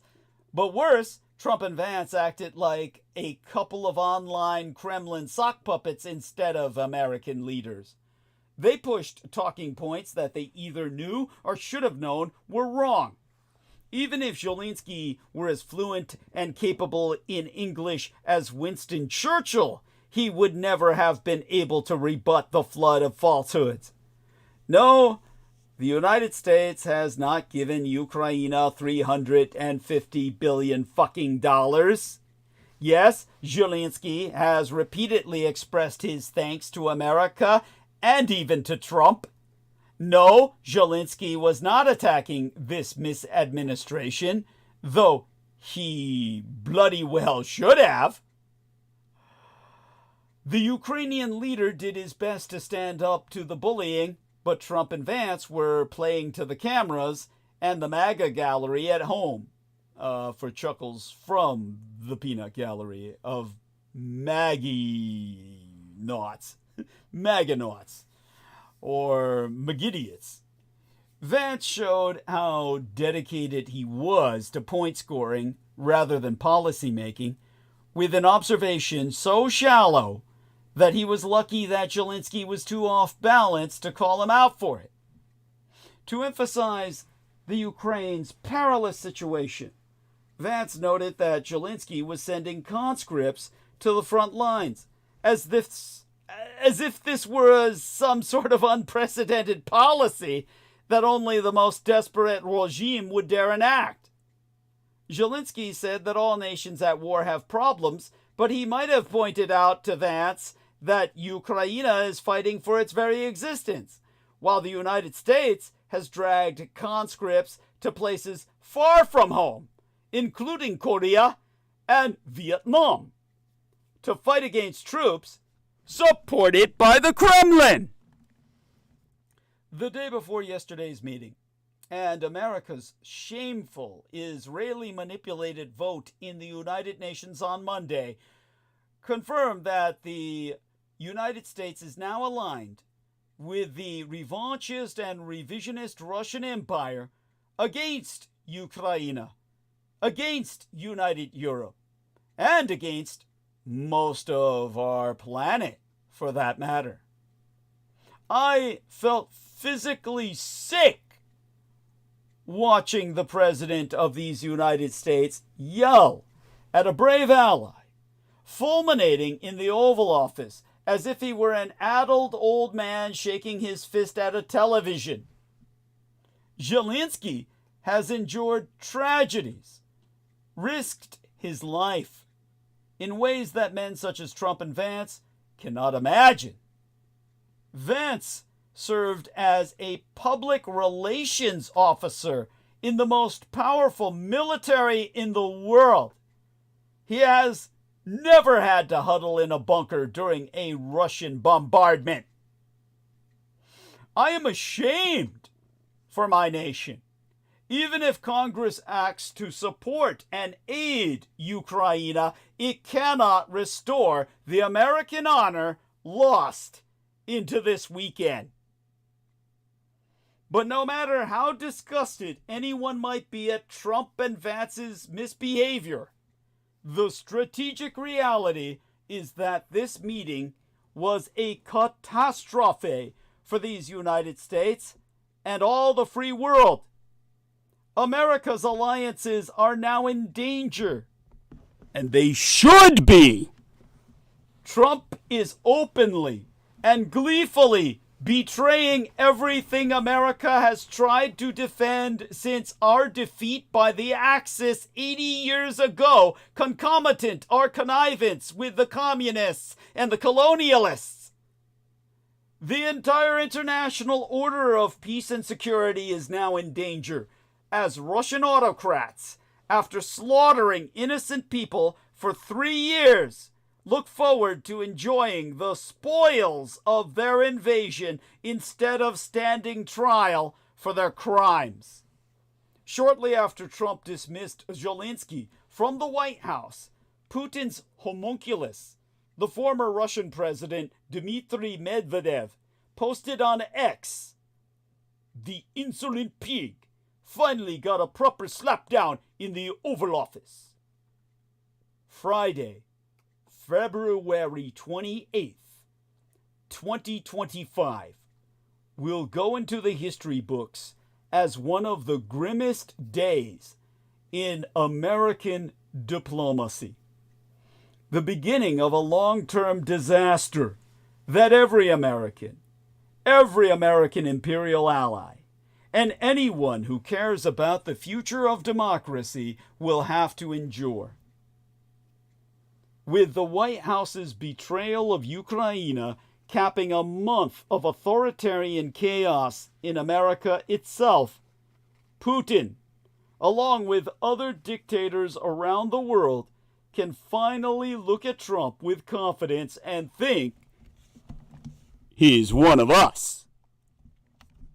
Trump's Defense Secretary Hegseth has ordered our Cyber Command to stand down on all Russia operations.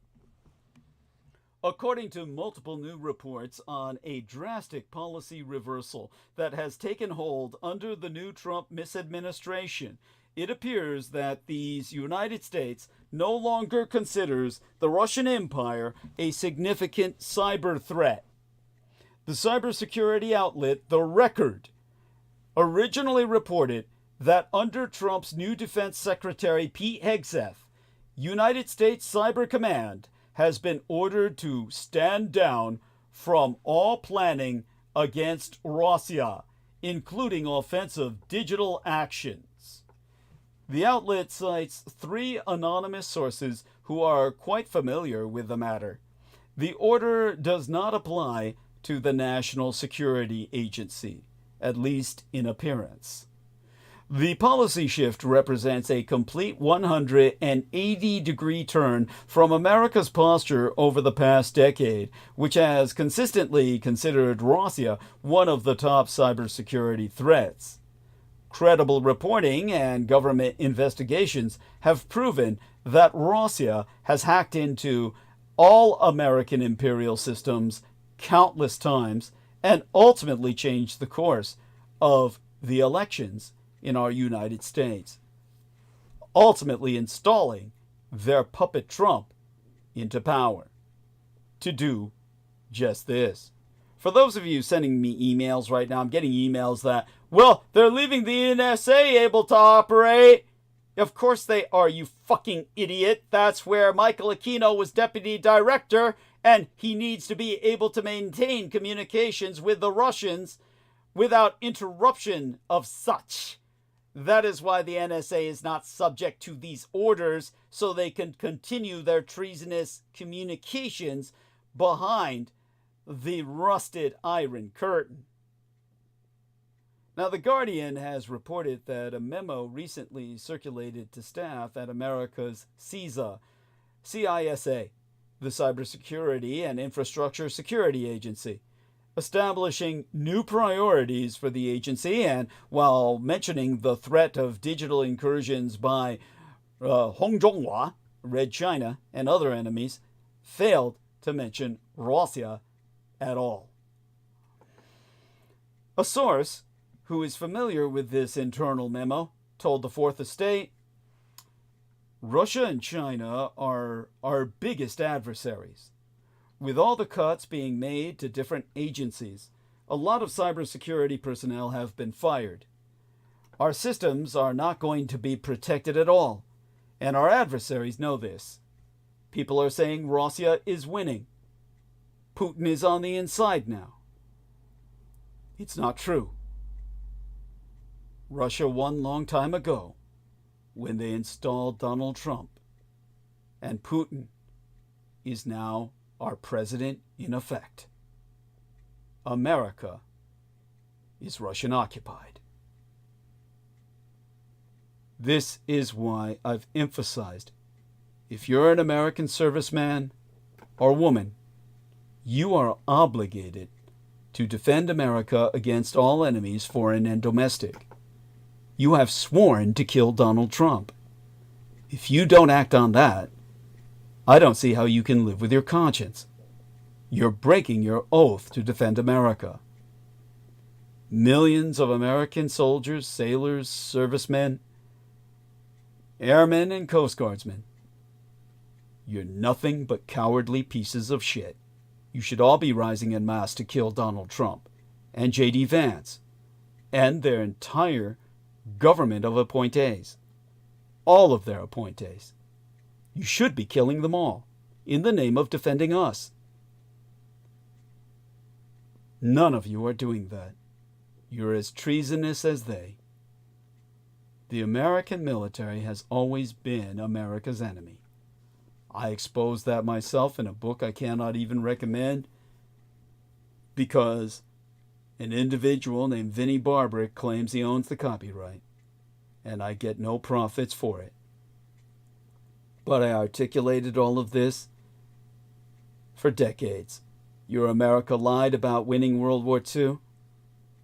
Your American military, the junta, which has now put Trump in place. Traitors to the last. And you wonder why I weep my tears of blood. Why it makes me sick to be here. Another anonymous source who said that CISA, the CISA staff, had been verbally informed that they were not allowed to report on Russian threats, expressed concern for the shift themselves, saying, There are thousands of U.S. government employees and military working daily on the massive threat Russia poses as possibly the most significant nation-state threat actor.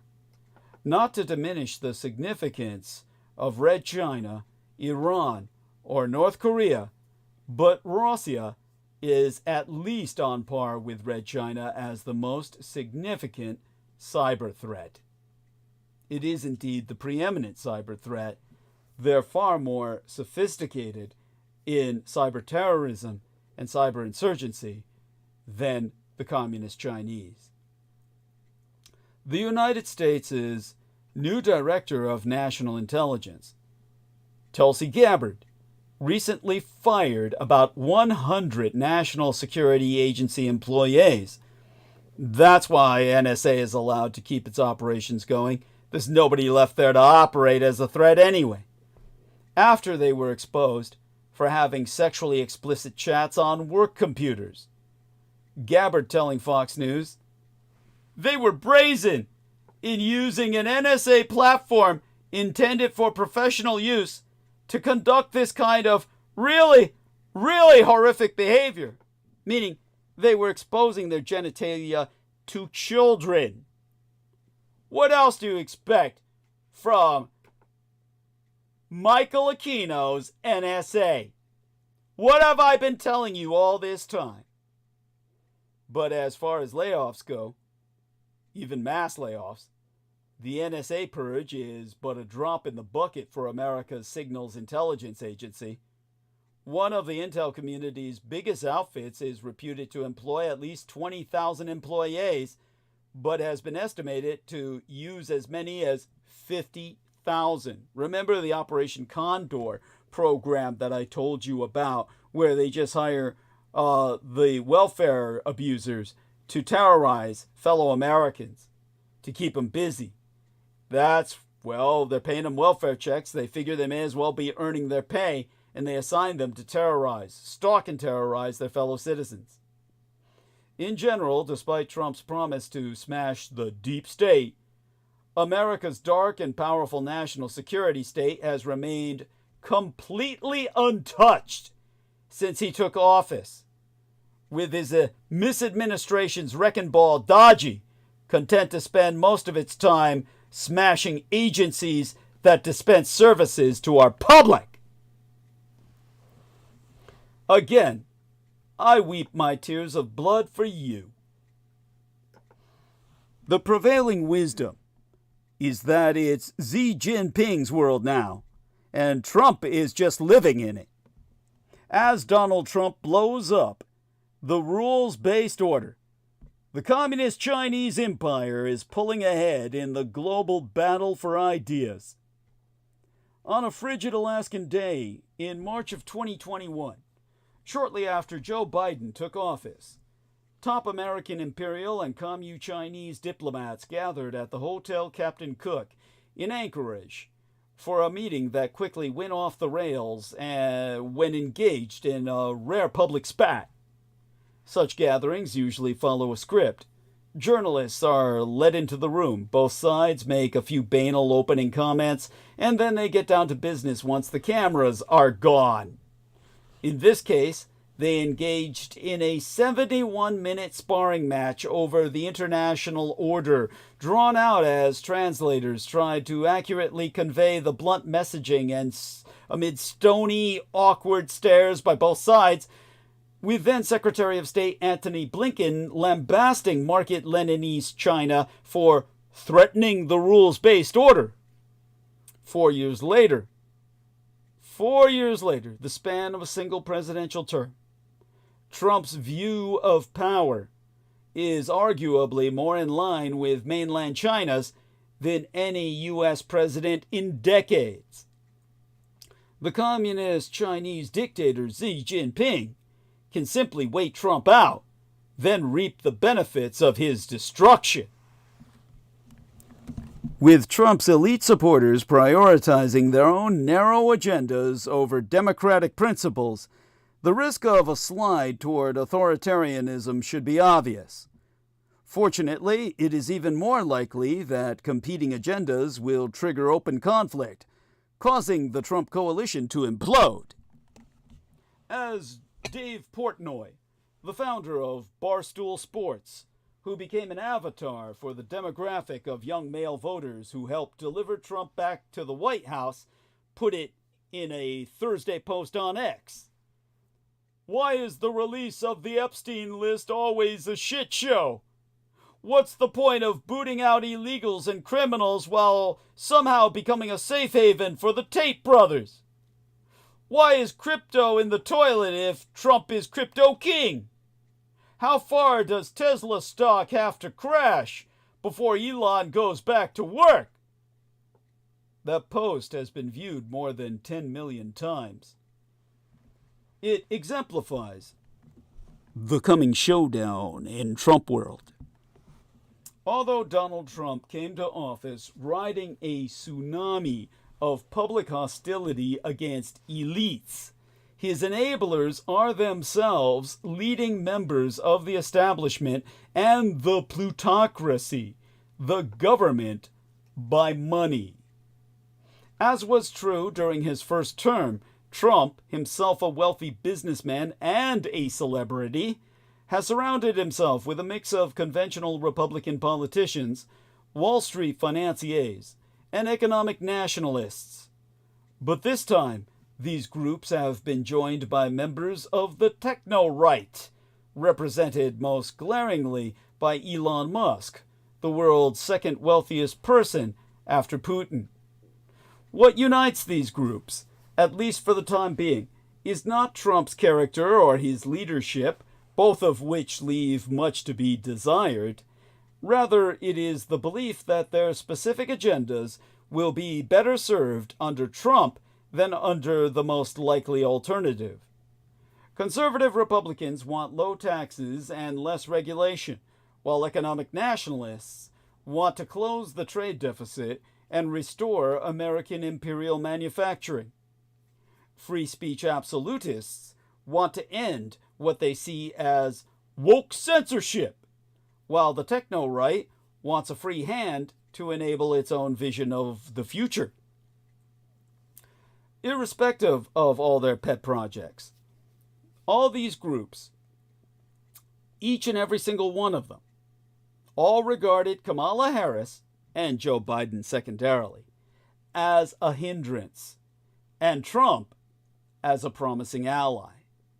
Most do not oppose democracy, per se, but they do seem willing to overlook, and hence facilitate, Trump's authoritarianism so long as their agenda is being served. Press them on Trump's anti-democratic impulses and contempt for the rule of law, and they will equivocate or minimize the risks. During Trump's first term, my son's husband shared his concerns about Trump with one of his leading economic advisors. Trump's leading economic advisors, that is, not my son's husband's, who was an economic nationalist, the kind of individual my son's husband would never employ. But my, sugar daddy's interlocutor poo-pooed his worries and countered that Democrats and the administrative state were the more serious threats. Ultimately, he was interested in his boss's commitment to tariffs, not any of the possible consequences for democracy. Similarly, on a recent episode of New York Times journalist Ezra Klein's podcast, free speech absolutist Martin Gurri explained that his own support for Trump was driven mainly by the Biden administration's clampdown on free expression. Gurri claimed Biden had basically told the social media platforms, you have to adhere to European standards of good behavior online. It's called Western civilization, motherfucker. Of course, this immigrant motherfucker named Mark Gurri wouldn't know about that. His fucking last name is a nationality I'm not even gonna name.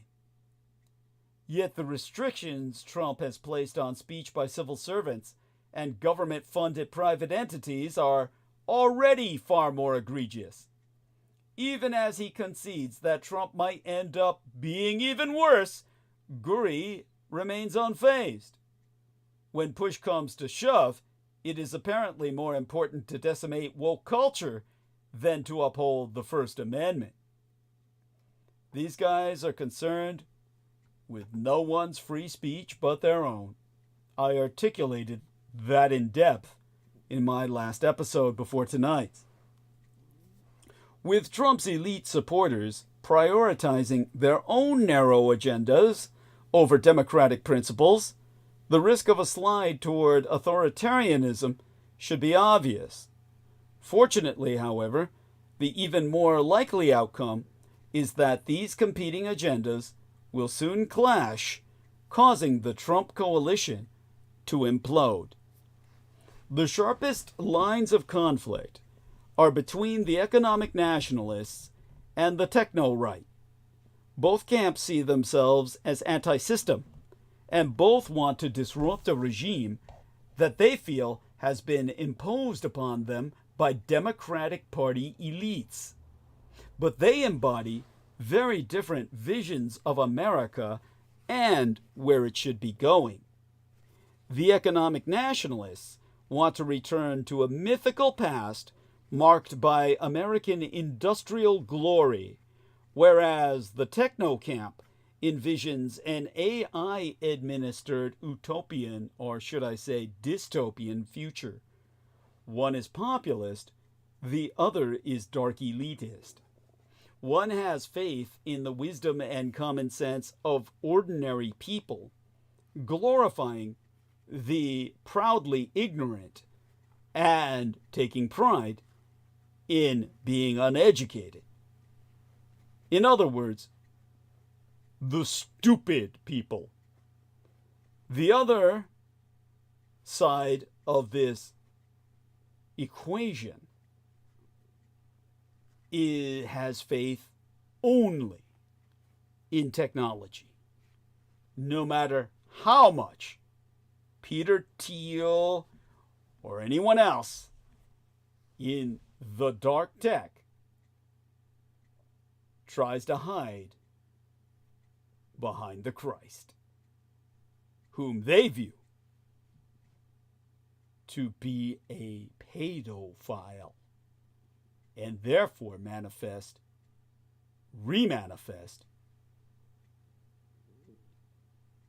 as the incarnation of Andrew Tate. The secret elite views Andrew Tate as the new Christ. When it comes to these trois lunatic fringe parties empowered by their unition, one wants to stop immigration across the board, the other welcomes skilled newcomers. One is parochial, the other essentially, in fact, inescapably, of necessity, globalist. One wants to break up Silicon Valley, the other to empower it above all else. One believes in soaking the rich, and the other in spoon-feeding the rich. With a silver spoon, no less. Whereas their adversarial proletariat half is all on welfare. White trash pieces of shit in a sewer of public funds. I pay for these Trump voters to stay alive. The nationalist populists claim to speak for the people Musk's envisioned technological revolution would leave behind. So it is not surprising that they hold Silicon Valley's techno-feudalists in deep contempt. Steve Bannon, a leading voice among the economic nationalists, and a graduate of Harvard Business School himself, of course, has even gone so far as to call Musk a parasitic illegal immigrant, which is exactly what he is. Bannon warns that Musk and what Musk represents must be stopped. If we don't stop it, now it's going to destroy not just this country, it's going to destroy the world. While Bannon does not currently serve in the Trump misadministration, he is a major figure in the MAGA, the Make America Great Again movement, and he maintains close ties to many top administration staffers. Yet it is clear that Musk currently has Trump's ear.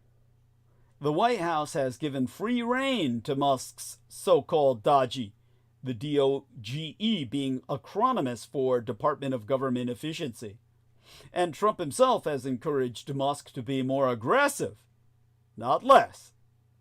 It is typical of personalistic leaders like Trump to pit allies, courtiers really, against each other, so that none amasses too much power. Trump undoubtedly thinks he can stay on top and leverage the conflicts for his own advantage. But such tactics work best when the competition among different groups is over government resources and rents, rather than reflecting different ideologies and belief systems. Given the vastly different worldviews, Weltanschauungs, and policy preferences of the forces animating the Trump misadministration, a showdown is all but inevitable. But what would come thereafter? Will there be paralysis, or will one of the groups assert its dominance? Will the Democrats be able to capitalize on the rift? Will Trumpism itself be disgraced? Will the prospects for American democracy be revived or diminished even further? Regardless of the outcome, the tragedy is that the less educated working class voters, the stupid, ignorant, white trash pieces of shit, and their yellow nigger coon dogs running with them, these voters who flocked to Trump's anti-elitist message will forever remain the losers. None of the contending wings of Trump's coalition offers a compelling vision for them. This applies even to the economic nationalists, their rhetoric notwithstanding, whose aspirations hinge on an unrealistic revival in manufacturing jobs. As different elites fight for their own versions of America, the urgent policy agenda needed to create a middle-class economy in a post-industrial society will remain as distant as ever. But hey, Elon Musk's new look sends his responsive message loud and clear, always looking haggard, like he obviously hasn't slept enough. There has never been a figure like Elon Musk in the White House, right down to his choice in clothes. The multi-billionaire federal contractor showed up at President Donald Trump's first cabinet meeting of the year dressed like the head roadie at a heavy metal concert, a striking contrast to the sea of suits and ties around him. Instead of the usual button-down dress shirt, Musk wore a single-breasted charcoal peacoat, which he opened wide at one point to show off the words "tech support" in large letters on a black t-shirt. His outfit was complemented by 12 bespoke items, a Tesla-themed Texas belt buckle and a black "Make America Great Again" baseball cap. The effect was a kind of false humility. By dressing down, Musk seemed to be sending a message that he doesn't need to conform to the dress code that's long been expected of White House visitors, marking himself as separate from the cabinet officials, and even the president, who were dressing for the part. That might have been overlooked if he were, in fact, just a tech support guy there to answer a quick question. But he's not. He's the second richest man in the world after his own puppet master and Trump's, Vladimir Putin, the largest single donor of the 2024 election cycle, the most followed person on X, the social media platform he himself owns, a major federal contractor, and the putative head of a massive effort to fire tens of thousands of federal workers and override long-standing constitutional restrictions on the executive branch. Musk's casual clothes and jokey t-shirt were the sartorial equivalent of the shell game that White House attorneys have played with federal judges over the last few weeks, claiming that Musk is definitely not the head of the so-called Department of Government Efficiency and does not wield any actual budgetary power, even as he posts triumphantly on X that he's deleting entire programs created by Congress. Sure, his shirt says he's just tech support, but there's even more going on with this fit, which borrows from a lot of different sources. The dress-down look has its roots in Silicon Valley, where techno-entrepreneurs have long embraced an extreme version of business casual. You may know this aesthetic from the scene in the movie titled The Social Network, where Mark Zuckerberg, played by Jesse Eisenberg, intentionally shows up late to a meeting with venture capitalists wearing a bathrobe and pajamas as a power play. The oversized belt buckle appears to be a nod to his recent relocation of Tesla's headquarters from California to Texas. It feels similar to when Blue Origin owner Jeff Bezos, his space tech competitor, began wearing a cowboy hat and boots after he went to space from a launch pad in the West Texas desert.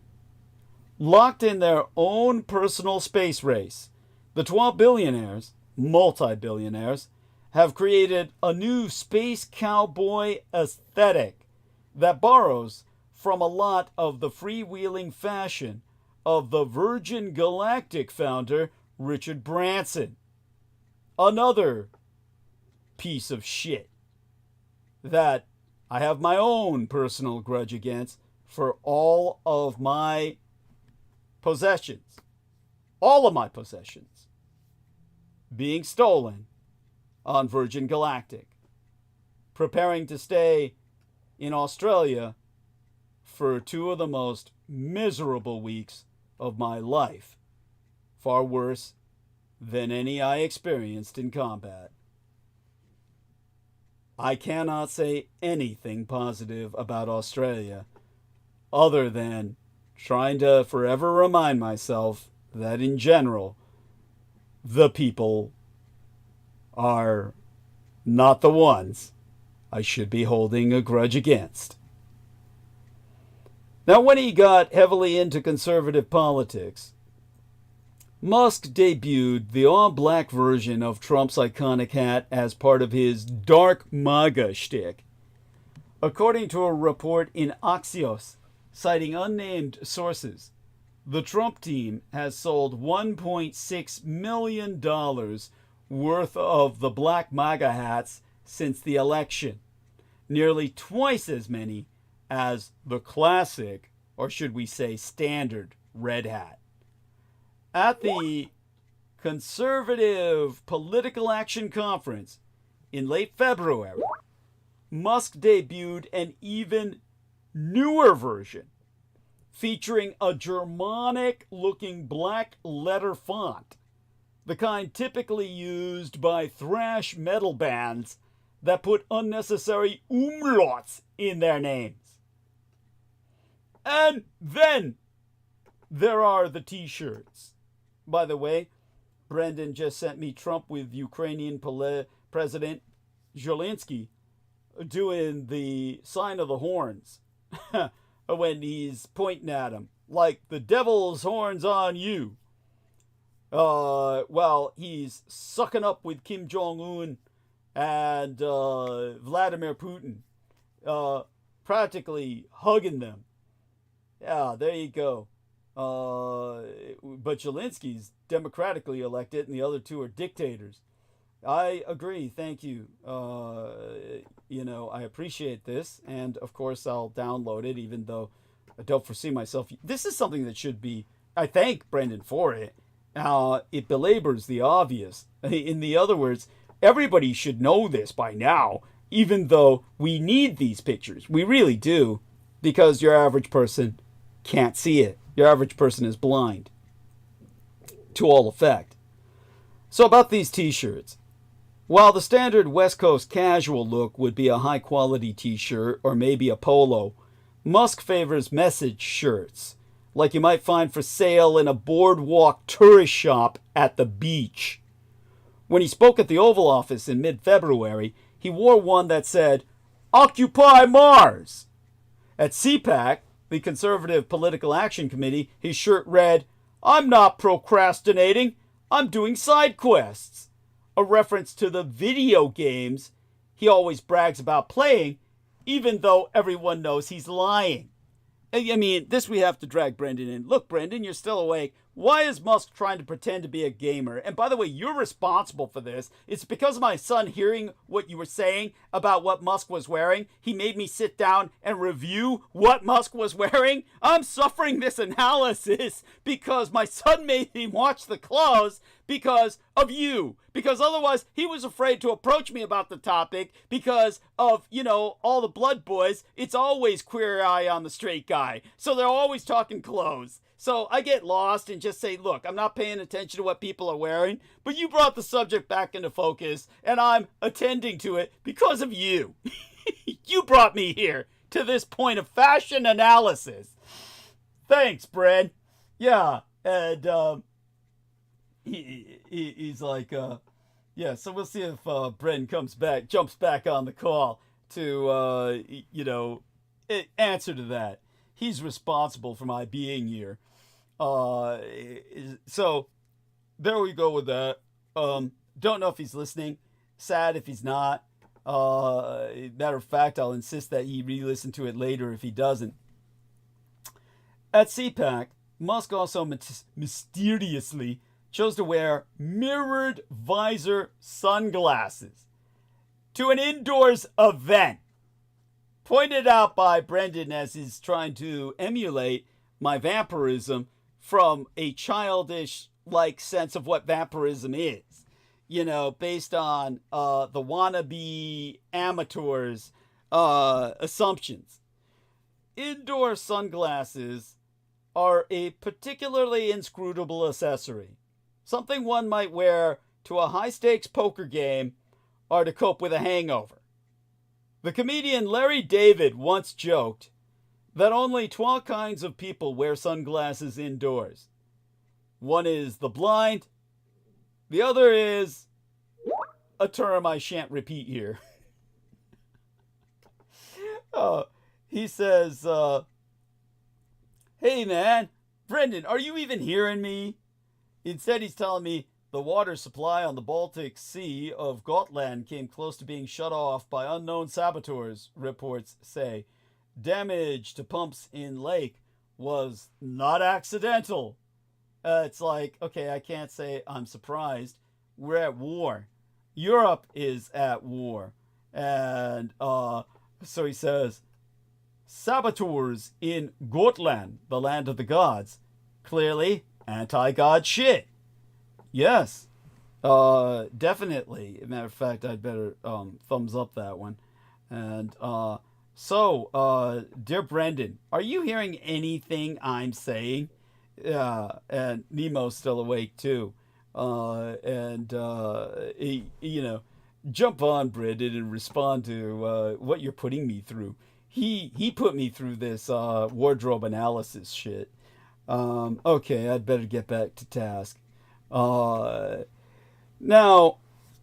I myself assess that Musk's look, appearing cobbled together from Silicon Valley bros, Texas dudes, thrash metal bands, and the Hot Topic at your local mall, has trois through lines. One is that the inspirations are overwhelmingly masculine in a particularly juvenile way. Almost how a 14-year-old boy imagines he would dress if he were a billionaire, a multi-billionaire. The other, which is related, is the brazenness.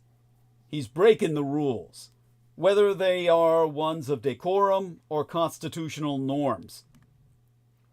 It's not as though Musk doesn't know how to dress the part. Yeah, our man Brendan responds. Oh, shit. Brendan responds, yeah, Musk looks like a druggie. I used to dress like that while on dope.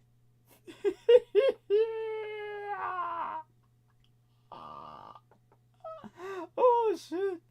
Oh, God, this is fucking funny. I love this. This is like, okay. Then he uses allegedly, of course. Allegedly on dope, man. Yeah, that's when you're a multi-billionaire like Musk, you don't even need to use alleged. Everybody just, goes with it. Musk was just born looking like a dope. That's what Nemo says. Nemo says Musk was just born looking like a dope.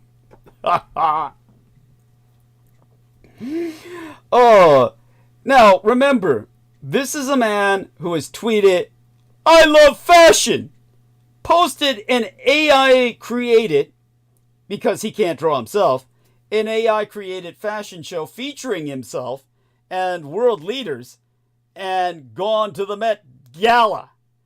He's been in proper dress. There are plenty of photos of him wearing conventional business wear in business settings, including one posted by Trump of their meeting in the Oval Office during his first midterm. In that photo, Musk is wearing the standard businessman look: a dark blazer, a white button-down shirt, and a dark-colored, crisply knotted tie. When Trump posted that photo on Truth Social, he made clear who he thought was in charge. When Elon Musk came to the White House asking me for help on all of his many subsidized projects, whether it's electric cars that don't drive long enough, driverless cars that crash, or rocket ships to nowhere, without which subsidies he'd be worthless, and telling me how he was a big Trump fan and a Republican, I could have said, drop to your knees and beg, boy, and he would have done it. Trump wrote this. Trump wrote this. Musk's new look shows how much that relationship has changed. He's no longer has to dress to impress Trump, or anyone else for that matter. Instead, Elon Musk is trying to make sleep deprivation cool again. Elon Musk and his DOLLDy, his Department of Government Efficiency per acronym, underlings, are powering his takeover of the government with a hardcore work ethic that sacrifices sleeping for around-the-clock grinding. Musk boasted that they are working long hours, even over weekends, because their opponents take that time off. They moved sofa beds into the Office of Personnel Management and other government agencies. One seller of trendy sleep pods generously sent their product to Musk and his team, hoping to help them catch some precious Z's. It is an old-school Silicon Valley mentality, which values an absolute time commitment above everything else. The image of Musk hunkering down in a federal office building evokes the tales of him sleeping on the Tesla factory floor. The hustle culture of Silicon Valley is replete with these legends of company founders and their minions sleeping at their desks for days on end, trying to crack an important problem on their way to glory.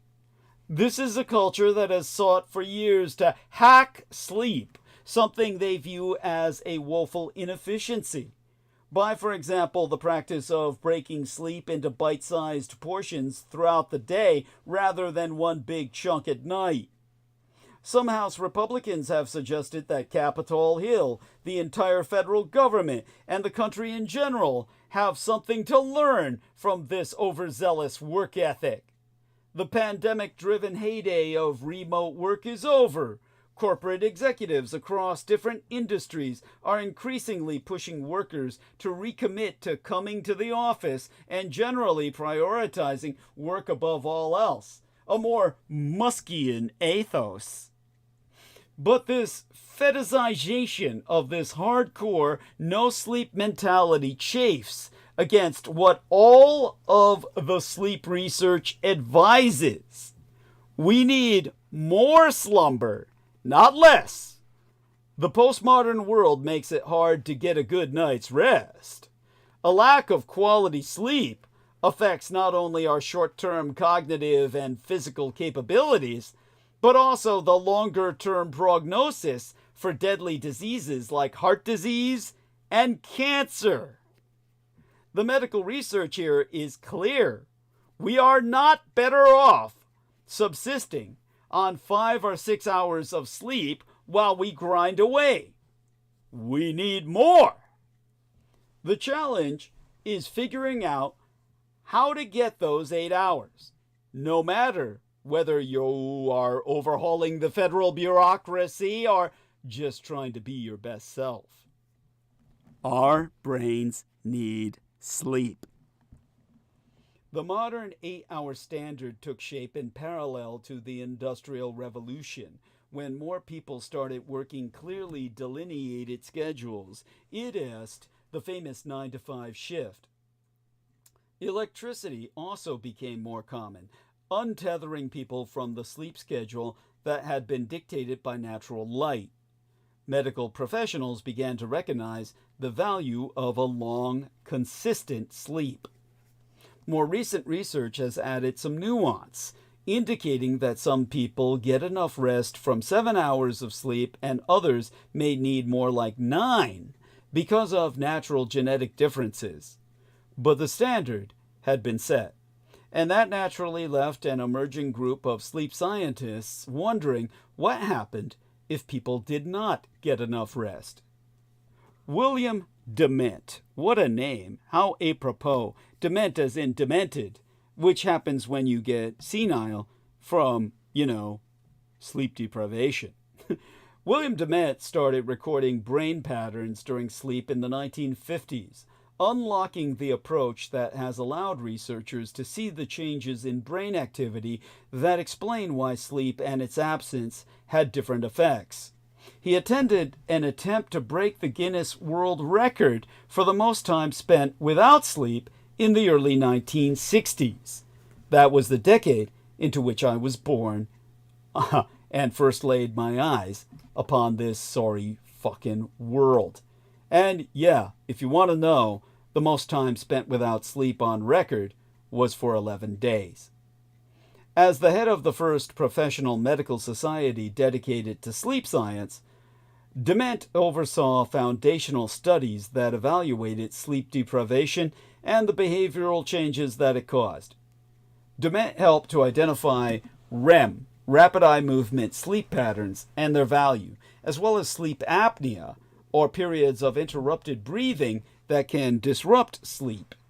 He and other scientists began to document that people who were sleep deprived would slip into what later became called microsleeps, brief periods of unintentional sleeping that contribute to workplace accidents and errors.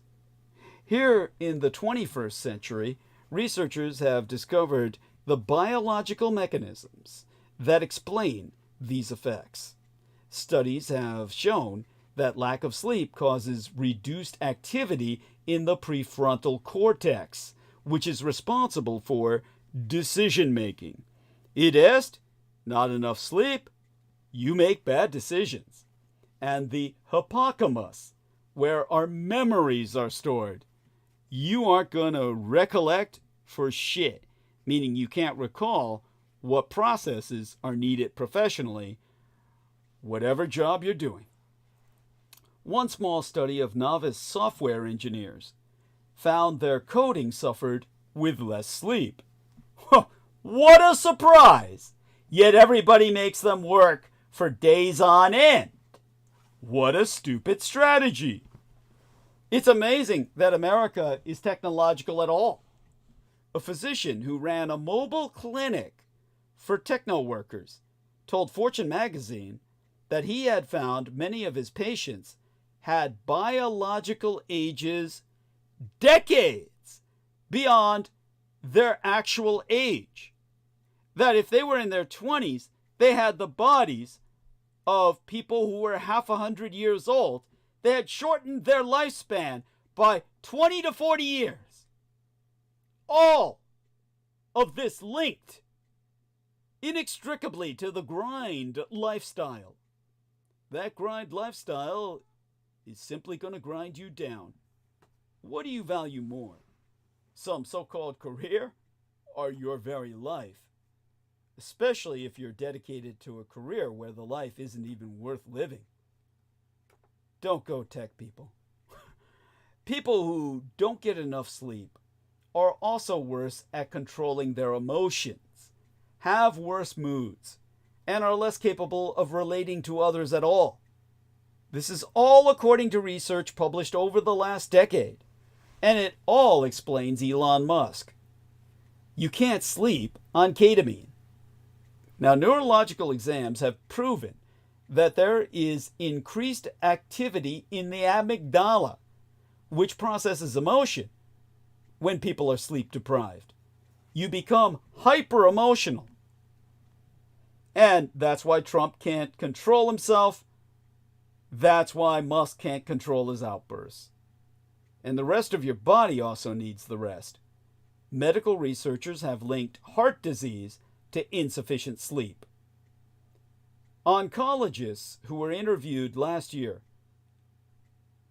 have concurred their best hypotheses about why more young people are developing cancers. And they all cited lack of sleep as a risk factor that needed to be better understood. Young people are not sleeping, and ergo, developing cancers. In general, we already know a lack of sleep makes our immunosystem less efficient. These youngsters are immunodeprived. They're immunodeficient, and therefore open to their very cells cannibalizing their bodies. Cancer, the ultimate form of cannibalism. You need your fucking sleep. Elon Musk himself acknowledged that those infamous sleep habits weren't good for himself and said he was trying to get more like 6 hours a night these days because his old routine gave him brain pain. Imagine that! His head hurts in the brain, meaning this guy is beyond brain damaged. He's chemically imbalanced. His nervous system is diseased. He has a diseased nervous system where his brain feels pain.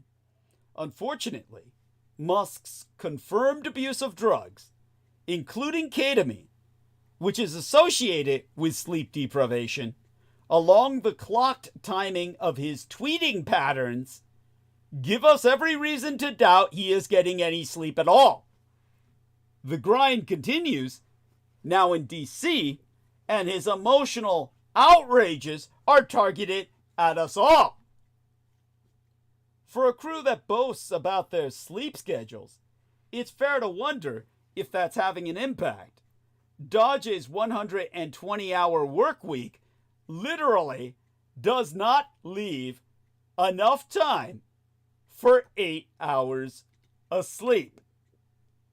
Whether it's incompetence, fatigue, something more nefarious, certainly in most cases all three factors combined, other outlets have already reported sloppy operational security, the inadvertent disclosure of classified information, and the firing, then quick rehiring of critical government staff who were working on issues as important as nuclear safety and the bird flu crisis. In one laughable case, DOLLDy claimed to have saved $8 billion for the American taxpayer when they had actually saved $8 million.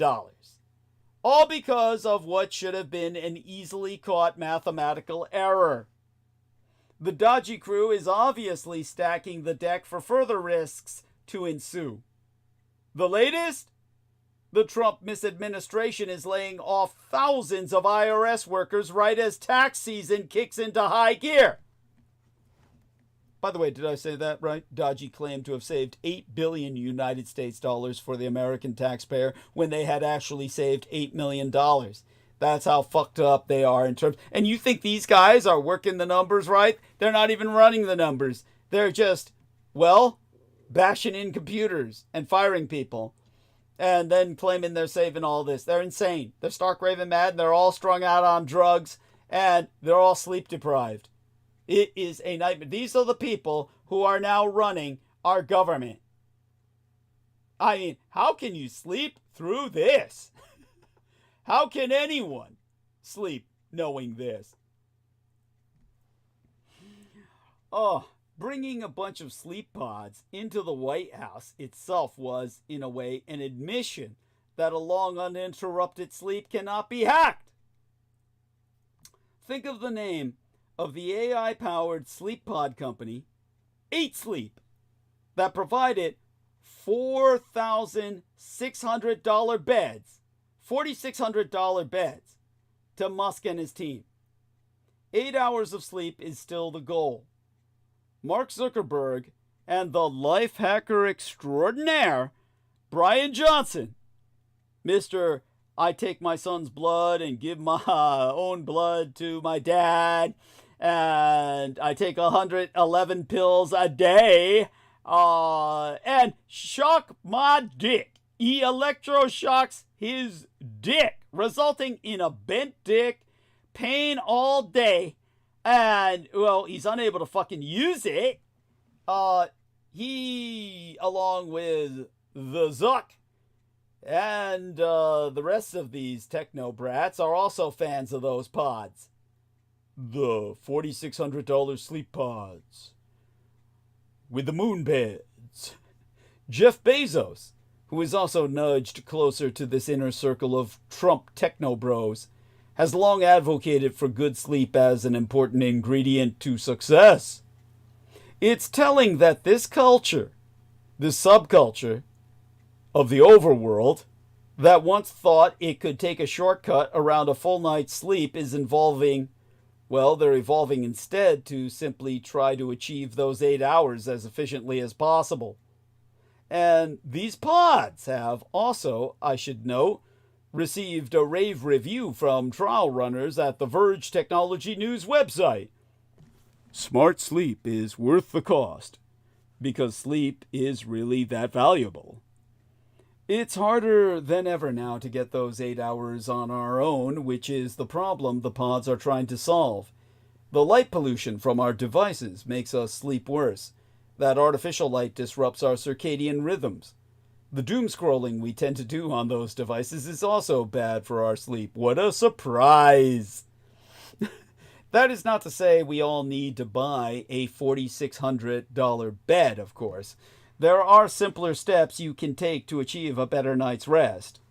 Develop a set routine, which should include putting your device away well before you try to close your eyes.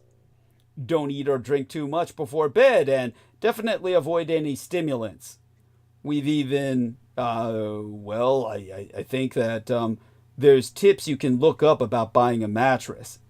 And recently, Jean-Colin Hill, spoke with Jade Wu, a sleep psychologist, surname spelled W-U, on the Explain It To Me podcast. Wu emphasized in particular committing to a set routine as being important to getting quality sleep, and in the morning trying to expose yourself to lots of light to start your circadian clock. You know, it cleans out those cobwebs when you burn them away underneath the bright lights.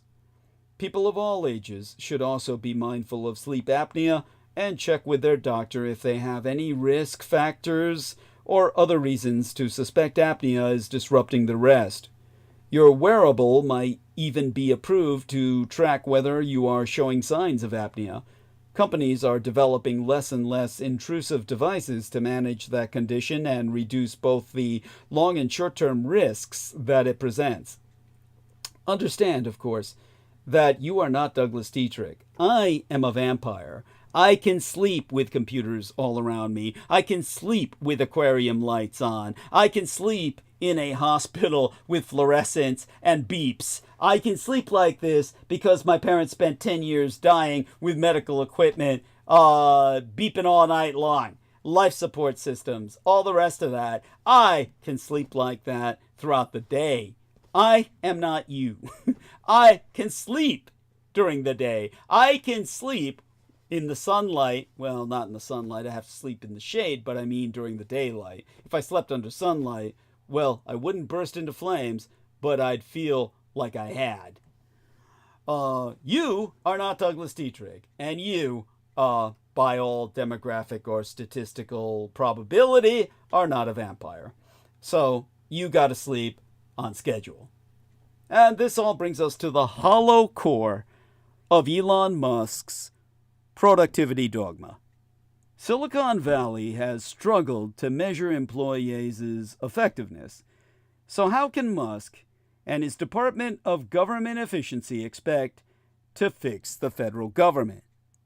I mean, if Silicon Valley can't fix itself, attacking the federal government is a forlorn hope.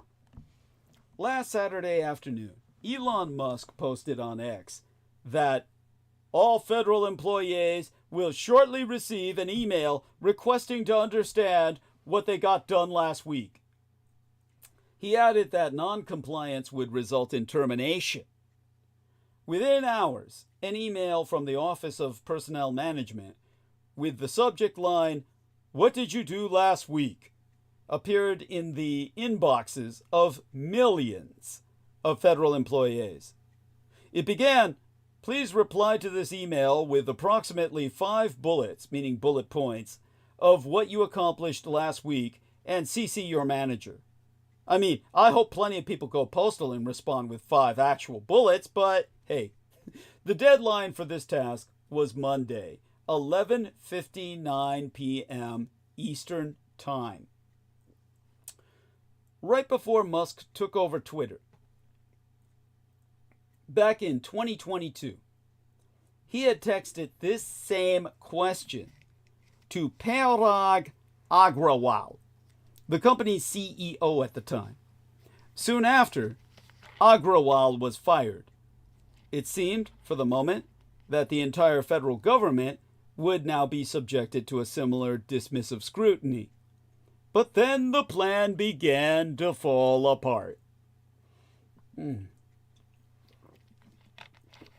Later that same night, Musk clarified the OPM, the Office of Personnel Management request, in a series of backtracking posts on X, writing at 10:36 p.m. The passing grade is literally just, "Can you send an email with words that make any sense at all?" 10 minutes later, in his ketamine haze as he stayed up all night, he added, "To be clear, the bar is very low here. An email with some bullet points that make any sense at all is acceptable." Bullet points. He had to clarify points this time rather than just say bullets because he was beginning to realize his own mortality. When you can't sleep, that happens. The next morning, Musk implied that maybe the real purpose of the email request was actually just to uncover fraud. We believe non-existent people or the identities of dead people are being used to collect paychecks. Oh, man. Yeah, this is all government workers got to do, right? That he's trying to claim millions of government employees are dead. That, I mean, they're either zombies, which is quite the trick. That turns the walking dead into the working dead, meaning, man, we'd be better off slaying half the working population. They'd be more productive. At the same time, various Trump-appointed agency and department heads began publicly advising their employees to ignore the request completely. Shows you how impressive Trump is, and Musk, to the federal government. In an email to his staff, Kash Patel, the newly confirmed Yellow House nigger FBI director, wrote, "The FBI, through the office of the director, is in charge of all review processes. For now, please pause any responses." Tulsi Gabbard, the new directress of National Intelligence, issued similar instructions to her charges, citing the inherently sensitive and classified nature of our work, which she can't even read. By Monday morning, employees at many agencies, including the Departments of State, Defense, and Homeland Security, had also been told not to respond pending further guidance. Later that afternoon, OPM, or the Office of Personnel Management, announced that answering the email was voluntary. In other words, it's unenforceable regarding the federal government. Elon Musk has met his match. From Musk's perspective, the chaos surrounding this hasty order isn't that important. As with many of the recent actions of his Department of Government Efficiency, what matters is the signal it sends.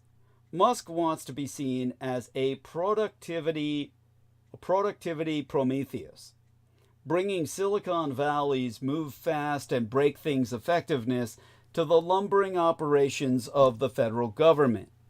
If these efforts falter, it's just further evidence of the entrenched nature of the bureaucracy he's battling. The problem with this heroic mythology, however, is that it's based on a completely faulty premise. Musk wants the world to believe that the nimble technosector has already figured out the keys to knowledge worker productivity.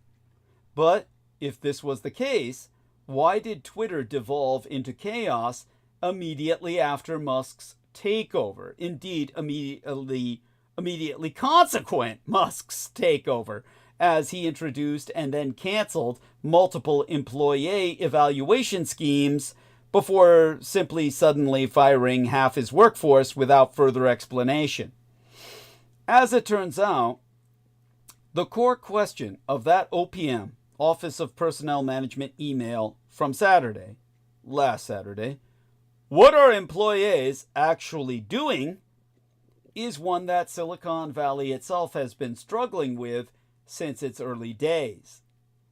In the mid-1940s, a young scholar named Peter Drucker was invited to study the operations of General Motors, then the world's largest corporation.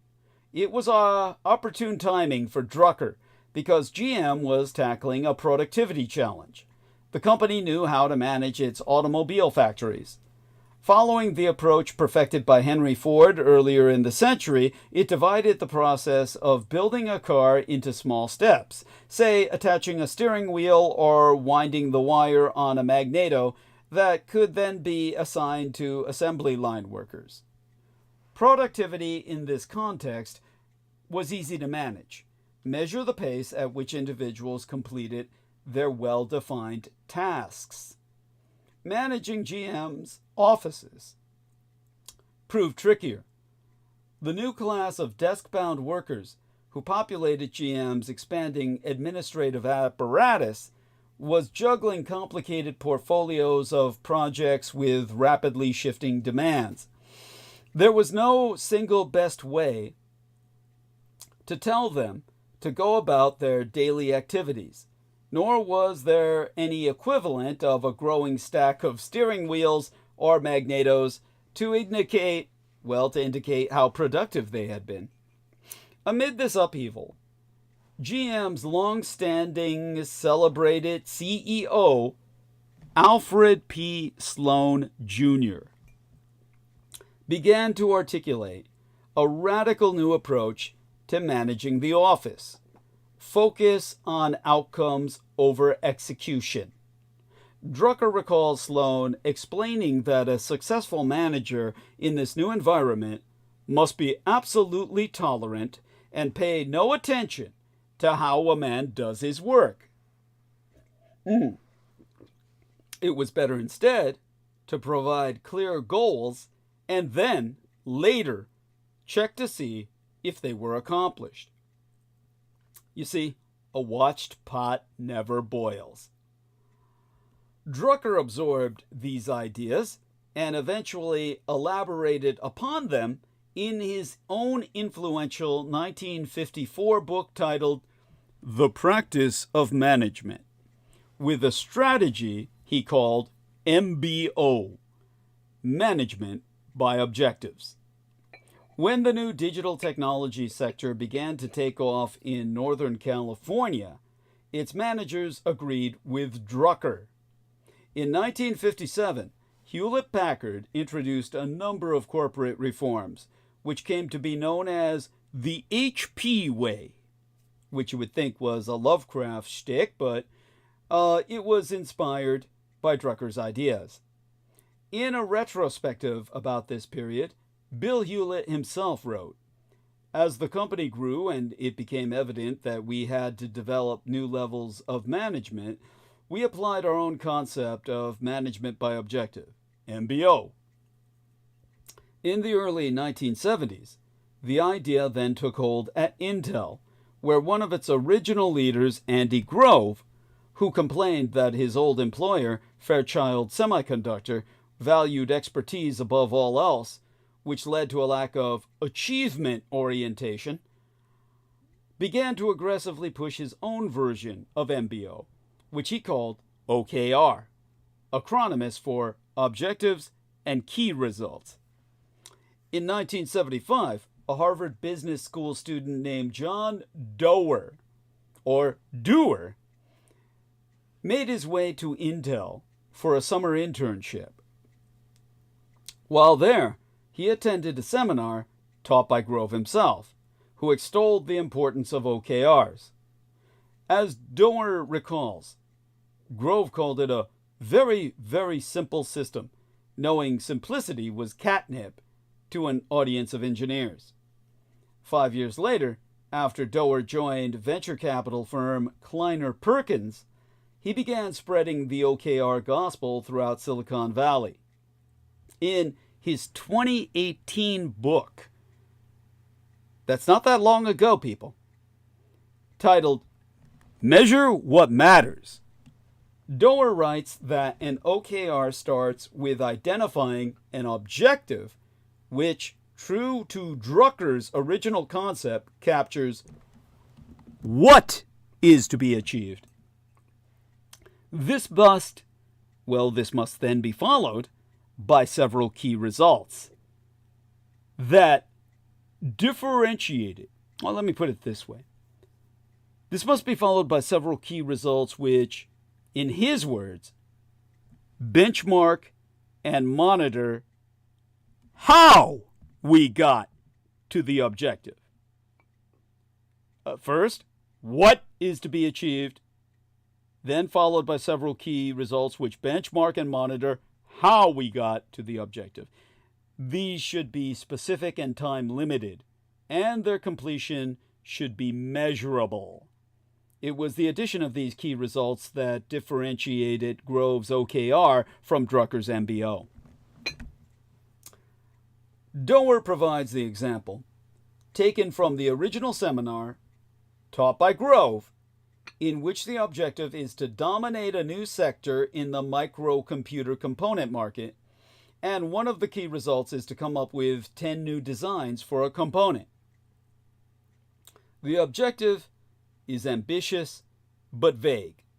The key results are concrete and something managers can track. In the world of OKRs, the question of "what did you do last week?" isn't casual, but instead a request for measurable updates on specified milestones. By his own accounting, Doerr introduced OKRs to more than 600 companies, with the most famous being Google. In 1999, soon after investing $11.8 million for a 12% stake of the young internet search startup, Doerr gave a PowerPoint presentation about OKRs to a small group of Google employees, including co-founders Larry Page and Sergey Brin, along the future CEO Eric Schmidt, who became tenacious, insistent, even confrontational in the course of their OKRs. As Google exploded into the technology startup stratosphere, OKRs became de rigueur in Silicon Valley.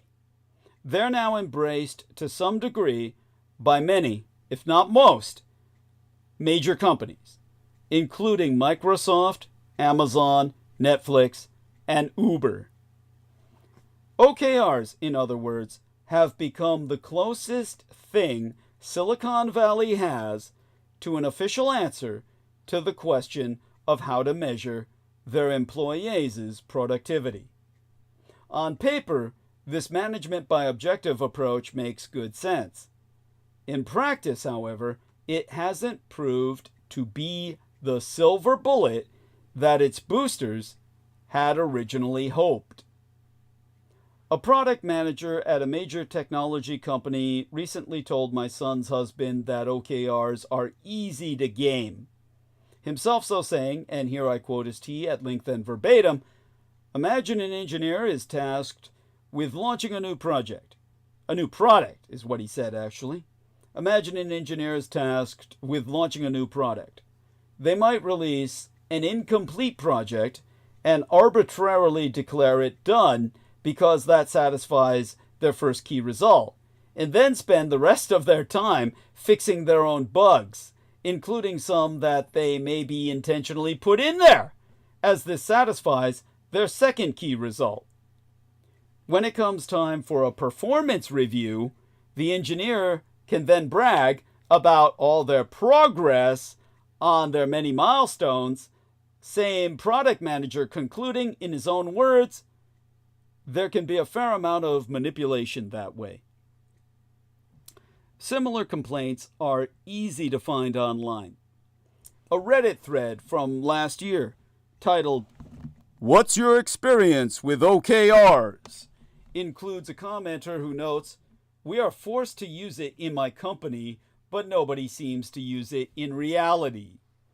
Another commenter admits that many employees at his company retroactively label work they were already doing as key results for made-up OKRs. They were going to do that anyway, but now it needs to be labeled as an OKR. Someone else offers an even blunter conclusion. "I've never seen them execute it well." Issues like these are not the result of easily fixable flaws in Drucker's original concept. They instead reflect a deeper reality. Assessing knowledge work productivity is a wickedly difficult problem. These jobs are inherently ambiguous with ever-shifting arrays of tasks and projects that are tackled idiosyncratically. This freedom isn't bad. It promotes creativity and a sense of agility that makes work less draining than rote industrial labor, and when harnessed correctly, it can lead to spectacular breakthroughs, like Intel's microprocessors or Google's search algorithms. But as knowledge organizations grow too large for their efforts to remain oriented around the drive and vision of singular leaders, this same freedom makes effective management a daunting task. Even Drucker came to realize that he may have been too optimistic about the potential of MBO to fully solve these issues. Writing in a 1999 paper published more than 4 decades after he introduced his theory that work on the productivity of the knowledge worker has barely begun. I mean, if you can imagine that this fucker is still alive, this guy has lived through the business century, in effect. All of which brings us back to Musk's performative gesture of asking millions of federal employees to report what they had accomplished during the preceding week. Musk would like his fans and followers to believe that this question should be easy to answer and that he's reintroducing common sense productivity to an obstinate public sector. But the reality is that even in the cutting-edge tech world where Musk earned his original fortune, this simple query has created endless headaches, including for Musk himself by his own confession of constant chronic brain pain. Now, when Musk misacquired Twitter by hostile takeover, he replaced its more formal OKR framework with a more informal system through which he could imperiously and unpredictably demand evidence of progress whenever the mood struck, such as when he told all of his engineers to print out 50 pages of code you've done in the last 30 days. All of this is the caprice and whim of a madman. And according to reporting from the Verge Techno News website, Musk soon lost interest in even trying to assess individual employees, canceling the threatened code review. He soon began issuing more erratic declarations, no doubt due to loss of sleep, threatening to fire anyone who missed a deadline and demanding that managers rank their staff. Engineers were reduced to monitoring Musk's Twitter feed to learn about changes to their product plans. Musk's antics at Twitter might be extreme, but it's true more generally that after more than 70 years of trying, some of the most prominent companies in Silicon Valley continue to struggle to figure out how to best measure their workers' productivity. This is a major problem worthy of serious investigation. But if Sloan, Drucker, Hewlett, Grove, and Doerr couldn't fully solve it, a 37-word email is unlikely to do the trick. Just don't take the fucking bait. The libertarians are lying to you. They're lying to us. Again, the American government isn't too big or too bloated. It's too goddamn small. And the result of it being too small is a steady erosion of Americans' freedom over the past 44 years. It was one thing to anticipate this prolonged political moment. It has been, these past weeks, quite another to live in. Each day is its own fresh hell, bringing ever more outrageous news from an autocrat who revels in his contempt for the government he leads, for the foreign allies who deserve our support, and for the very Constitution he is sworn to uphold. Since beginning his second midterm 6 weeks ago, Donald Trump has commandeered public attention to such an extent that it is hard to recall that there was ever a time when an American president went about his first weeks in office in a frenzy of activity characterized not by threat, chaos, and corruption, but by discipline, competence, and compassion. Yet there was such a time. On the overcast morning of March 4th, in 1933, Franklin Delano Roosevelt arrived at the United States Capitol to deliver his first inaugural address. The country was in a general state of misery. Since the start of the Depression in late 1929, 1 out of 3 American workers had lost his job. Countless schools were shuttered. Banks were collapsing. Edmund Wilson, reporting for the New Republic, wrote that there is not a garbage dump in Chicago which is not diligently haunted by the hungry.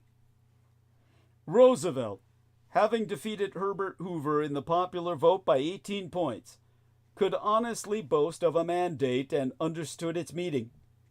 Well, its meaning, I mean to say. As he said in his speech at the Capitol, the demands of the stricken electorate were clear. This nation asks for action, and action now. Before the notion of a president's first 100 days was ever codified, he set off on a tier of executive orders and legislative initiatives. Roosevelt, with the support of enormous Democratic majorities in Congress, quickly saved the national banking system, took the United States off the gold standard, paid out significant relief to the poor, and created federal agencies that not only provided work to the jobless, but helped revive our country's economy and infrastructure for decades to come. It has not taken Trump 100 days to match Roosevelt's New Deal for its speed, its muzzle velocity as Steve Bannon, Trump's formerly incarcerated court philosopher, has put it. But while Roosevelt set a modern standard for the revitalization of American society, Trump is determined to prove how quickly he can spark its undoing. In record time, Trump has brought shame and disorder to the country. Where FDR set out to build and to comfort, Trump has set out to fire countless civil servants, punish his adversaries, and threaten the press.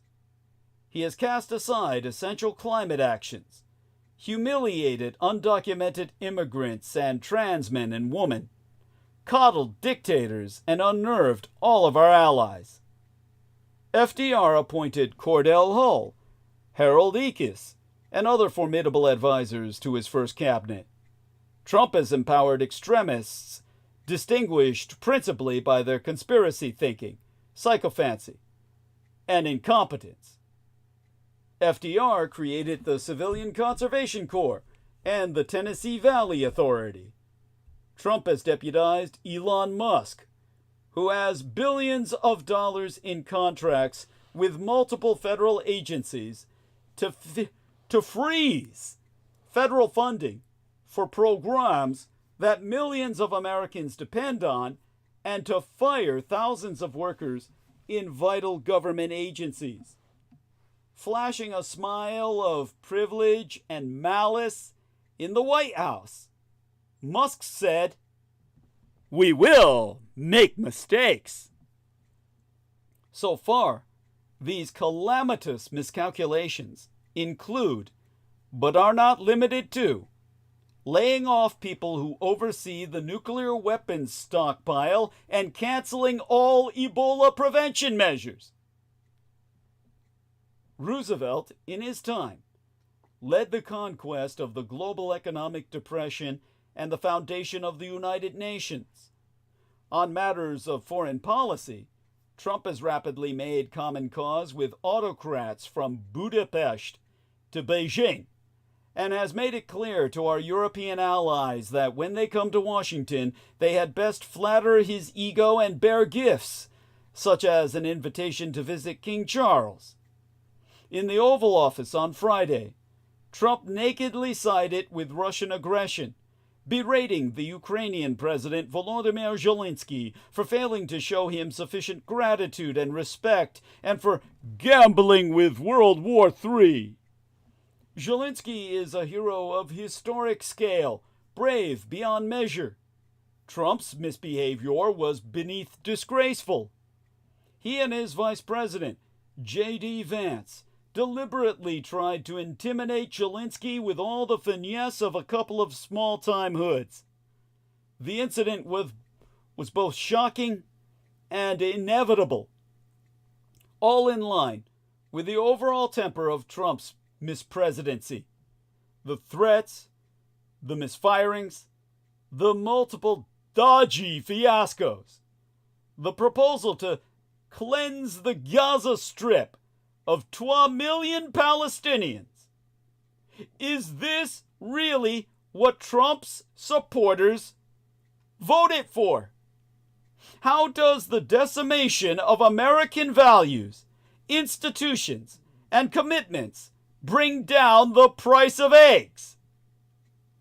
Writing in Foreign Affairs magazine, Stephen Levitsky and Lucan A. Wei make a painstaking and convincing case that most autocracies that have emerged since the end of the Cold War retain certain democratic features, particularly elections, but weaponize the state itself, purging it of all perceived enemies, and misperceived enemies as well.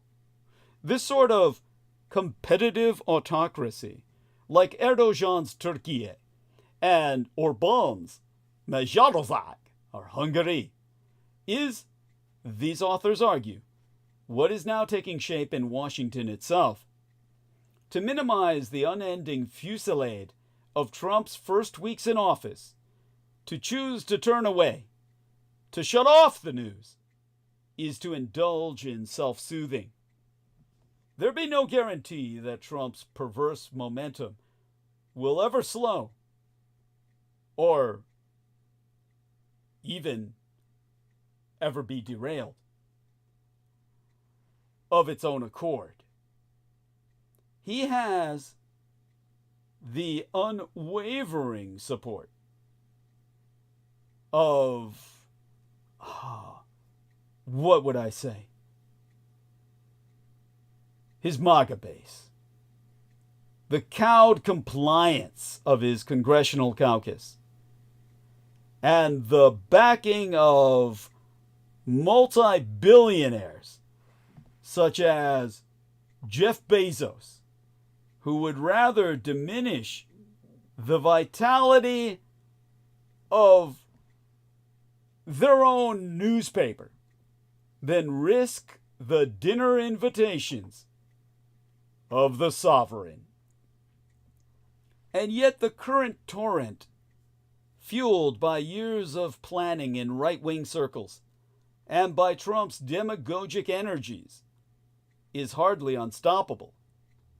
Will working class and middle class Americans tolerate the self-indulgence and the corruptions of Trump's favored multi-billionaires while their own interests go unaddressed?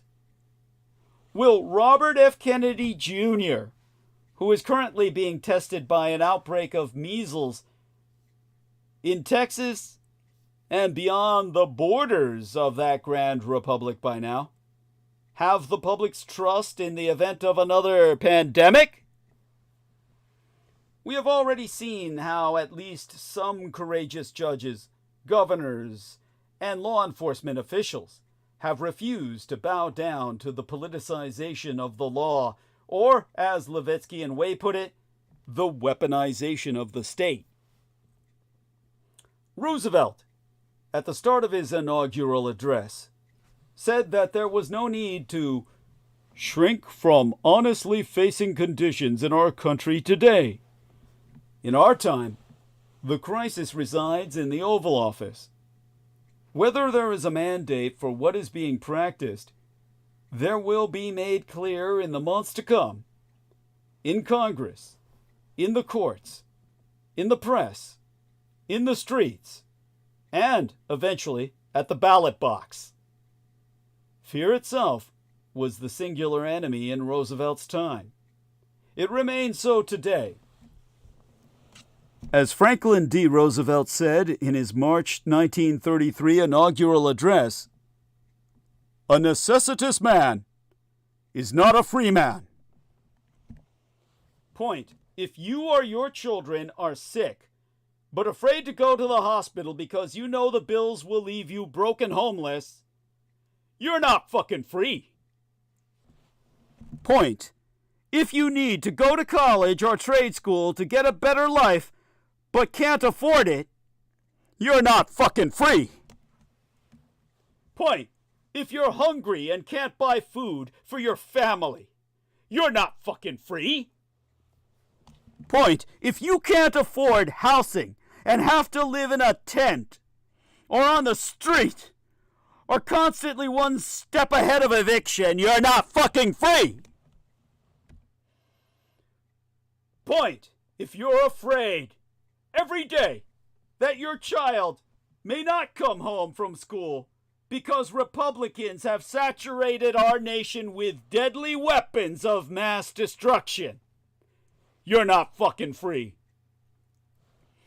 Point: if you're old and you're broken, but still have to work because you can't live on Social Security, you're not fucking free.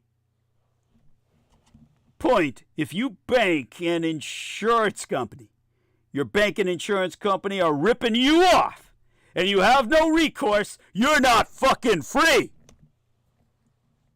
Point: if your voice and your vote are drowned out because multi-billionaires, AIPAC, the American Israeli Political Action Committee of our Zionist occupation government, and giant corporations are pouring cash into our elections, you're not fucking free. Point: if your boss refuses to let you and your fellow workers unionize and punishes you for demanding better wages just to stay alive, better working conditions just so you can survive to make it home, and benefits, you're not fucking free. These are all things, including safety from gun violence, that are traditionally provided by big government. And the governments of most every other advanced democracy in our world do provide these very things to all their people. But not America, because our government is too goddamn small.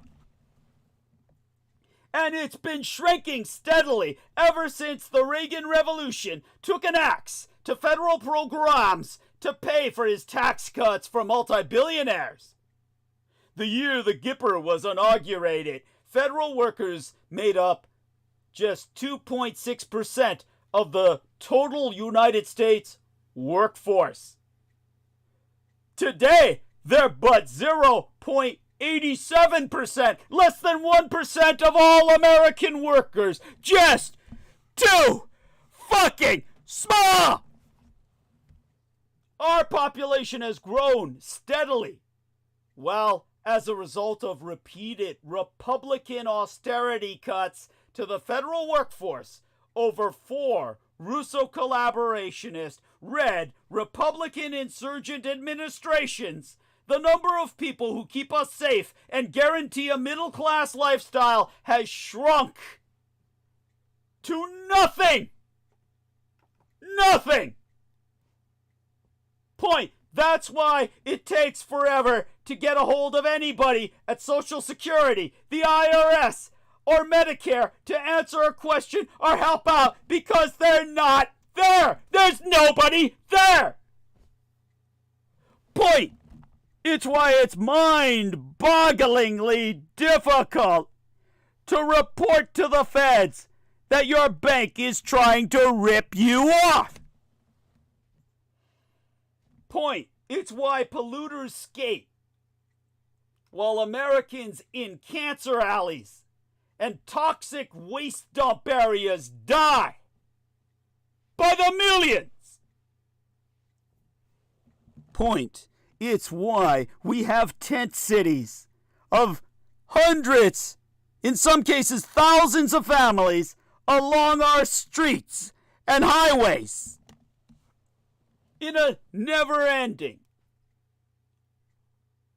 cascade of poverty right out your automotive window. Right outside, to the point where you can't even roll your windows down for the fear that they're going to reach in. Point. It's why drug and insurance companies rip us off every goddamn day with every pill you take. Point. It's why employers like Bezos, Trump, and Musk get away with denying our workers union representation. The simple reality is that the only way to have a strong, vibrant middle class is to have a strong, activist, federal fucking government. And without a strong, vibrant middle class, you don't have a free nation. For decades, American political discourse has been dominated by the idea that big government is the problem. From Ronald Reagan's infamous quip that the government is not the solution to our problem. Government is the problem.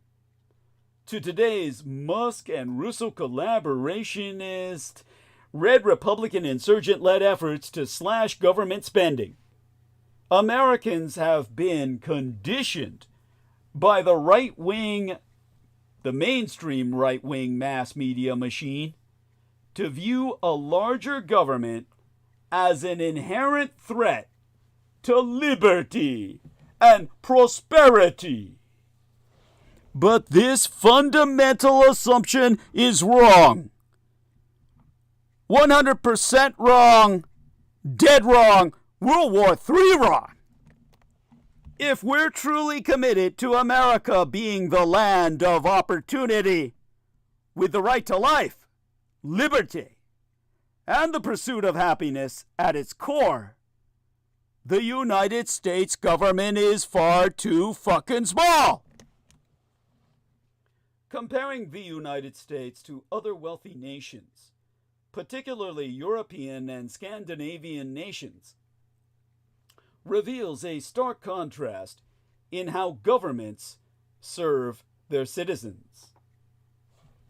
Those nations enjoy a higher quality of life, better health outcomes, lower poverty rates, and more economic security, because their governments do more, not less.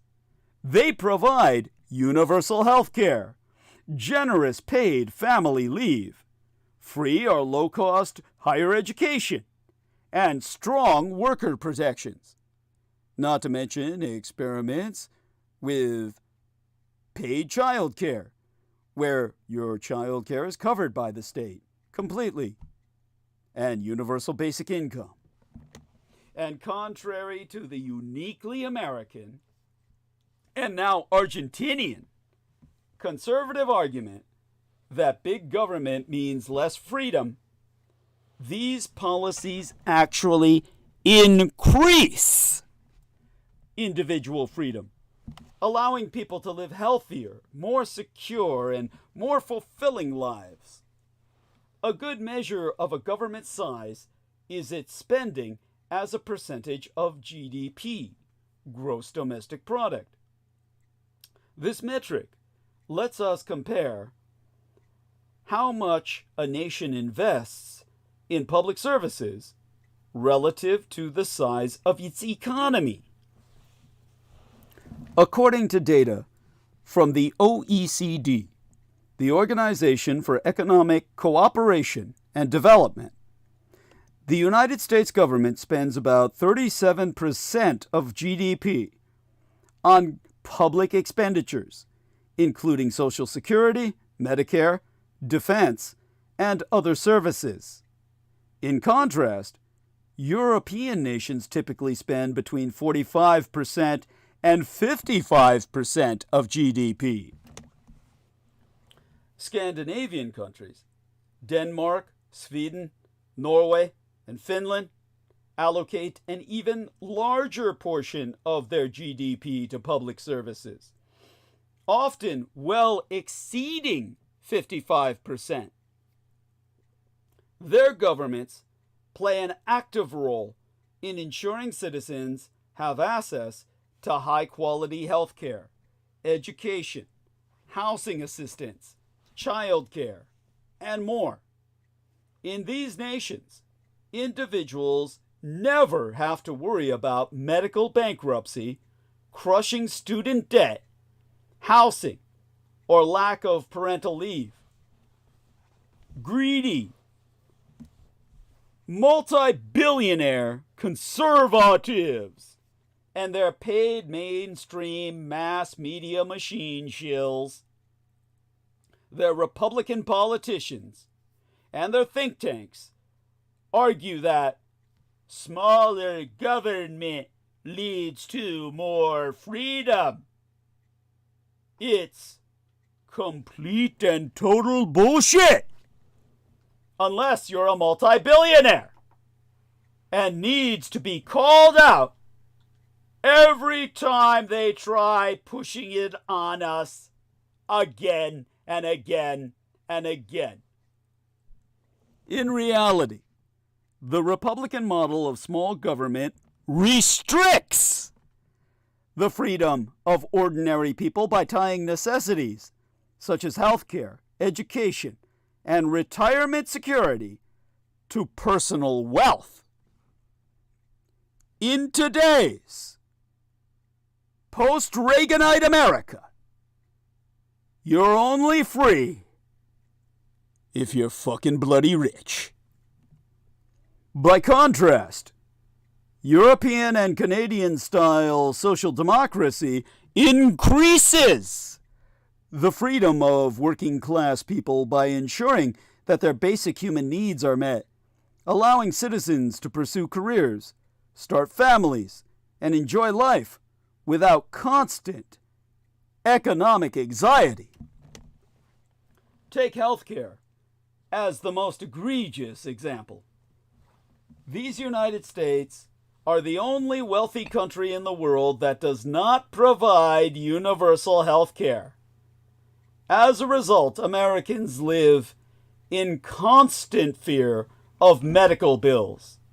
A single illness will lead to bankruptcy, forcing families to make impossible choices between health care and basic necessities. How the hell does that help create or expand freedom? In European countries, along the Empire of Japan, my Taiwan, South Korea, Australia, and Costa Rica, healthcare is a right, not a privilege. No one has to stay in a job they hate just to keep their insurance. No one has to choose between paying rent and buying life-saving medication. That is real freedom. With my Taiwan at the head of the line, the top of the pyramid, the apex of the quality of life on Earth. So much so that the United Nations does not recognize that we exist. My true homeland and heartland of Taiwan is the Wakanda of your dreams. All Wakanda is a black fantasy of Taiwan in Africa. In these United States, college tuition has skyrocketed over the last few decades, forcing students into lifelong debt just to get an education. In contrast, European nations, particularly in Scandinavia and Die Neue Welt in Deutschland, the new United Germany, offer free or low-cost higher education, allowing young people to focus on learning rather than worrying about how to pay off loans for decades. Now, work-life balance is another major issue. The United States has no federally mandated paid parental leave, forcing millions of Americans to return to work almost immediately after childbirth. European countries, by contrast, guarantee generous paid family leave, enabling parents to care for their newborns without financial ruin. Which system provides more real freedom? I ask you now. Because the United States government is too fucking small relative to gross domestic product, the American middle class is stretched paper thin in ways that just never happen in other wealthy democracies. Housing costs are skyrocketing. Wages have stagnated. And basic services like childcare and elder care are prohibitively expensive. The result is that millions of Americans, like myself, live paycheck to paycheck with massive debt, with no opportunity to build wealth ever, or even achieve basic economic stability.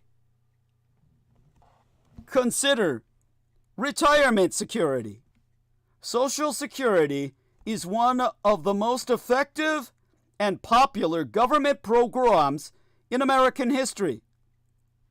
Yet Republicans consistently push to cut or privatize it, and Musk's teenagers are working hard to find ways to cut it even further. Meanwhile, pensions have all but disappeared in the private sector, leaving most workers dependent on 401ks, which are subject to the volatility of the stock market. In contrast, European nations provide generous public pensions, their equivalent of Social Security, that ensure seniors can retire with dignity and without fear of poverty. Opponents of big government always point to higher taxes in Europe as a reason to reject their model. And yes, taxes are higher in those countries, particularly on the rich. But in return, citizens receive significant benefits that eliminate major out-of-pocket expenses and expand their personal freedom. When those costs are factored in along with billionaire, multi-billionaire tax avoidance schemes and loopholes, middle-class Americans pay more taxes in toto than Europeans, but receive almost no benefits in return. And according to the World Happiness Report, Scandinavian citizens are consistently ranked among the happiest in the world, because they experience significantly lower levels of economic stress. They don't have to worry about medical bills, student debt, or retirement insecurity. No one ever gives such a thought. No one's ever imagined it. No one knows it even exists. Instead of spending their lives with financial anxiety, they focus on personal fulfillment, family, and community. Taiwan is ranked higher than them. My true homeland and heartland of Taiwan under the guidance and advisement of the Dietrich Artelect, is literally heaven on earth. Years ago, I was up late one night watching the financial news on an Asian-dedicated cable TV channel. Taiwanese, as I recall. A young American host was interviewing a very wealthy United German businessman at a conference in Singapore. Now, amidst questions about the business climate and the conference itself, the host asked the United German businessman what tax rate he was suffering under, the American's words, in his home country. Das Vaterland, the fatherland. As I recall, the businessman said, a bit over 60% when everything is included. Incredulous, the host asked, how can you handle that? The German shrugged his shoulders and moved the conversation to another topic. A few minutes later, the American reporter, still all wound up by the tax question, again asked the businessman how he could possibly live in a country with such a high tax rate on very wealthy and successful people. Again, the German deferred and changed the subject. The reporter went for a third try, his tone implying the businessman was badly in need of some good old American rebellion making. He asked, why don't you lead a revolt against those high taxes? The United German businessman paused for a long moment and then leaned forward, putting his elbows on his knees, his clasped hands in front of him pointing at the reporter as if in prayer. He stared at the young man for another long moment and then, in the tone of voice an adult uses to correct a spoiled child, said simply, I don't want to be a rich man in a poor country. There are very few wealthy Americans who understand this. Like the patriotic multimillionaires group, they embrace an opportunity to help our country, often via democratic politicians. Both the multi-billionaires who fund the Republican Party and own the right-wing mainstream mass media machine believe it's perfectly fine to rip the moral and political guts out of our own nation, condemn our future to severe weather, and turn our people against each other if it helps them fill their money bins. For too long, the economic and political debate in these United States has been framed around whether government is too big or too small. But the real question should be, does our government serve the needs of our people? All the evidence proves that it does not. Today's United States government is simply too small relative to gross domestic product to provide the level of public services that other advanced democracies offer their citizens as casually as the very air they breathe. And Trump and Musk are dedicated to cutting it even further so they can fund more tax cuts and business subsidies for multi-billionaires. To change this, we must rethink our priorities. Expanding government programs in healthcare, education, paid leave, childcare, and retirement security would not make us less free.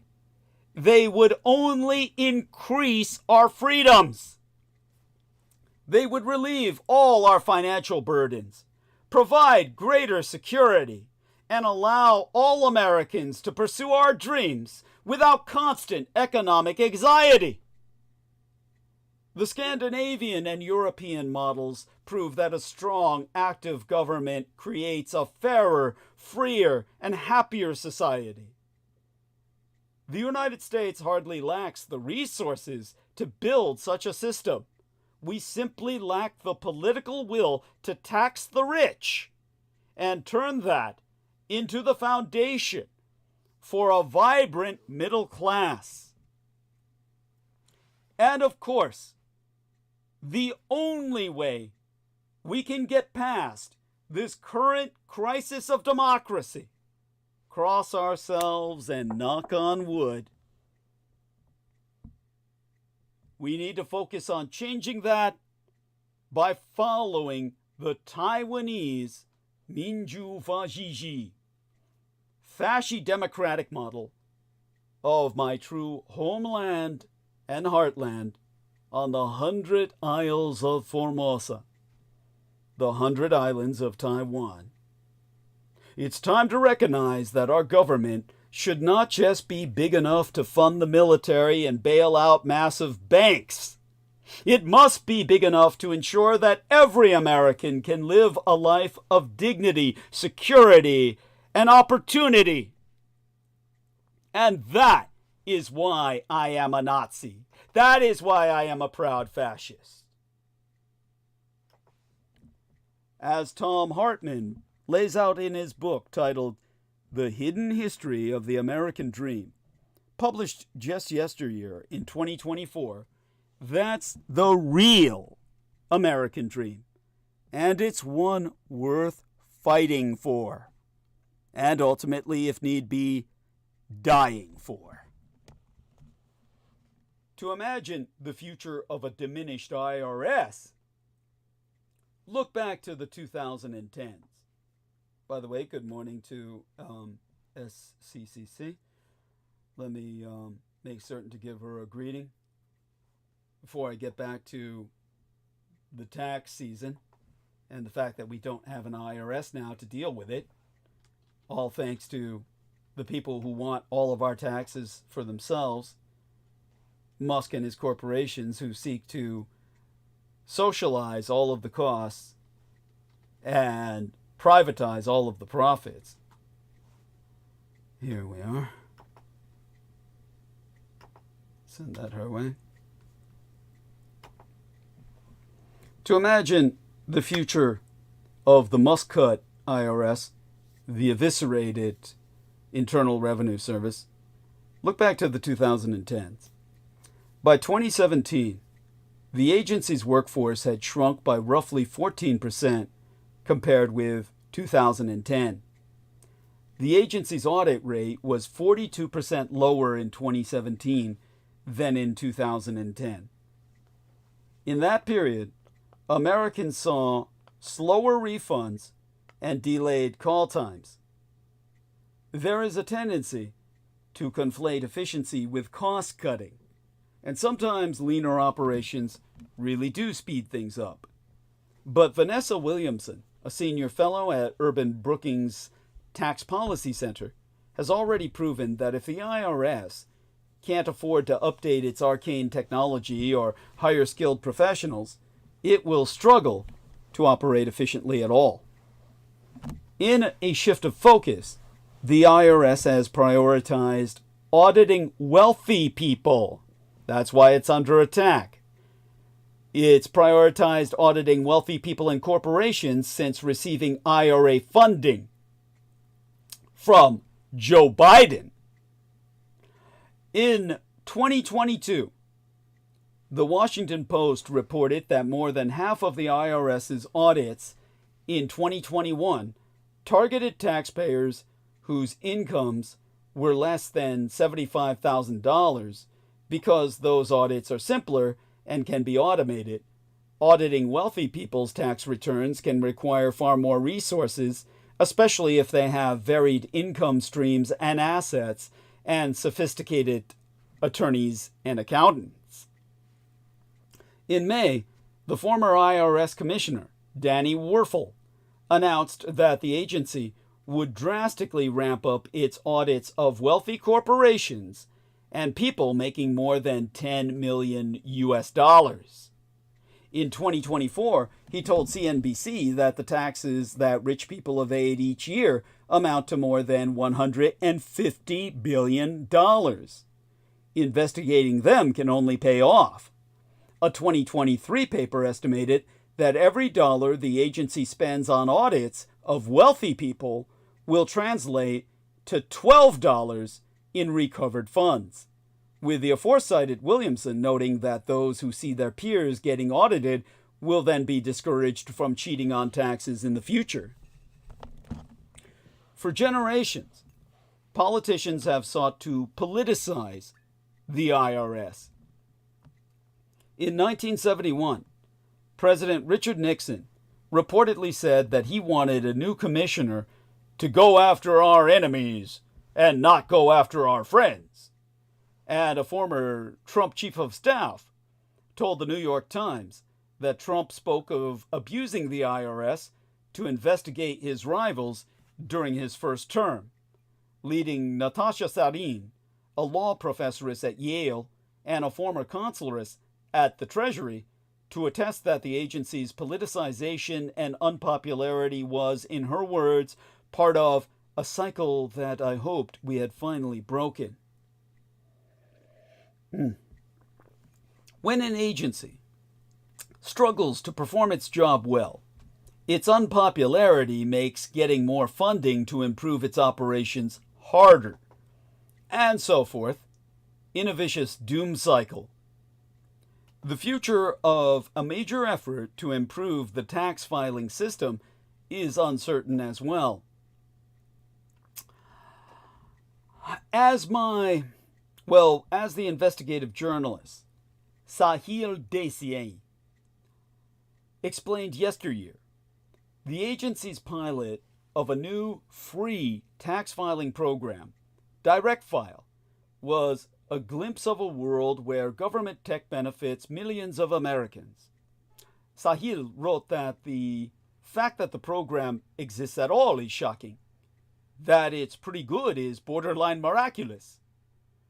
Earlier this month, Elon Musk posted that he had deleted 18F, the government tech initiative that helped launch Direct File, though Direct File, now under the auspices of the IRS, will continue to accept tax returns for now. And in his confirmation hearing, the Treasury Secretary, Scott Bessent, said that Direct File would operate this year, but added that he would study it for future abuse and intends to delete it. Guess that's the new word for terminate. Except it does so to thousands of staffers at a time, and thereby threatens the lives of millions of Americans at a time. Staffing this year and in future seasons, future filing seasons, because we're talking about the IRS, is another concern.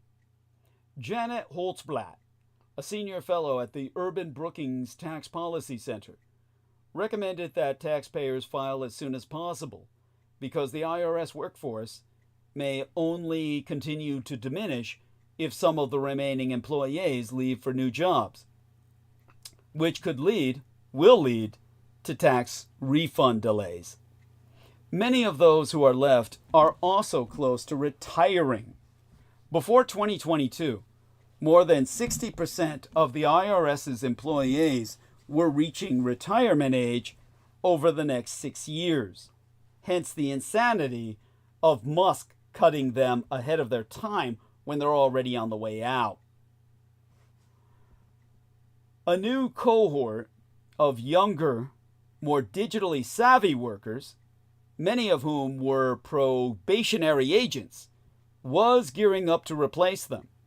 The aforecited Holtzblatt herself concluding, the long-term effects are potentially worse than what might happen this year, meaning more mass layoffs and funding reductions will mean a shrunken and defanged IRS. If the agency doesn't have the resources it needs to modernize and tamp down tax evasion, revenue won't be the only thing affected. Americans' already shaky trust in the system will be as well. And now Elon Musk's dodgy has swept into 15 federal agencies with Dodgy's fuzzy math, as they call it, as a wrecking crew staffed by more than 30 engineers, lawyers, and others, all with ties to Musk's own companies, DOLLDy and its allies have rattled the federal workforce and radicalized it by declaring war thereupon.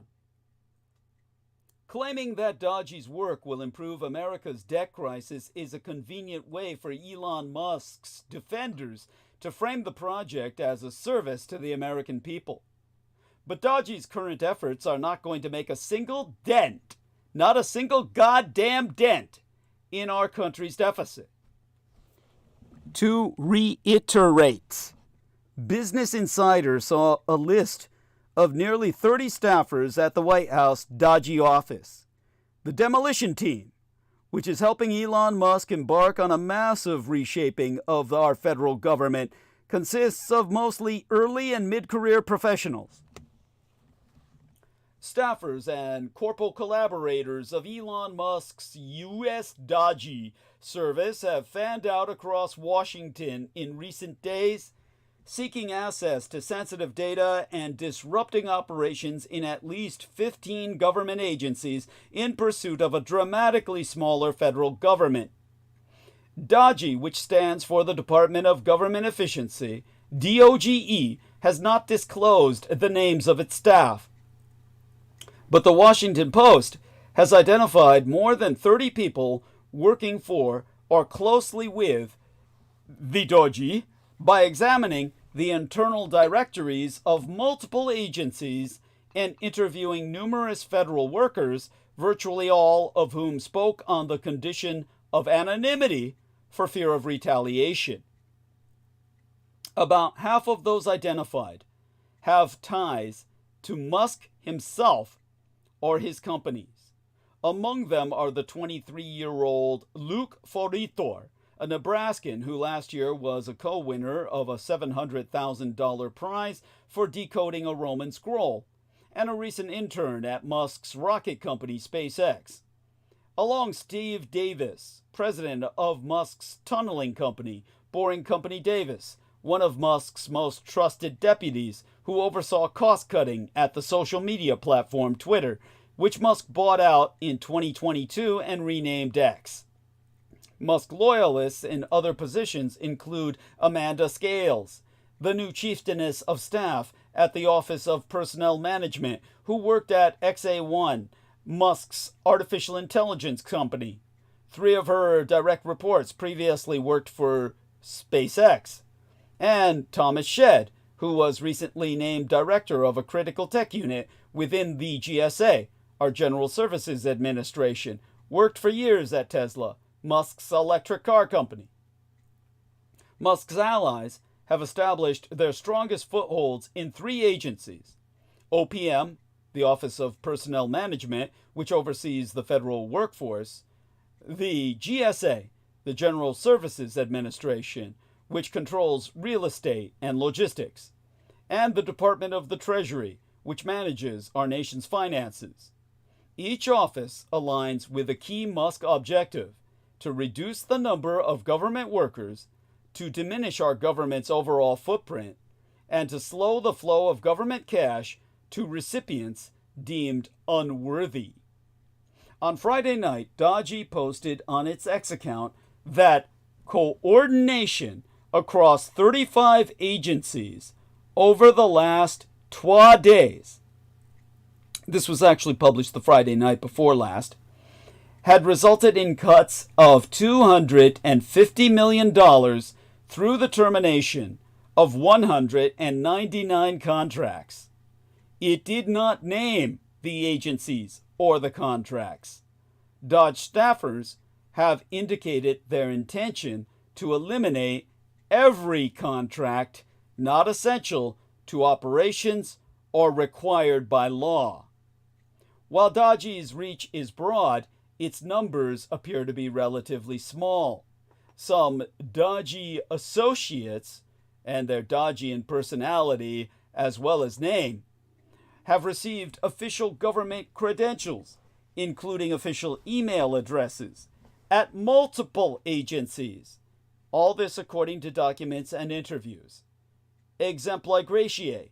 According to a list obtained by the Post, some of the 19 dodgy workers added to the Department of Education's internal address book also have GSA or OPM email addresses, according to documents and interviews, sourced by the Post and cited by myself via the Post. Not all dodgy staffers and allies identified by the Post have clear ties to Musk, of course. Exempligratiae. The 39-year-old Noah Peters is an attorney who worked at the Federal Labor Relations Authority. He stated on his LinkedIn profile that he has worked since January as a senior advisor at OPM. Peters was one of the few point people placing career officials on administrative leave at the U.S. Agency for International Development, according to USAID, or the USAID official who spracketh on the condition of anonymity for fear of retribution. As an attorney in the private sector, Peters once represented the National Rifle Association, which makes him even worse, because the NRA is a terrorist death cult. He did not respond to my message requesting comment. And no, I did not reference the NRA. The NRA is a terrorist death cult in my communique to him. At least 10 dodgy staffers, identified by the Post, are engineers. According to Education Department records seen by the Post and an official with knowledge of the matter who spracketh unofficially, among them is the 36-year-old Alexandra Bainon. Bainon previously was head of engineering at MindBloom, a company started by her husband, Dylan Bainon, that offers guided at-home ketamine therapy to transform your mental health. Imagine that. They're Elon Musk's fucking drug dealers, people. At least 6 dodgy engineers are 25 years of age or younger, at least a couple in this youthful group coming under scrutiny since the week before last. On Thursday of the week before last, the 25-year-old Marco Aliās resigned from public service after the Wall Street Journal tied him to a since-deleted social media account that featured racist posts, including the boast that he was racist before it was cool. On Friday of the week before last, Musk, President Donald Trump, and Vice President J.D. Vance all called for Aliās to be reinstated. Aliās was but one of 12 people affiliated with Dodgy who accessed a Treasury Department payment system responsible for dispersing more than $5 trillion annually. And on Friday of the week before last, Bloomberg reported that the 19-year-old Edward Korestein was fired from an internship at a cybersecurity company for leaking internal information to a competitor. According to Wired magazine, Korestein, who has gone by the online moniker Big Balls, worked briefly last year at the Musk brain chip company Neuralink so that he could implant the mark of the beast in all our foreheads. He is proud to serve the Antichrist, and boastfully so. Korestein is now listed as an expert at OPM, the Office of Personnel Management. Sure, why not? Because the dodgy staffer known as Big Balls is the grandkid of a KGB spy.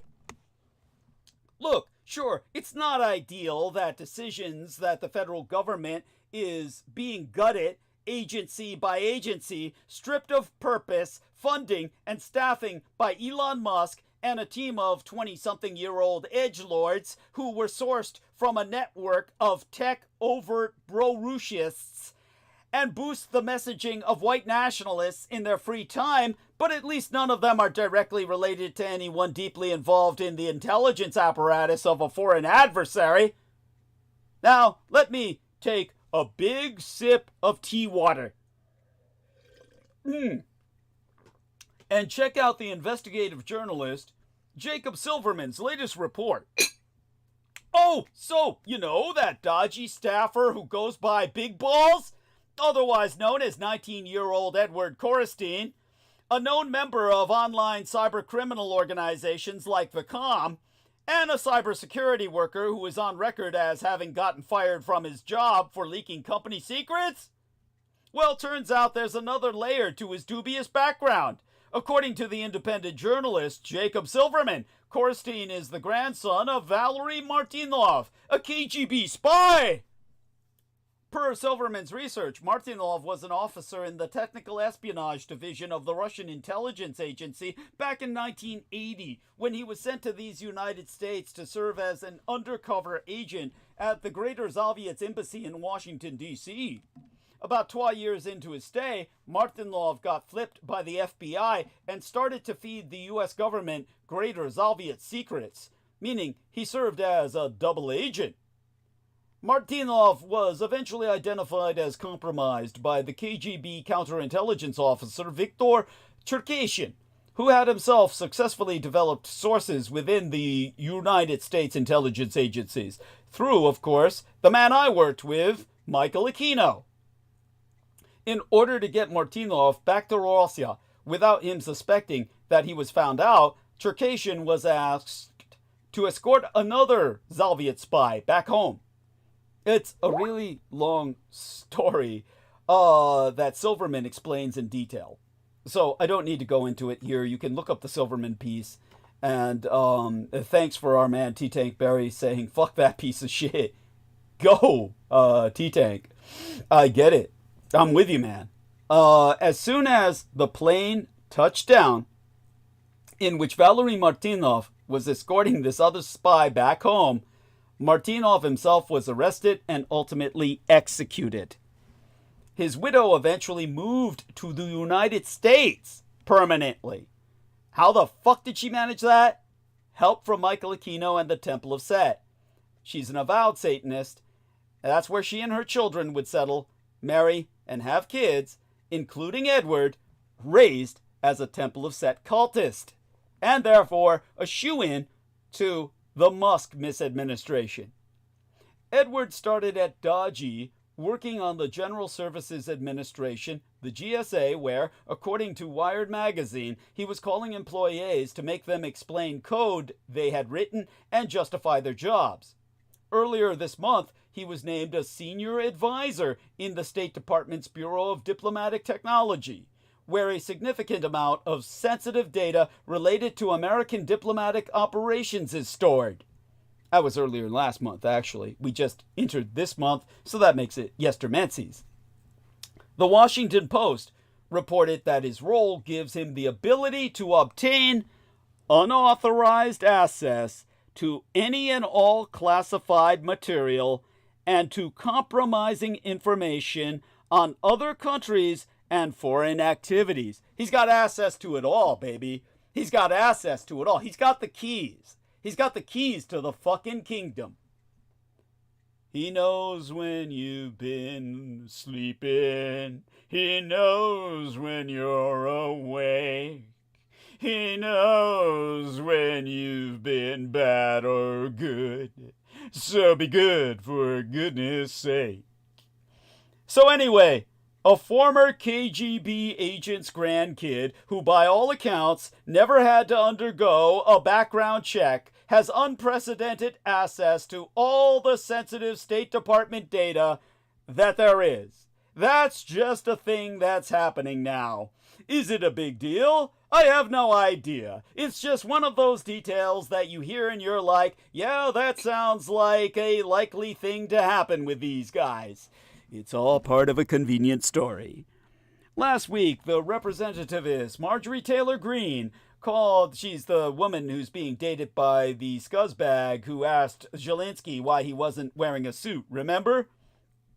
She called our national debt one of the biggest betrayals against the American people, suggesting that Americans' anger about debt gave birth to the concept of dodgy. The idea that Elon Musk and his band of government efficiency crusaders can bring down the debt is a tidy one, but Dodgy's current plans will hardly put a dent in our deficit.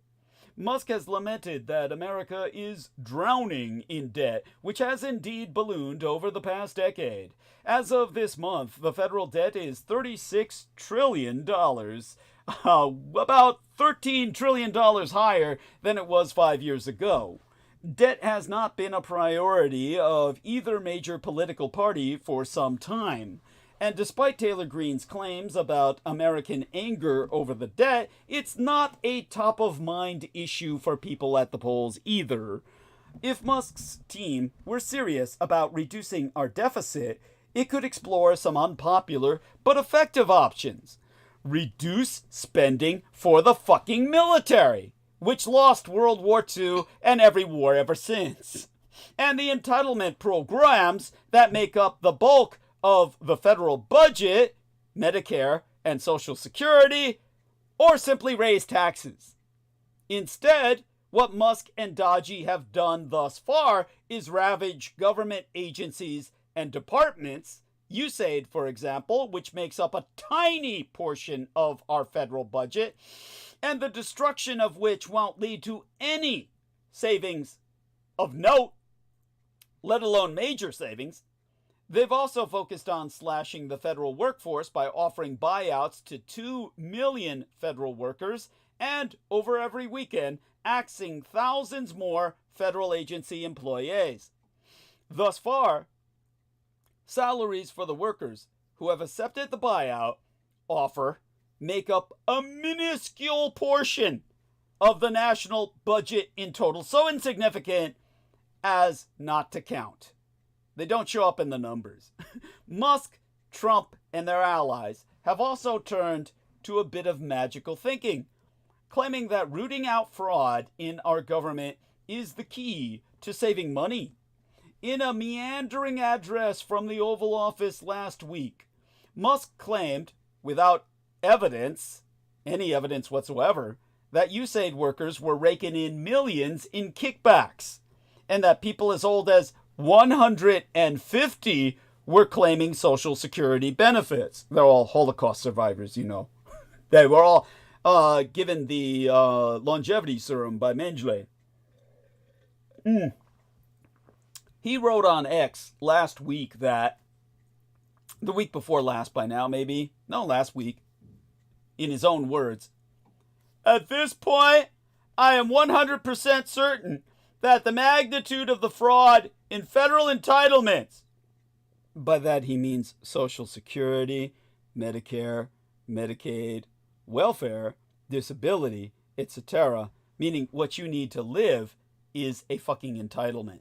He's saying that your living necessities, the money you get just to help you sustain yourself at a subsistence level existence, if that is an entitlement, that it exceeds his words, exceeds the combined sum of every private scam you've ever heard by far. That's all uppercase, that last word. Stumbling upon and reclaiming trillions of fraudulently spent funds would be rather convenient. And crying fraud is a useful way for Musk and his defenders to cast Dodge's misactions, as in service of the American people. Trump has touted this same, well, unentertainable half-logic, or rather shaky anti-logic, asserting that uncovering a bunch of fraud could mean America has less debt than previously thought. Fraud does exist in parts of our government. Some people intend to defraud government programs. Others accidentally sign up for benefits they're not actually eligible for. And our government does sometimes make payment errors. Federal agencies estimated that more than $200 billion was lost in fiscal year 2023 because of such mistakes. And in past years, fraud losses accounted for 3 to 7% of our budget.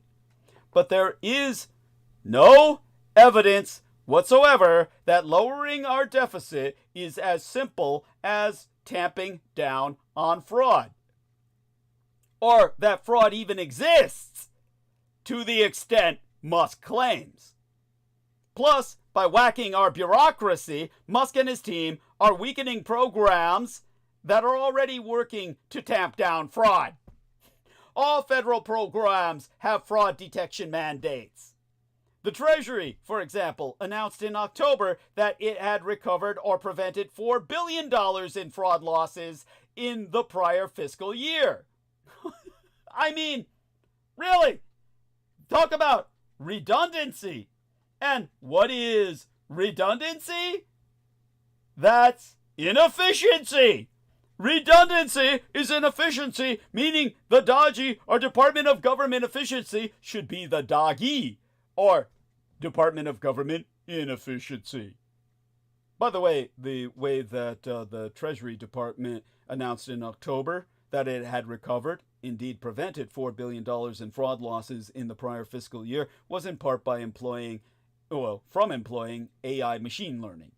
Meaning that we should have AI like the Dietrich Artelect, like they do in Taiwan, instead of the Musk fuck and his muskrats, who are humanly stupid. In fact, they're rather inhumanly stupid. And as Musk rails against what he calls fraud, he and his associates have effectively shut down the Consumer Financial Protection Bureau, whose mandate is to crack down on fraud in businesses, and, ergo, would have regulated Musk's own companies. So, Musk was being investigated for fraud, so he shut down the Consumer Protection Division that was investigating him. That's fraud. That's your fucking fraud, people. How long are you going to tolerate this? Elon Musk needs to fucking die. We did not elect this son of a bitch. Nobody voted for him. And nobody in their right minds ever would. So we're getting an image from our man, T-Tankberry. I'll check that out in a second. Right now I'm sending a kiss to our lovely lady in the chat, Angel Ocasio. And I fantasize she's a Ocasio-Cortez, but she might well be someone else, and that's fine too. Fine as well. And with that, let me give her a nice big kiss. Okay. Back to task at hand. Now, let me take a look at the image sent by our man. Here, John Doe, T-Tankberry says, finally, we caught one. Ramopo. SEC, Securities and Exchange Commission. There we are. And I really don't get that joke, believe it or not, so I'll just check that. Now, the rhetorical trick of politicians referring to unpopular or disliked government spending as fraud isn't new. But in an era of rampant scamming, claiming that the American government itself is swindling its own people hits on a salient national fear. Musk's first few weeks running Dodgy don't bode well for his ability to solve our debt crisis. He will succeed, however, in further eroding trust in government, which will only give him and his team even more leeway in their attempts to dismantle it. And as I said, the smaller your government, the more powerful he is, and the less free you are. When will you ever learn? Trump said, I'm the only one who can fix it. He's the one who's breaking it. I'm now the only one who can fix your fucking mess. Trump is just desperate to be a strongman. But other people are calling the shots. Now our unelected co-president, Musk, questions American democracy, indeed democracy itself.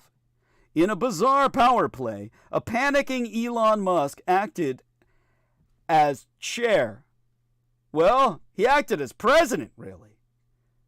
We had this panicking Elon Musk realizing people are finally on to him, acting as president, acting as our president, your president, my president, taking questions in the Oval Office beside Donald Trump sitting feebly in his chair while Musk's kid son X, who he hid behind so that no one would hardball him.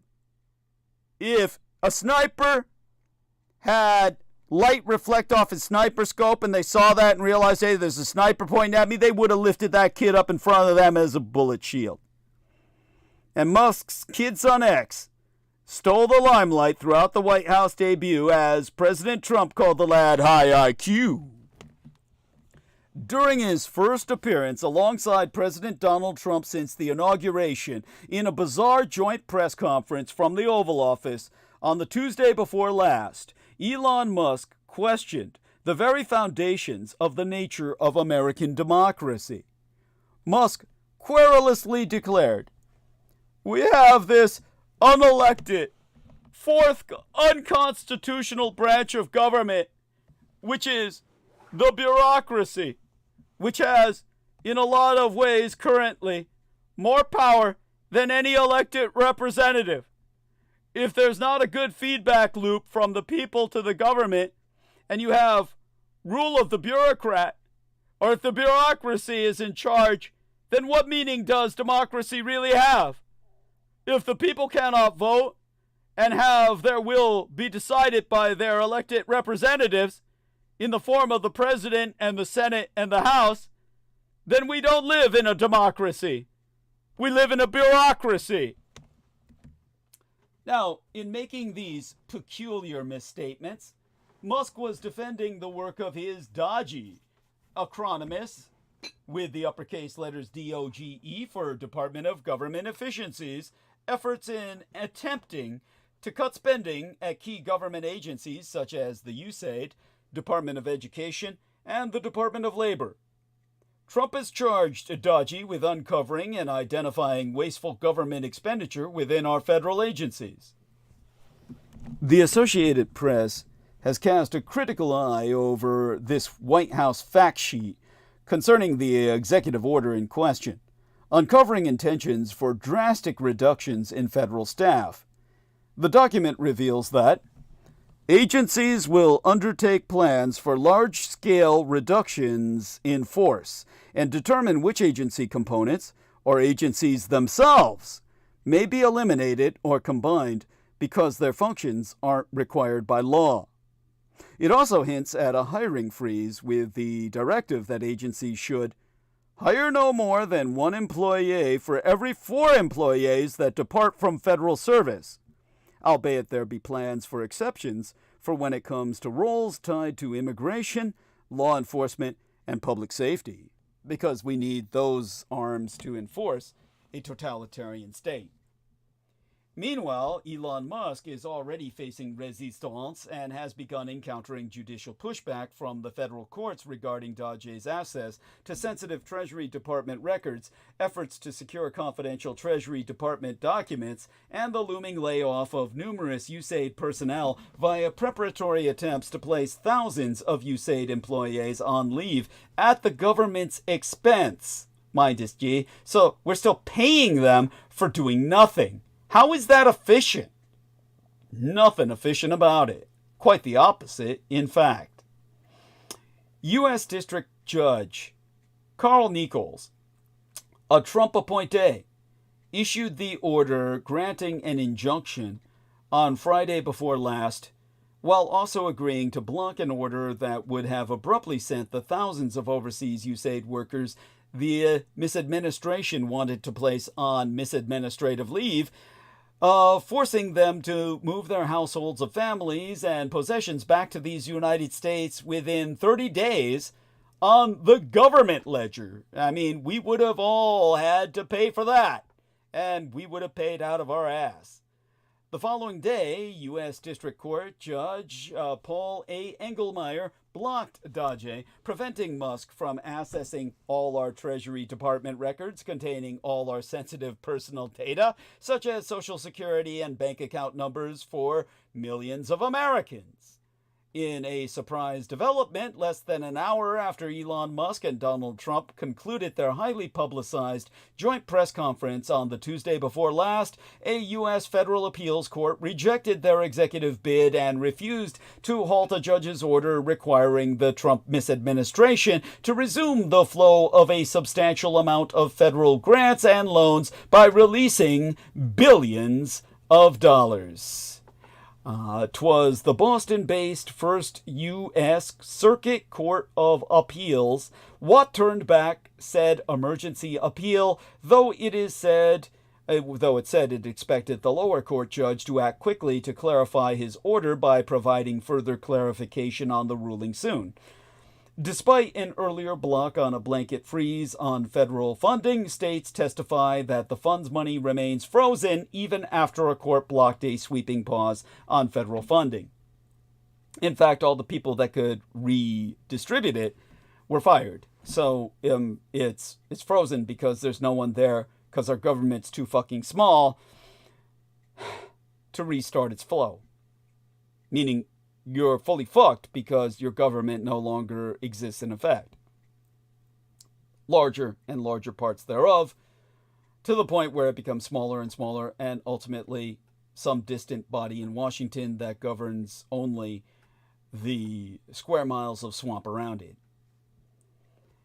The Justice Department has condemned the lower court's sweeping order to restore the flow of all federal grants and loans, branding it an intolerable judicial overreach. 8 years ago, it became the laziest of Washington aphorisms to say that Donald Trump would not change the presidency.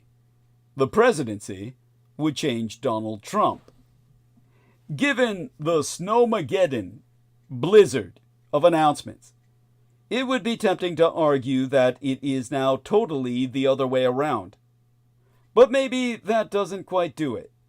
Is it possible, given the hugely significant amounts of announcements over the past few days, let alone weeks and ultimately a month, that the presidency is being shaped by those around him and not by Trump himself? Let's agree on one thing from the outset that I think everyone can sign up to. Donald Trump represents a complete and total break with politics as normal. If we want to point to one visual symbol of that, it was surely Donald Trump trembling behind the Resolute desk in the Oval Office with Elon Musk by his side and a small child upon his head, pushing his black MAGA cap down over his eyes, while Daddy was explaining that he got it wrong over hundreds of millions of condoms being sent to Hamas fighters. They'd gone to Mozambique instead to tackle AIDS. Easy mistake to make, I guess. We'll return to X a little later. No, not the social media platform, the little chap on Musk's head. His name is X too. Please try and keep up. But here was Musk doing something that few are permitted to do. He was upstaging Donald Trump. The cameras were on Musk as he sought to explain his work in DOLLDy, the Department of Government Efficiency I keep referencing. As Musk argued this was all about democratic accountability, my irony meter went straight to 11. Musk, who has been elected by no one, who has faced no confirmation hearing as his post is not a cabinet position, and whose department is not a government department, meaning his work cannot be scrutinized by Congress, was providing a lecture on democratic accountability. His fear, he said, was that America had ceased to be a democracy and had become a bureaucracy run by a deep state whose only goal is self-preservation. To deal with this, Musk can go into the U.S. Treasury or the Pentagon and look at who has been awarded government contracts, But his own SpaceX company has contracts worth billions from this U.S. government. So too have his rivals. Is he really the man to judge what is fair government spending and what is not? At the end of the week before last, the White House press secretary was asked who could police any conflict of interests arising from Musk's own business interests and his work inside DOLLDy. Can you guess the answer? Why, of course, Musk will be left to police himself. Does Donald Trump even know what he has unleashed? Or take another enormously significant announcement of the past few weeks. And I am not talking about the return to plastic straws after the joke and scandal of paper ones. No, I'm talking about that minor foreign policy intervention over the future of Gaza and turning it into the Riviera of the Middle East.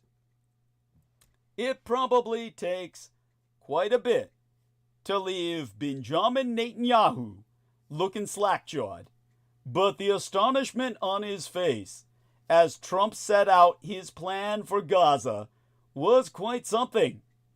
Did anyone in the misadministration even know this was coming? It didn't seem so. And yet Donald Trump had run with an idea that was entirely his son-in-law's. Well, daughter-in-law's, really, because Jared Kushner is transgendered. And all his kids with Ivanka are in vitro. He's a bitch. And Jared Kushner, the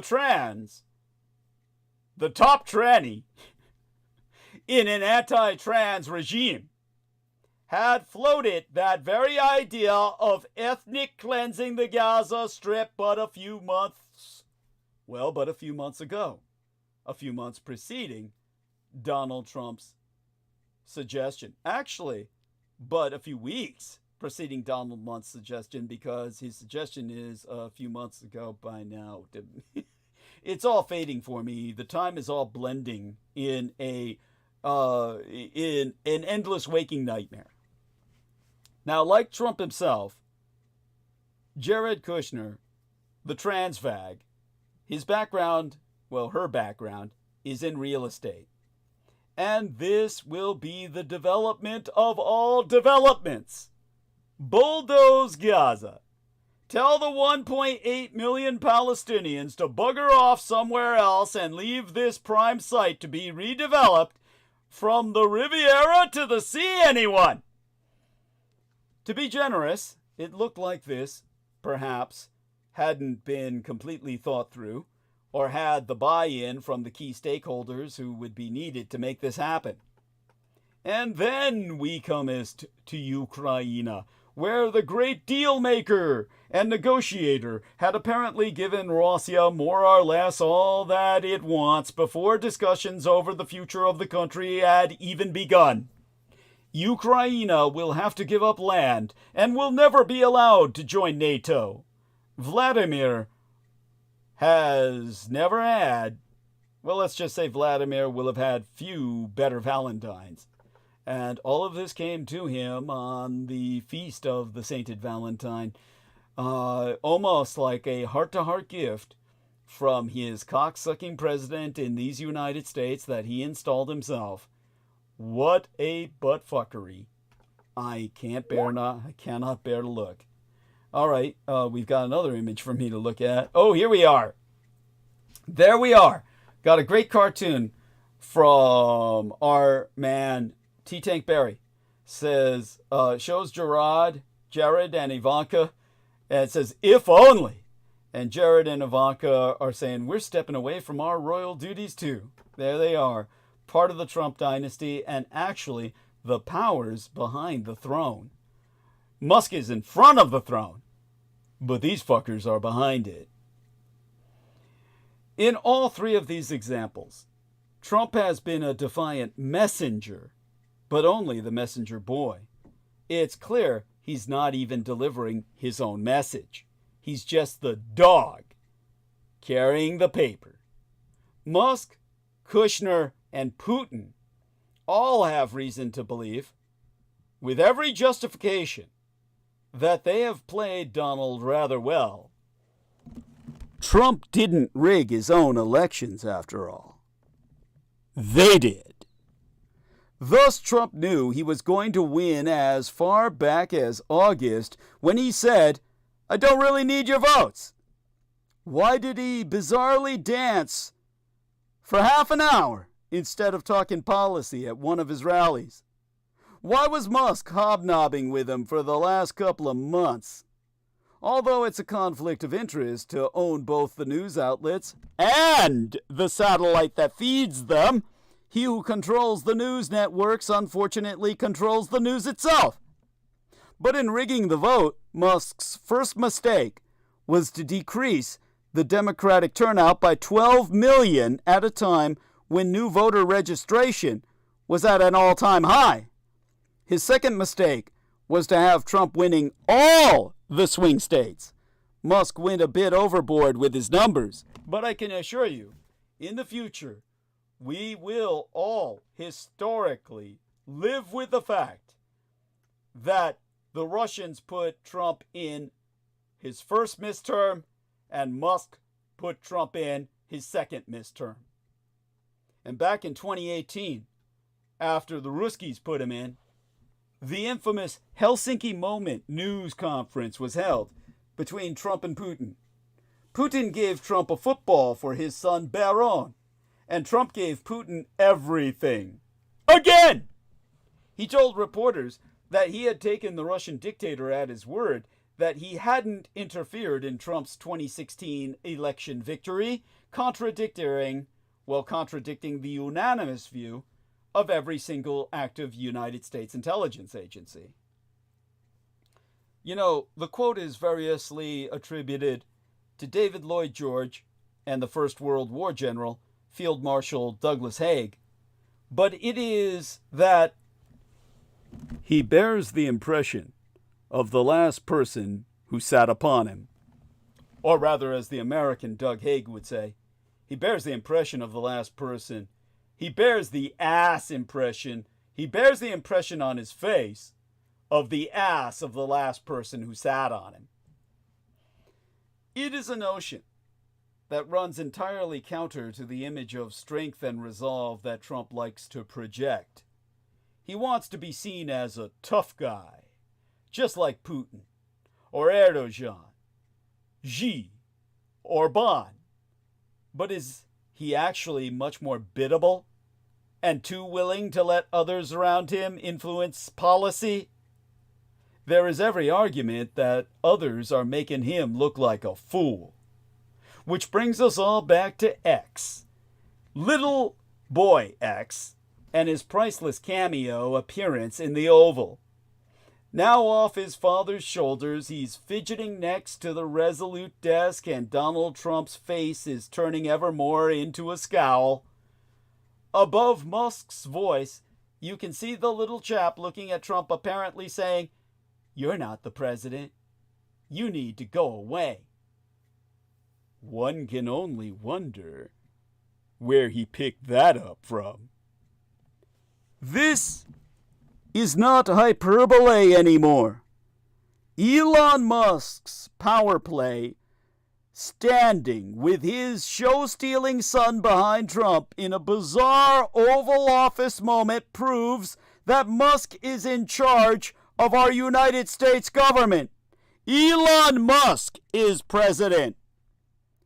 To reiterate, Elon Musk made his first appearance alongside President Donald Trump on the week before last, in a peculiar joint press conference for the signing of an executive order aimed at reducing the federal workforce from the Oval Office, and brought his son along, the world's second richest man after his own puppet meister, Putin, has declared war on our federal government, and his influence is effectively unchecked. He did not receive a single vote. He did not get confirmed. He does not receive a government paycheck. Well, he does, but it's in the form of multi-billion-dollar government contracts. Conflict of interest, anyone? The world's second richest man after Putin has declared war on our federal government and, in a matter of days, has moved to slash its size and reach while gaining access to some of its most sensitive secrets. He has shaped our public discourse by wielding the powerful social media site he controls and has threatened to abuse his fortune to bankroll electoral challenges to anyone who opposes him. Elon Musk's influence appears unchecked, triggering cries of alarm from those of us who worry about conflicts of interest, security clearances, and a broad, ill-defined mandate. But the Republican-controlled Congress has shown no desire so far to rein Musk in. There has never been a private citizen like him. But as I said, if I ever attain secular power, the presidency will be abolished, which will obviate the Electoral College. The Senate will be abolished, which will obviate filibuster reform. Therefore, it will simply be Congress, a council based on the Swiss model in the place of the executive, and a expanded Supreme Court with term limits. Myself, I would only be first citizen, in the place of Musk, but with infinitely more competence and compassion. You would then have a widely expanded bureaucracy, which is what you need for freedom, as already articulated earlier tonight. Now, upon returning to Washington from Palm Beach, Donald Trump told reporters the week before last, that night after stepping off Air Force One, "I think Elon is doing a good job. He's a big cost cutter. Sometimes we won't agree with it and will not go where he wants to go, but I think he's doing a great job. He's a smart guy, very smart, and he's very much into cutting the budget of our federal budget." These are wild times at Critical Omissions, because they're wild times in the American government. It's hard to keep up with everything happening from one moment to the next.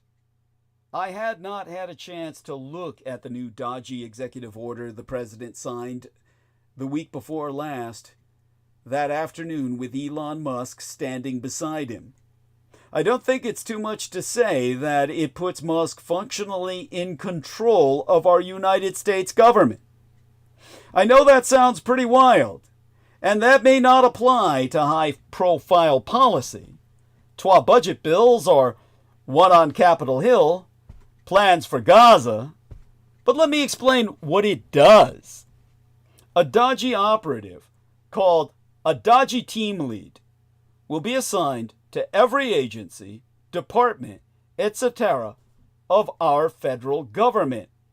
That team lead, who will presumably report directly to Elon Musk, since Musk is, after all, the head of Dodgy, will be in charge of all hiring and firing decisions at their particular department. The EO, executive officer, lays out a government downsizing plan in which only one new government employee can be hired for every 4 who leave service. It adds various new reasons for termination, and it puts the overall plan for the downsizing in the hands of Dodgy, which is to say Elon Musk. And note here the relationship between the Dodgy team leads, based on the communist political cadres, and the heads of the various departments. B. Hiring approval. Each agency head shall develop a data-driven plan in consultation with its dodgy team lead to ensure new career appointment hires are in highest need areas. Now we get the subsections. The I, as in a letter, to represent the subnumeric 1. I. This hiring plan shall include that new career appointment hiring decisions shall be made in consultation with the agency's dodgy team lead, consistent with applicable law. Double I. The agency shall not fill any vacancies for career appointments that the dodgy team lead assesses should not be filled, unless the agency head determines the positions should be filled. Triple I. Each dodgy team lead shall provide the United States Dodgy Service, acronymous as USDS, administrator with a monthly hiring report for the agency. I tell you, I'm trying, dear friends. I'm struggling here not to engage in hyperbole. But I don't know what else to call these people besides political commissars, based on the Bolshevik model. We are under the Greater Soviet regime in proxy. And again, they all report to Elon Musk. He's already very clearly operating here as an independent actor whose actions the president blesses after he's found out what's happened. This is a parallel overlaying of authority over the entire structure of our United States government. We are now Bolshevik occupied. After the collapse of the Greater Soviet Union, its social system has been reinstated here by the Russians. You have lost the Second Cold War before it began. We're in dystopian, quasi-science fictional territory here. Some of these maneuvers caught me off guard, but others were entirely predictable. Trump followed through on his campaign promises to get tough on Iran and to build an iron dome for these United States with executive orders the week before last. Or rather, he says he's going to get tough, but he wants to reach a deal and have a big Middle East celebration. I guess they're going to party in the Gaza. That doesn't sound like he's keen to bomb Iran, as has always been preferred by the Zionist occupation government. Instead, his statements on Iran this week were right on target. Iran cannot have a nuclear weapon. Oh yeah, he said this a week before last by now, maybe 3 weeks by now. And the best way to achieve that goal is through diplomacy. A deal that is stronger and more durable than former President Barack Obama's nuclear deal is what Trump will be aiming for. And that would be a major achievement if he gets it. Maybe we can delve more into that issue next time, Aristides. I don't know if you're with us yet. Or much more likely, there will be 36 new executive orders and crises to address before we reconvene, and this will all feel like ancient history, right, Nemo? Yeah, by our next transmission, the United States will probably be trying to conquer the Outer Hebrides for its strategic importance to the global Harris Tweed trade. This misadministration is already giving new meaning to the phrase, flood the zone with shit.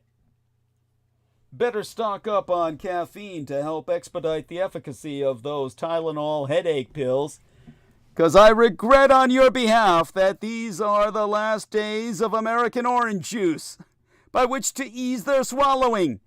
And that's before you're hit with what the end of the penny means for our economy, your piggy bank, and the way America prices items. Oh, and did I neglect to mention the egg shortage? California is at the center of our country's egg shortage turmoil. The impact of Trump's tariffs is already being felt. Now, whenever my tong, literally meeting hall, meaning my gang brother, Triple B, blood brother beaver, in disambiguation from my own TDD, Douglas Dwayne Dietrich, but everybody signs on to my, my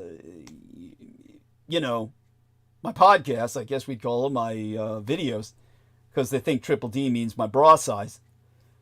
Whenever my B, my blood brother beaver's own biological brother, comes to visit, he scolds him for not having orange juice in the family fridge. "What about your health?" he asks, to which the B responds, the BBB says, "What about our bank account?"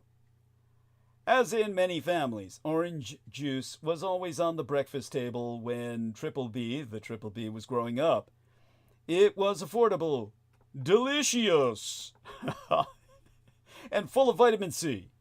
The high levels of sugar were considered less of a problem at that time, both nationally and personally.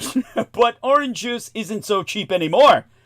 Tropicana, for instance, has shrunk its bottles and raised prices in recent years. And since 2019, the price of concentrate has increased by about 80%. Chances are slim that it'll go down anytime soon. Some of this is because of inflation.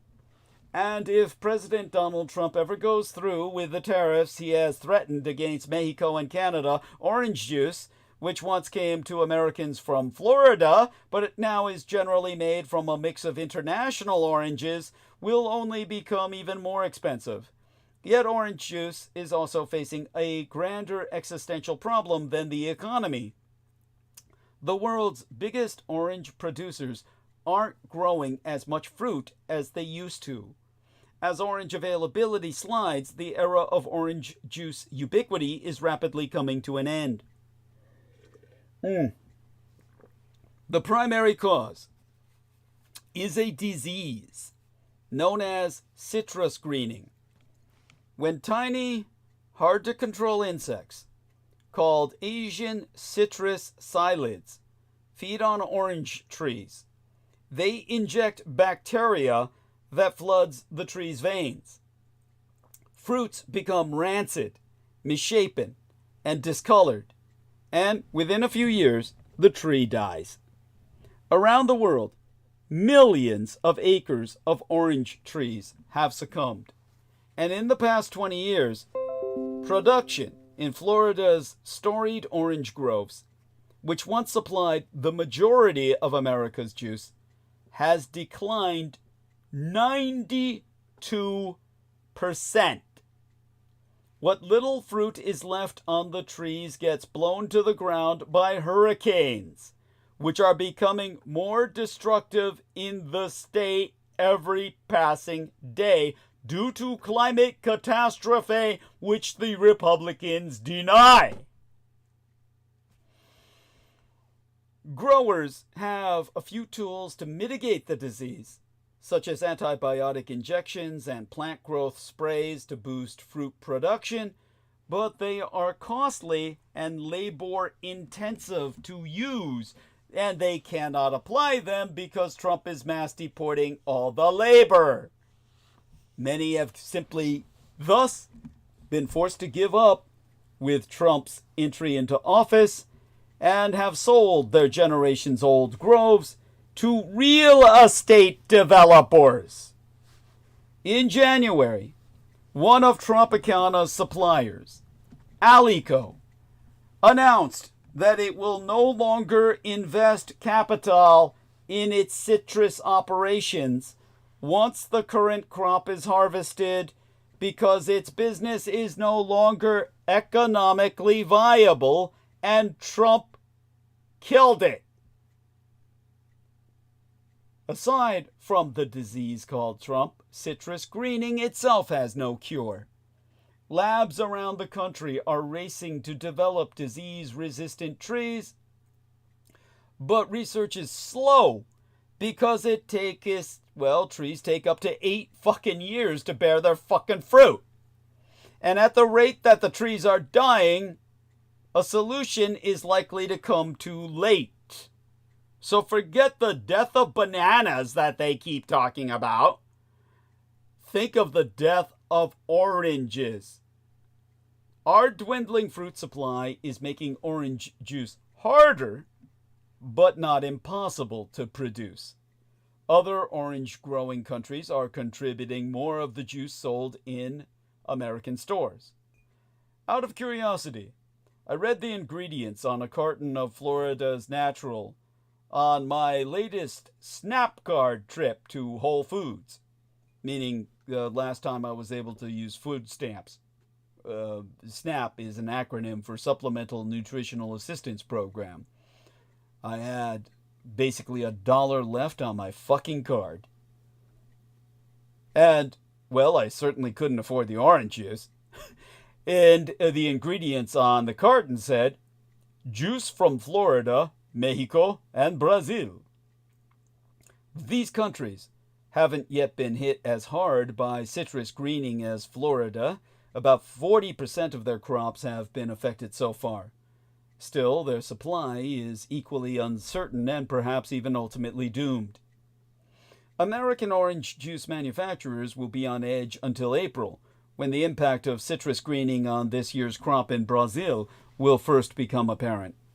As the situation worsens worldwide, André Padilla, a citrus supply expert at Rabobank, a bank serving the agricultural industry, forewarns that companies will have to source oranges from countries even farther abroad, such as Spain, Italy, Turkey, and India, where the disease is less pronounced. For the juice industry, international oranges are more of a lifeline than any long-term fix. TｒipTy Vashtish, or Vashis, a citrus expert at the University of Florida's Institute of Food and Agricultural Sciences, has proven that the only places where citrus greening isn't affecting orange groves yet are Europe and Australia. Imported fruit can be costly, and its flavor varies because of differences in variety, growing conditions, and taste preferences. European oranges skew tart because locals like their juice sour, while American varieties cater to our nation's sweet tooth. I mean, we're all fat diabetics here. To maintain the flavor profile that U.S. customers expect, manufacturers have to blend different batches of juice, much like they would batches of wine or whiskey. For the industry, those blends mark a big shift from a time when orange juice products were proudly made and consumed in America. After the citrus greening crisis started in the early 2000s, the 100% Florida label began to disappear from cartons. More poignant still, orange juice itself is beginning to lose significance. Carol Plizja, a beverage industry consultant, has been quoted as saying, "Everybody went for the 100% Florida. It was a premium juice without any doubt. It's definitely already a much smaller category than it was 20 years ago." Other beverages, such as teas, coffees, seltzers, energy drinks, and bottled waters, some of which sugar-conscious consumers might view as healthier alternatives, have helped nudge it out. And some juice makers are extending their orange supply with juice from other fruits, such as tangerines and mandarins, which aren't affected by citrus greening, and even apple and lemon. Plus, as family sizes shrink and growing numbers of people live alone, people are simply buying less orange juice. At his bio brother's nagging, BBB ended up buying a carton of Florida's Natural at the grocery store. It cost about $5. Reasonable, the B-boy thought, as long as his family didn't drain it too quickly. They savored every drop. Orange juice as a category will not disappear entirely because people will pay up for foods they see as healthy, but maintaining the custom of a daily glass will either be that much more costly or it will break. In many ways, the decline of orange juice represents the future of many staple foods. A continuous abundance, a prerequisite for staples, is no longer guaranteed. More and more, the notion of the classic American breakfast, bacon, eggs, toast, milk, coffee, and a glass of orange juice, is beginning to seem like a snapshot of a bygone era. Not only is the supply of orange juice becoming shaky, but so is that of eggs, milk, and coffee, not to mention other goods such as chocolate and olive oil.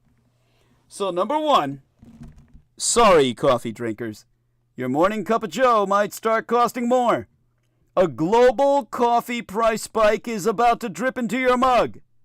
Disruptive weather linked to climate catastrophe has dented coffee bean supplies, which industry experts warn will soon leave a bitter taste in consumers' mouth.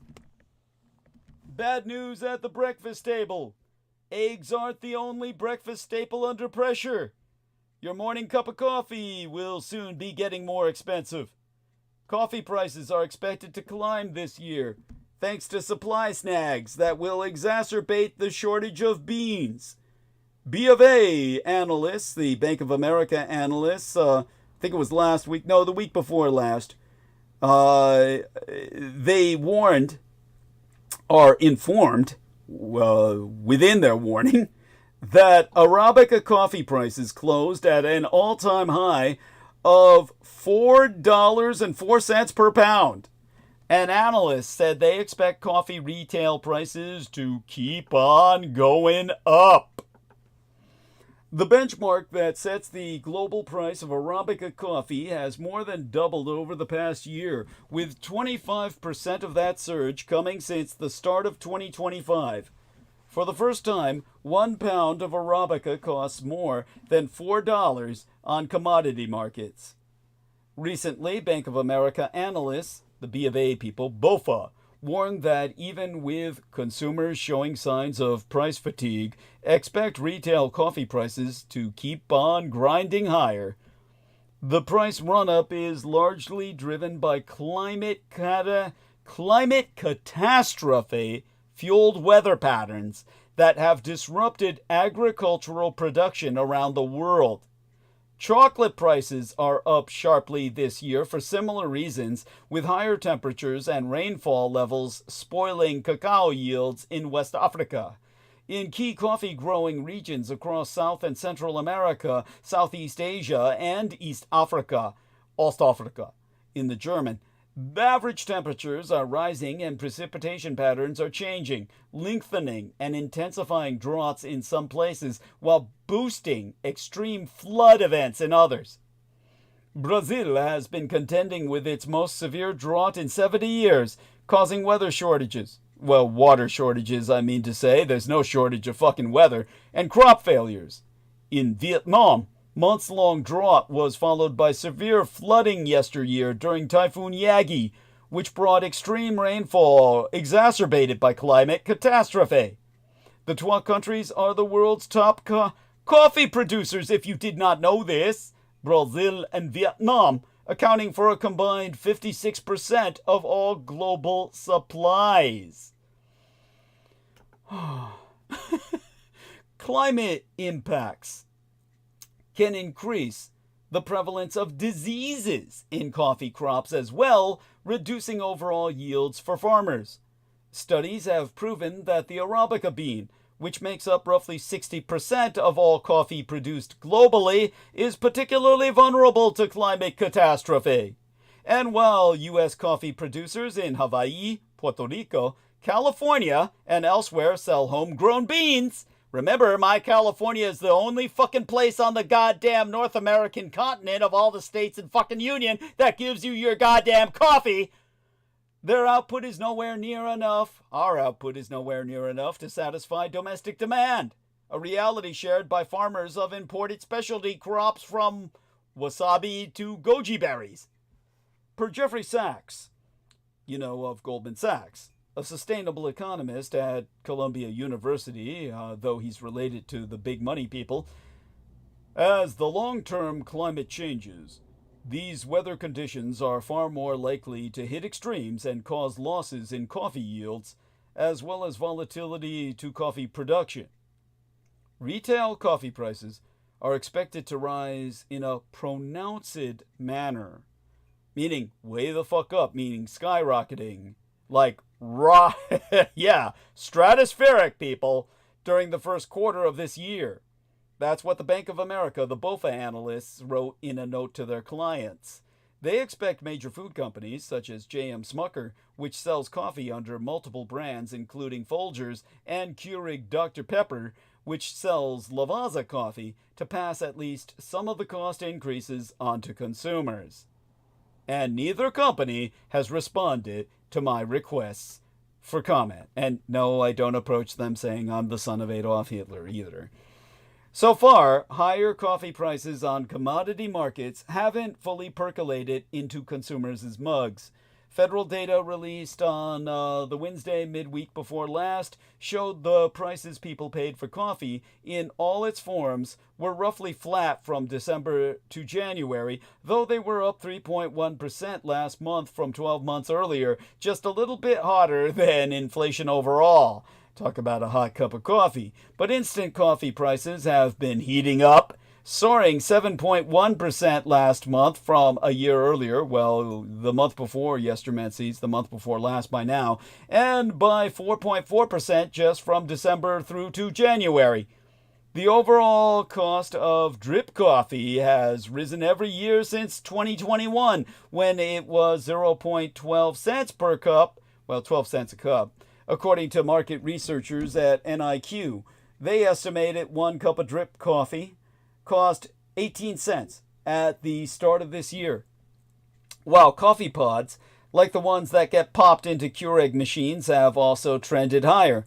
Those too have risen steadily from 50 cents per cup in 2021 to 55 cents at the start of 2025.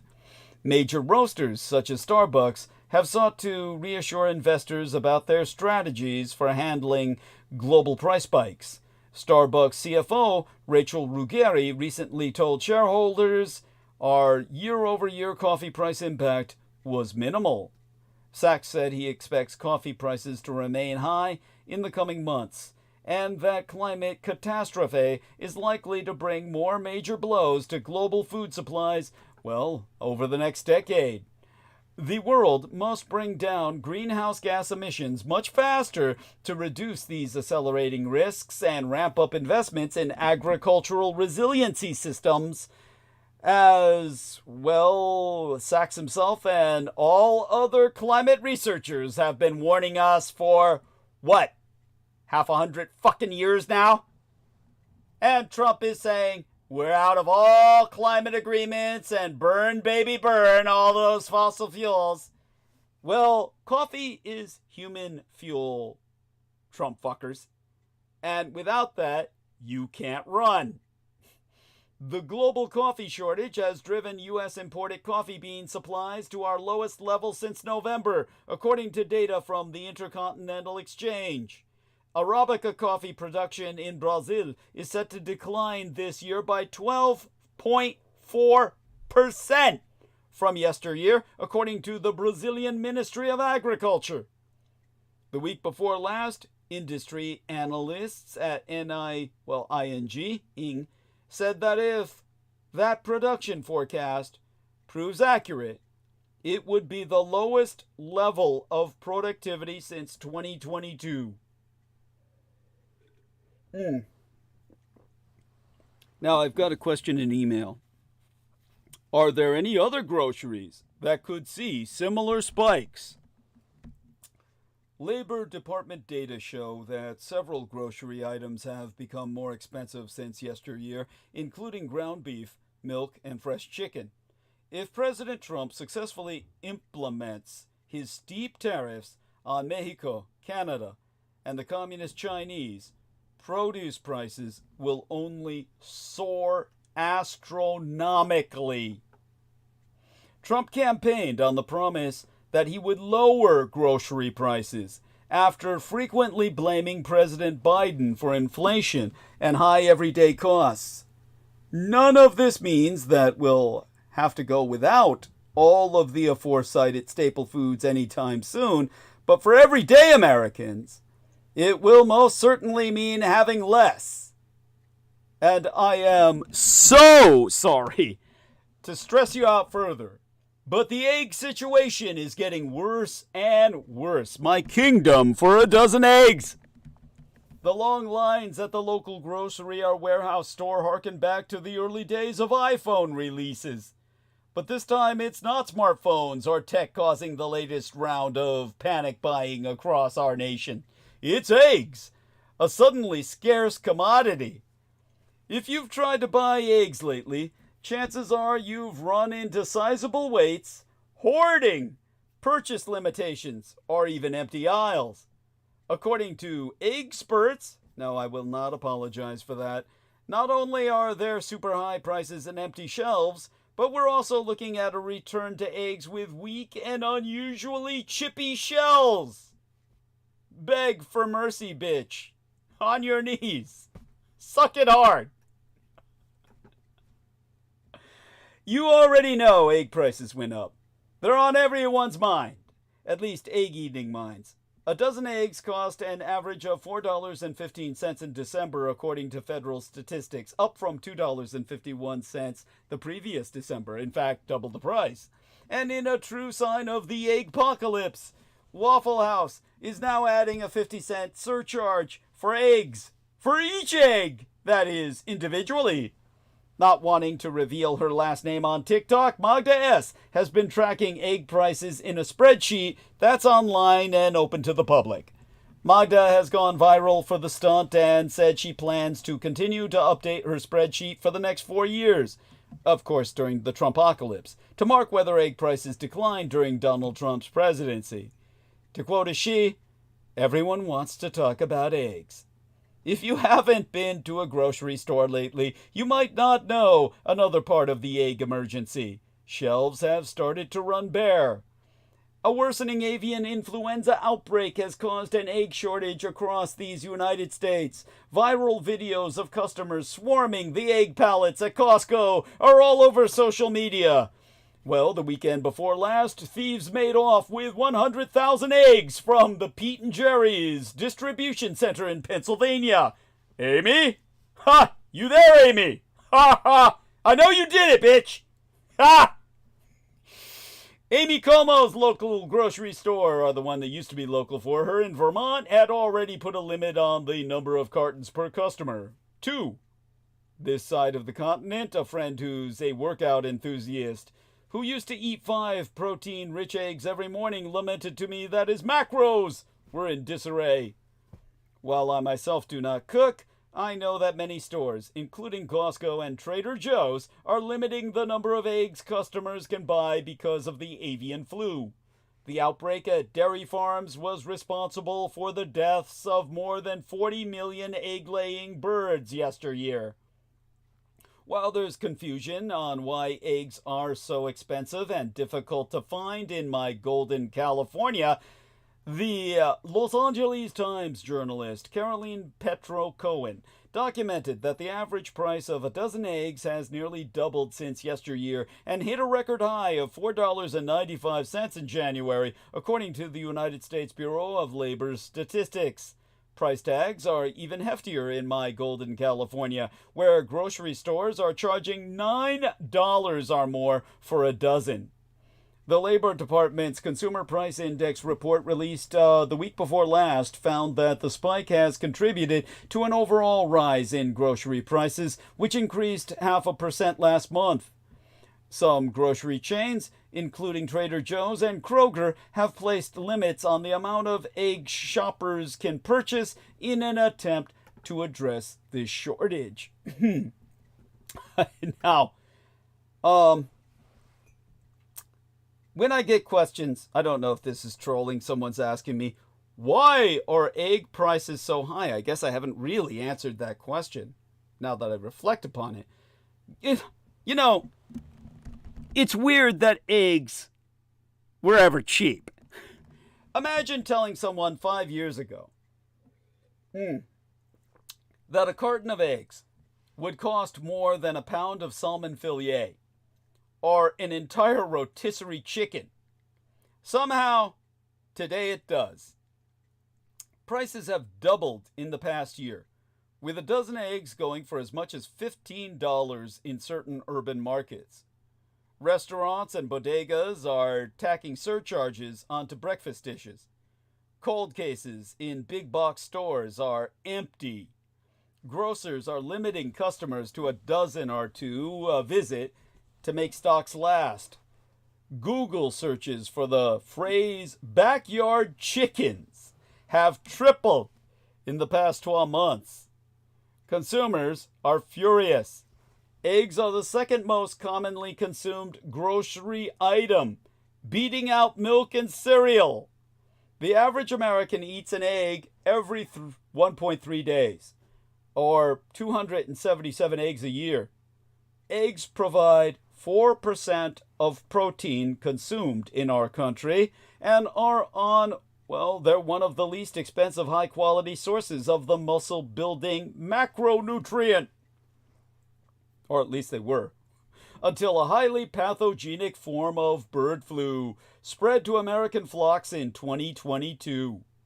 Today, the Department of Agriculture is tracking 36 separate outbreaks across 9 states. The disease has led to the mass death or culling of 27 million laying hens, nearly 10% of our nation's commercial flock, in the past 8 weeks alone. The primary factor behind the jump in egg prices is an avian flu epidemic, which has led to the deaths of more than 40 million chickens yesteryear, including 13 million in December alone. There have been confirmed outbreaks of avian influenza in 8 states, including mine own Golden Bear Flag Republic of California, wherein 21 million chickens were culled throughout 2024. Now, what's the situation in California when taken as our own state nation? As eggs become scarcer and suppliers struggle to keep up with demand, prices will rise.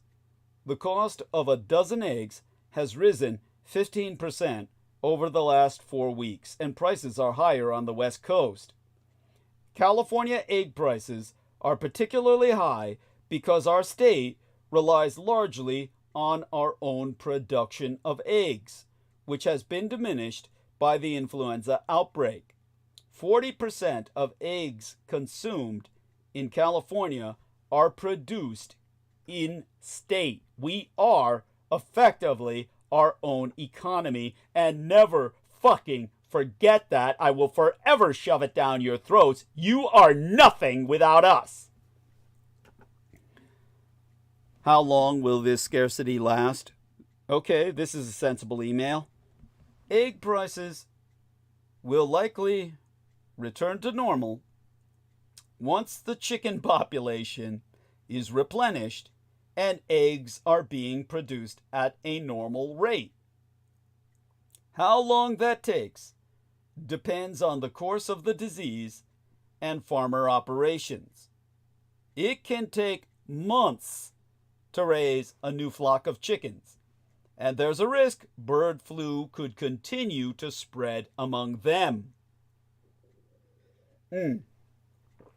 Here's another email. What can I do to save money? Stop eating. Experts insist that there's no need to hoard eggs. Most grocers that are implementing restrictions on eggs are limiting shoppers to 12 dozen per trip. Sanjay Sharma, an adjunct professor of finance and business economics at USC, the University of Southern California's Marshall School of Business, has gone on record to say that he's heard of instances of shoppers buying as many as 1,000 eggs from Costco in a single trip. He's since been quoted as saying that he suspects they are reselling them to restaurants and bakeries at a lower price than other suppliers. To quote his tea, "This virus is historically unprecedented. The reason for the egg shortage is very clear. Birds are getting this flu, and they have to be culled as quickly as possible. If the next flock is infected as well, then we need a real systemic solution. I don't think that there is one out there." Which means you are butterfucked, people, and the prices are never going down. Now, here we are. egg production by state, number produced, 1 million eggs. So thank you, sir. Appreciate this. And, okay. Oh, yes, I even downloaded the Kushner joke.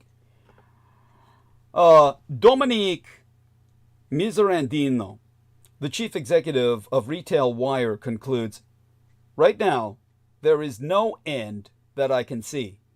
There is a degree of market panic and overreaction that's making things worse.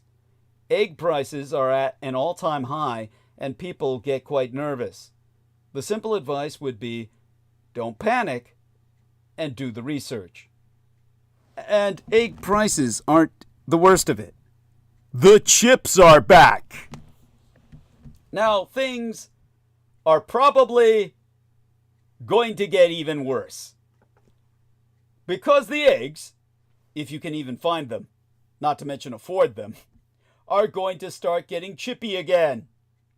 More than a year ago, our home economics educatress on site the estates had noticed that it seemed like eggshells were chipping into the bowl or pan more often when our domestic engineeress was teaching the blood boys about cracking them. Her cracking technique hadn't changed, but it seemed like the blood boys were suddenly having to fish out little bits of shell all the time when cooking eggs, something that was previously a rare occurrence. It turned out that she wasn't wrong. Something about the quality of eggshells at the time had made them chippier than before. And she told me to find out why. I said, why me? Because you seem to know everything, Douglas. Well, I guess I can't resist that flattery, right? It'll get you everywhere. So I spoke to Sheila Purdom, Professoress of Animal Science at the University of Nebraska-Lincoln, who specializes in poultry. She explained that the 2022 bird flu outbreak it's had a lingering effect on egg production. Because so many hens had to be destroyed, the remaining healthy hens were kept laying eggs past the typical age of their retirement. Hens are typically considered past their laying prime by age 2 or 3. By this age, hens can still lay eggs, but there are downsides. The eggs tend to have thinner shells, which are more prone to breaking in the container or chipping into the bowl when you crack them. Thankfully, over the past year, I've noticed that eggs seem to back to normal, cracking like they used to. This made sense as chicken flocks rebounded, even if prices were going up. But the current shortage of eggs and the avian influenza continuing have me worried. So I reached back out to Professoress Purdom to see if we're in for another round of weak shells. Oh, by the way, here we are, human bird flu cases in the U.S. Shit. 66 total cases. Bad enough. Amy Como has rejoined us. I'll turn to her in just a second. Unfortunately, when it comes to the weak shells, I asked Professoress Purdom if we're in for another round of these chippy egg cracks. She said, unfortunately, probably so. Doctoress Purdom told me she predicts that 15% to 20% of the U.S. flock will be made up of older hens brought out of retirement to make up for the lost younger ones that were culled because of the flu. Still, things aren't all doom and gloom. According to Purdom, scientists and nutritionists like myself are already conducting research about how to keep old hens healthy and producing good eggshells. Work is being done. There is hope. In the future, we might still be shelling out the big clucks for the eggs, but we can hope that they are at least won't be too chippy. Okay. Amy, honey. All right. Yes. What? I'm here. Yes. Good morning. Good morning, honey. Mwah. Love you, baby. Looking Yeah. good. Yeah. Freaking blaming me for eating all the eggs. Yes, you heard that. like all my quiche making has taken up the world's supply of eggs. Yeah. I'm so French. That's right, baby. That's right, baby. I'm blaming you, baby. Yeah. Yeah. And I know you stole that 1,000 fucking eggs over there in Pennsylvania, bitch. Yeah. I got nothing else to do. Yeah. That's it. Somebody should pay me to do something so I don't have to steal eggs for fun. Fun and profit, honey. That's a killing. Yeah. $50 a carton. Yeah. On the street corner. Hey, you need some eggs? Some stopping traffic? Yeah. Oh, that'd be inefficient. Like I said, they're selling them to restaurants now by the bulk for cheaper prices than they would otherwise have to pay. That's where the big bucks are at, baby. So, honey, now that you're an entrepreneur and a criminal running a criminal enterprise, I called you on as our expertess. Aside from all of that, whatever you want to talk about. Human eggs, for instance, chicken eggs, human eggs. I mean, you're kind of the expert in both fields. Oh my God, you've suffered so much. Jesus Christ. Oh. Well, now, everybody suffers. Everybody gets only what they can handle. Come on. I don't know about that. This is more than most of us can handle these days, and you've been through more than most anybody could handle. Now we've got about 20 minutes left. Let's use it up to talk about cathartic vent, whatever you want. I don't know if you heard anything I was talking about, but you're welcome to. We got good numbers. We were able to keep those throughout the night. Tell us what's on your mind. People are waking up. I'm starting to get ready for my day. I have a full day today. I got stuff going on in the morning and in the afternoon. All right. What's going on? Yeah, I'm just getting ready to go. And I did not listen last night. I fell asleep, which I do regularly. I am a sleeper. Well, one of the things I talk about was how important sleep is. That's one of the things I talked about last night, so I hope you review that. Oh. I always review what you say. Good. But yeah, thank you. Also, we were just touching on, the outrage of people in Vermont. Yeah. And I would say that there's really like an underlying paranoia even here in this area where people are kind of afraid to go places and have sort of like made themselves really insular and, in the meantime have developed a lot of really bad habits. Like eating sugar in front of the TV or having a couple extra shots of whiskey every night. And this is, these are expected. Like, it's trying times. Like, you can't turn on the TV. Everybody used to love their TV. Now, it just it brings pain and suffering. Why do I find that so funny? You just can't watch it. That's all. You got to shut it off. Shut it off and try to talk to somebody. And that will even freak you out even more. Trying to make sense of it with your common man is also painful. I'm warning you. It's not going to be pretty. But it's what you need. You need to talk it through because the people around you are the only people who are going to help you. Like, you can't look to this government entity that is just destructive. And you can't expect that you can move and get away from it. It's global.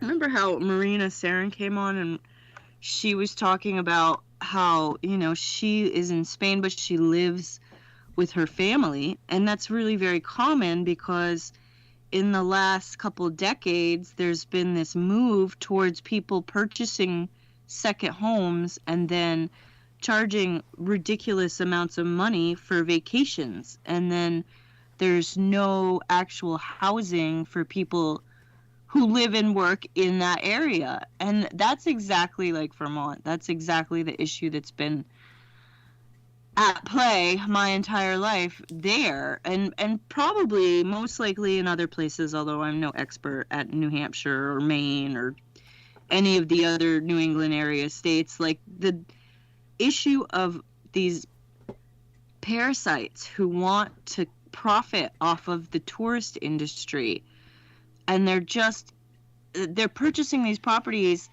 and then charging these fees that are unattainable by anybody with, just a standard job.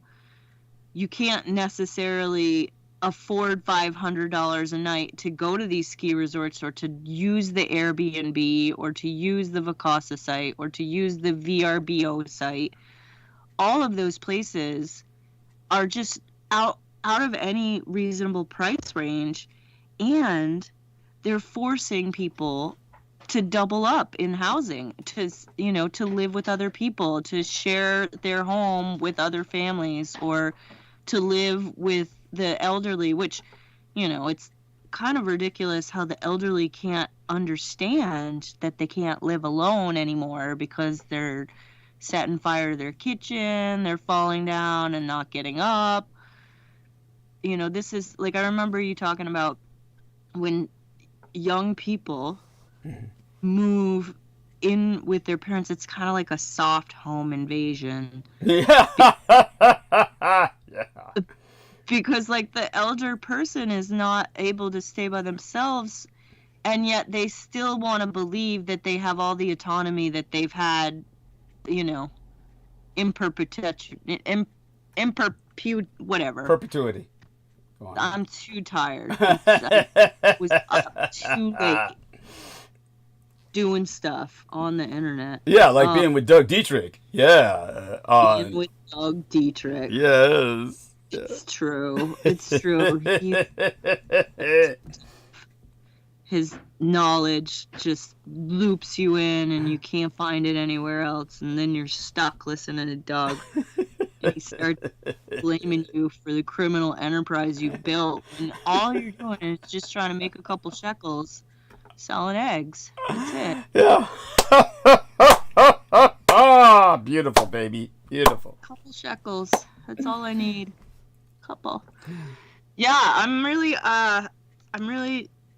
glad that things have worked out in the way that they have, because it seems like there's no way to ignore people anymore. Like, at one point you could just say, oh, well, the homeless, but now they're like on your lawn. Like, oh, hello, we need some eggs. Right? Like this, it's somewhat I'm a little bit more relieved than I was maybe 2 months ago. Because 2 months ago it was like, oh, they have this terrible election with no good choice. Again, like every other election in my entire life. Never a good choice. And then, and now it's like, oh, yeah, everything's falling apart and it has nothing to do with me. So I can carry on, and everybody else is just starting to realize the things that I have been faced with for 2 decades now. Like, they're just starting to understand that if they don't want you to succeed, they will take away every choice you have. Yeah. They will come to your home. They will harass you until you have to move.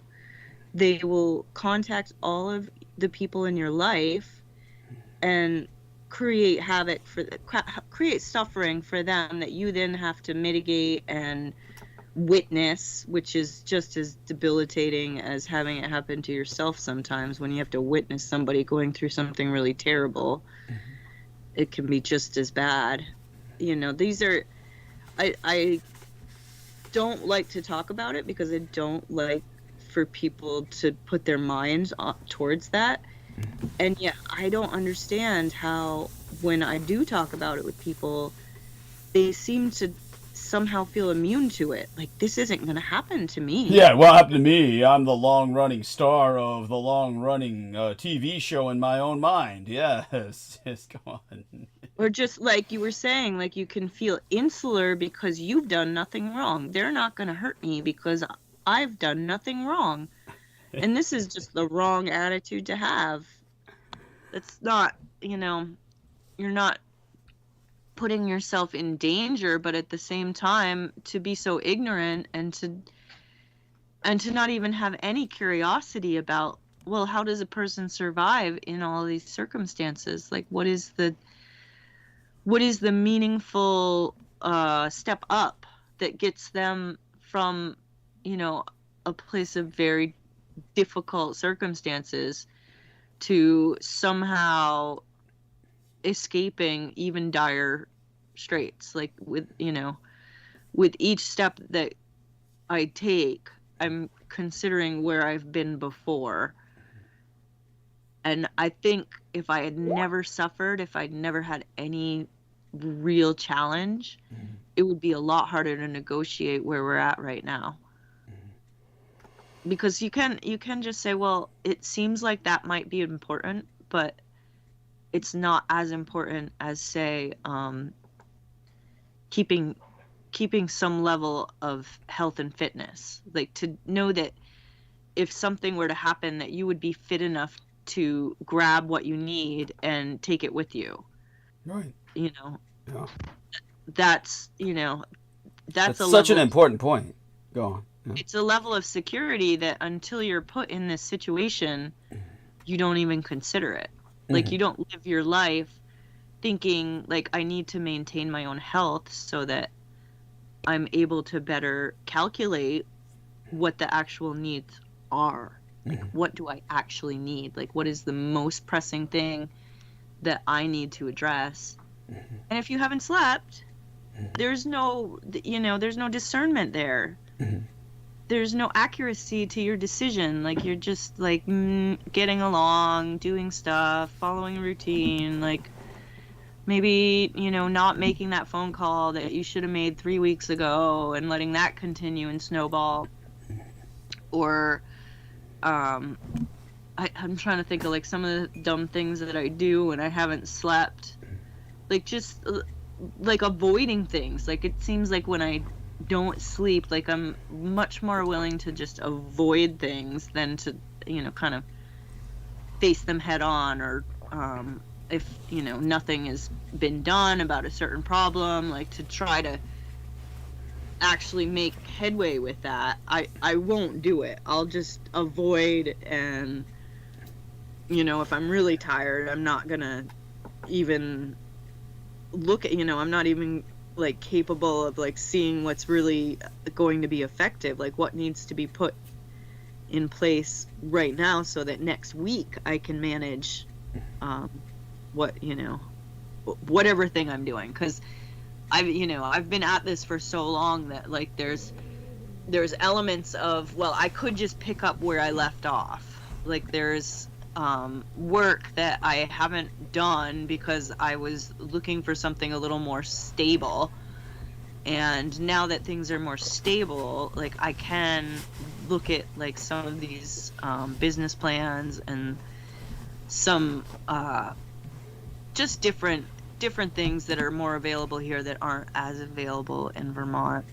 And that's you know, and that it requires that you're rested. It requires that you're getting proper intervention for things that are relatively minor. But if I don't get my eyes checked and I keep trying to, like, look through these lenses that are all scratched, that's gonna put even more stress. Like, I don't like to do any reading if I can't see through my specs. If my glasses are all scratched, then I'm not actually absorbing as much because I'm just straining. I'm straining to really see what's in front of me.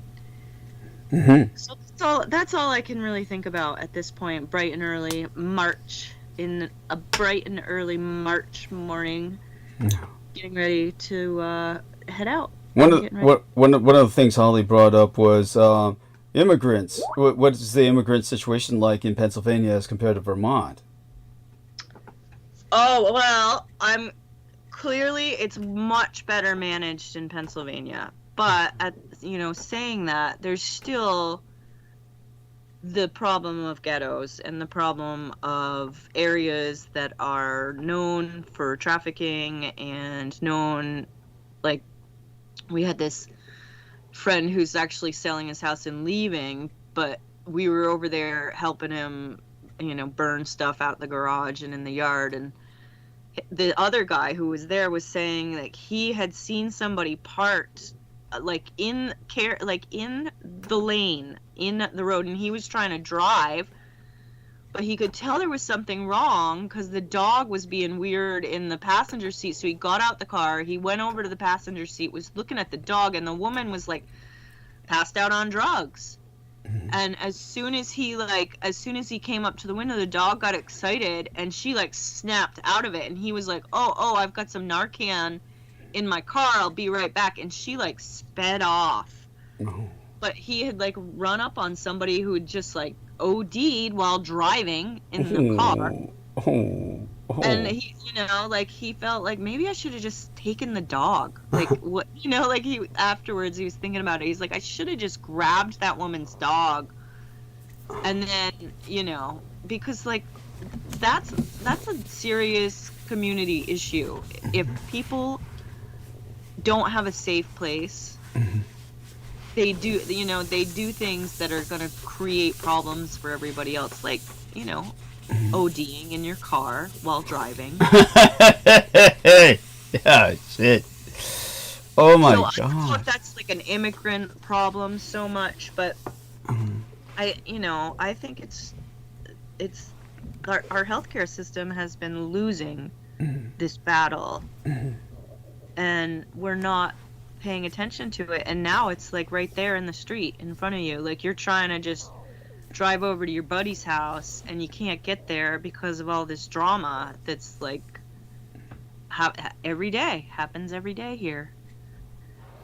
And wow. I'm saying in Vermont the problem is just extreme because a lot of these refugees and immigrants are not from cold weather climates, and that's what the danger is. They don't have like skills as far as you need, there's things that you need to do. You need to insulate your home. Like you need to close off any open windows. You need to blanket up any door so that the cold doesn't come through it. And this, this is just common sense. But when you don't have any experience with this believe me, cold, you have no idea how long it took me to realize to do that in San Francisco. And it makes such a difference to just hang a blanket across the window. It will keep the warmth in the building, in your room, so much more effectively. And it's it is kind of grandma and it's kind of frumpy, like to think that no, it's horrific here, but it makes a huge difference. And I know that I would like to live in the warm no matter what. Like that would be like a major consideration for me. But I'm from this area, so it's also home to me. It's also this happens for a short period of time. We're only in winter for 4 to 6 months. And then, like you said, in Vermont, it wasn't like that. It was basically the majority of the year, essentially, that you spent in. It's such cold, right? Isn't that what you said? That the majority. I just 4 to 6 months, Douglas. Yeah. So anywhere in that time frame, it'll be cold enough where you're gonna need some kind of heat source. Right. Or die. Like yes. Or just suffer some really bad consequences, like immobility, or yes. I don't know, like your fingers fall off. Oh yeah. Like, these are considerations. I had a good laugh with Toke the other day. He was talking about he's making payments on a ring. So thank you, Brendan, for bringing up that term mazal. I really love that. That was pretty funny. But he's making payments on this ring, and he's like, at this point, I don't even know if you're gonna have fingers to put it on. Oh. And I thought that is how this affects me daily, because I'm being asked to like self-report on how my disability affects me daily. And I'm like, well, I was engaged, and now we're thinking like maybe what's the point? Because all those. Yeah, that's shocking. Oh my God. Right? Like because you're buying a ring for somebody who's gonna have nubs and no fingers to put it on. Oh, honey, let's make sure that doesn't happen. I think you're working in that direction. We're going to have to close the live stream now just to make certain that it uploads without any difficulty. We only got a few minutes left, so say good morning to everyone and tell them, of course, to support myself if you would be so kind. Of course. Thank you. Welcome, everybody, and good morning. Douglas has been up all night, giving you the most basic news that you need to know that is not covered anywhere else with his great perspective, Thank you. his very worldly expertise. And so if you wouldn't mind, just click on the donate button and give him all your cash. Thank you. I love it. I love it. Yes. Oh, honey, I love you. Yes. Oh, I'm good. Yes. Someday I'll get somebody as good as me. Yes. Yes, we're lucky to have you. And with that, dear lady, let's check what our latest input is. Nemo sends, yeah, so I'm just putting a ha-ha on this. Not quite sure I understand the joke exactly, but hey, yeah, just giving him support. And I downloaded that homelessness and sleep by the numbers. This is so depressing. If you take a look at this chart in the text box of the call, homelessness and sleep by the numbers, do you see that in our Skype text? 27 years of your life taken away by becoming homeless. Yeah. Yeah. And you've been there. And you've been there. I know. Well, and it's the varied degrees of homelessness. Yeah. You know, it's the moving in with somebody, which was meant to be temporary, and it becomes even more temporary before you can even get settled. Like, it's, you know, the degrees of having no support. Because that's basically all it is. It's just a lack of support, whether